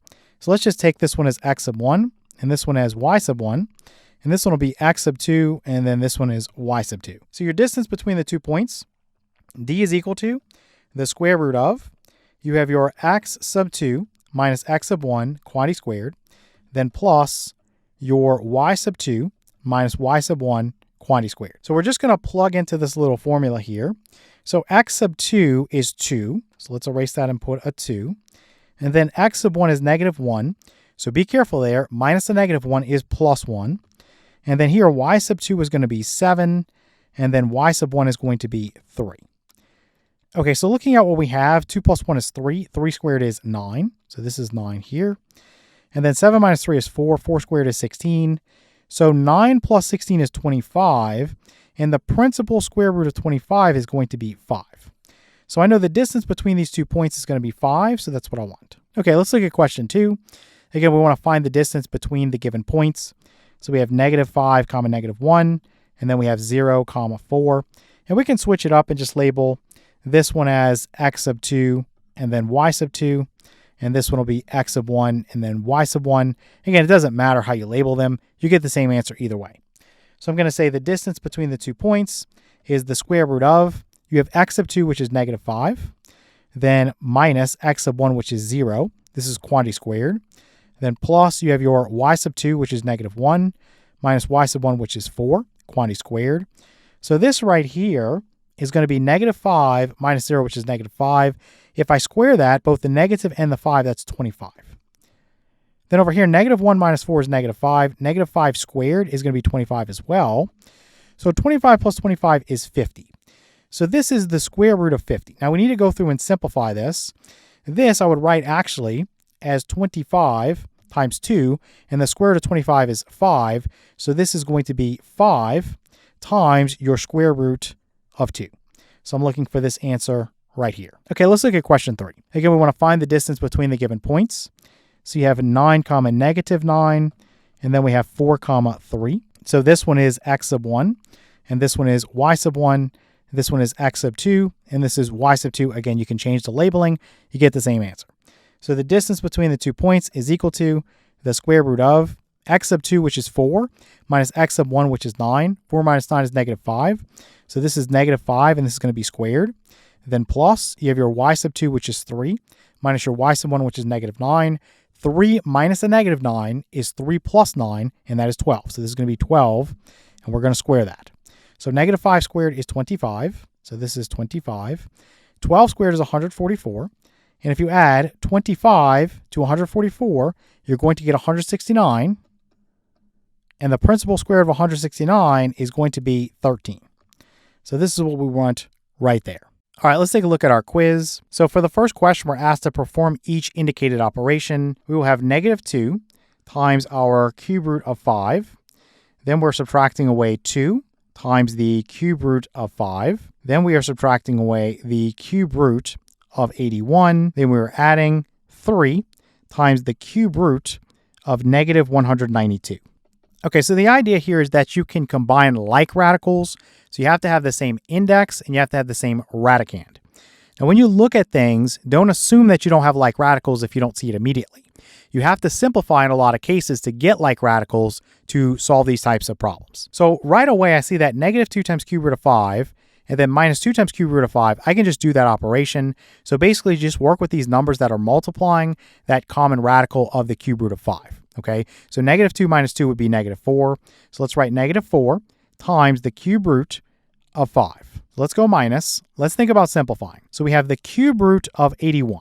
Now, how could I rewrite that in such a way that I could simplify? Well, first you think about 81. Now, you could use a factor tree if you want, but most people know that that's 9 times 9, and 9 is 3 times 3. So it's basically 3 to the 4th power. So let's write that in here. So 3 to the 4th power. What I want is an exponent here that's going to be divisible by this here. So going down, I would go to 3, right? So I would break this up using my rules of exponents as 3 cubed times 3 to the 1st power, or just 3. And then legally, you could write this as the cube root of 3 cubed times the cube root of 3. Okay, so that's completely legal. So let's erase this. And basically, if I simplify this here, the cube root of 3 cubed is just 3. And then times our cube root of 3. So that part's done. Now, I still don't have like radicals here because although the index is the same, I don't have the same radicand, right? I have 5 and I have 3. So right now I still can't do anything. So let's go plus. I need to simplify this one. So I have 3 times the cube root of negative 192. Now, what you want to do if you have an odd index and you have a negative here, just pull that negative out. So make that a negative and get rid of that inside.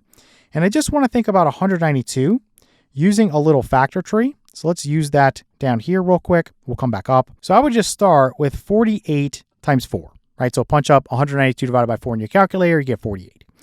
Then from here, I would go through and say, okay, well, this is 12 times 4, and then this is 4 times 3. Now, this guy's prime, and everywhere you see a 4, it's 2 times 2. So this is 2 times 2.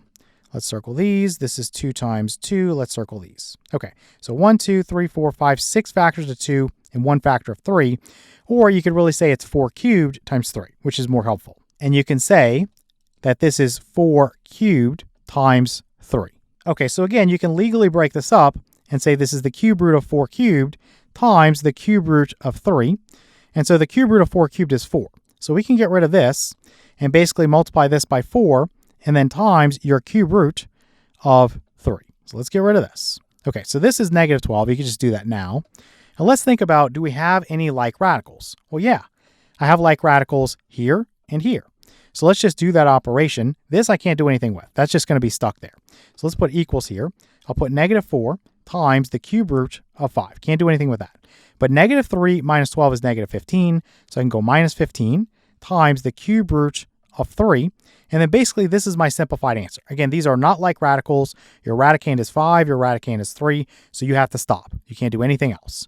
So we're going to grab this and come back up here. We want negative 4 times the cube root of 5, then minus 15 times the cube root of 3. So this is what I want. Okay, let's move on and look at question number 2 now. So again, we want to perform each indicated operation. So we have negative cube root of 192. Now we just simplified that a moment ago, so you could simplify that again here. You know that 192 is 4 cubed. So this is 4 cubed and then times 3.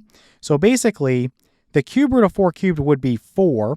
So you could write this as negative 4 times the cube root of 3.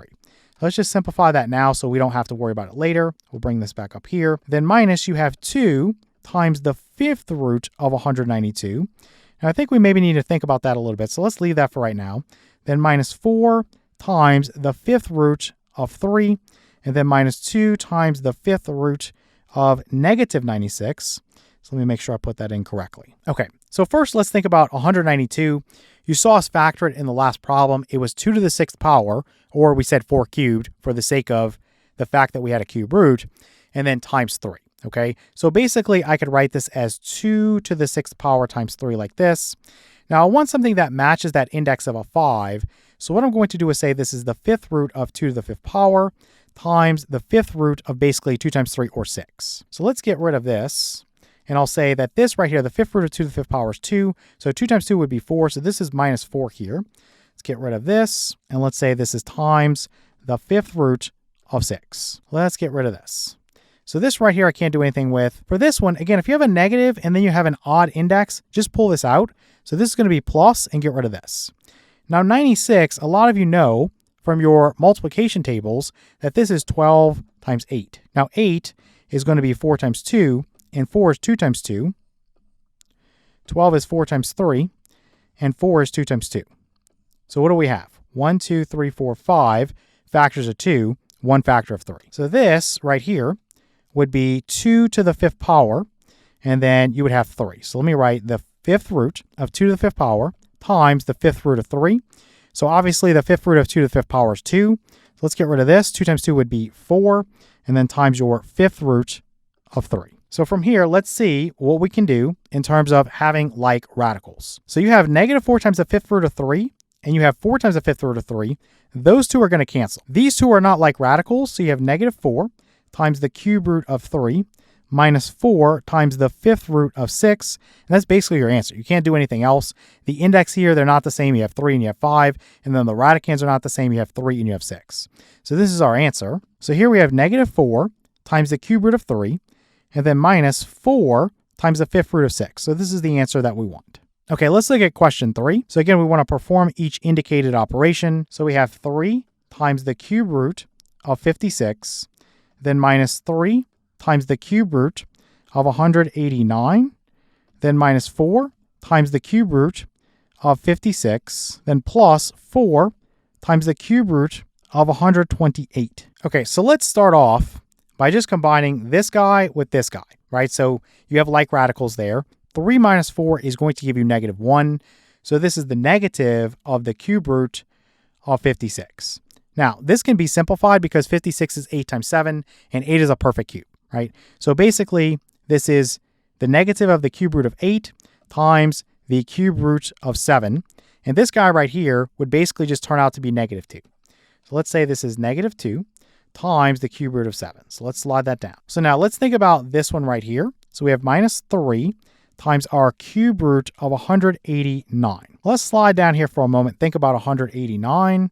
So 1 plus 8 is 9. 9 plus 9 is 18. So I know it's going to be divisible by 9 because 18 is. It's going to end up being 21 times 9. 21 is 3 times 7. And 9 is 3 times 3. So what do we have? 3 cubed times 7. So 3 cubed, or 27, times 7. So let me write the cube root of 7 over here. So this will end up just being 3. And 3 times 3 is 9. So this is minus 9 times your cube root of 7. We already see we have like radicals here and here, but let's just keep going. I'm going to slide back up. Let's think about 128. Most of you know that's 2 to the 7th power. So let's put plus 4 times the cube root of, I'm looking for an exponent going down that's going to be divisible by 3. So let's go 2 to the 6th power and then times the cube root of 2. All right, so what you could do here is divide 6 by 3 and get 2, so that's 2 squared or 4. Or you could write this, divide 6 by 3 and get 2, so you could say this is 2 squared being cubed. And again, the index here of 3 would cancel with that exponent of 3, and so you'd be left with 2 squared or 4. So 4 times 4 is 16, so this would be 16 times your cube root of 2. Okay, so let's move this down. You can get rid of this. And now let's see what we can simplify here. So we see these two are like radicals, but you can't really do anything with that one. So let's just go ahead and say negative 2 minus 9 is negative 11. So this is negative 11 times our cube root of 7. And then plus, you have 16 times the cube root of 2. So these are not like radicals. You have the same index of 3, but your radicand is 7 and your radicand is 2, so you can't do anything else. Okay, so coming back up here, we want this answer. So negative 11 times the cube root of 7, and then plus 16 times the cube root of 2. All right, let's take a look at our quiz. For the first question, we're asked to simplify each, and we're going to be looking at 2 times the square root of 15 over 2 times the square root of 10. So these 2's would cancel right away. And then I can also break this up. The square root of 15 is the square root of 5 times the square root of 3. And then the square root of 10 is the square root of 5 times the square root of 2. So I can cancel the common factor of the square root of 5. And so what I'll have here is the square root of 3 over the square root of 2. Now we're not done simplifying because you don't want to report your answer with a radical in the denominator. So to fix this, I'm just going to rationalize the denominator, and I'm going to multiply the numerator and denominator by the square root of 2. So what happens is the square root of 3 times square root of 2 is going to give me the square root of 6, and this is over, the square root of 2 times square root of 2 is 2. So my denominator now is radical free, right? So I just have a 2 down there. So basically we have the square root of 6 over 2, so it's just going to be this answer right there. Okay, let's look at question 2. So again, we want to simplify each. And here we have 5 times the cube root of 6. This is over 3 times the cube root of 50. Okay, so the first thing I would do is try to simplify everything as much as you can. So I'm going to say this is 5 times the cube root of, let's say this is 2, then times the cube root of 3. This is over, you have 3 times your cube root of, for 50, I'm going to write that as 25 times 2. So the cube root of 2 times the cube root of 25. So I'm going to cancel this guy with this guy. And we'll say this is equal to 5 times the cube root of 3. Let me make this 3 better here. Over, you'll have 3 times the cube root of 25. Now, I don't want a radical in the denominator. But when you have a cube root, it's not so simple as just to multiply the numerator and denominator by the cube root of 25. That's actually not going to work at all. Because what would happen here is 25 times 25, that's 625, and that's actually not a perfect cube, it's a perfect fourth. So we have to be more clever here and think about how we could get a perfect cube. 25 is 5 squared, so I can just erase this and put 5 squared here to make that clear. So what I would need is to multiply by another factor of 5 down here. So in other words, if I had the cube root of 5 cubed, I'd have 5 and I'd be good to go. So I'm going to multiply by the cube root of 5 down here, and then I need to match that, so I need to multiply by the cube root of 5 up here. And so what that's going to give me is 5 times the cube root of, 3 times 5 is just going to be 15. And this is over, you have your 3 out in front, times the cube root of 5 squared times the cube root of 5 would be the cube root of 5 cubed. And the cube root of 5 cubed is just 5. And now what I can do is cancel this common factor of 5 between numerator and denominator, and I'll report my answer here as the cube root of 15 over 3. So coming back up here, we want the cube root of 15 over 3. Okay, let's look at question 3 now. So what we're going to have is 5x squared minus 5 times the square root of 2x to the 4th power. This would be over 4 times the square root of 10x to the 4th power. Okay, so let's start out by simplifying this guy right here. So if I think about this, this is an index of 2 here, right? So you could write x to the 4th power as x squared being squared. So if I took the square root of x squared squared, it would give me x squared. So I'm going to write this as 5x squared minus, again, this x squared is coming out, so 5x squared times the square root of 2. So coming down here, now I have 4 times, again, the square root of x to the 4th power, we know at this point that that is x squared. So let's pull out the x squared there, and then times the square root of 10. Before I go any further, you would notice that you could actually cancel a common factor of x squared between the numerator and denominator. So let's go ahead and factor that out. So I'm going to pull out an x squared. You would have 5 minus 5 times square root of 2. This would be over your, I'm just going to write the x squared out in front, times 4 times the square root of 10. So let's cancel this with this, and let's write our numerator as 5 minus 5 times square root of 2. This is over 4 times the square root of 10. So at this point, we just need to rationalize our denominator. So what I'm going to do is multiply the numerator and denominator by the square root of 10. You've got to be really careful here. This square root of 10 needs to multiply by both of these. So I would wrap it in parentheses for clarity. So let's come down here. And let's say the square root of 10 times 5 is just 5 times the square root of 10. And then minus, you have 5 times, if you have the square root of 2 times, I'm going to break 10 up into 2 times 5. So the square root of 2 again times the square root of 5. Square root of 2 times square root of 2 is going to be 2. So negative 5 times 2 is negative 10. So let's put minus 10, then times your square root of 5. This will be over. You have 4 times, square root of 10 times square root of 10 is going to be 10. So times 10. So can I pull anything out and cancel? Well, let's see. I'm just going to break this up. It's going to be 40, but I'm going to write it as 5 times 8. And I think you could see that you could pull out a 5 from the numerator here. So this is 5 times, inside of parentheses, you'd have the square root of 10, minus this would be 2 times the square root of 5. Then down here you have 5 times 8. So let's cancel this 5 with this 5. And let's say that this is the square root of 10 minus 2 times the square root of 5 over 8. So this would be my simplified answer. I really can't do anything else. So coming back up here, I want to select this answer. So the square root of 10 minus 2 times the square root of 5 over 8. All right, let's take a look at our quiz. For the first question, we're asked to simplify each. So we have 4 times the square root of 3. This will be over 3 minus the square root of 3. So the first thing I would do here is look at the numerator and look at the denominator and see, is there anything I can cancel? At this point, there's not. So then the next thing you would want to do is think about this radical in the denominator. So we need to get rid of that. And basically, because we have 2 terms here, we're going to multiply the numerator and denominator of our fraction by the conjugate of this denominator. So that's going to be 3. I'm going to change the sign to plus, and then the square root of 3. Then this is over 3 plus the square root of 3. So I'm going to actually wrap this in parentheses and wrap this in parentheses and wrap this in parentheses just so I don't make a silly mistake. So starting in the numerator, 4 times square root of 3 times 3 would be 12 times the square root of 3. Then plus. We have 4. Let's just write that. Square root of 3 times square root of 3 is 3. So let's put times 3. So this is basically going to be 12 here. So let's write that. Then down here, you basically can use your formula. So you're going to square the first guy. 3 squared is 9. And then minus, you're going to square the second guy. Square root of 3 squared is going to be 3. Okay, so just continuing here, you'll see that in the numerator, you just have 12 times square root of 3 plus 12. You can factor out a 12, but I don't know what we're going to do with that yet. So let's just go ahead and write for right now just 12 times square root of 3, and then plus 12, and put this over. 9 minus 3 is going to be 6. So it looks like I'm going to be able to cancel a common factor of 6 between the numerator and denominator. So let's pull out a 6 from the numerator. That'll be 2 times square root of 3, and then plus 2. And then in my denominator, I have the 6. Let's cancel this with this. And let's report our simplified answer as 2 times the square root of 3 plus 2. So coming back up here, we want this one. So 2 times the square root of 3 plus 2. All right, let's take a look at question 2 now. So we're asked to simplify each.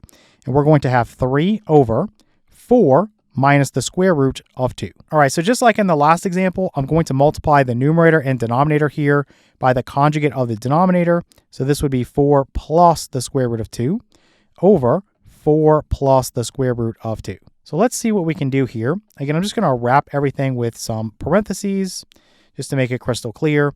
So 3 times 4 is going to give me 12, and then plus 3 times square root of 2 is just 3 times square root of 2. Then this is over. If I square the first guy, 4 squared is 16. Then minus, if I square the square root of 2, I'm going to get 2. So let's see what we have here. In the numerator, it's just 12 plus 3 times square root of 2. Now I could factor out a 3, but let's just hold off on that. Down here, we have 16 minus 2, which is 14. So is there anything I can really do? No, I could, again, factor out a 3 from up here, but 14 is 7 times 2, so I really can't cancel it with anything. So this is the best that I can do. So let's grab this and come back up here, and we want this answer right here. So 12 plus 3 times square root of 2 over 14. Okay, let's look at question 3 now. So again, we're asked to simplify each, and now we have negative 4x to the 4th power minus 2 times the square root of 3x cubed. This is over. We have 2x plus, we have 3 times the square root of x squared. Okay, so negative 4x to the 4th power, I can't do anything with that, so I'm just going to copy it. Then you have minus, you have this 2 times, if you have the square root of 3x cubed, you could break that up into the square root of x squared times the square root of 3x. Now the square root of x squared is going to be x, so let's put that as x there. Let's maybe slide that down, and you can get rid of these multiplication symbols if you want. And we can just condense this a little bit further. And then I'll put this over. Down here we have 2x and then plus 3 times the square root of x squared. Now the square root of x squared is just going to be x. Now I don't have a radical in the denominator at this point, but I can actually still make this a little bit simpler. So what I can do is I can factor an x out from the numerator. And so if I pull that out, I would have negative 4x cubed and then minus 2 times the square root of 3x. Then down here, 2x plus 3x would be 5x. Let me just write x times 5 like this. So we're going to cancel this with this. And so what we will be left with here is negative 4x cubed minus 2 times the square root of 3x. This is over 5. So coming back, we want this answer right here. So negative 4x cubed minus 2 times the square root of 3x over 5. All right, let's take a look at our quiz. For the first question, we're asked to solve each equation. We have the square root of x minus 5. And this is set equal to 2. Okay, to solve this, I'm going to actually just square both sides so I can get rid of this radical. But recall, if you square both sides of an equation, you introduce extraneous solutions. And so you have to make sure that you check all your solutions in the original equation. So what we're going to have here is x minus 5 is equal to 4. We're going to add 5 to both sides of the equation. Cancel this away. We're going to get x equals 9. Now the original equation, if I undo this and undo this, you basically would plug in a 9 here. 9 minus 5 is 4. The principal square root of 4 is 2, so this checks out. So x is going to be equal to 9. So coming back up here, I want to select x equals 9. Okay, let's look at question 2. Again, we're asked to solve each equation. So we've got negative 1 plus the square root of 7x minus 3. Let me actually slide this over a little bit. We'll say this is equal to the square root of 3x plus 4. All right, so what I'm going to do here is just flip the order of this first. So I'm going to have the square root of 7x minus 3, then minus 1, and this equals the square root of 3x plus 4. So in order to get rid of these radicals, you have to have one of them isolated. You have 2 right now, and then just square both sides. Now, that's not going to clear them all, so you have to do it again. So I'm going to square this side, and I'm going to square this side. So let's see what that's going to give me. Now, remember, you have to expand this, okay? You can't just make this squared and then minus this squared. That does not work like that. That's a very common mistake. So you have to make sure you use your formula. So you're going to square the first guy. So if I took the square root of 7x minus 3 and I squared that, well, basically, I would just have 7x minus 3. Then I would want minus, because this sign is a minus, 2 times the first guy. So that's the square root of 7x minus 3. Then times the last guy, so that's going to be 1, so that's really not going to change anything. And then lastly, you want plus this last guy, which is going to be 1 squared, so that's just 1. So what I can do here is go negative 3 plus 1, that is going to give me negative 2. So let's put this as negative 2 here. And at this point, I can't do anything else to the left side to simplify. So I'm just going to move on and square this side, and this is easy. It's just going to be 3x plus 4. So now what I want to do is get this radical to one side. That way I can square both sides and get rid of it. Okay, so that's the goal. So what we'll do is subtract 3x away from each side, and I'll cancel that. And I'm going to subtract 4 away from each side, so we'll cancel that. And I'm going to add 2 times the square root of 7x minus 3 to both sides. So let me put that over here. So 2 times the square root of 7x minus 3. And the page is getting a bit messy, so let's come down here and start something new. So over here, 7x minus 3x would be 4x. And then basically, let me show this as canceling here. Negative 2 minus 4 would be negative 6, so minus 6. And this equals, over here, you have 2 times the square root of 7x minus 3. Now, as it stands right now, you could just square both sides. But what I would do to make this easier, you always want to work with the smallest numbers possible, just a lot easier to deal with. I'm going to divide everything by 2. So I'm going to divide this by 2, and this by 2. Let me make that a little bit better.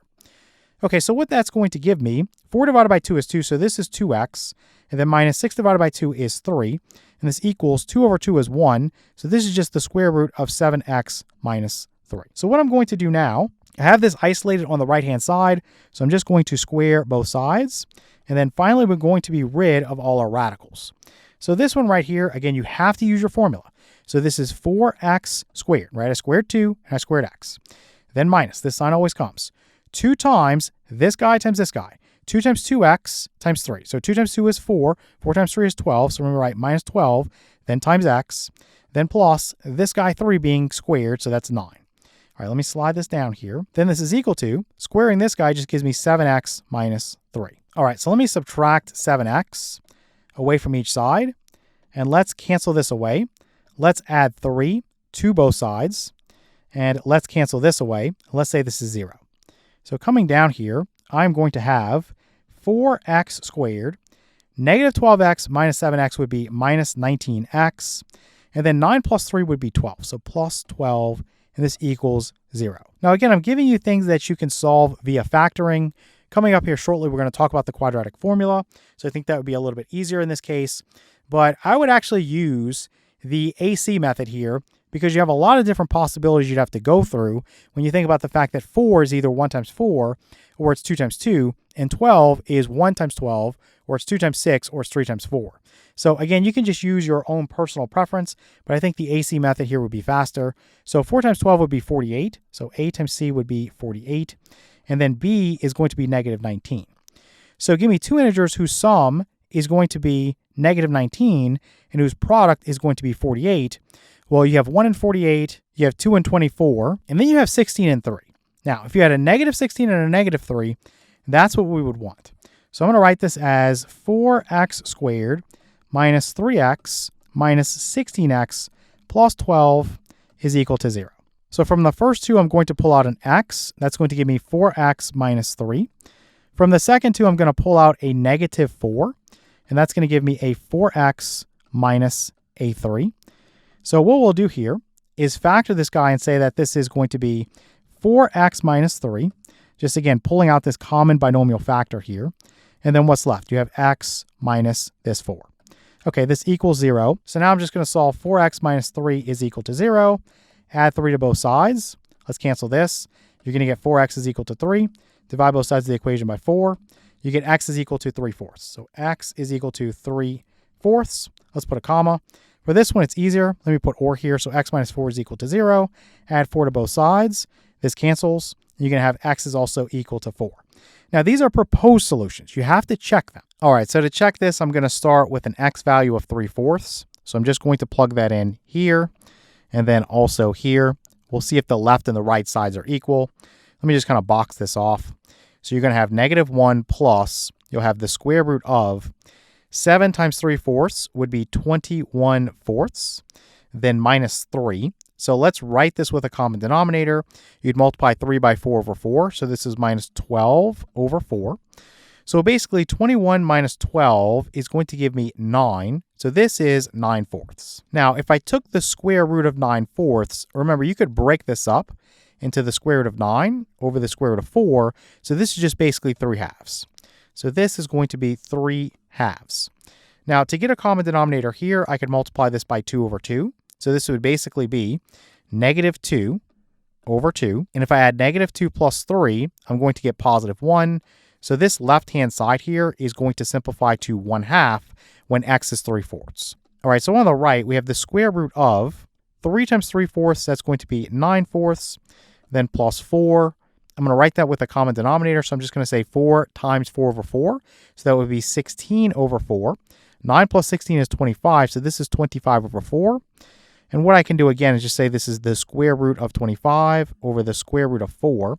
And that's going to be 5/2.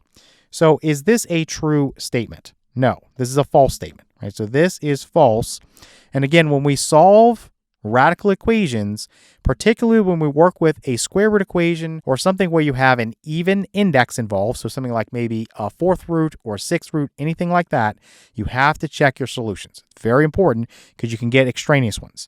So this one is out, right? We have to reject that solution. It does not work in the original equation. And let's check 4 now. So let me put my arrow back in and put a 4 there and a 4 there. So what we'll have is negative 1 plus this 7 times 4 is 28. 28 minus 3 is 25. So you'd have the square root of 25 here. So negative 1 plus square root of 25 is 5. This is basically going to be 4 over here. So is this equal to 3 times 4 is going to be 12. 12 plus 4 is 16. The principal square root of 16 is going to be 4. So you get 4 equals 4. So this guy is a valid solution, right? This x equals 4. So coming back up here, I just want to circle that x is equal to 4. Okay, let's look at question 3 now. So we have the cube root of 2x minus 1 is equal to the cube root of x plus 13. Okay, so for this one, I'm just going to start by cubing both sides of the equation. when you raise something to an odd power, you don't have to worry about extraneous solutions. That's only if you square something or raise it to the fourth power, so on and so forth. Because remember, if you square a negative, you get a positive. So that's where that loss of information comes from. Okay, you don't get that with cubing something, because if you cube a negative, you keep a negative. So with this guy right here, basically these are going to cancel, right? So the index cancels with the exponent, and you get 2x minus 1 is equal to x plus 13. So let's subtract x away from each side, cancel this. Let's add 1 to both sides, cancel this. You're going to get x is equal to 14. Now, again, if you want to check it, you can, just to guard against mistakes, but you won't have an extraneous solution with this type of problem. 2 times 14 is 28. 28 minus 1 is 27. So the cube root of 27 is 3. Is this equal to 14 plus 13 is 27? Again, the cube root of 27 is 3. So 3 equals 3. So x equals 14 is valid. So coming back, we want x equals 14. All right, let's take a look at our quiz. For the first question, we're asked to write each as the product of I, which is the imaginary unit, and a real number. So we have the square root of negative 60. So the way you work with this is you break up the square root of negative 60 into the square root of negative 1, which we know is the imaginary unit I, we'll replace that in a moment, times the square root of, well, for 60, it's 4 times 15. So let me put the square root of 4, then times the square root of 15. So what I'll do here is say that the square root of 4 is 2, so let me start with that. The square root of negative 1 by definition is I, the imaginary unit, and then times the square root of 15. 15 is 5 times 3, so you really can't do anything else with that. So I'm looking for 2i times the square root of 15. All right, for question 2, we're asked to simplify, and we have I, the imaginary unit, multiplied by negative 1 plus 2i. Then plus, you have this 7i multiplied by negative 5i. Okay, so for this one, I times negative 1 is negative I, and then I times 2i would be plus 2i squared, and then plus 7 times negative 5 is negative 35. Let me just put minus here. So we'll put minus 35, and then I times I is I squared. Now, by definition, I squared is equal to negative 1. So what you can do here is say that this is negative I, plus you have 2 times negative 1. Again, I'm just replacing I squared with negative 1.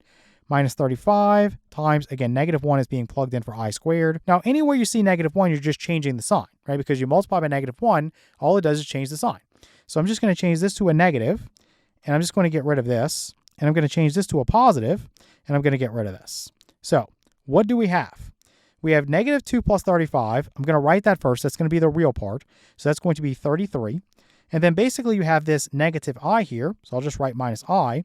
So what we want is 33 minus I. Okay, let's look at question 3 now. So we're asked to simplify, and we have I raised to the power of negative 31. So there's a long way to do this, and there's a short way. So let me show you the long way first. So first and foremost, what I could do is write this as 1 over I to the power of 31. Okay, that's by definition.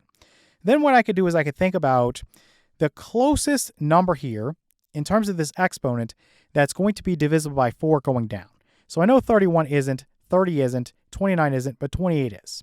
So I'm going to use that to rewrite this as 1 over I to the power of, let's say, 28 times 1 over I to the power of 3, or cubed. I haven't done anything wrong. If you multiply there, I would stay the same. And basically, you would have 28 plus 3, which is going to get me back to 31. Now, what I would do here, in terms of this guy, is write it as 1 over 28 divided by 4 is going to be 7. So I'm just using the power to power rule in reverse. And I'm going to say this is I to the 4th power raised to the 7th power, right? I stays the same. 4 times 7 is 28. All I did was I divided 28 by 4 to get to 7. So that's how I knew that was going to go there. Let's put times. You have 1 over I cubed. Now, we know I to the 4th power by definition is 1. So this is basically 1 to the 7th power. So this is going to cancel out and become 1, right? So now I have 1 times 1 over I cubed. Now, I know that I cubed is negative I. So let me write this as 1 over negative I. Or you could just say this is negative 1 over I like this. Now, you don't see that answer anywhere here. Why? Because I represents the square root of negative 1. And when you have a radical in the denominator, you are expected to rationalize the denominator, okay? So if you came up with this answer and you're going through this saying, why doesn't it match up?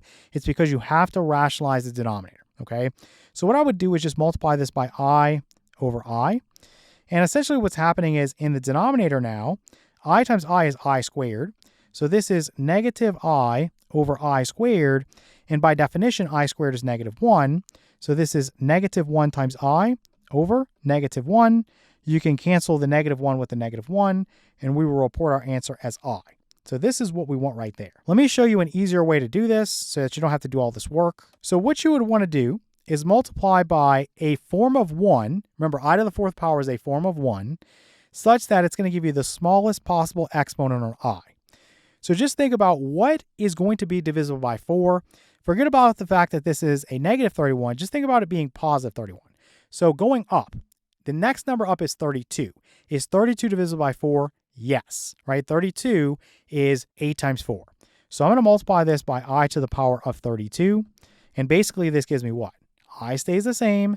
Negative 31 plus 32 is positive 1. So this is just I. So this is an absolute breeze compared to what we just did. It's a lot quicker, okay? But you really have to know what you're doing here, because you have to think about this, and you think about the smallest exponent that's going to be on that I. It has to be divisible by 4 so that you're multiplying by a form of 1. I can't just go around multiplying by whatever I want.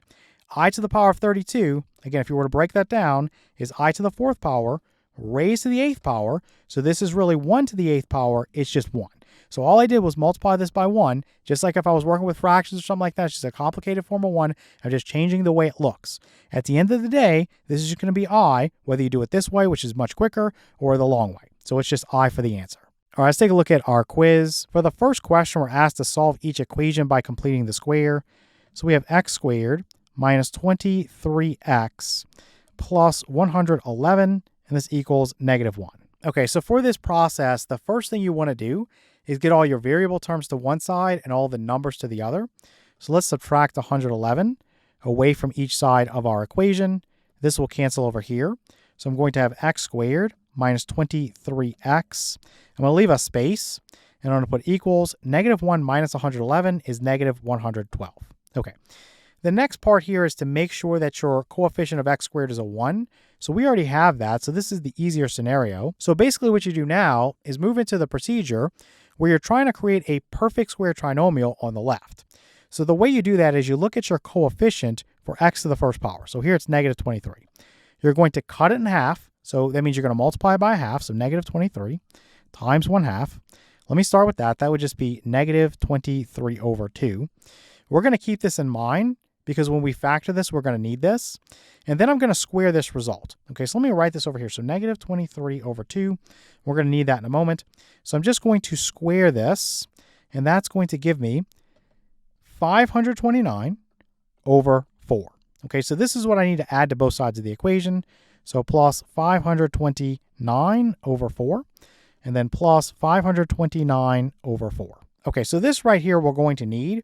A lot of times it's obvious when you factor this into a binomial squared, but in this case it's not, right? So you need to basically take this guy right here, cut in half, and that's what you're going to use. So x minus this 23 over 2, that's what we need, and this is going to be quantity squared. So on the left, I have my perfect square trinomial that got factored into a binomial squared. Okay, this is going to let us use the square root property, but first I need to get a single number on this side on the right. So that's going to involve me working with this fraction here.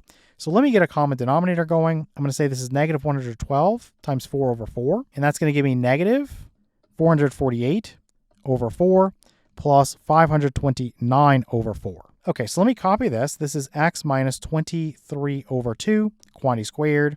This equals negative 448 plus 529. That's going to give me 81. So this is 81 over 4. Now, the next step is basically to use your square root property. So you can show this by saying the square root of this side, and then you have to go plus or minus the square root of this side. So we know that the square root and the squaring are going to undo each other. So you have x minus 23 over 2 is equal to plus or minus. You could break this up and say this is the square root of 81 over the square root of 4. So we know this is basically going to be 9/2. Now, you have to go through and set up two equations. So the first one is x minus 23 over 2 is equal to 9/2. And basically, I'm just going to add 23 over 2 to both sides. Let's get rid of that from over here. Let's slide this down. And you can just do this now. 9 plus 23, that's going to be 32. And 32 over 2 is going to be 16. So x equals 16 is one of your solutions. The other one would be x is equal to, I'm just going to add 23 over 2 to both sides. So you would have negative 9 over 2 plus 23 over 2.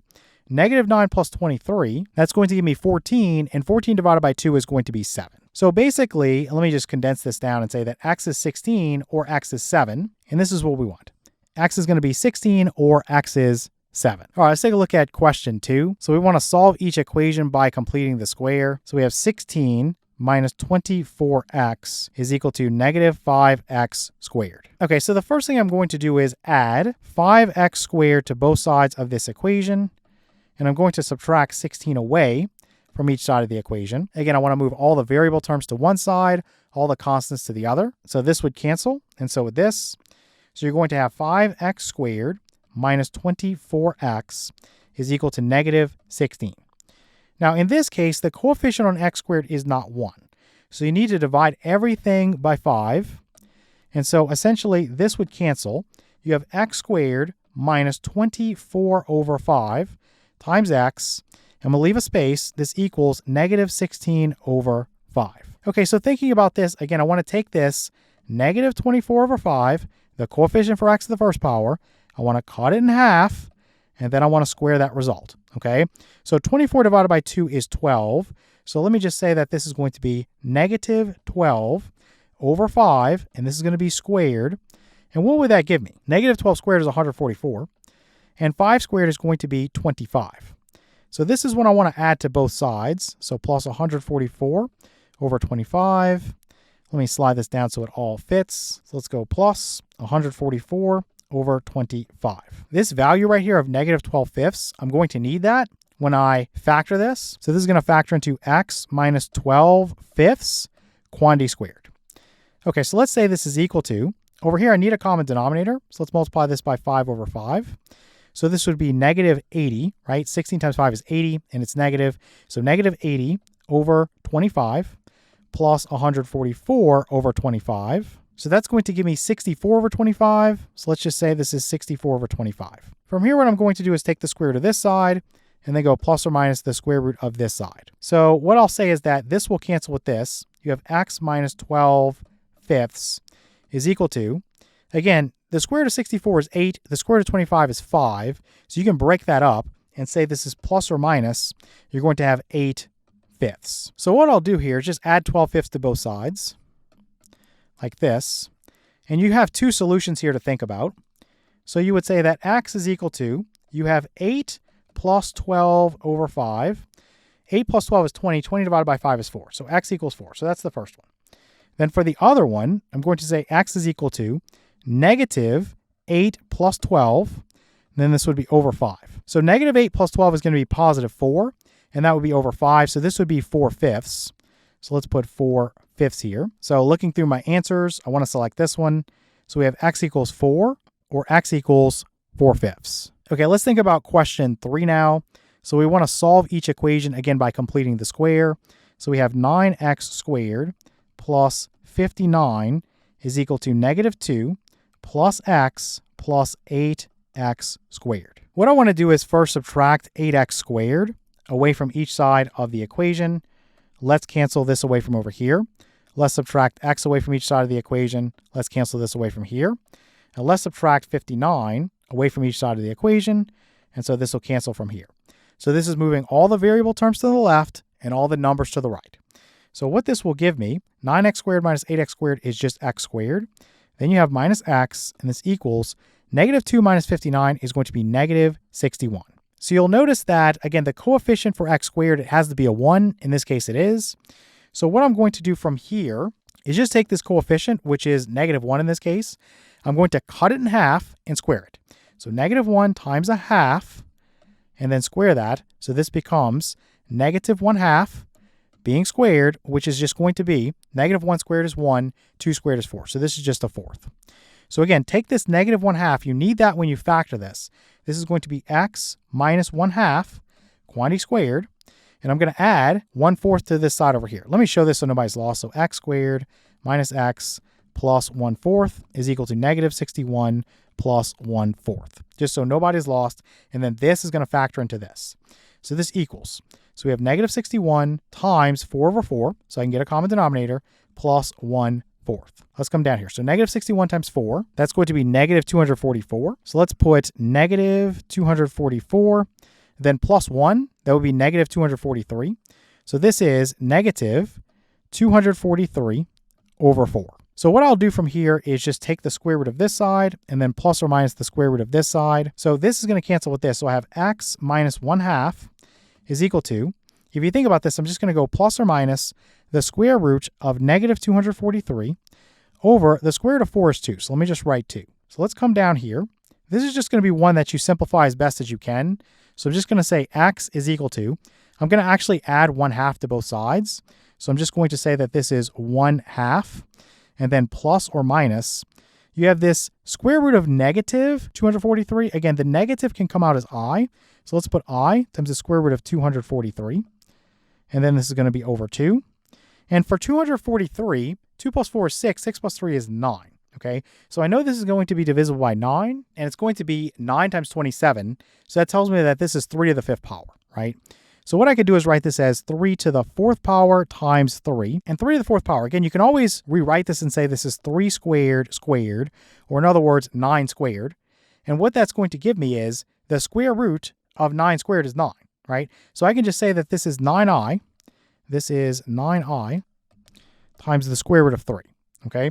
So coming down here, you might be asked to write this with a common denominator. That's pretty typical. So you'll say x is equal to 1 plus or minus 9i times the square root of 3 over the common denominator of 2, or you could list it like this. It doesn't really matter. It's up to you. So coming back up here, we're looking for this answer right here.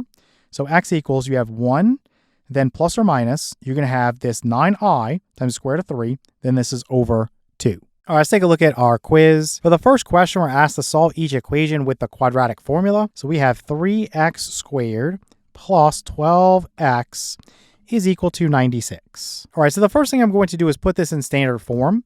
So that means I'm going to subtract 96 away from each side of the equation. So I'm just going to write minus 96, and this equals 0. Now you need to get your A, B, and C, but I'm just going to give you a little suggestion. If you have a calculator, I guess it doesn't matter, but in some cases you're not using a calculator, so always try to get the smallest numbers possible to work with. It just makes your life easier. If you notice here, you have 3. And then 12 is divisible by 3. 96, 9 plus 6 is 15. So we know that 96 is going to be divisible by 3 because 15 is. So what I would do is divide everything by 3 and see if we can get this into a simpler form.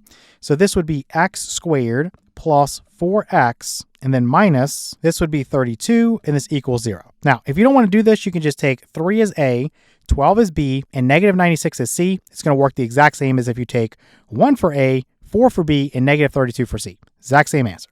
So let's come down here, and we're going to say that this is A, again, the coefficient for x squared. This is B, the coefficient for x to the first power, and this is C. And you can put plus negative here to make that clear. So we're going to plug into the quadratic formula. So that's x equals negative B plus or minus the square root of, you have B squared minus 4AC. This whole thing is over 2A. So all you're going to do is plug in. So for B, you have a 4. So plug in a 4 there.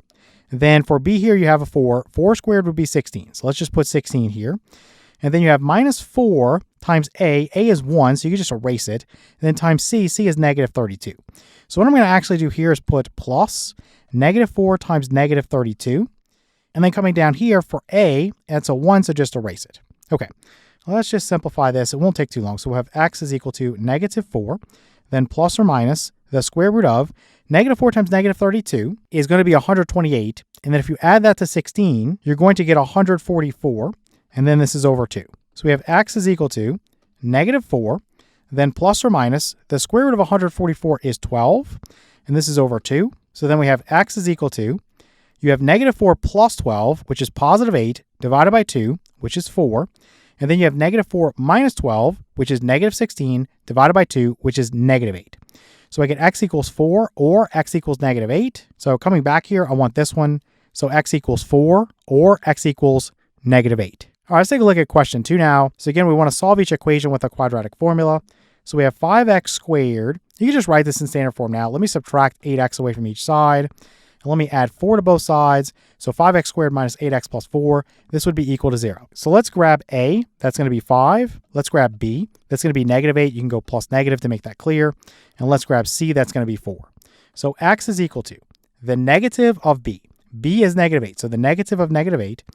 Then plus or minus the square root of. You have b squared. So b is negative 8. Negative 8 being squared is positive 64. Then you have minus, I'm actually going to go plus negative. So plus negative, you have this 4 times a is 5, times c is 4. Let's put this over. You have 2a is 5, so 2 times 5 is 10. So to simplify, x is equal to, the negative of negative 8 is 8, then plus or minus, you have the square root of, so thinking about this, I know this is going to be negative. 4 times 5 is 20. 20 times 4 is going to be 80. So you have 64 minus 80, which is going to be negative 16. Let's put this over 10. The square root of negative 16, we could write as 4i. So let's say this is x is equal to 8 plus or minus 4i over 10. Now, what you could do is factor out a 2 from the numerator. Let me do that real quick.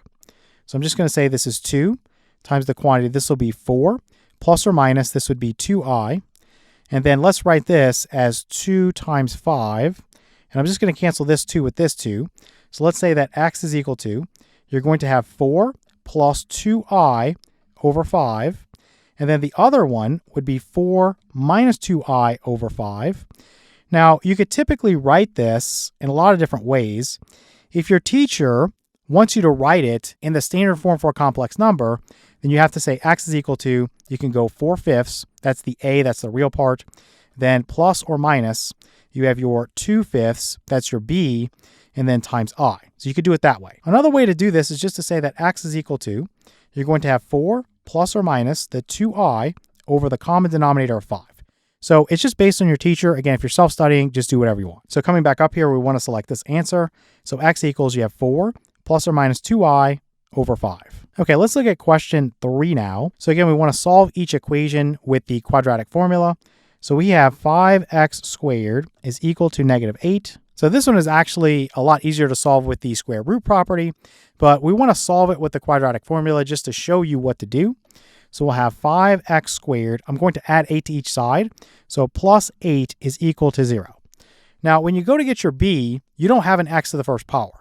So what you could do is just slide this down and put plus, just for emphasis, 0x like that, right? 0 times anything is just 0. So it's just like I don't have anything there. So this is a, this is b, and then this is c, right? So plug into the quadratic formula. You say x is equal to the negative of b. b is 0, so don't even write it. Then you have plus or minus the square root of, let me make the square root symbol better. You have b squared, 0 squared is 0. So then minus 4 times a is 5, times c is 8. So basically you have 4 times 5, that's 20, and 20 times 8, that's 160. So let's write this as negative 160.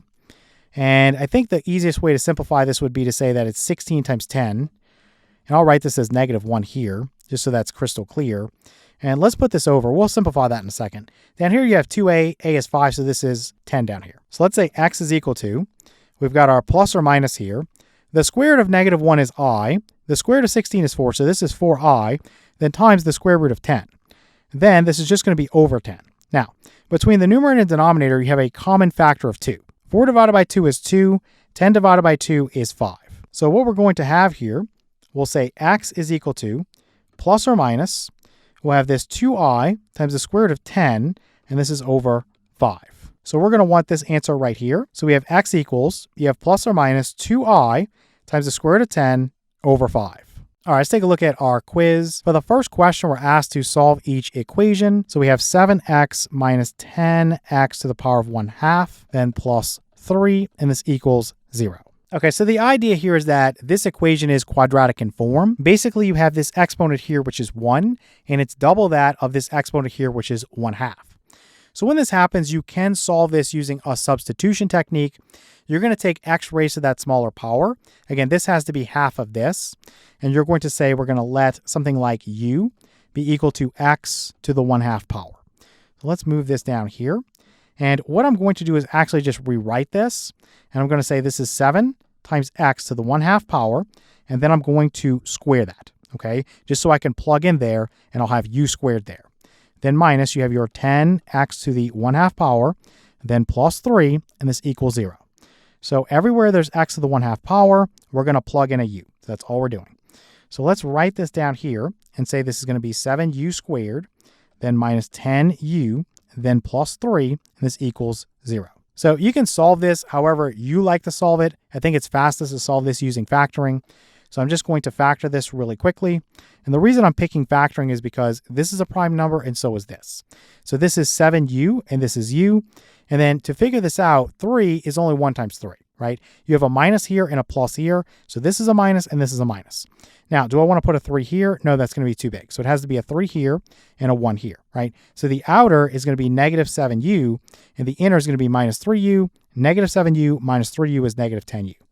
So from here, we can just solve this really, really quickly and say that 7u minus 3 is equal to 0, or u minus 1 is equal to 0. Let's come down here.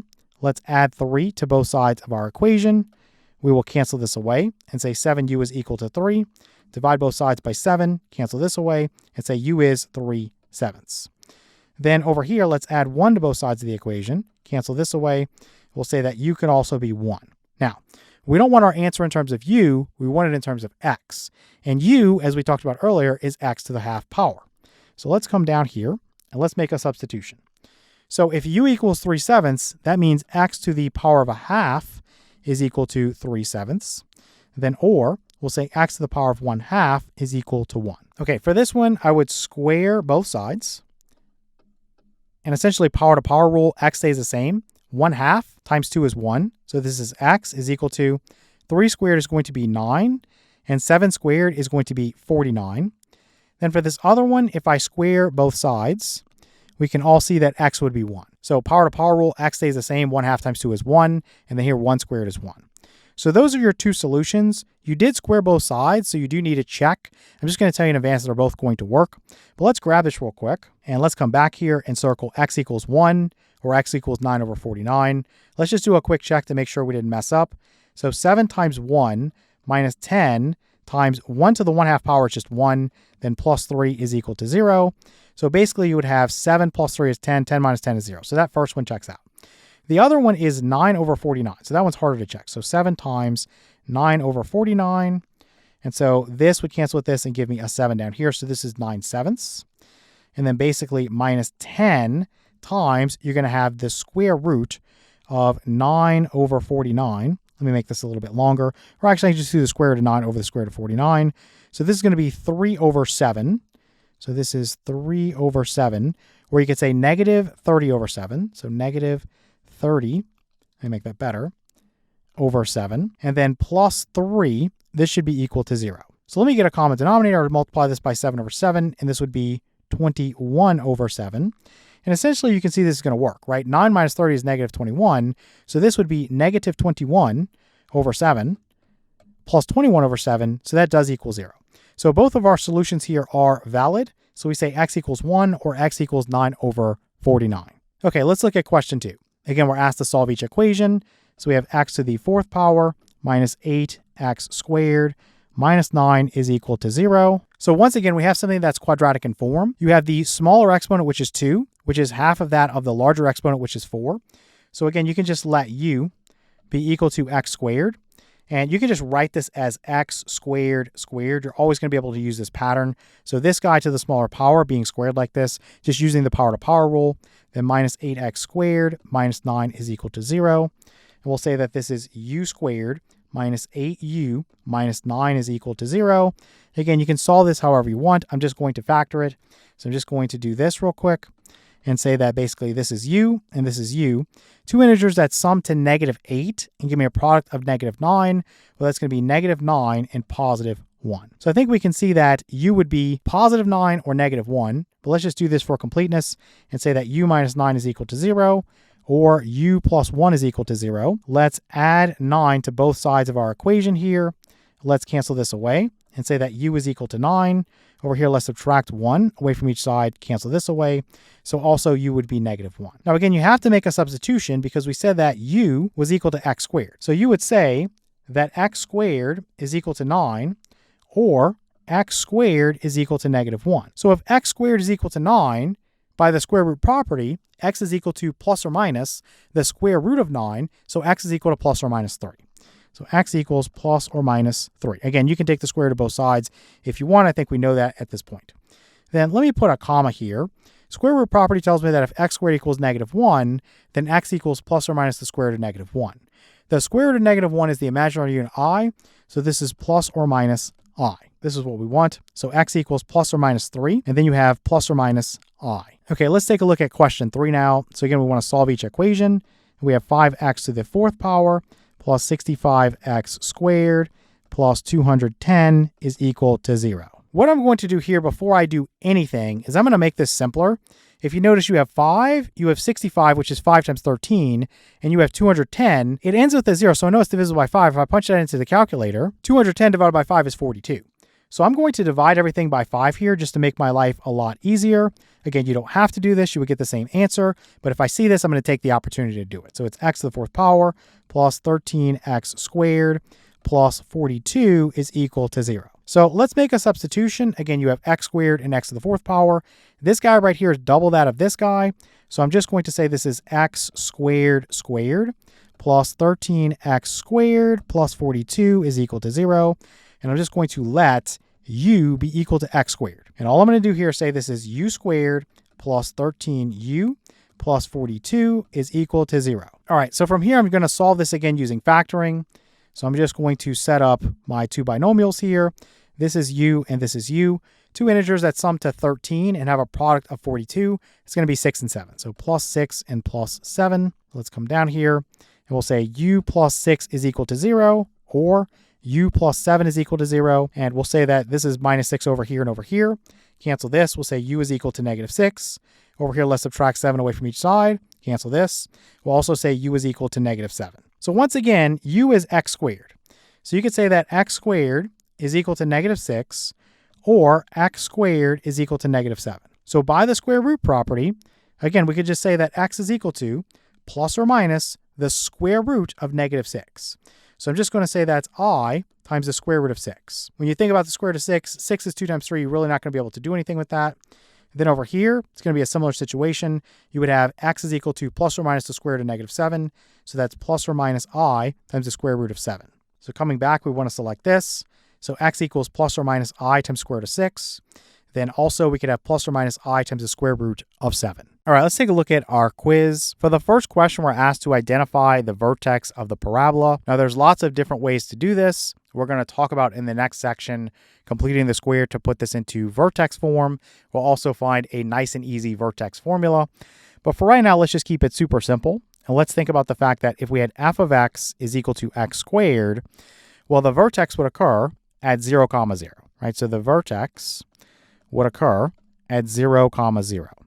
Now let's think about this guy compared to this guy. How have we shifted left or right? Well, this is x plus 7. And again, if it's inside here and it's dealing with x, you do the opposite, right? So if it's a plus 7, that means I'm shifting 7 units to the left. So my vertex for this one, let me write f of x is equal to, we have the quantity x plus 7 being squared plus 3.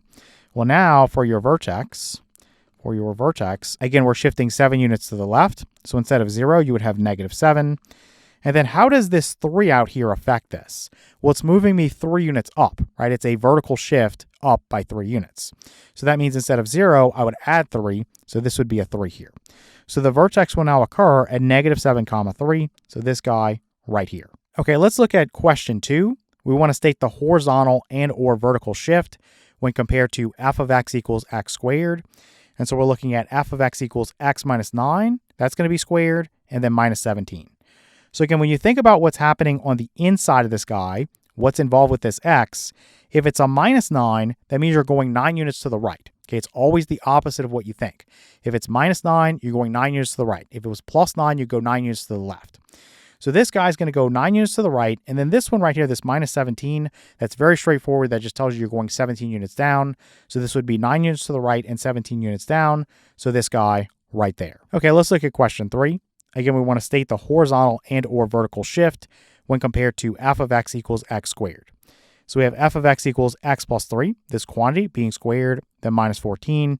And again, when you think about what's happening inside here, you have this plus 3. If it's involved with x, again, you got to think about the opposite, right? So if it's plus 3, I'm shifting to the left by 3. If it was minus 3, I'm shifting to the right by 3. It's the opposite of what you think. So what we have here is plus 3. So I'm shifting 3 units to the left. And then out here, you have this minus 14. That's straightforward. We're just shifting 14 units down.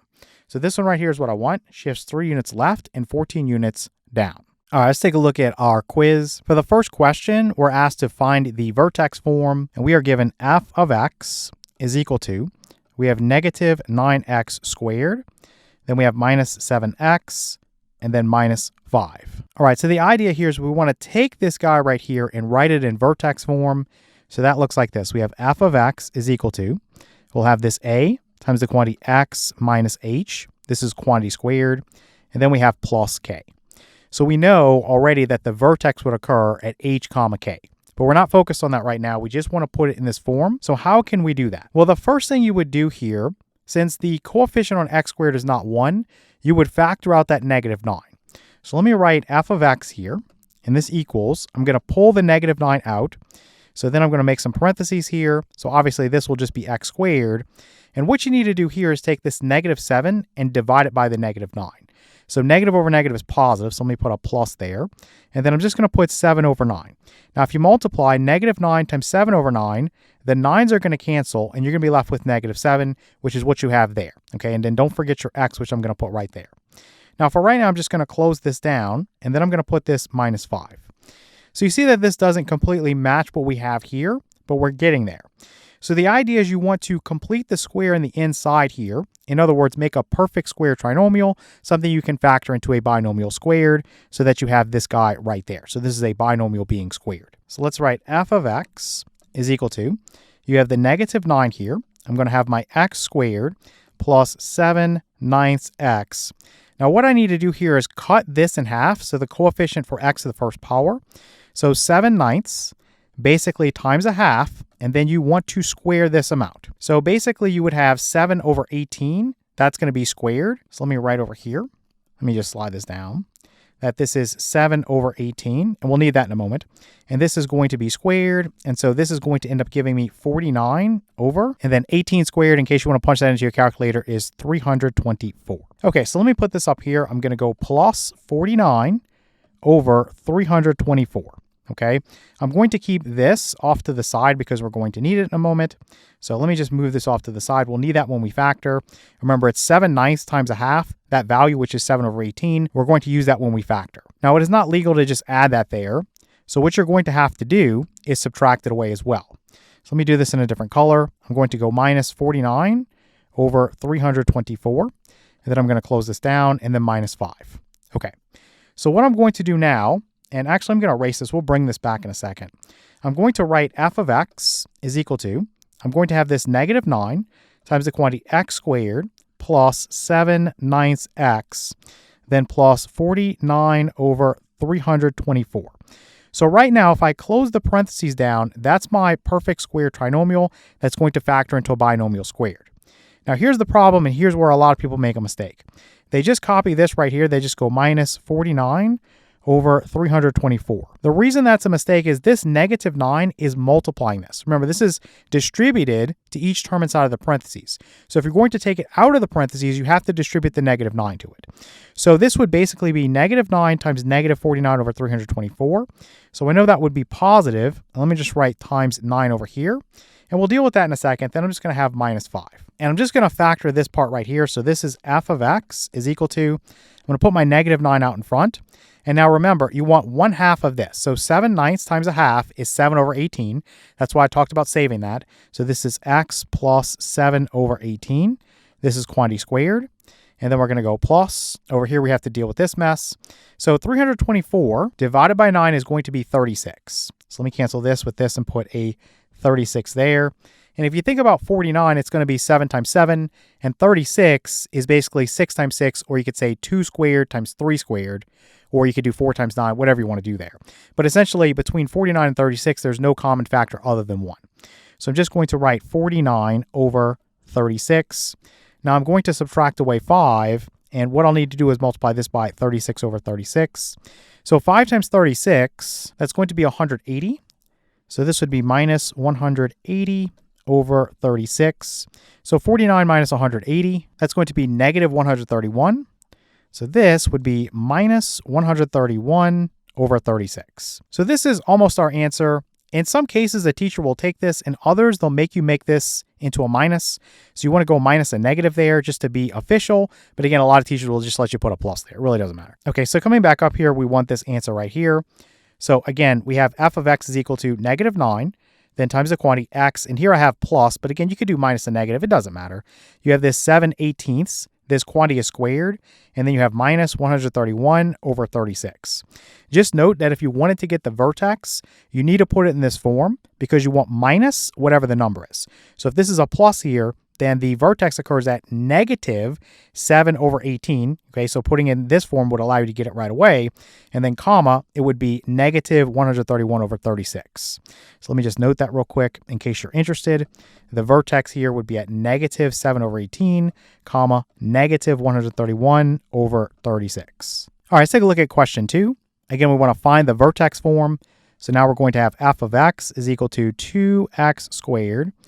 Then we'll have minus x, and then we'll have minus 5. Okay, so once again, I want to put this in the form of f of x is equal to a times the quantity x minus h. This is squared, this quantity, and then plus k. Again, the vertex would occur at h comma k. So here we would have f of x is equal to, I want the coefficient for x squared to be a 1. Right now it's a 2, so I need to factor it out. So I'm going to pull out the 2, and I'm going to have x squared. And then basically, you can think about this as a negative 1, and you're going to divide negative 1 by this 2. So this is basically minus 1/2. Again, if you multiplied, 2 times negative 1/2 would get you back to negative 1. Then you're going to have this x here. Then I'm going to close that down, and then I'm going to have minus 5. So again, I want to match this format right here. So in other words, I want to have a binomial that's going to be squared. And so to do that, I need to complete the square here. So let's come down here and see what we can do. So we'll have f of x is equal to 2 times the quantity x squared minus 1/2 x. Again, you want to cut this in half and then square it. So if you cut it in half, let's do negative 1/2 times a half.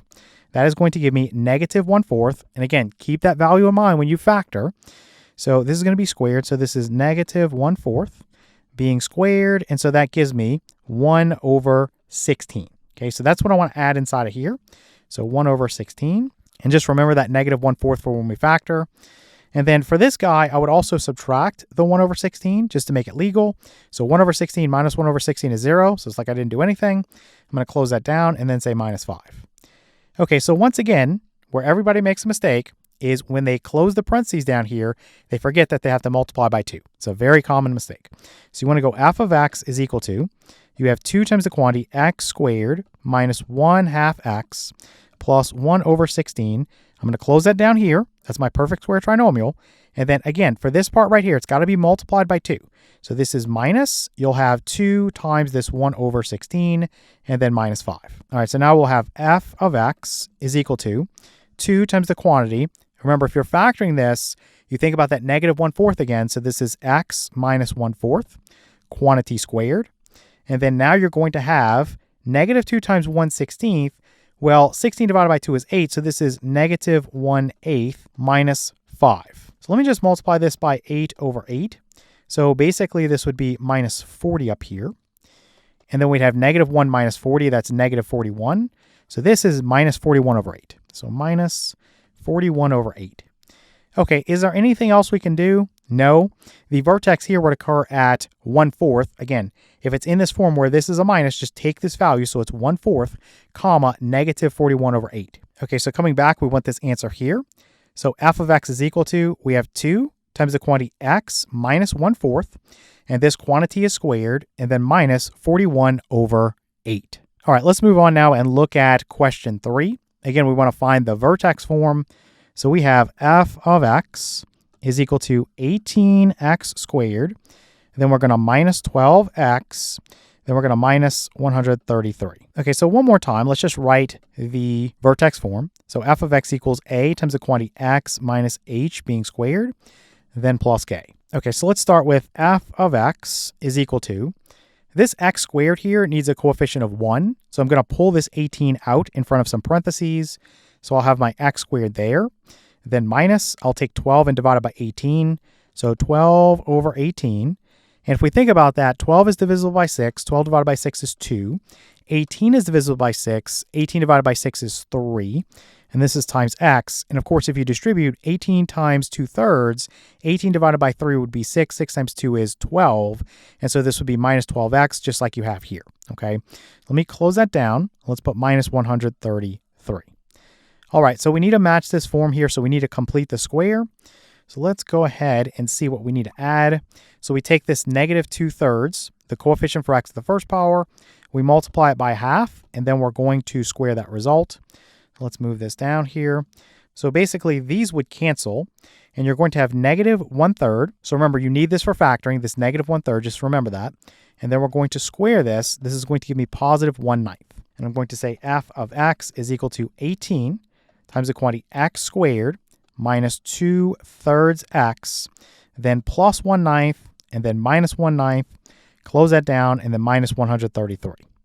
So again, what I'm going to do is I'm going to say f of x is equal to, so you have 18 times the quantity, x squared minus 2/3 x plus 1/9.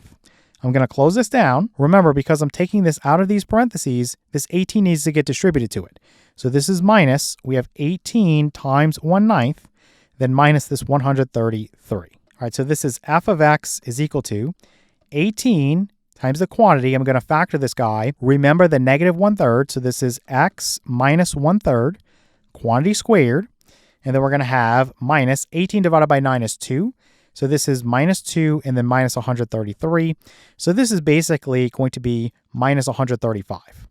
So this would be your vertex form here. So going back and looking through them, I want this guy right here. So f of x equals 18 times the quantity x minus 1/3. And this quantity is squared, and then minus 135. All right, let's take a look at our quiz. For the first question, we're asked to solve each inequality. We're going to have 18x squared minus 114x, then plus 166. Then this is less than negative 2. All right, so the first thing I'm going to do is add 2 to both sides of this inequality. I'm going to cancel that away and put that as 0. I'll write 18x squared minus 114x plus 168. This is less than 0. Now, what I like to do is take the opportunity to make things simpler. You don't have to do this, but you'll notice that everything here is an even number. So they're all going to be divisible by 2. Additionally, if you check for divisibility by 3, you'll see that everything is also divisible by 3. And so that means that all the numbers are divisible by 6. So I'm going to divide everything here by 6. And so what is that going to give me? We know 18 divided by 6 is 3. So this will be 3x squared, then minus 114 divided by 6 is 19. So this is minus 19x, then plus 168 divided by 6 is 28. Then this is less than 0 divided by 6 is 0. So at this point, what you would do is replace this inequality symbol with an equal symbol, and you would solve the resulting equation. So we're going to have 3x squared minus 19x plus 28. We're going to say this equals 0. I'm going to solve this by factoring, but you can solve it using the quadratic formula if you want. It's really up to you. So I'm going to start with the fact that this 3 here is a prime number. So I know this is 3x and this is x. Now for 28, you got 1 and 28, which is not going to work. You've got 2 and 14. If I put a 14 here, it's too big. If I put a 14 here, and let's say I put a 2 here, and this is 6 plus 14, that's 20. I'm trying to get to 19 in terms of absolute value. Forget about the sign. So it's not divisible by 3. You could do 4 and 7. So if I put a 7 here, that's 21. I could put the 7 here and the 4 here. So that's going to be 12 plus 7, which is 19. So we just have to work out the signs. This is a minus and this is a minus. So this is going to give me negative 12x.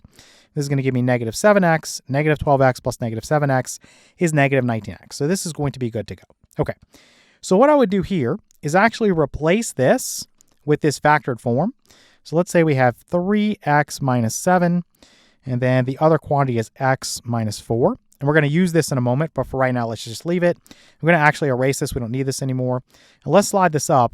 We're going to use these two guys right here to get solutions for this equation and set up intervals on our number line. So what I'm going to do is say that 3x minus 7 equals 0, and then x minus 4 equals 0. So we'll say 3x minus 7 is equal to 0. Let's add 7 to both sides of our equation here. Cancel this. We'll say 3x is equal to 7. Divide both sides of the equation by 3. We'll cancel this. And so one of them is going to be x is equal to 7/3. So we'll say x is equal to 7/3. Then we're going to have OR. Here you would set x minus 4 equal to 0. Add 4 to both sides of the equation. Cancel that away. X is 4. So this is x is 4. So I'm just going to grab this real quick. But essentially what you want to do is just set yourself up some sort of number line or table. And let's just say this is 7/3 here. And let's say this is 4. So this is going to divide our number line into 3 regions. Let's just call this A, this B, and this C. And this is just for reference. You don't need to do this. But essentially, anything in region A, this is x is strictly less than 7/3. For region B, it's x is greater than 7/3 and less than this positive 4. And then for region C, it's x is greater than 4. Okay, so what we need to do is actually test numbers in each region and see if they satisfy the inequality. Now note that you have a strict inequality here. So that means that 7/3 is not part of the solution and 4 is not part of the solution. Because if you plug in a 7/3 or you plug in a 4, we already know that this left-hand side is going to be 0 and you'd have 0 is less than 0, which is a false statement. So those are going to be excluded. Okay, so let's think about things in region A. So it would be anything that's less than 7/3. You can pick any number you want. So I would pick 0 because it's easy to work with. And you can plug in to here and here. Now I'm doing this in factored form because it's a little bit easier. If you want to do it in non-factored form, that's fine. You're just checking to see if the inequality is going to be true. So this right here, 0 minus 4 would be -4. So this is -4. And this right here, 3 times 0 is 0. So basically you'd have -7 here.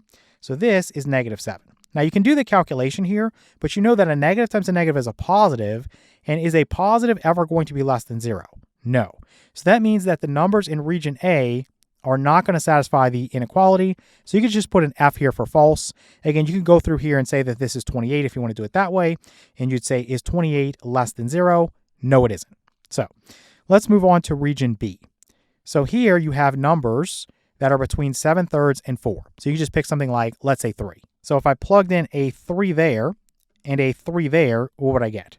Well, 3 minus 4 is -1. So this would be -1. And then here, 3 times 3 is 9. 9 minus 7 is 2. So this would be a 2 here. And again, you could just think about the fact that this is positive and this is negative. So positive times negative is negative, and a negative is always less than 0. So numbers in this region will satisfy the inequality, right? This will be true. But again, you can also just crank this out and say that this is going to be -2. So -2 is less than 0. That is a true statement. Now, let's move on to this interval C. So basically, we have x is greater than 4. So you can just pick something like, let's say 5, and plug that in here. So 5 minus 4 would be +1. So this would be 1. And then let's plug in a 5 there. 3 times 5 is 15. 15 minus 7 would be 8. So let's say this is an 8 here. Again, you could just say positive times positive is positive, and a positive is never going to be less than 0. So we could also say 8 times 1 is 8, and that is not less than 0, right? This is a false statement, so you can say this is false. Okay, so now we're ready to put our solution together. You don't need any of this anymore, and you don't need this anymore. Just remember that these guys are excluded. So basically, I'm going to go with this interval B here, right? So x is strictly greater than 7/3, and it's less than 4. So this would be my solution. So coming back up, I want to circle this one. Again, x is greater than 7/3 and less than 4. All right, let's take a look at question 2 now. So again, we want to solve each inequality. So we're going to have -4 plus 15x. This is greater than -50x squared, then plus 5x. All right, so what I want to do from here, again, is just put this into an ax squared plus bx plus c is less than, or it could be greater than, just some inequality symbol, and then 0 on the right side. So let me add 50x squared to both sides of this inequality. I'm just going to throw this over here. And what I'll do is subtract 5x away from each side of the inequality. We know that this is going to all cancel and be 0. So on the left-hand side, I'm going to start with this 50x squared. You have 15x and then minus 5x. That's going to be plus 10x. Then it looks like we have this -4. And this is greater than 0. Now, if you notice, everything here is even. So I can divide everything by 2, make my life a little bit easier. So just divide everything here by 2. So this is going to be 25x squared plus this will be 5x, then minus 2, and this is greater than 0. Okay, let's slide down here. Now, what I would want to do at this point, again, is replace this inequality symbol with an equal symbol. So let's go 25x squared plus 5x minus 2 is equal to 0. And then you could solve this with factoring. Again, if you don't like that, you can always just use the quadratic formula. It's whatever you want to do. Now, 25 is either 1 times 25, which usually doesn't work, but you could try it, and then you have 5 times 5. So I'm going to start with 5 times 5 and see if that works. I honestly don't know what the solution is here, so I'm just going to go 5x and 5x. Now, the benefit of 2, forget about that, that it's negative. It's only 1 times 2, okay? So if you have a negative 2, that means you're going to have to subtract. So you could try a 2 here and a 1 here. If you flip it around, of course, you're just going to end up playing with the signs. So I'm just going to put this here and say this would be 10x, and this would be 5x. And of course, you can get to plus 5x there by making this guy positive and this guy negative, right? So this would be plus 10x, this would be minus 5x. So you have 10x minus 5x, which would give you 5x, and negative 1 times 2 would be negative 2. So this is what we want. Okay, so thinking about this now, you could again factor this up here too. Let me get rid of this. You could write this as 5x minus 1, this quantity, times the quantity 5x plus 2. Again, it makes it a little bit easier when you're plugging things in. This is greater than 0. You can also do it in this form. It's really just up to you. Now, what I want to do is just set up my equation. So 5x minus 1 equals 0. Then or 5x plus 2 equals 0. So then this, I'm going to add 1 to both sides. This cancels. You get 5x is equal to 1. Divide both sides by 5.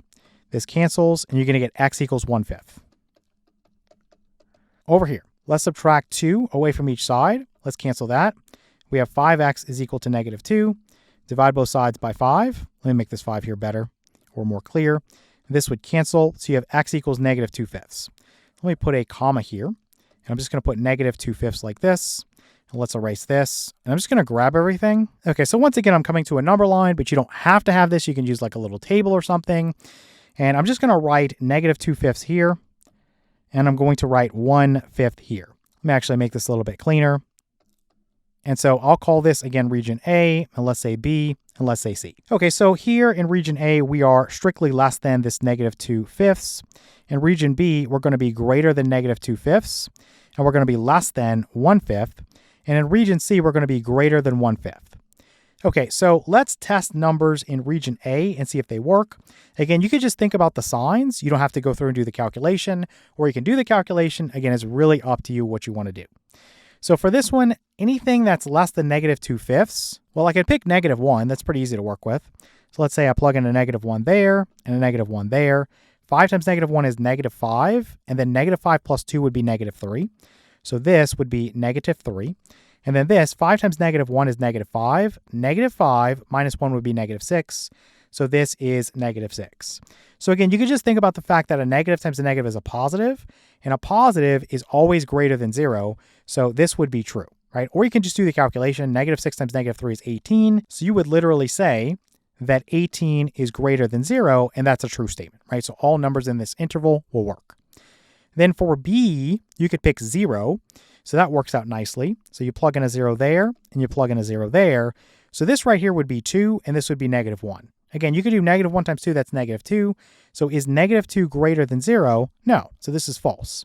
The other thing you can do, again, if you're working like that, you can just say, well, this is going to be a negative, and this is a positive. So I know a negative times a positive is a negative, and a negative is never going to be greater than 0. So that's a quicker way to do it. Again, it's up to you how you do it. Then for interval C, let's just pick 1.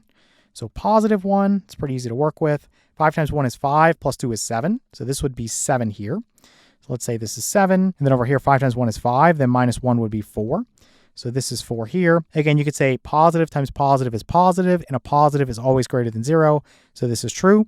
Or you can literally say that this is 28, and that 28 is greater than 0. That's a true statement. So numbers in interval C, or numbers that are greater than 1/5, those are going to work.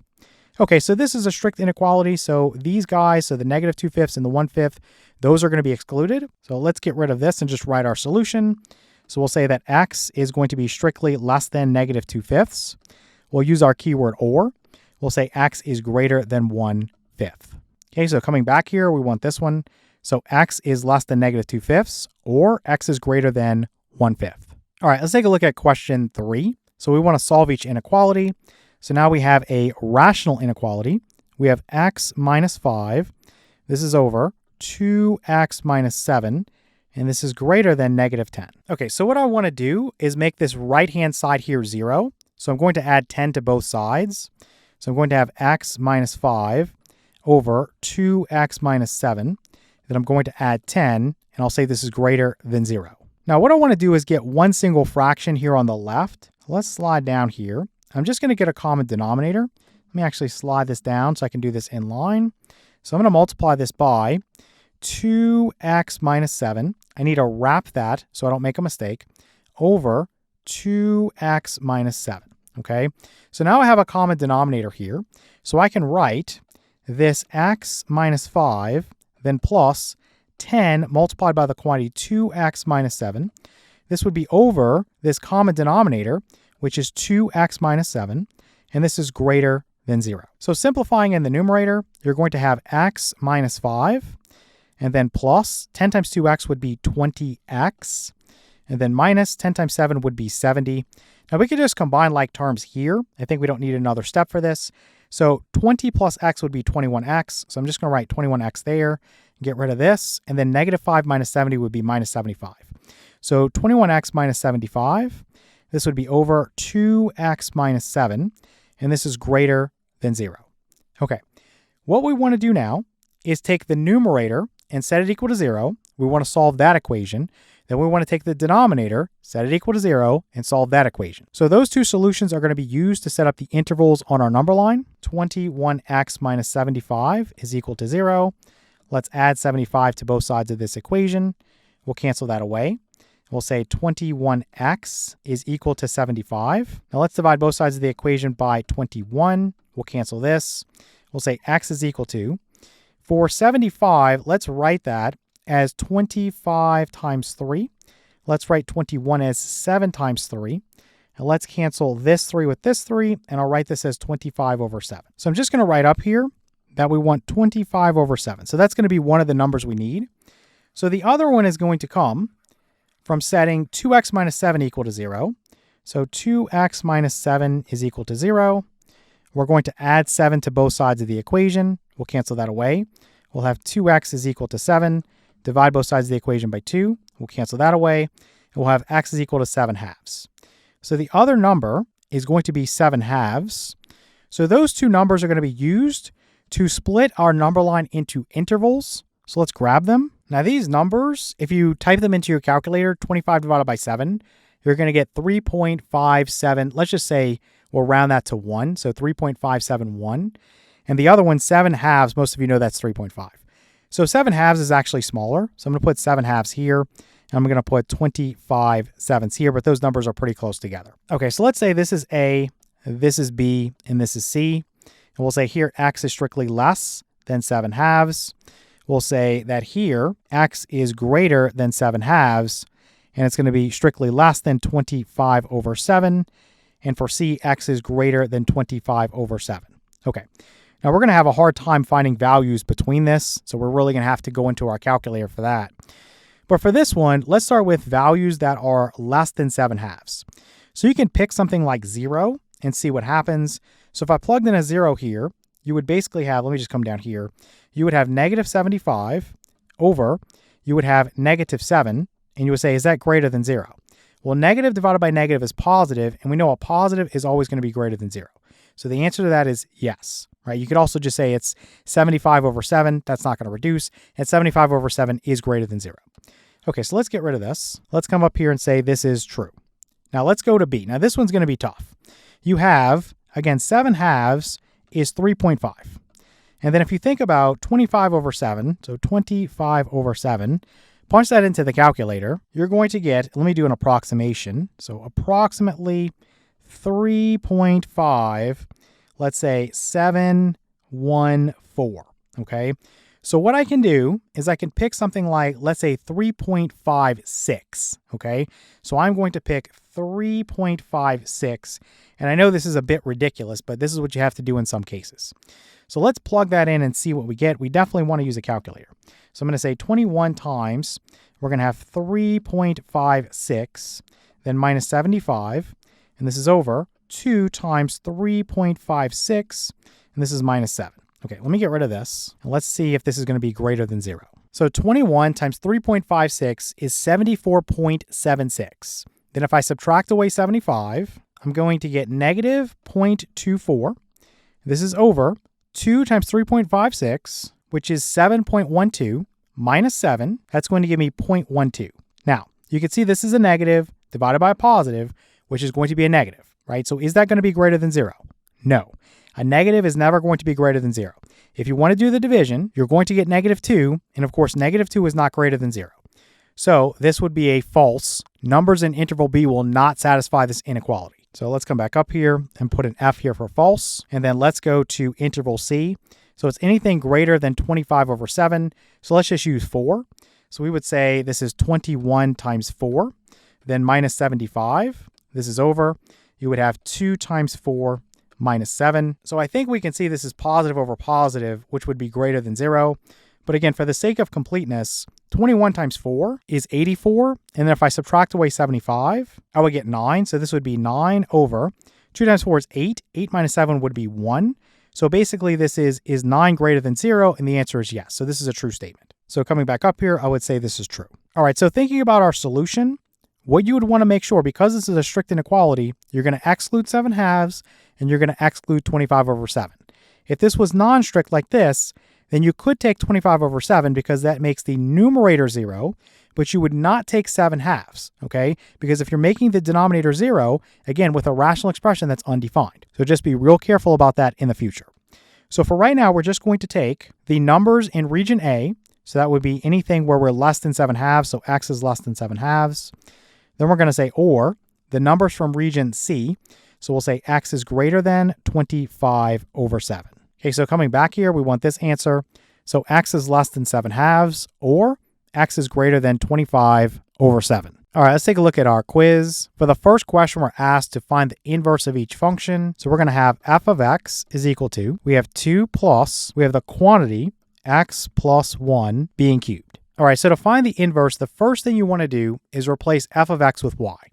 So I'm just going to say that y is equal to, I'm going to write this out in front and say the quantity x plus 1 being cubed, then plus 2. The next thing you want to do is swap x and y. So I'm going to say that x is equal to, we'll have the quantity y plus 1 being cubed plus 2. Now what I want to do is solve this guy for y. So how are we going to do that? Well, the first thing I'm going to do is subtract 2 away from each side of the equation. So I'm going to subtract 2 away from here and 2 away from here. So this is going to tell me that I have x minus 2 is equal to the quantity y plus 1 being cubed. Now I want to solve for y. In order to get this by itself, I first need to get rid of this guy right here. So I'm going to take the cube root of each side. So I'm going to take the cube root of this side, and I'm going to take the cube root of this side. And I'm actually going to flip this around because I like what I'm solving for to be on the left. So I'm going to say that this is going to be y plus 1. Again, this index would cancel with this exponent, so I'm just left with the y plus 1 here. And this would be equal to, here, you have the cube root of x minus 2. Now I'm solving for y, so what I'd want to do here is subtract 1 away from each side of the equation. This would cancel, so you have y is equal to the cube root of x minus 2 and then minus 1. Now the last thing you would want to do is replace this y here that you've now solved for with f inverse of x. So let's use that notation, and we'll say this is f inverse of x is equal to the cube root of x minus 2, then minus 1. So coming back here, I want this one.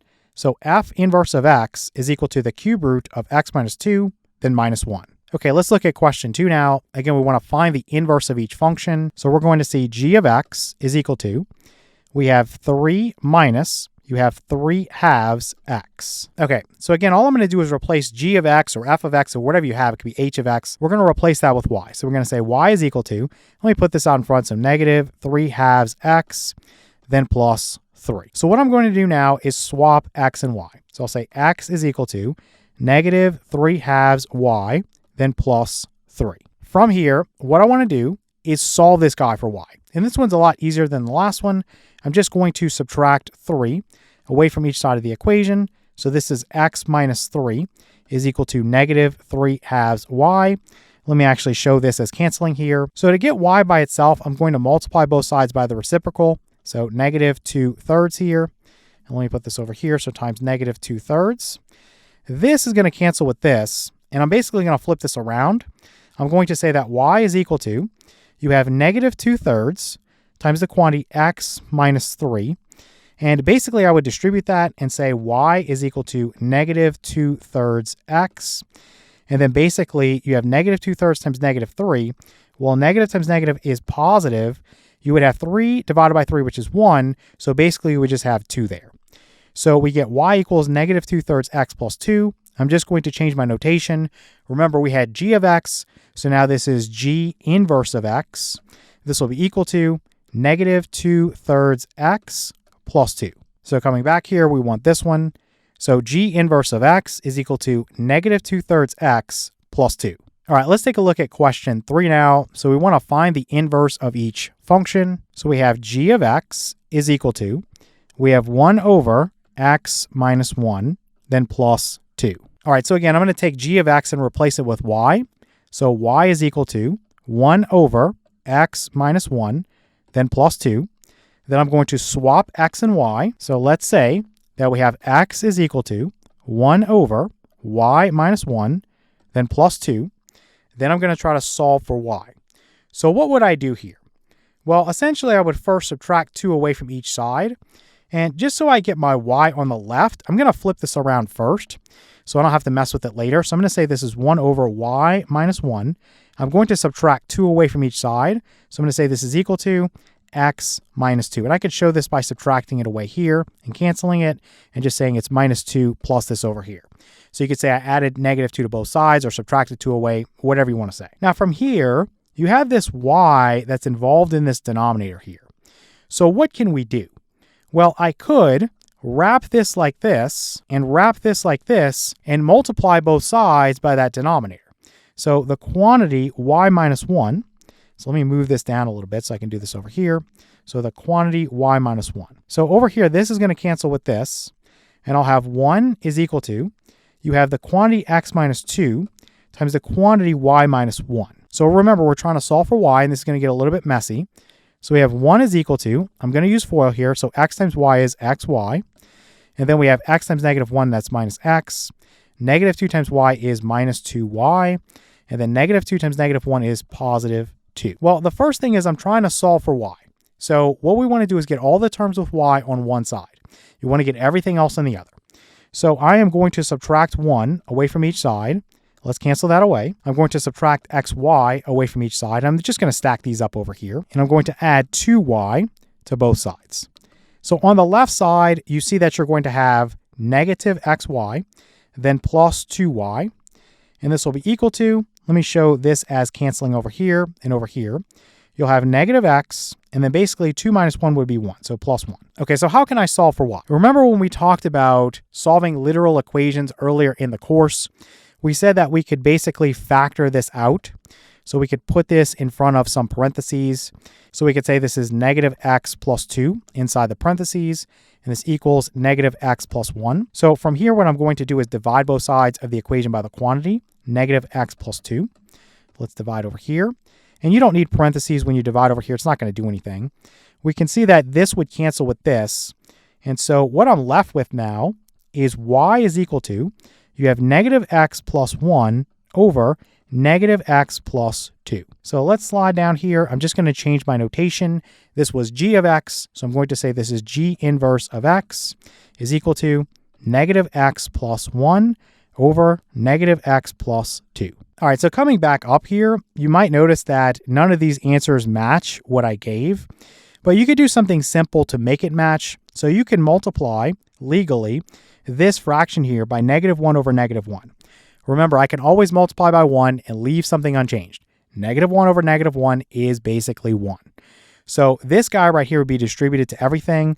So what would you have if you did that? Let's write g inverse of x is equal to negative 1 times negative x is positive x, and then negative 1 times 1 would be minus 1, and this is over. Negative 1 times negative x is going to be positive x, and then negative 1 times 2 would be minus 2. So looking at this now, you'll see that this matches this exactly. So G inverse of x is equal to x minus 1 over x minus 2. So if you get something that doesn't match, just take the time to look at your answers and see if there's a way you can algebraically manipulate it to make it match. Again, if you're doing self-study, then the original answer would work fine. All right, let's take a look at our quiz.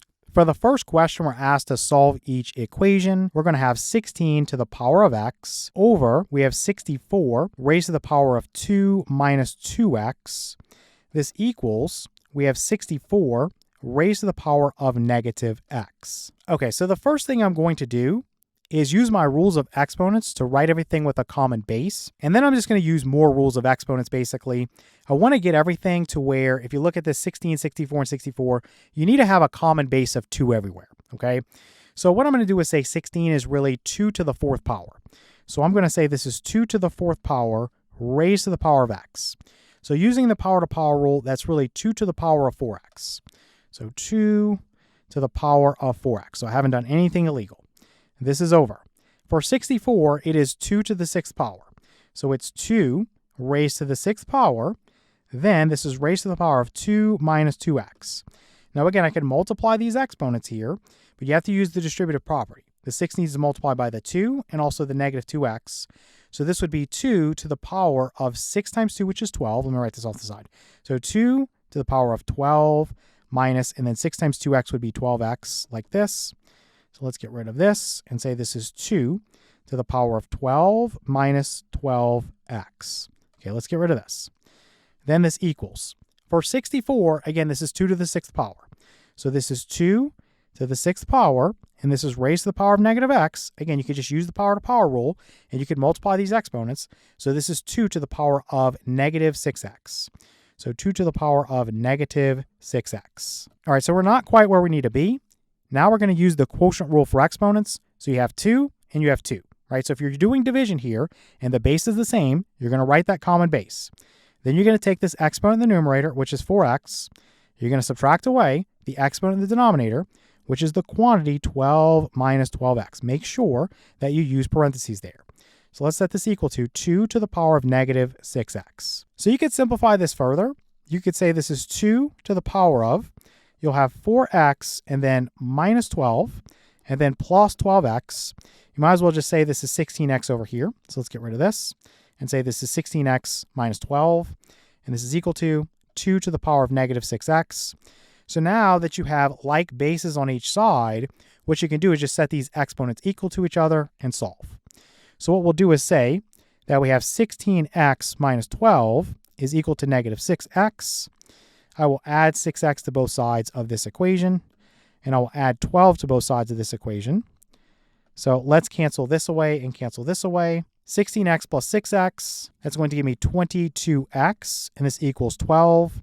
Let's divide both sides of the equation by 22. We'll cancel this and say x is equal to, for 12, let's write this as 2 times 6. For 22, let's write this as 2 times 11.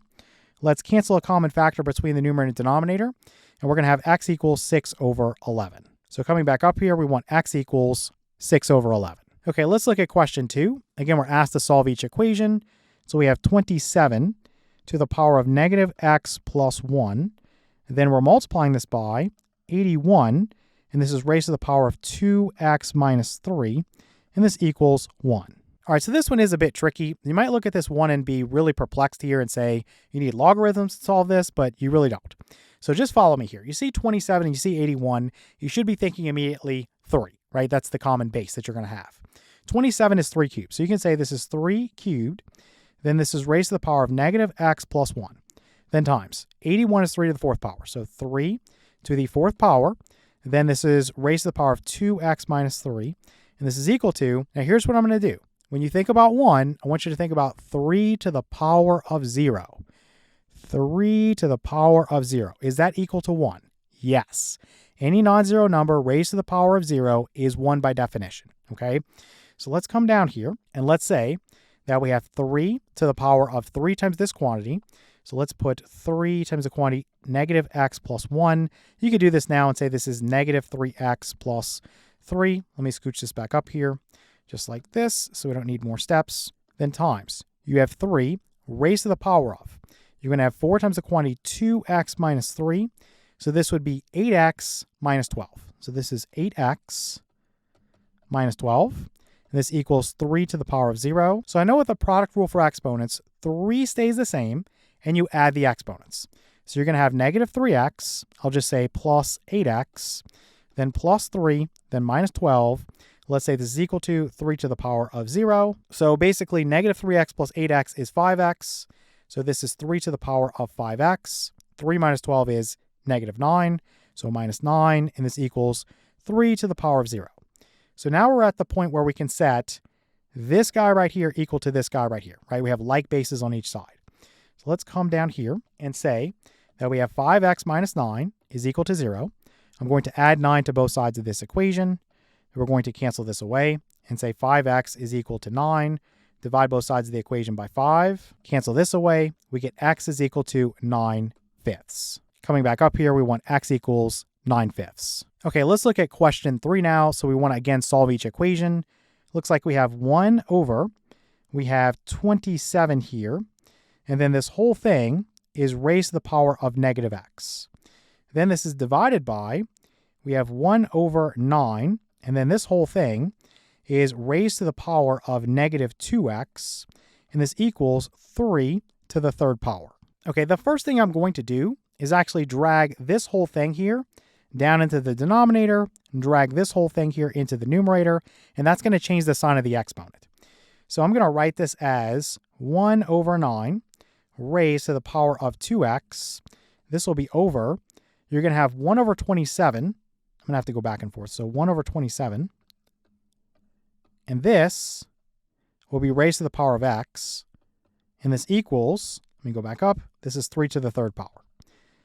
Okay, so from here, what I'm going to do is say this is 1 over, we'll have 9 to the power of 2x. You could raise 1 to the power of 2x, but 1 raised to any power is always going to be 1. So you can just leave that as 1. Then this right here would be over. You have 1 raised to the power of x. Again, forget about that. It's just going to be 1.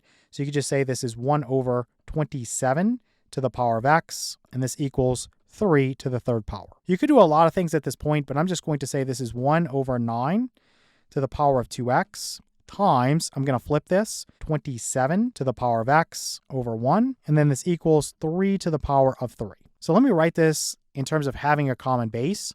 27 is 3 cubed. So let me say this is 3 cubed, and this is raised to the power of x. So this is basically 3 to the power of 3x. This would be over, for 9, it's 3 squared. So this is 3 squared, and it's raised to the power of 2x. So this is 3 to the power of 4x. So 3 to the power of 4x, and then basically this equals 3 cubed. Okay, so from here, keep 3 the same. Again, if you're dividing, keep 3 the same, common base, and you're going to go 3x, this exponent here, minus 4x, that exponent there. And again, this equals 3 cubed. So coming down here, 3x minus 4x is negative x. So this is 3 to the power of negative x is equal to 3 cubed. And then from here, we have our like bases. So I'm just going to say this is negative x is equal to 3, right? So negative x is equal to 3. Divide both sides by negative 1, or you can multiply both sides by negative 1, same thing. So this is going to cancel, and you get x is equal to 3 over negative 1 would be negative 3. So this would be our answer. So coming back up here, I want x equals negative 3. All right, let's take a look at our quiz. For the first question, we're asked to write each in logarithmic form. And we're going to have 8 squared is equal to 64. So remember from the lesson, we said that y is equal to log base a of x. So this is the logarithmic form. In exponential form, you basically take a, that's your base, and you raise it to this power here, this y that we've solved for. And this is equal to this x here, which is the argument of the logarithm. So how do we match this conversion here with this guy right here? Well, what we'll do is we'll first start by just writing log. Okay, so I'm just going to say log. Now, what's my base? Well, you see here it's a and here it's a. So it's just the base that comes from this exponential expression here. So in this case, the base is 8, the exponent is 2. So this is log base 8 and then of. How do I get this argument for the logarithm? Well, let's look here. It's x here, and here this is x. That's the answer from a to the y, right? A to the power of y is equal to x. So the answer for 8 squared is 64. So I'm just going to put that in there. That's going to be my argument for the logarithm. And then this is equal to the exponent. Okay, so it's always solved for the exponent. So the exponent is on one side by itself. So this is going to be a 2 here. Over here, you can see that you have y, right? And here it's a to the power of y. So that's how you would match this up. The answer is going to be log base 8 of 64 is equal to 2. So we want this one right here. So log base 8 of 64 is equal to 2. Okay, let's look at question 2. We want to solve each equation. So here we have log base 15 of negative 5x. This is minus 4, and this equals log base 15 of negative 2x. So since we have log base 15 and log base 15 on each side, you can just take these two arguments, this negative 5x minus 4 and this negative 2x, and you can set them equal to each other. So I can say this is negative 5x minus 4 is equal to negative 2x. And what I'll do is add 2x to both sides of the equation. And I'll add 4 to both sides of the equation. And so I'm going to cancel this and cancel this. Negative 5x plus 2x is negative 3x, and this equals 4. Okay, I'm going to divide both sides of the equation by negative 3. Let's cancel this and say x is equal to negative 4 thirds. Let me make this 3 better. So coming back up here, I want x equals negative 4 thirds. All right, let's take a look at question 3 now. So again, we're asked to solve each equation. So here we have log base 11 of 13 is equal to log base 11 of 3 minus x. Okay, so again, you have log base 11 and log base 11. So if these bases here are the same for the logarithms, you can just take the arguments and set them equal to each other. That's all you have to do. So this would be 3 minus x is equal to 13. And I'm just going to subtract 3 away from each side. Cancel this. I'll have negative x is equal to 13 minus 3 is going to be 10. Let's just multiply both sides by negative 1. I feel like we always divide by negative 1. So this would cancel. You'd have x is equal to 10 times negative 1 is negative 10. So coming back up here, I want x is equal to negative 10. All right, let's take a look at our quiz. So for the first question, we're asked to expand each logarithm. We're going to look at log base 3. We'll have of this x to the 5th power and then y. And then this whole thing is raised to the 4th power here. Now let's think about the first thing we want to do. You have this exponent here of 4. What I want to do by my power rule, I want to bring this out in front. So what I'll do is I'll say this is 4 times this guy right here. Now, you want to use parentheses here. Otherwise, in most cases, you'll make a mistake. So I'm just going to use some parentheses here and say that this is log base 3 of, now you have x to the 5th power and then y. And you don't need these parentheses, but I like to put them. Let's close this down and say this is equal to. Okay, so from here, what I'm going to do is use my product rule. And so that would give me 4 times, you're going to have this log base 3 of this first guy, this x to the 5th power. So let's write x to the 5th power. Again, you could wrap that in parentheses if you want, or you don't have to. It's really up to you. Then I'm going to go plus. I'm going to have log to that base 3. So log base 3 of the other guy is y. So of y. And then let me wrap this in parentheses for consistency. And then let me close down that. Okay, let's put equals here and let's keep going. So we have 4 times. Inside of here, what I would do is I would use my power rule again to bring that 5 out in front. So that's going to go here. So I'll say this is 5 times log base 3 of x. And again, you can wrap this in parentheses or not. It's up to you. Then plus, you have this log base 3 of y. The final thing we're going to do is just distribute this 4 to each term inside of the parentheses. So that's why I use these parentheses here, just so it's crystal clear that the 4 needs to multiply this and also this. So 4 times 5 will give me 20. So this is going to be 20 times your log base 3 of x. Then plus, here you're going to have 4 times your log base 3 of y. So this would be our answer. So coming back up here, we're going to want this one. So you have 20 times log base 3 of x plus 4 times log base 3 of y. Okay, let's look at question 2. Again, we're asked to expand each logarithm. So here we have log, and this is base 9 of, you're going to have the cube root of x, y, z. Let me put my index there of 3. So let's grab this. And so the first thing I would do here is I would change my radical notation into exponential notation. So you could just do it like this. You don't need 2 sets of parentheses. So what I could do is just put this like this and say this is raised to the 1/3 power. Again, that's just like taking the cube root. And again, from the power rule, what I would do is move this guy right here out in front, okay? So I'm going to say this is 1/3 times this guy right here. Now, I'm going to, again, use parentheses so that I don't make a mistake. So I'm going to use some parentheses here. So this is log base 9 of this guy right here, which is x, y, z. So of x times y times z. And again, these parentheses on the inside are completely optional. So let's close this down. Let's think about how to rewrite this. I'm just going to use my product rule. So I'll have 1/3 times, you'll have this log base 9 of x, then plus log base 9 of y. Let me slide this down so it fits. Then plus we have log base 9 of, in this case, z. And let's close this down. We'll put equals. So just to finish this up, I'm going to multiply everything here by 1/3. So you could write log base 9 of x over 3, or you could put times 1/3 out in front, whatever you want to do. Then plus, I'm going to go log base 9 of y over 3. Let me make this 9 a little bit cleaner. Then plus, we'll have log base 9 of z over 3. And these 9s, I'm having trouble with them today, so let's make that cleaner. Okay, let's grab this. And coming back up here, we're going to want this answer right here. So log base 9 of x over 3 plus log base 9 of y over 3 plus log base 9 of z over 3. All right, let's take a look at question 3. So now we want to condense each logarithm. So we're going to start with 5 times log base 6 of z. Then plus, you'll have 15 times log base 6 of x. Then plus, you have 5 times log base 6 of y. Okay, so the first thing I'm going to do here is bring all of these guys back up. So bring all of these guys back up. They're going to become exponents again. Again, this is just using our power rule. So this would be log base 6 of z to the 5th power. Then plus, you're going to have log base 6 of x to the 15th power. Then plus, you're going to have log, then base 6 of y to the 5th power. So now I'm going to use my product rule, and essentially I'll have log base 6 of, you'll have z to the 5th power, so z to the 5th power, and then times this x to the 15th power, and then times this y to the 5th power. So coming back here, I'm going to want this answer right here. So log base 6 of, you have z to the 5th power, y to the 5th power, and then x to the 15th power.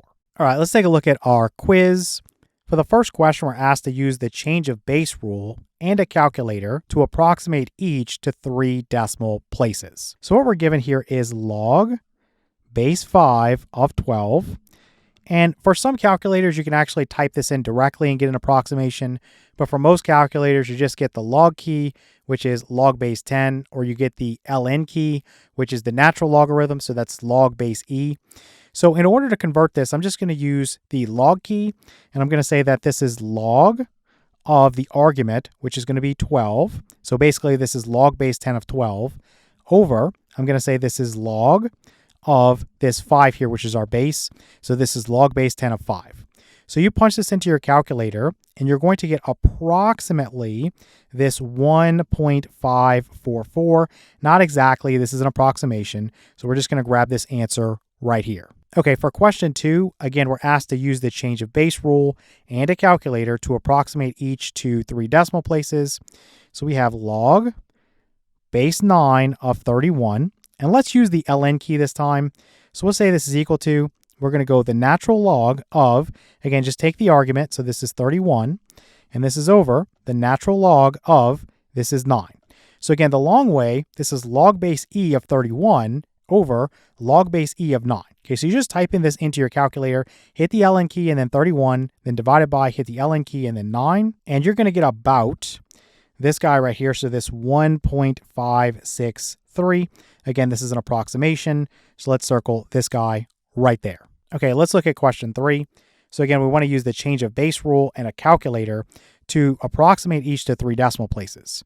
So we have log base 11 of 91. Okay, so again, you can use the log key or the ln key, whichever one you want to use. I'm just going to go with the log key. So log of 91, so of the argument, over log of this base, which is 11. Again, this is log base 10 of 91 over log base 10 of 11. Well, let me slide this down. and I'm going to punch this into my calculator, and I'll get approximately this 1.881. And so we'll say it's this answer right here. All right, let's take a look at our quiz. For the first question, we're asked to solve each equation. We're going to have -7 times, we have 7 raised to the power of 4x minus 2. Then out here it's -5, and this is equal to -30. All right, so since I'm trying to solve for x, and it's up here in the exponent, what I'm going to do is first isolate this term right here. Just want to get this by itself first, and then we'll proceed from there. So what I'll do is add 5 to both sides of this equation here. Let's cancel this away. We'll have -7 times 7 raised to the power of 4x minus 2. And this would be equal to -30 plus 5 is going to be -25. Okay, so from here, what I'm going to do is divide both sides of the equation by -7. Again, that's just to isolate this guy right here completely. So let me erase this. I'm going to cancel this with this. And so now I have 7 to the power of 4x minus 2. And this will be equal to, over here, negative over negative is positive. You have 25 over 7. There's no common factor other than 1. So we'll just say this is 25 over 7. Okay, so from here, what I'm going to do is take the log of each side. And what I would do is take log base 7 of each side so that I can get rid of this guy right here, right? So what I'm going to do is come down here and say that I have log base 7 of 7 raised to the power of 4x minus 2. And this is equal to, you're going to have log base 7 of this 25 over 7. Okay, now this guy can legally come down here from our power rule. So let's show that real quick. A lot of people will just speed the process up and just say it's 4x minus 2, but let me do this for clarity. So you would have 4x minus 2 times log base 7 of 7 is 1. So this is 1. So you can really just get rid of this. It's not going to change anything. So this equals your log base 7 of, and you can use parentheses here. I like to do that. So 25 over 7. And maybe I'll do that here as well. Okay, so from here, I'm trying to solve for x. So let's add 2 to both sides of the equation. Like this. That'll cancel. Let me slide down here. And the last thing to do, since you have 4 that's multiplying x, just divide both sides of the equation by 4. So we'll have 4x, and I'm going to divide by 4. And this equals, you have log base 7 of this 25 over 7, and then plus 2. And I'm just going to divide this whole thing by 4. So let's cancel this with this, and we'll say x is equal to, you can split this up. So I'll say this is log base 7 of 25 over 7, and this would be over 4. Then plus, you can say this is 2 over 4, which is a half. So you could give your answer this way, or you could actually leave it like this and say this is plus 2 over the common denominator of 4. This is really just personal preference. I don't remember how the answers are given. Let me grab this real quick. So coming back up here, it looks like the answer matches this. So this is what we want. So we want this x equals log base 7 of, you have this 25 over 7 plus 2, and this is over your 4. Again, if you want to write it the other way, that's up to you. It's just personal preference. All right, let's take a look at question 2 now. So we want to solve each equation. We have -4 times, we have 3 raised to the power of 9x minus 2. Then we have plus 1, and this equals -78. Okay, so same thing. I'm just trying to isolate x here. So I'm first going to isolate this entire thing, right? So what I would do is subtract 1 away from each side of the equation. We'll cancel that away. We'll say we have -4 times 3 raised to the power of 9x minus 2. And this equals -78 minus 1 would be -79. Then from here, I want to get rid of this -4. And it's multiplying this 3 raised to the power of 9x minus 2. So I'm going to divide both sides of the equation by -4. That way, let me make this negative a little bit cleaner here. That way we can cancel this with this. And so what that's going to give me is 3 raised to the power of 9x minus 2. And this will be equal to, negative over negative is positive. Let's just write this as 79 over 4. And there's no common factors between 79 and 4 other than 1. So let's calm down here and see what we got. I would take log base 3 of each side. That way I can get rid of that 3 there. So I'm going to go log base 3 of this 3 raised to the power of 9x minus 2. And again, this can just come out here, and log base 3 of 3 is 1. So you could just write this as 9x minus 2. So let's put equals. You're going to have log base 3 of this 79 over 4. Let me come down here and say this equals log base 3. Let me make this 3 better. Of this 79 over 4. Okay, so I want to get this x by itself now, and it's pretty straightforward. The first thing I'm going to do is add 2 to both sides. So let's add 2 over here and add 2 over here. That would cancel. And then essentially you're just going to divide both sides of the equation by 9. So let me actually show that real quick. I'm going to write this first. So 9x is equal to log base 3 of this 79 over 4, then plus 2. Then from here I'm going to divide both sides of the equation by 9. Cancel this away. We'll say x is equal to log base 3. Let's make that better. Of this 79 over 4. And then plus 2. And this will be over.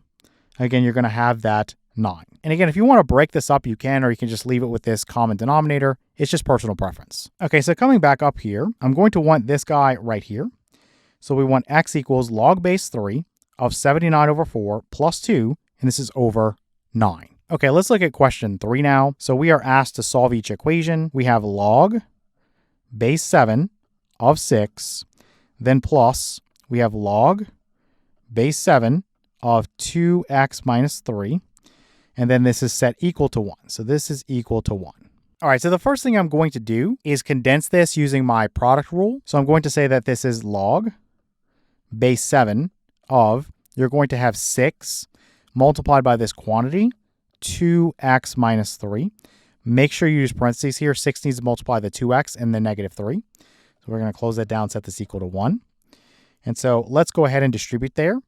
And we'll say that this is log base 7 of 6 times 2x is 12x. And then minus 6 times 3 would be 18. And then we set this equal to 1. So what I would do here is write this in exponential form. So we would say 7 to the power of 1, or just 7, is equal to this guy right here, the argument for the logarithm. So that's 12x minus 18. So let's go through here and add 18 to both sides of the equation. This would cancel. I'm going to flip this around and say 12x is equal to 18 plus 7 is going to be 25. Let's divide both sides of the equation by 12. So this would cancel. We'll have x is equal to, for 25, it's 5 times 5, and for 12, it's 4 times 3. So let's just write 25 over 12 like this. So this would be my answer. So coming back up, I want x equals 25 over 12. All right, let's take a look at our quiz. For the first question, we're asked to find the shift based on f of x equals the absolute value of x. And we're given f of x equals the absolute value of x minus 2, then plus 12. So again, to think about the horizontal shift, we think about what's involved with this x guy here. So what's happening inside the function? Here you have x minus 2. So remember, it's always the opposite of what you think. Since this is a minus 2, we want to shift 2 units to the right, okay? If it was a plus 2, we would shift 2 units to the left. Then this plus 12 on the outside of this function here, this is affecting our vertical shift, right? This one's straightforward, so we're just shifting 12 units up. So we're going to shift 2 units to the right and 12 units up. So this guy right here. Okay, let's look at question 2. So again, we're asked to find the shift based on f of x equals 1 over x. And we are given f of x equals 1 over x minus 15. And then outside of that, we have plus 3. So again, thinking about the horizontal shift, what's happening inside the function, what's wrapped up with this x guy here, you have x minus 15. So again, it's always the opposite of what you think with this horizontal shift. If it's minus 15, we're shifting 15 units to the right. If it was plus 15, we're shifting 15 units to the left. So here, I want 15 units to the right, then this plus 3 on the outside of the function, that's going to give me my vertical shift, so we're shifting 3 units up. So I want this one right here, shifts 15 units right, and then 3 units up. Okay, let's look at question 3. So we're asked to find the shift based on f of x equals the square root of x, and here we have f of x equals the square root of x minus 5, and then outside of that we have plus 9. So again, for the horizontal shift, what's going on inside the function? Here, again, wrapped up with this x guy, we have x minus 5. So since it's x minus 5, we're shifting 5 units to the right. Again, it's always the opposite of what you think. If it was x plus 5 inside, we'd shift 5 units to the left. So here we want to shift 5 units to the right. And then outside of the function, this plus 9, that's our vertical shift. We're shifting 9 units up. So looking through these, I want this guy. We have shifts 5 units right and 9 units up. All right, let's take a look at our quiz. For the first question, we're asked to find f of g of h of -1. So we're given f of x is equal to x squared plus 1. We are given g of x is equal to x minus 4. We are given h of x is equal to x plus 5. And then we want to find f of g of h of -1. It's a lot of stuff to close, so let me close that one, and then that one, and then that one. Okay, so there's a quick way to do this and a long way to do this. Let's start with the quick way. So the quick way is to start on the very inside here and think about what is h of -1. So let's come up here and say, what is h of -1? Well, this is me plugging in a -1 for x there. So this is -1 plus 5. So this is going to be basically 4. Okay, so that's h of -1. So now if you replace this with a 4, because that's what h of -1 is, you would say that this is equal to, I'll just put this over here, let me get rid of this border here, that this is f of g of, we'll say 4. So let me close this down here and say, well, what is this equal to? Well, what is g of 4? Let's come up here and say that g of 4 is equal to what? Well, I'm plugging in a 4 for x, so right there, and 4 minus 4 is 0. So let's go 4 minus 4, this is 0. Okay, so now if I replace this g of 4 with a 0, I'm really going to say that this is f of 0, and this equals what? So let's put f of 0 here, and this is going to be us plugging in a 0 here for x. So this would be 0 squared, then plus 1. And so 0 squared is 0, plus 1 would be 1. So the answer here would just be 1. That's the quick way. That's the shortcut to do this. You start with h of -1, and then basically you find that, and you put it as this. So in this case, it was 4. So now you have g of 4. So you find that. In this case, it was 0. So then you have f of 0. So you start at the very inside, and you work your way outside. The other way you could do this, and it's a lot longer, let's just note that this is 1, just so we can see we're going to get the same answer. You could actually just go through this and say that what I want to do is find f of g of h of x. Again, a lot of stuff to close down here. So the first thing I would do is figure out what is h of x. Well, that's x plus 5, and I would plug that in for g. So you would say this is f of g of this x plus 5. So let's start with that. So basically you would have in the place of x, x plus 5, and then minus 4. So this right here would give me x plus 1. Okay, so what I'm going to do is say that this is f of, we know that g of x plus 5 is x plus 1. So I'm going to say f of x plus 1 here, close that down. And then essentially I'm going to plug in an x plus 1 there. So you have this quantity x plus 1 being squared, then plus 1. Now you have to expand this, right? You can't just say this is x squared plus 1 squared. So this is going to be x squared plus 2x plus 1, just using my formula, then plus 1, so x squared plus 2x plus 2. So x squared plus 2x plus 2. Now, you can get rid of all these intermediate steps if you want. You really don't need them. Just showing that for clarity. Let's move this up here. It's just plug in a -1 for x. And so you would say that this is basically -1 being squared plus 2 times -1 plus 2. So what's going to happen is 2 times -1 is -2. So this would be equal to -1 squared is 1. Then basically you have -2 plus 2. These two guys are going to cancel, and you're left with 1. Okay, so you see you get the same answer either way.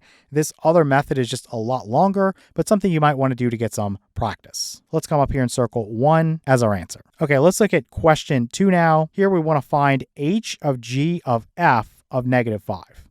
So let's go ahead and say we have f of x is equal to x squared minus 5x minus 1. We have g of x is equal to x plus 4. And then we have h of x is equal to x minus 2. And we want to find h of g of f of -5.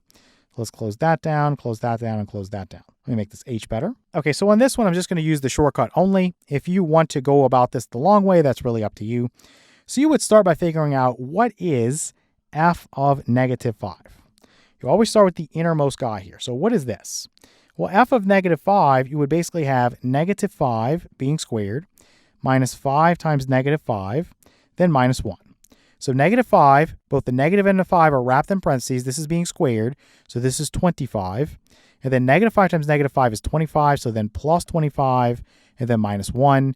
This is going to give me 49, right? 25 plus 25 is 50. 50 minus 1 is 49. So what you could do is say this is equal to, I'll say this is h of g of, now we know this is going to be 49, right? The f of negative 5. So let's close this down. And so what I need to do is figure out what is g of 49. So what is g of 49? And that's going to be what? 49 plus 4 would give me 53. So this is 53. And so you can just say this is equal to h of g of 49, we know is 53. So let's plug in a 53 there. And this equals, well, let's take our h of x here. So h of, in this case, I'm just going to plug in a 53 for x. So this equals 53 minus 2 would be 51. So at the end of the day, this is going to be 51. So let's go back up, and we want 51. So if you want to pause the video at this point and try this the long way, you'll get the exact same answer. Okay, let's look at question 3 now. So we have f of x is equal to, so f of x is equal to x cubed. Let me make this f a little bit better. And then we have minus 7x and then minus 3. Then we're going to have g of x is equal to, we're going to say x minus 1. And then we're going to say h of x is equal to, we're going to have 2 over x and then plus 5. So we're trying to find f of g of h of negative 1. So let's close this, then close this, then close this. Okay, let's put a border here. We're going to start with h of negative 1. So what is h of negative 1?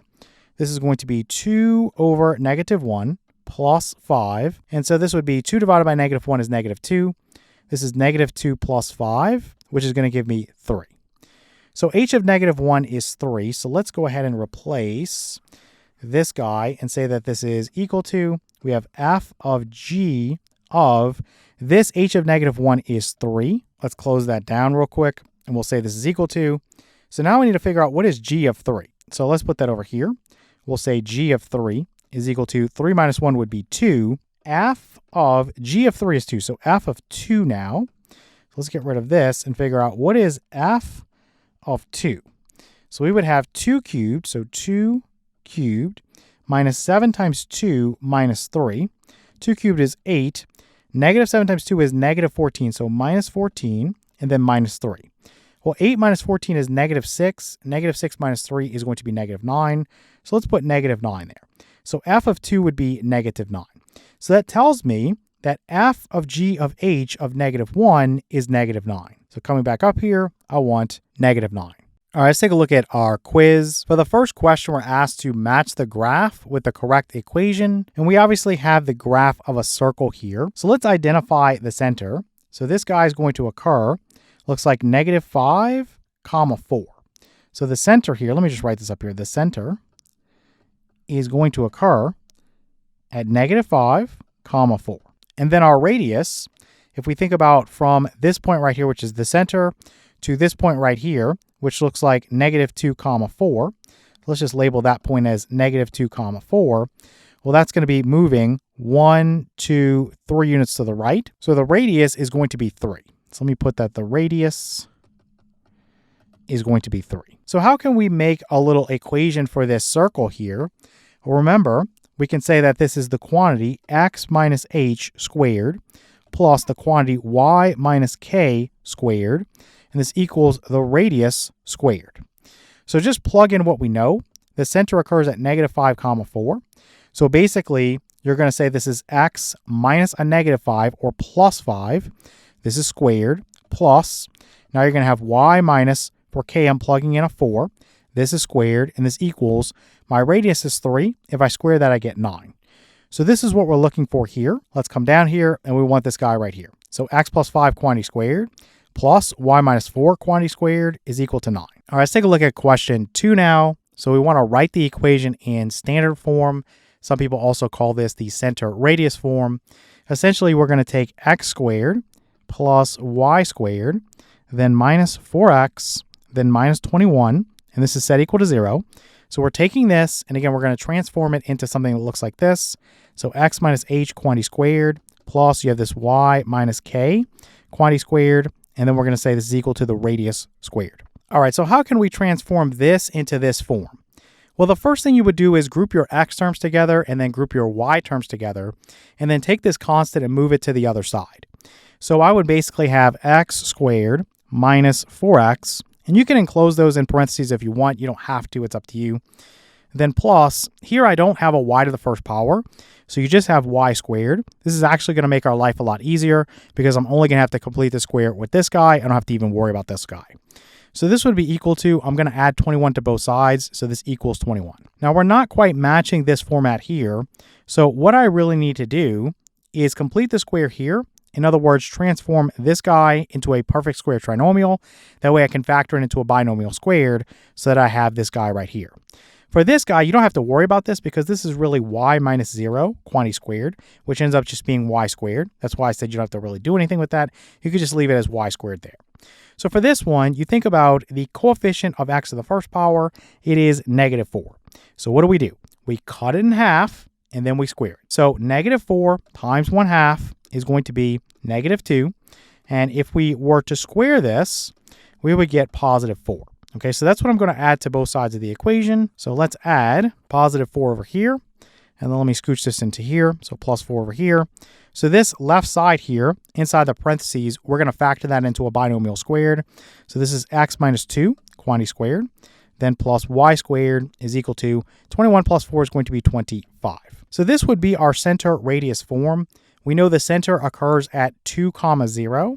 And we know the radius is going to be, you take the principal square root of this, so it's going to be 5, right? So in other words, you could also write this as 5 squared like this, but typically you just stick to writing as 25. So coming back up, we're going to want this answer right here. So the quantity x minus 2 squared plus y squared is equal to 25. Okay, let's look at question 3. So now we're asked to find the center and radius. And what we're given is x squared plus y squared plus 6x is equal to, we'll have -4y and then plus 68. Okay, so again, I'm just going to put this into standard form. And so let's add 4y to both sides of the equation. Let's cancel that away. I'll group the x terms together and group the y terms together. And then I'm just going to complete the square with each. So I'm going to say this is x squared plus 6x. Let's group those together. Then plus, you're going to have y squared plus 4y. Those will be grouped together. And this equals 68. Okay, so from here, you just have to complete the square. So I'm going to slide this over a little bit so it fits. 1/2 times 6 is 3. So if you cut it in half, you get 3. If you square it, you get 9. So I'm going to say this is x squared plus 6x plus 9. So because I added 9 over here, I'll have to actually add 9 over here. So let me show that as equals, we'll put 68 plus 9. So 68, and then I'll go plus 9. We're going to need to add something else with this one. So that's why I'm holding off. You can wrap this in parentheses, you can leave it. It doesn't matter. So let's put plus. I'll slide this down just a little bit. You'll have y squared plus 4y. Now you want to cut 4 in half. That's going to be 2. Square that, you're going to get 4. So plus 4. And here you need to add another 4. So let's just change this and put, we're adding 13 total. So I added 9 over here and 4 over here. 9 plus 4 is 13. So basically I added 13 to the left. So I need to add 13 to the right. So this one I would factor into x plus 3 quantity squared. Then plus, you could put this as y plus 2 quantity squared. And this equals, let me change this real quick, 68 plus 13. That's going to give me 81. Okay, so coming back here, this is in our center radius form. If you want to be able to get the center and the radius directly, you'd be better off writing it as x minus a -3, like this, just so it's crystal clear. This quantity squared, plus you have y minus a -2. Again, this quantity squared, and this equals, it's your radius squared. So basically, if you think about the principal square root of 81, it's 9. So this is 9 squared. So now I can say that this right here is my h value. This right here is my k value. And this right here is my r value, or my radius. So my center occurs at h comma k. So h is -3. And then k is -2. So that's my center. And then my radius is going to be this 9 here. So let's put that the radius r is going to be 9. So looking through my choices, it looks like I want this one. Again, the center occurs at -3 comma -2. And the radius r is going to be 9. All right, let's take a look at our quiz. For the first question, we're asked to match the graph with the correct equation. So let's take a look at this guy right here. And we can see we have a horizontal ellipse, and it's centered at the point -3 comma -4. So let me just write here that the center, so the center is going to be at -3 comma -4. And then essentially what I want to think about is the equation.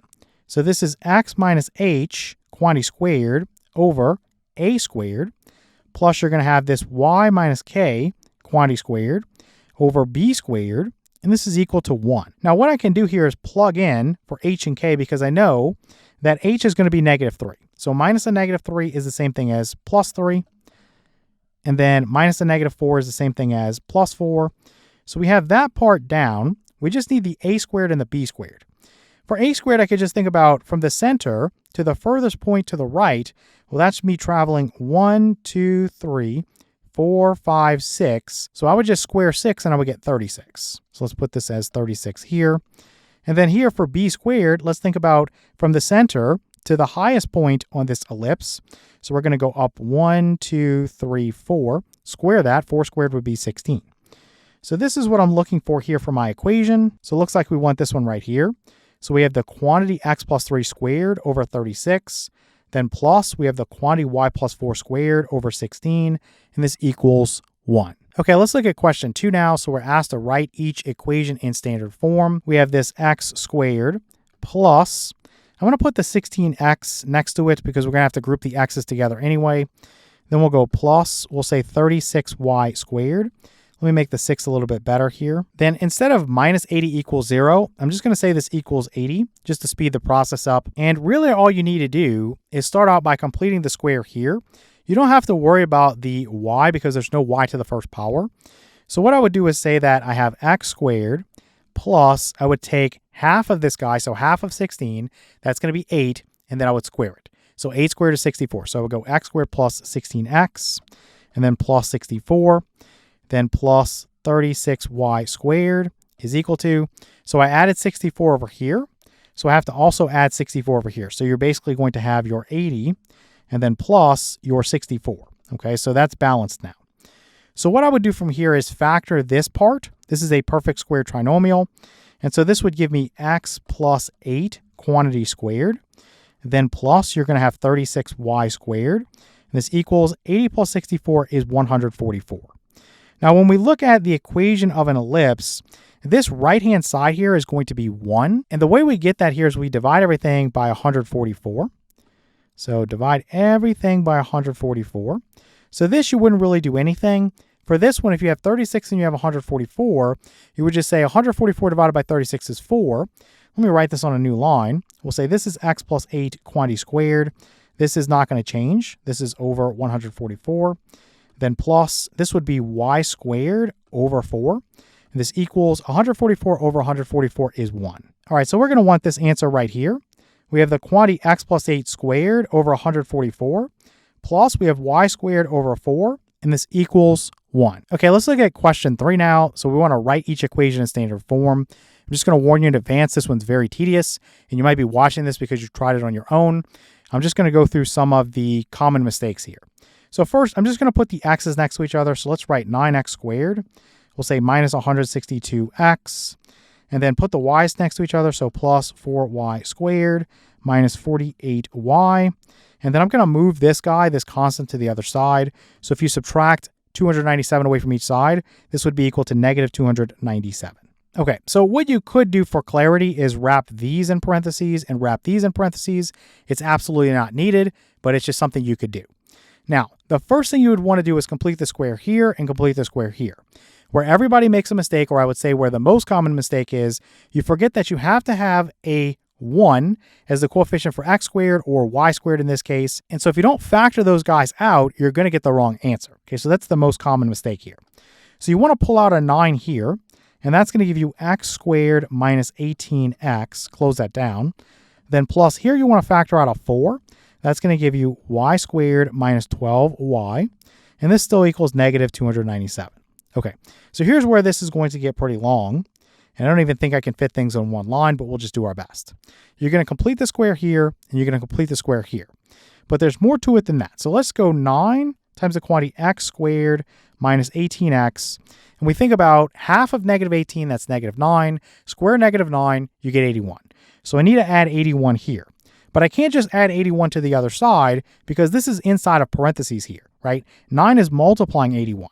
So what I suggest to keep this clear is just to subtract 81 away for right now, and we'll deal with it in a moment. So 81 minus 81 is 0. So at this point, we haven't done anything illegal. So let's put plus, we'll go 4 times the quantity, y squared minus 12y.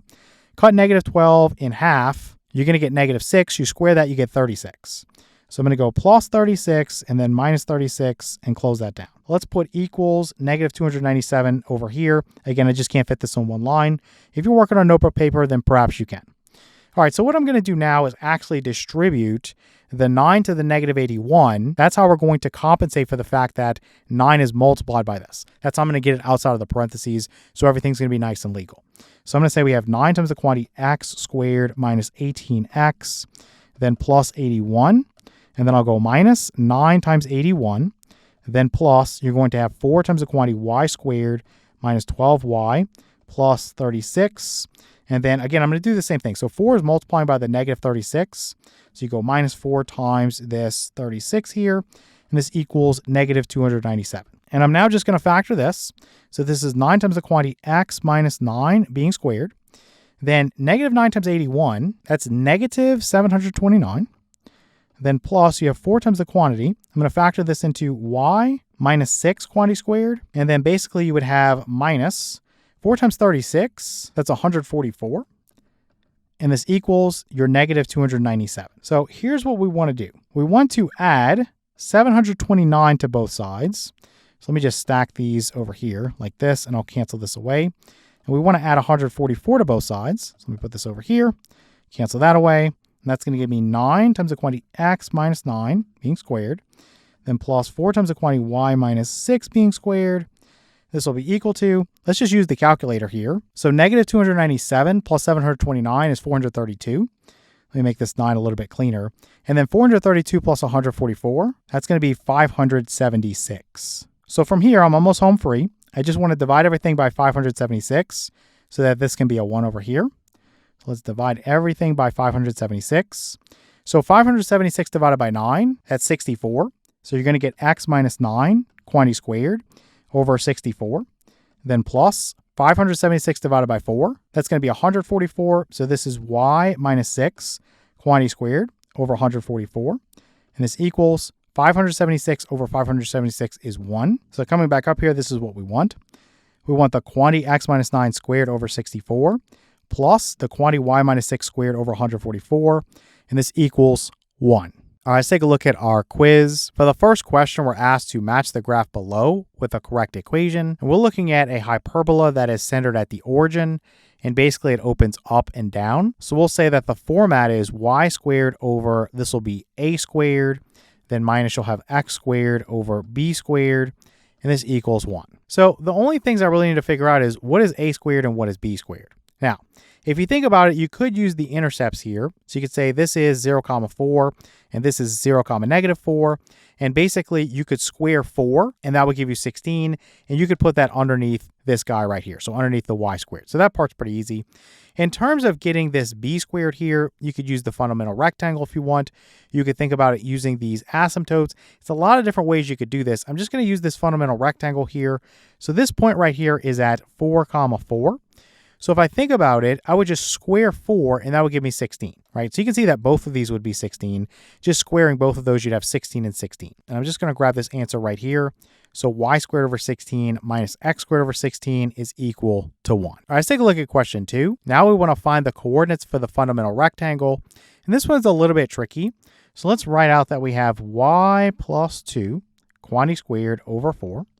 Then minus, we have the quantity x plus 1 being squared. This is over 9, and this equals 1. Okay, so the first thing I want to do before I try to grab the fundamental rectangle coordinates, I want to compare this to a hyperbola that's going to be centered at the origin. So this guy's just shifted.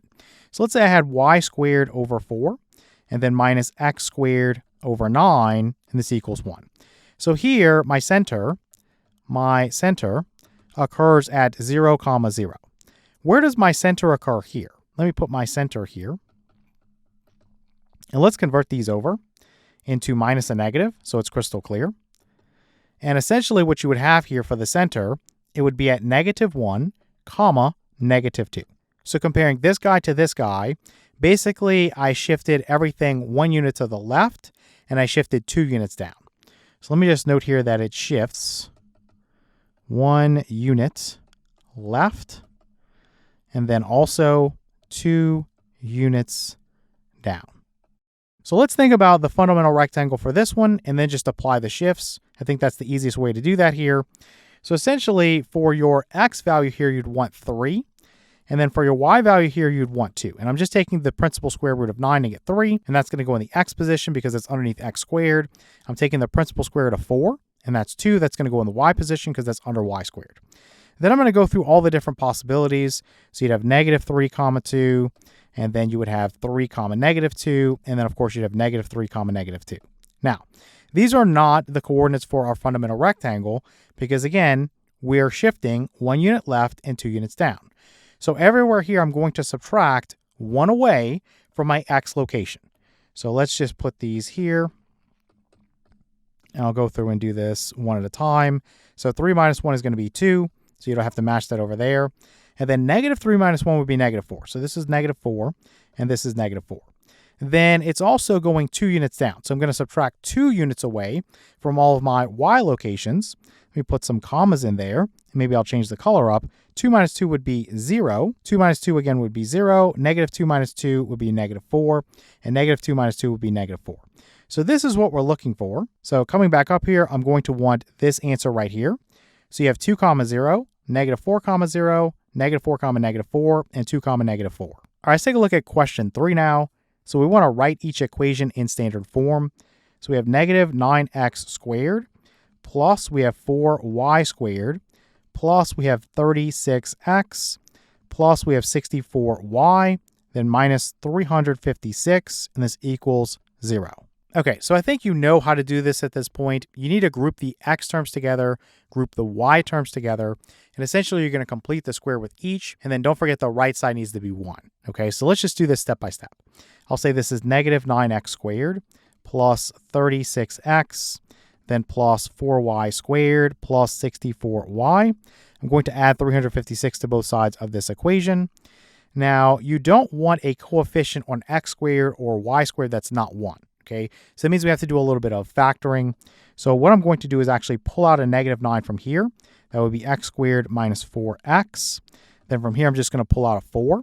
So that would be y squared plus 16y. And this equals your 356. What I would do is complete my square. So negative 9 times the quantity x squared minus 4x. You're going to cut this in half. So negative 4 times a half is negative 2. You're going to square that. You're going to get positive 4. So I'm going to go plus 4 and then minus 4. Okay, just so it's legal. Right now I've added 0. Okay, so then plus, I'm going to go 4 times the quantity, y squared plus 16y, cut in half. So 16 divided by 2 is 8. Square it, you get 64. So plus 64 minus 64. Again, I've just added 0, so nothing's changed. Then this equals your 356. Here's where everyone makes a mistake. And basically, when you take this negative 4 out of here, it's got to be multiplied by negative 9. If you don't do that, it's going to be wrong. Okay, so I'm basically going to say that I have negative 9 times the quantity. I'm going to close this down here. So this is x minus 2 quantity squared. And then I'm going to say I have minus 4 times your negative 9. So basically negative 4 times negative 9, which is positive 36. So let me just put plus 36. So that's the key. This guy has to be multiplied by this guy when you take it out of the parentheses. The rest of this x squared minus 4x plus 4, that just gets factored into this x minus 2 quantity squared. Okay, then plus you have 4 times, I'm going to do the same thing here. So y squared plus 16y plus 64, that's the quantity y plus 8 being squared. And then basically to pull this out, 4 needs to multiply by negative 64. So I'm going to go minus 4 times 64, and that's going to be 256. So this is minus 256. And basically this is going to be equal to 356.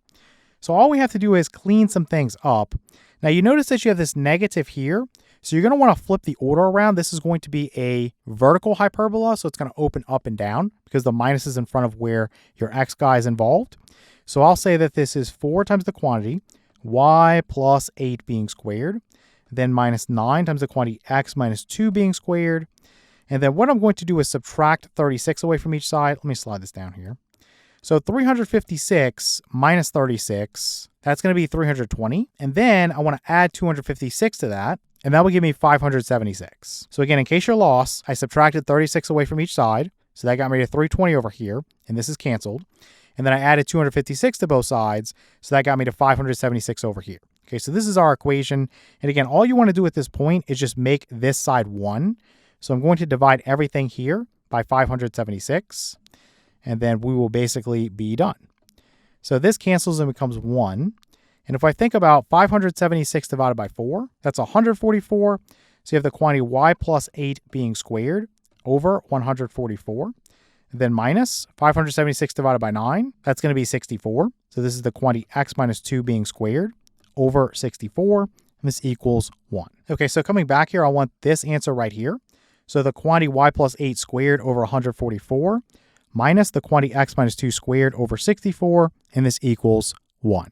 All right, let's take a look at our quiz. For the first question, we're asked to solve each nonlinear system of equations. And we're going to have 2y is equal to 3x minus x squared. Then we're going to have x plus 2y is equal to negative 12. Okay, so what I'm going to do for reference is label this as equation 1 and then this as equation 2. So what I would do here is solve equation 2 for y and then plug in for y in equation 1. That's how I would solve this. So I would say this is x plus 2y equals negative 12.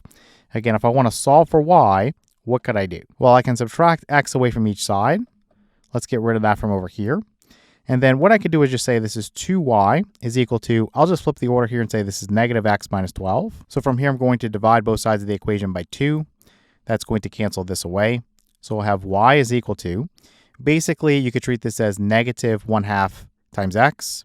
And then negative 12 over 2 is negative 6, so then minus 6. I now want to take this guy right here, which is what y is equal to, and I want to plug in for y in this equation 1. Okay, so I'm just going to plug in right there. So we're going to have 2 times, I'm just going to use brackets, you can use parentheses, whatever you want to do. So this quantity negative 1/2 x, then minus 6. This will be equal to, you can flip this around, I'll say this is negative x squared, then plus 3x. Okay, so let's work on this. So I'm going to use my distributive property here. So this is 2 times negative 1/2 x, then minus 6 times 2. And this equals negative x squared plus 3x. So for this one, the 2's would cancel, and you have negative x. And then here, negative 6 times 2 is negative 12, so minus 12. This equals negative x squared plus 3x. Now, this is something you can solve using factoring. So what we'll do here is add x to both sides of the equation. So we'll do that there. We'll add 12 to both sides of the equation. We'll do that there. This left-hand side is now 0. I'm just going to flip this around and say this is negative x squared. Let me make this negative a little bit cleaner here. And then we'll say 3x plus x is 4x, so plus 4x. And then we have plus 12, and of course this equals 0. So again, I just flipped this around, which is completely legal. Now when you factor, you typically don't want to deal with a negative leading coefficient. So what you could do here to make this easier is just divide everything by negative 1. And basically, that's going to give me x squared minus 4x minus 12 is equal to 0. Okay, from here I can just solve this using factoring. It's a very easy problem. So x goes here and x goes here. You need two integers that sum to negative 4 and give me a product of negative 12. So that's going to be negative 6 and positive 2. So from here I would just say that x minus 6 is equal to 0, or x plus 2 is equal to 0. So here I add 6 to both sides of the equation. We get x is equal to 6. Here I subtract 2 away from each side of the equation. And so x would also be negative 2. And let's show this is canceling and this is canceling. So x is 6 or x is negative 2. So let's go back up. So one ordered pair, you'd have a 6, comma, and then a blank. And then the other one, you'd have a negative 2, comma, and then a blank. So let's figure out the y values that we need. So when x is 6, what's y? Now you can plug into either original equation. I would say you plug into equation 2 and you plug into this form here because it's going to be faster. So let's plug in a 6 there. So you'd have y is equal to negative 1/2 times 6, then minus 6.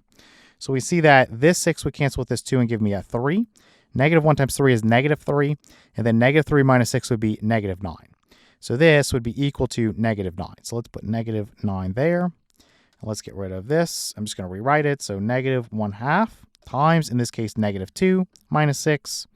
So in this case, the 2's would cancel. The negatives would cancel. So essentially you have 1 minus 6, which is going to be negative 5. So this is negative 5 here. So these are the two ordered pairs that we're looking for. So essentially we have 6 comma negative 9, and then we have negative 2 comma negative 5. So coming back up, I want this answer right here. So again, 6 comma negative 9, and then also negative 2 comma negative 5. Okay, let's look at question 2 now. Again, we're asked to solve each nonlinear system of equations. We are given xy is equal to 8, and then we are also given x minus 2y is equal to 6. What I'm going to do here is solve this first equation. Let me label this as equation 1 and this is 2 for reference. Let me make this a little bit cleaner here. So I'm going to solve equation 1 for y. I think that's the best strategy here. So I'm going to say that y is equal to, I'm going to divide both sides of the equation by x. So this would be 8 over x. So we're just going to plug in for y in this other equation. So in other words, y equals this 8 over x, and that's going to get plugged in right there. So right here. So we'd have x minus 2 times, you have this 8 over x, and this is equal to 6. Pretty simple equation to solve. So essentially this is just x minus 16 over x is equal to 6. You would multiply everything by x so that you could clear this denominator. So you would have x squared minus 16 is equal to 6x. So this is a very easy quadratic equation to solve. What I'm going to do is subtract 6x away from each side of the equation. This would cancel, give me 0. We're going to have x squared minus 6x minus 16 is equal to 0. Let's make that a little bit better there. And then coming down here, this is something you can just factor and solve. So I'm going to factor the left side. We want an x here and an x here. I need two integers whose sum is negative 6 and whose product is negative 16. So that's going to be a negative 8 and a positive 2. So negative 8 and then positive 2. So from here, I can go x minus 8 is equal to 0. Then or x plus 2 is equal to 0. Let's add 8 to both sides of the equation here. Cancel that away. So x is equal to 8. Then over here, let's subtract 2 away from each side of the equation. Cancel that away. So x would also be negative 2. So coming back here, let's set up one ordered pair and say it's going to be 8 comma and then a blank. And then the other would be negative 2 comma and then a blank. And I can plug into either original equation. It doesn't matter. Let's just pick equation 1. So I'm going to plug in an 8 for x. So 8y is equal to 8. I think everyone can see that y would be 1. But for completeness, divide both sides of the equation by 8. Let's cancel this and say y is equal to 8 over 8 is 1. Okay. For the other one, you have a negative 2 for x. So let's say negative 2 y is equal to 8. Let's divide both sides of the equation by negative 2. This would cancel, and you're going to get that y is equal to negative 4. So let's put negative 4 there. So coming back, we want this answer right here. So we have negative 2 comma negative 4. So that guy right there. And then you also have 8 comma 1. So that guy right there. All right, let's take a look at question number 3 now. So again, we want to solve each nonlinear system of equations. And we'll have 3x squared, then minus 2y squared. This is set equal to 12. Then we'll have x squared plus 4y squared. And this is set equal to 18. Okay, what I would do here is basically use elimination. So let's call this equation 1 and this equation 2. Let's make that a little bit cleaner there. And what I want to do is actually just multiply equation 1 by positive 2. And that's going to give me opposite coefficients on the y squared. So what I'll say is that this is going to be 6x squared, then minus 4y squared is equal to 24. So again, all I did was multiply everything in equation 1 by positive 2. So 3 times 2 is 6, negative 2 times 2 is negative 4, 12 times 2 is 24. So that's how I got those numbers. Then over here, I'm just going to say that this is x squared plus 4y squared is equal to 18. Now I'm just going to basically add the two left sides together, set it equal to the sum of the right sides. So we know in advance that this right here is going to cancel. 6x squared plus x squared would be 7x squared. And then essentially 24 plus 18, that's going to give me 42. So what I'm going to do here is just divide both sides of the equation by 7. Cancel this away. We're going to get x squared is equal to 42 divided by 7 is 6. So if x squared equals 6 from the square root property, then x equals plus or minus the square root of 6. Now, the square root of 6 is not really going to simplify. 6 is 2 times 3. So really, we would just say that x is equal to plus or minus the square root of 6. Okay, now I'm not going to set up ordered pairs yet because you're going to see that you actually end up with 4 of them. So let's plug into either original equation. It does not matter which one you use. Obviously, this one is a little bit simpler in terms of equation 2. So let's go ahead and say that we have the square root of 6, and this is being squared. Now, you can see that if you had the negative square root of 6 being squared, you're going to get 6 either way, right? If you put the square root of 6 and you square that, you get 6. If you did the negative of the square root of 6 and you square that, you still get 6. Okay, so either way, it's the same. So you could actually put plus or minus in there if you wanted to make that crystal clear. Then plus, you have 4y squared is equal to 18. So this right here is going to turn out to be 6 plus 4y squared is equal to 18. I'm going to subtract 6 away from each side of the equation. This is going to cancel away. And let me actually just move this over here and say you'd have 4y squared is equal to 12. I'm going to divide both sides of the equation by 4, cancel this away, and say we have y squared is equal to 3. Okay, so if y squared is equal to 3, by the square root property, that means y equals plus or minus the square root of 3. So I'm going to say that y is equal to plus or minus the square root of 3. So this is going to give me 4 solutions, right? Because it doesn't matter if I plug in the square root of 6 or the negative of the square root of 6. I'm going to get a y value that's the square root of 3 or the negative of the square root of 3, okay? So what you'd want to do here is say that you have the square root of 6, comma, so you could have the square root of 3. So that's one possibility. Then you'd have the square root of 6, comma, and then you'd have the negative of the square root of 3. So that's another possibility. Then you would have the negative of the square root of 6, comma, you would have the square root of 3. And then lastly, you would have the negative of the square root of 6, comma, the negative of the square root of 3. So you just have to go through these 4 possibilities here, because again, if I plug in the square root of 6, I could get the square root of 3 or the negative of the square root of 3.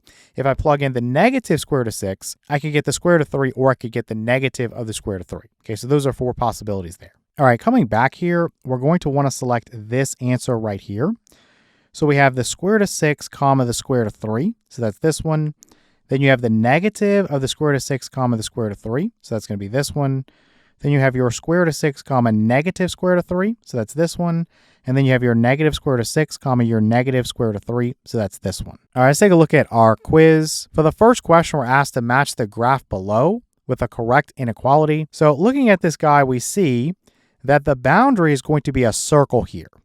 And for a circle, we have the equation, which is the quantity x minus h being squared, plus we have the quantity y minus k being squared, and this is equal to the radius squared. Now, it's a solid circle. It's not broken up or dashed in any way. So I know that we're going to have a non-strict inequality. It's either a greater than or equal to or less than or equal to. So just keep that in mind for later. Now, how can I get the equation of this boundary here? Well, essentially, I know that the center occurs at 0, 4.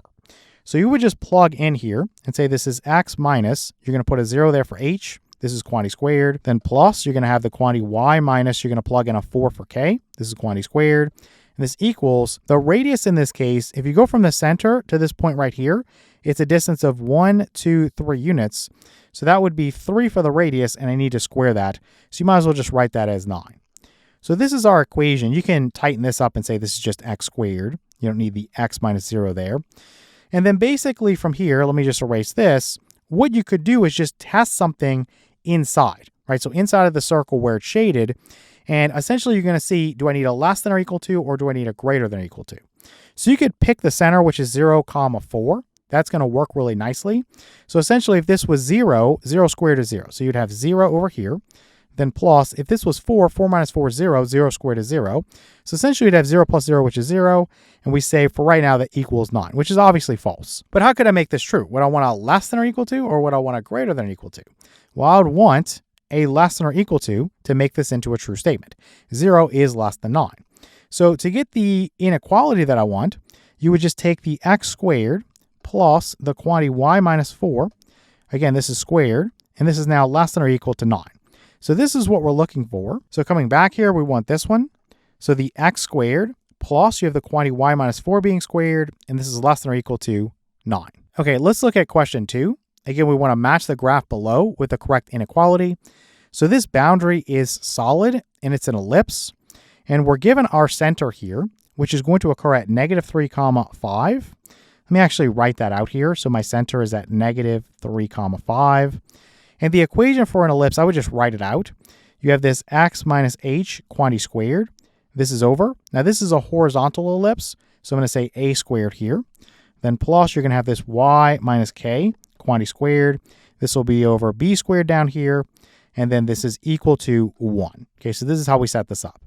Now, I know h is negative 3. So let's just replace this with minus the negative 3 is plus 3. So let's put plus 3 here. And then I know k is going to be 5. So let's replace this with a 5 here. All right, I don't need the center anymore. I can get rid of this. Now, how do I get my a squared and my b squared? Well, to get the a squared, I can just look at the distance from this guy to this guy. So this is 1, 2, 3, 4, 5, 6. So I would square that and get 36. So this is 36 right here. And then for the b squared, let's do something similar. So I'm going to go from here to here. So I'm going to go up 1, 2, 3, 4. Square that, I get 16. So this is 16 right here. All right, from here, let's pick a point in the solution region. And so you can pick 0, 0. That's going to be easy to work with. And so let's say that we have 0 plus 3 quantity squared over 36. So this would be 9 over 36, which we know would be 1/4. So this is 1/4 right here. So 1/4, then plus. If I plug in a 0 there, you have negative 5. That quantity squared, that's 25. So you have 25 over 16. And we say this is equal to 1 for right now. Obviously, it isn't, but we're going to change that in a moment. So I'm going to multiply this by 4 over 4. So this would be 4 plus 25, which is 29. So 29 over 16. So 29 over 16. Now, you just want to ask yourself the question, is this greater than 1 or is it less than 1? This is going to be greater than 1, so this needs to be a greater than or equal to, again, because this is solid. So just change this to a greater than or equal to. That's what you're going to want. Okay, again, you could just take any point that's in the solution region and then plug it in and see which inequality would I need for this to work. Okay, in this case, it's a greater than or equal to. I'm going to want this one right here. So you have this quantity x plus 3 squared over 36, then plus. You have this quantity y minus 5 being squared, then over 16, and this is greater than or equal to 1. All right, let's take a look at question 3. So we want to determine if the following is true or false. So we have that 4, 1 is in the solution region for the following system. You have x squared plus y squared is less than 4, and then x plus 2y is less than 3. Let's just start with the first one. I think most of you can eyeball that and see it's not going to work. You have 4 squared plus you have 1 squared is less than 4. So this is 16 plus 1. That's 17. So you get 17 is less than 4, which is obviously a false statement. Okay, so we can just say that this does not work. So 4, 1 is not in the solution region for the following system. So we're going to say that this answer is false because it asks if it is in the solution region for the following system.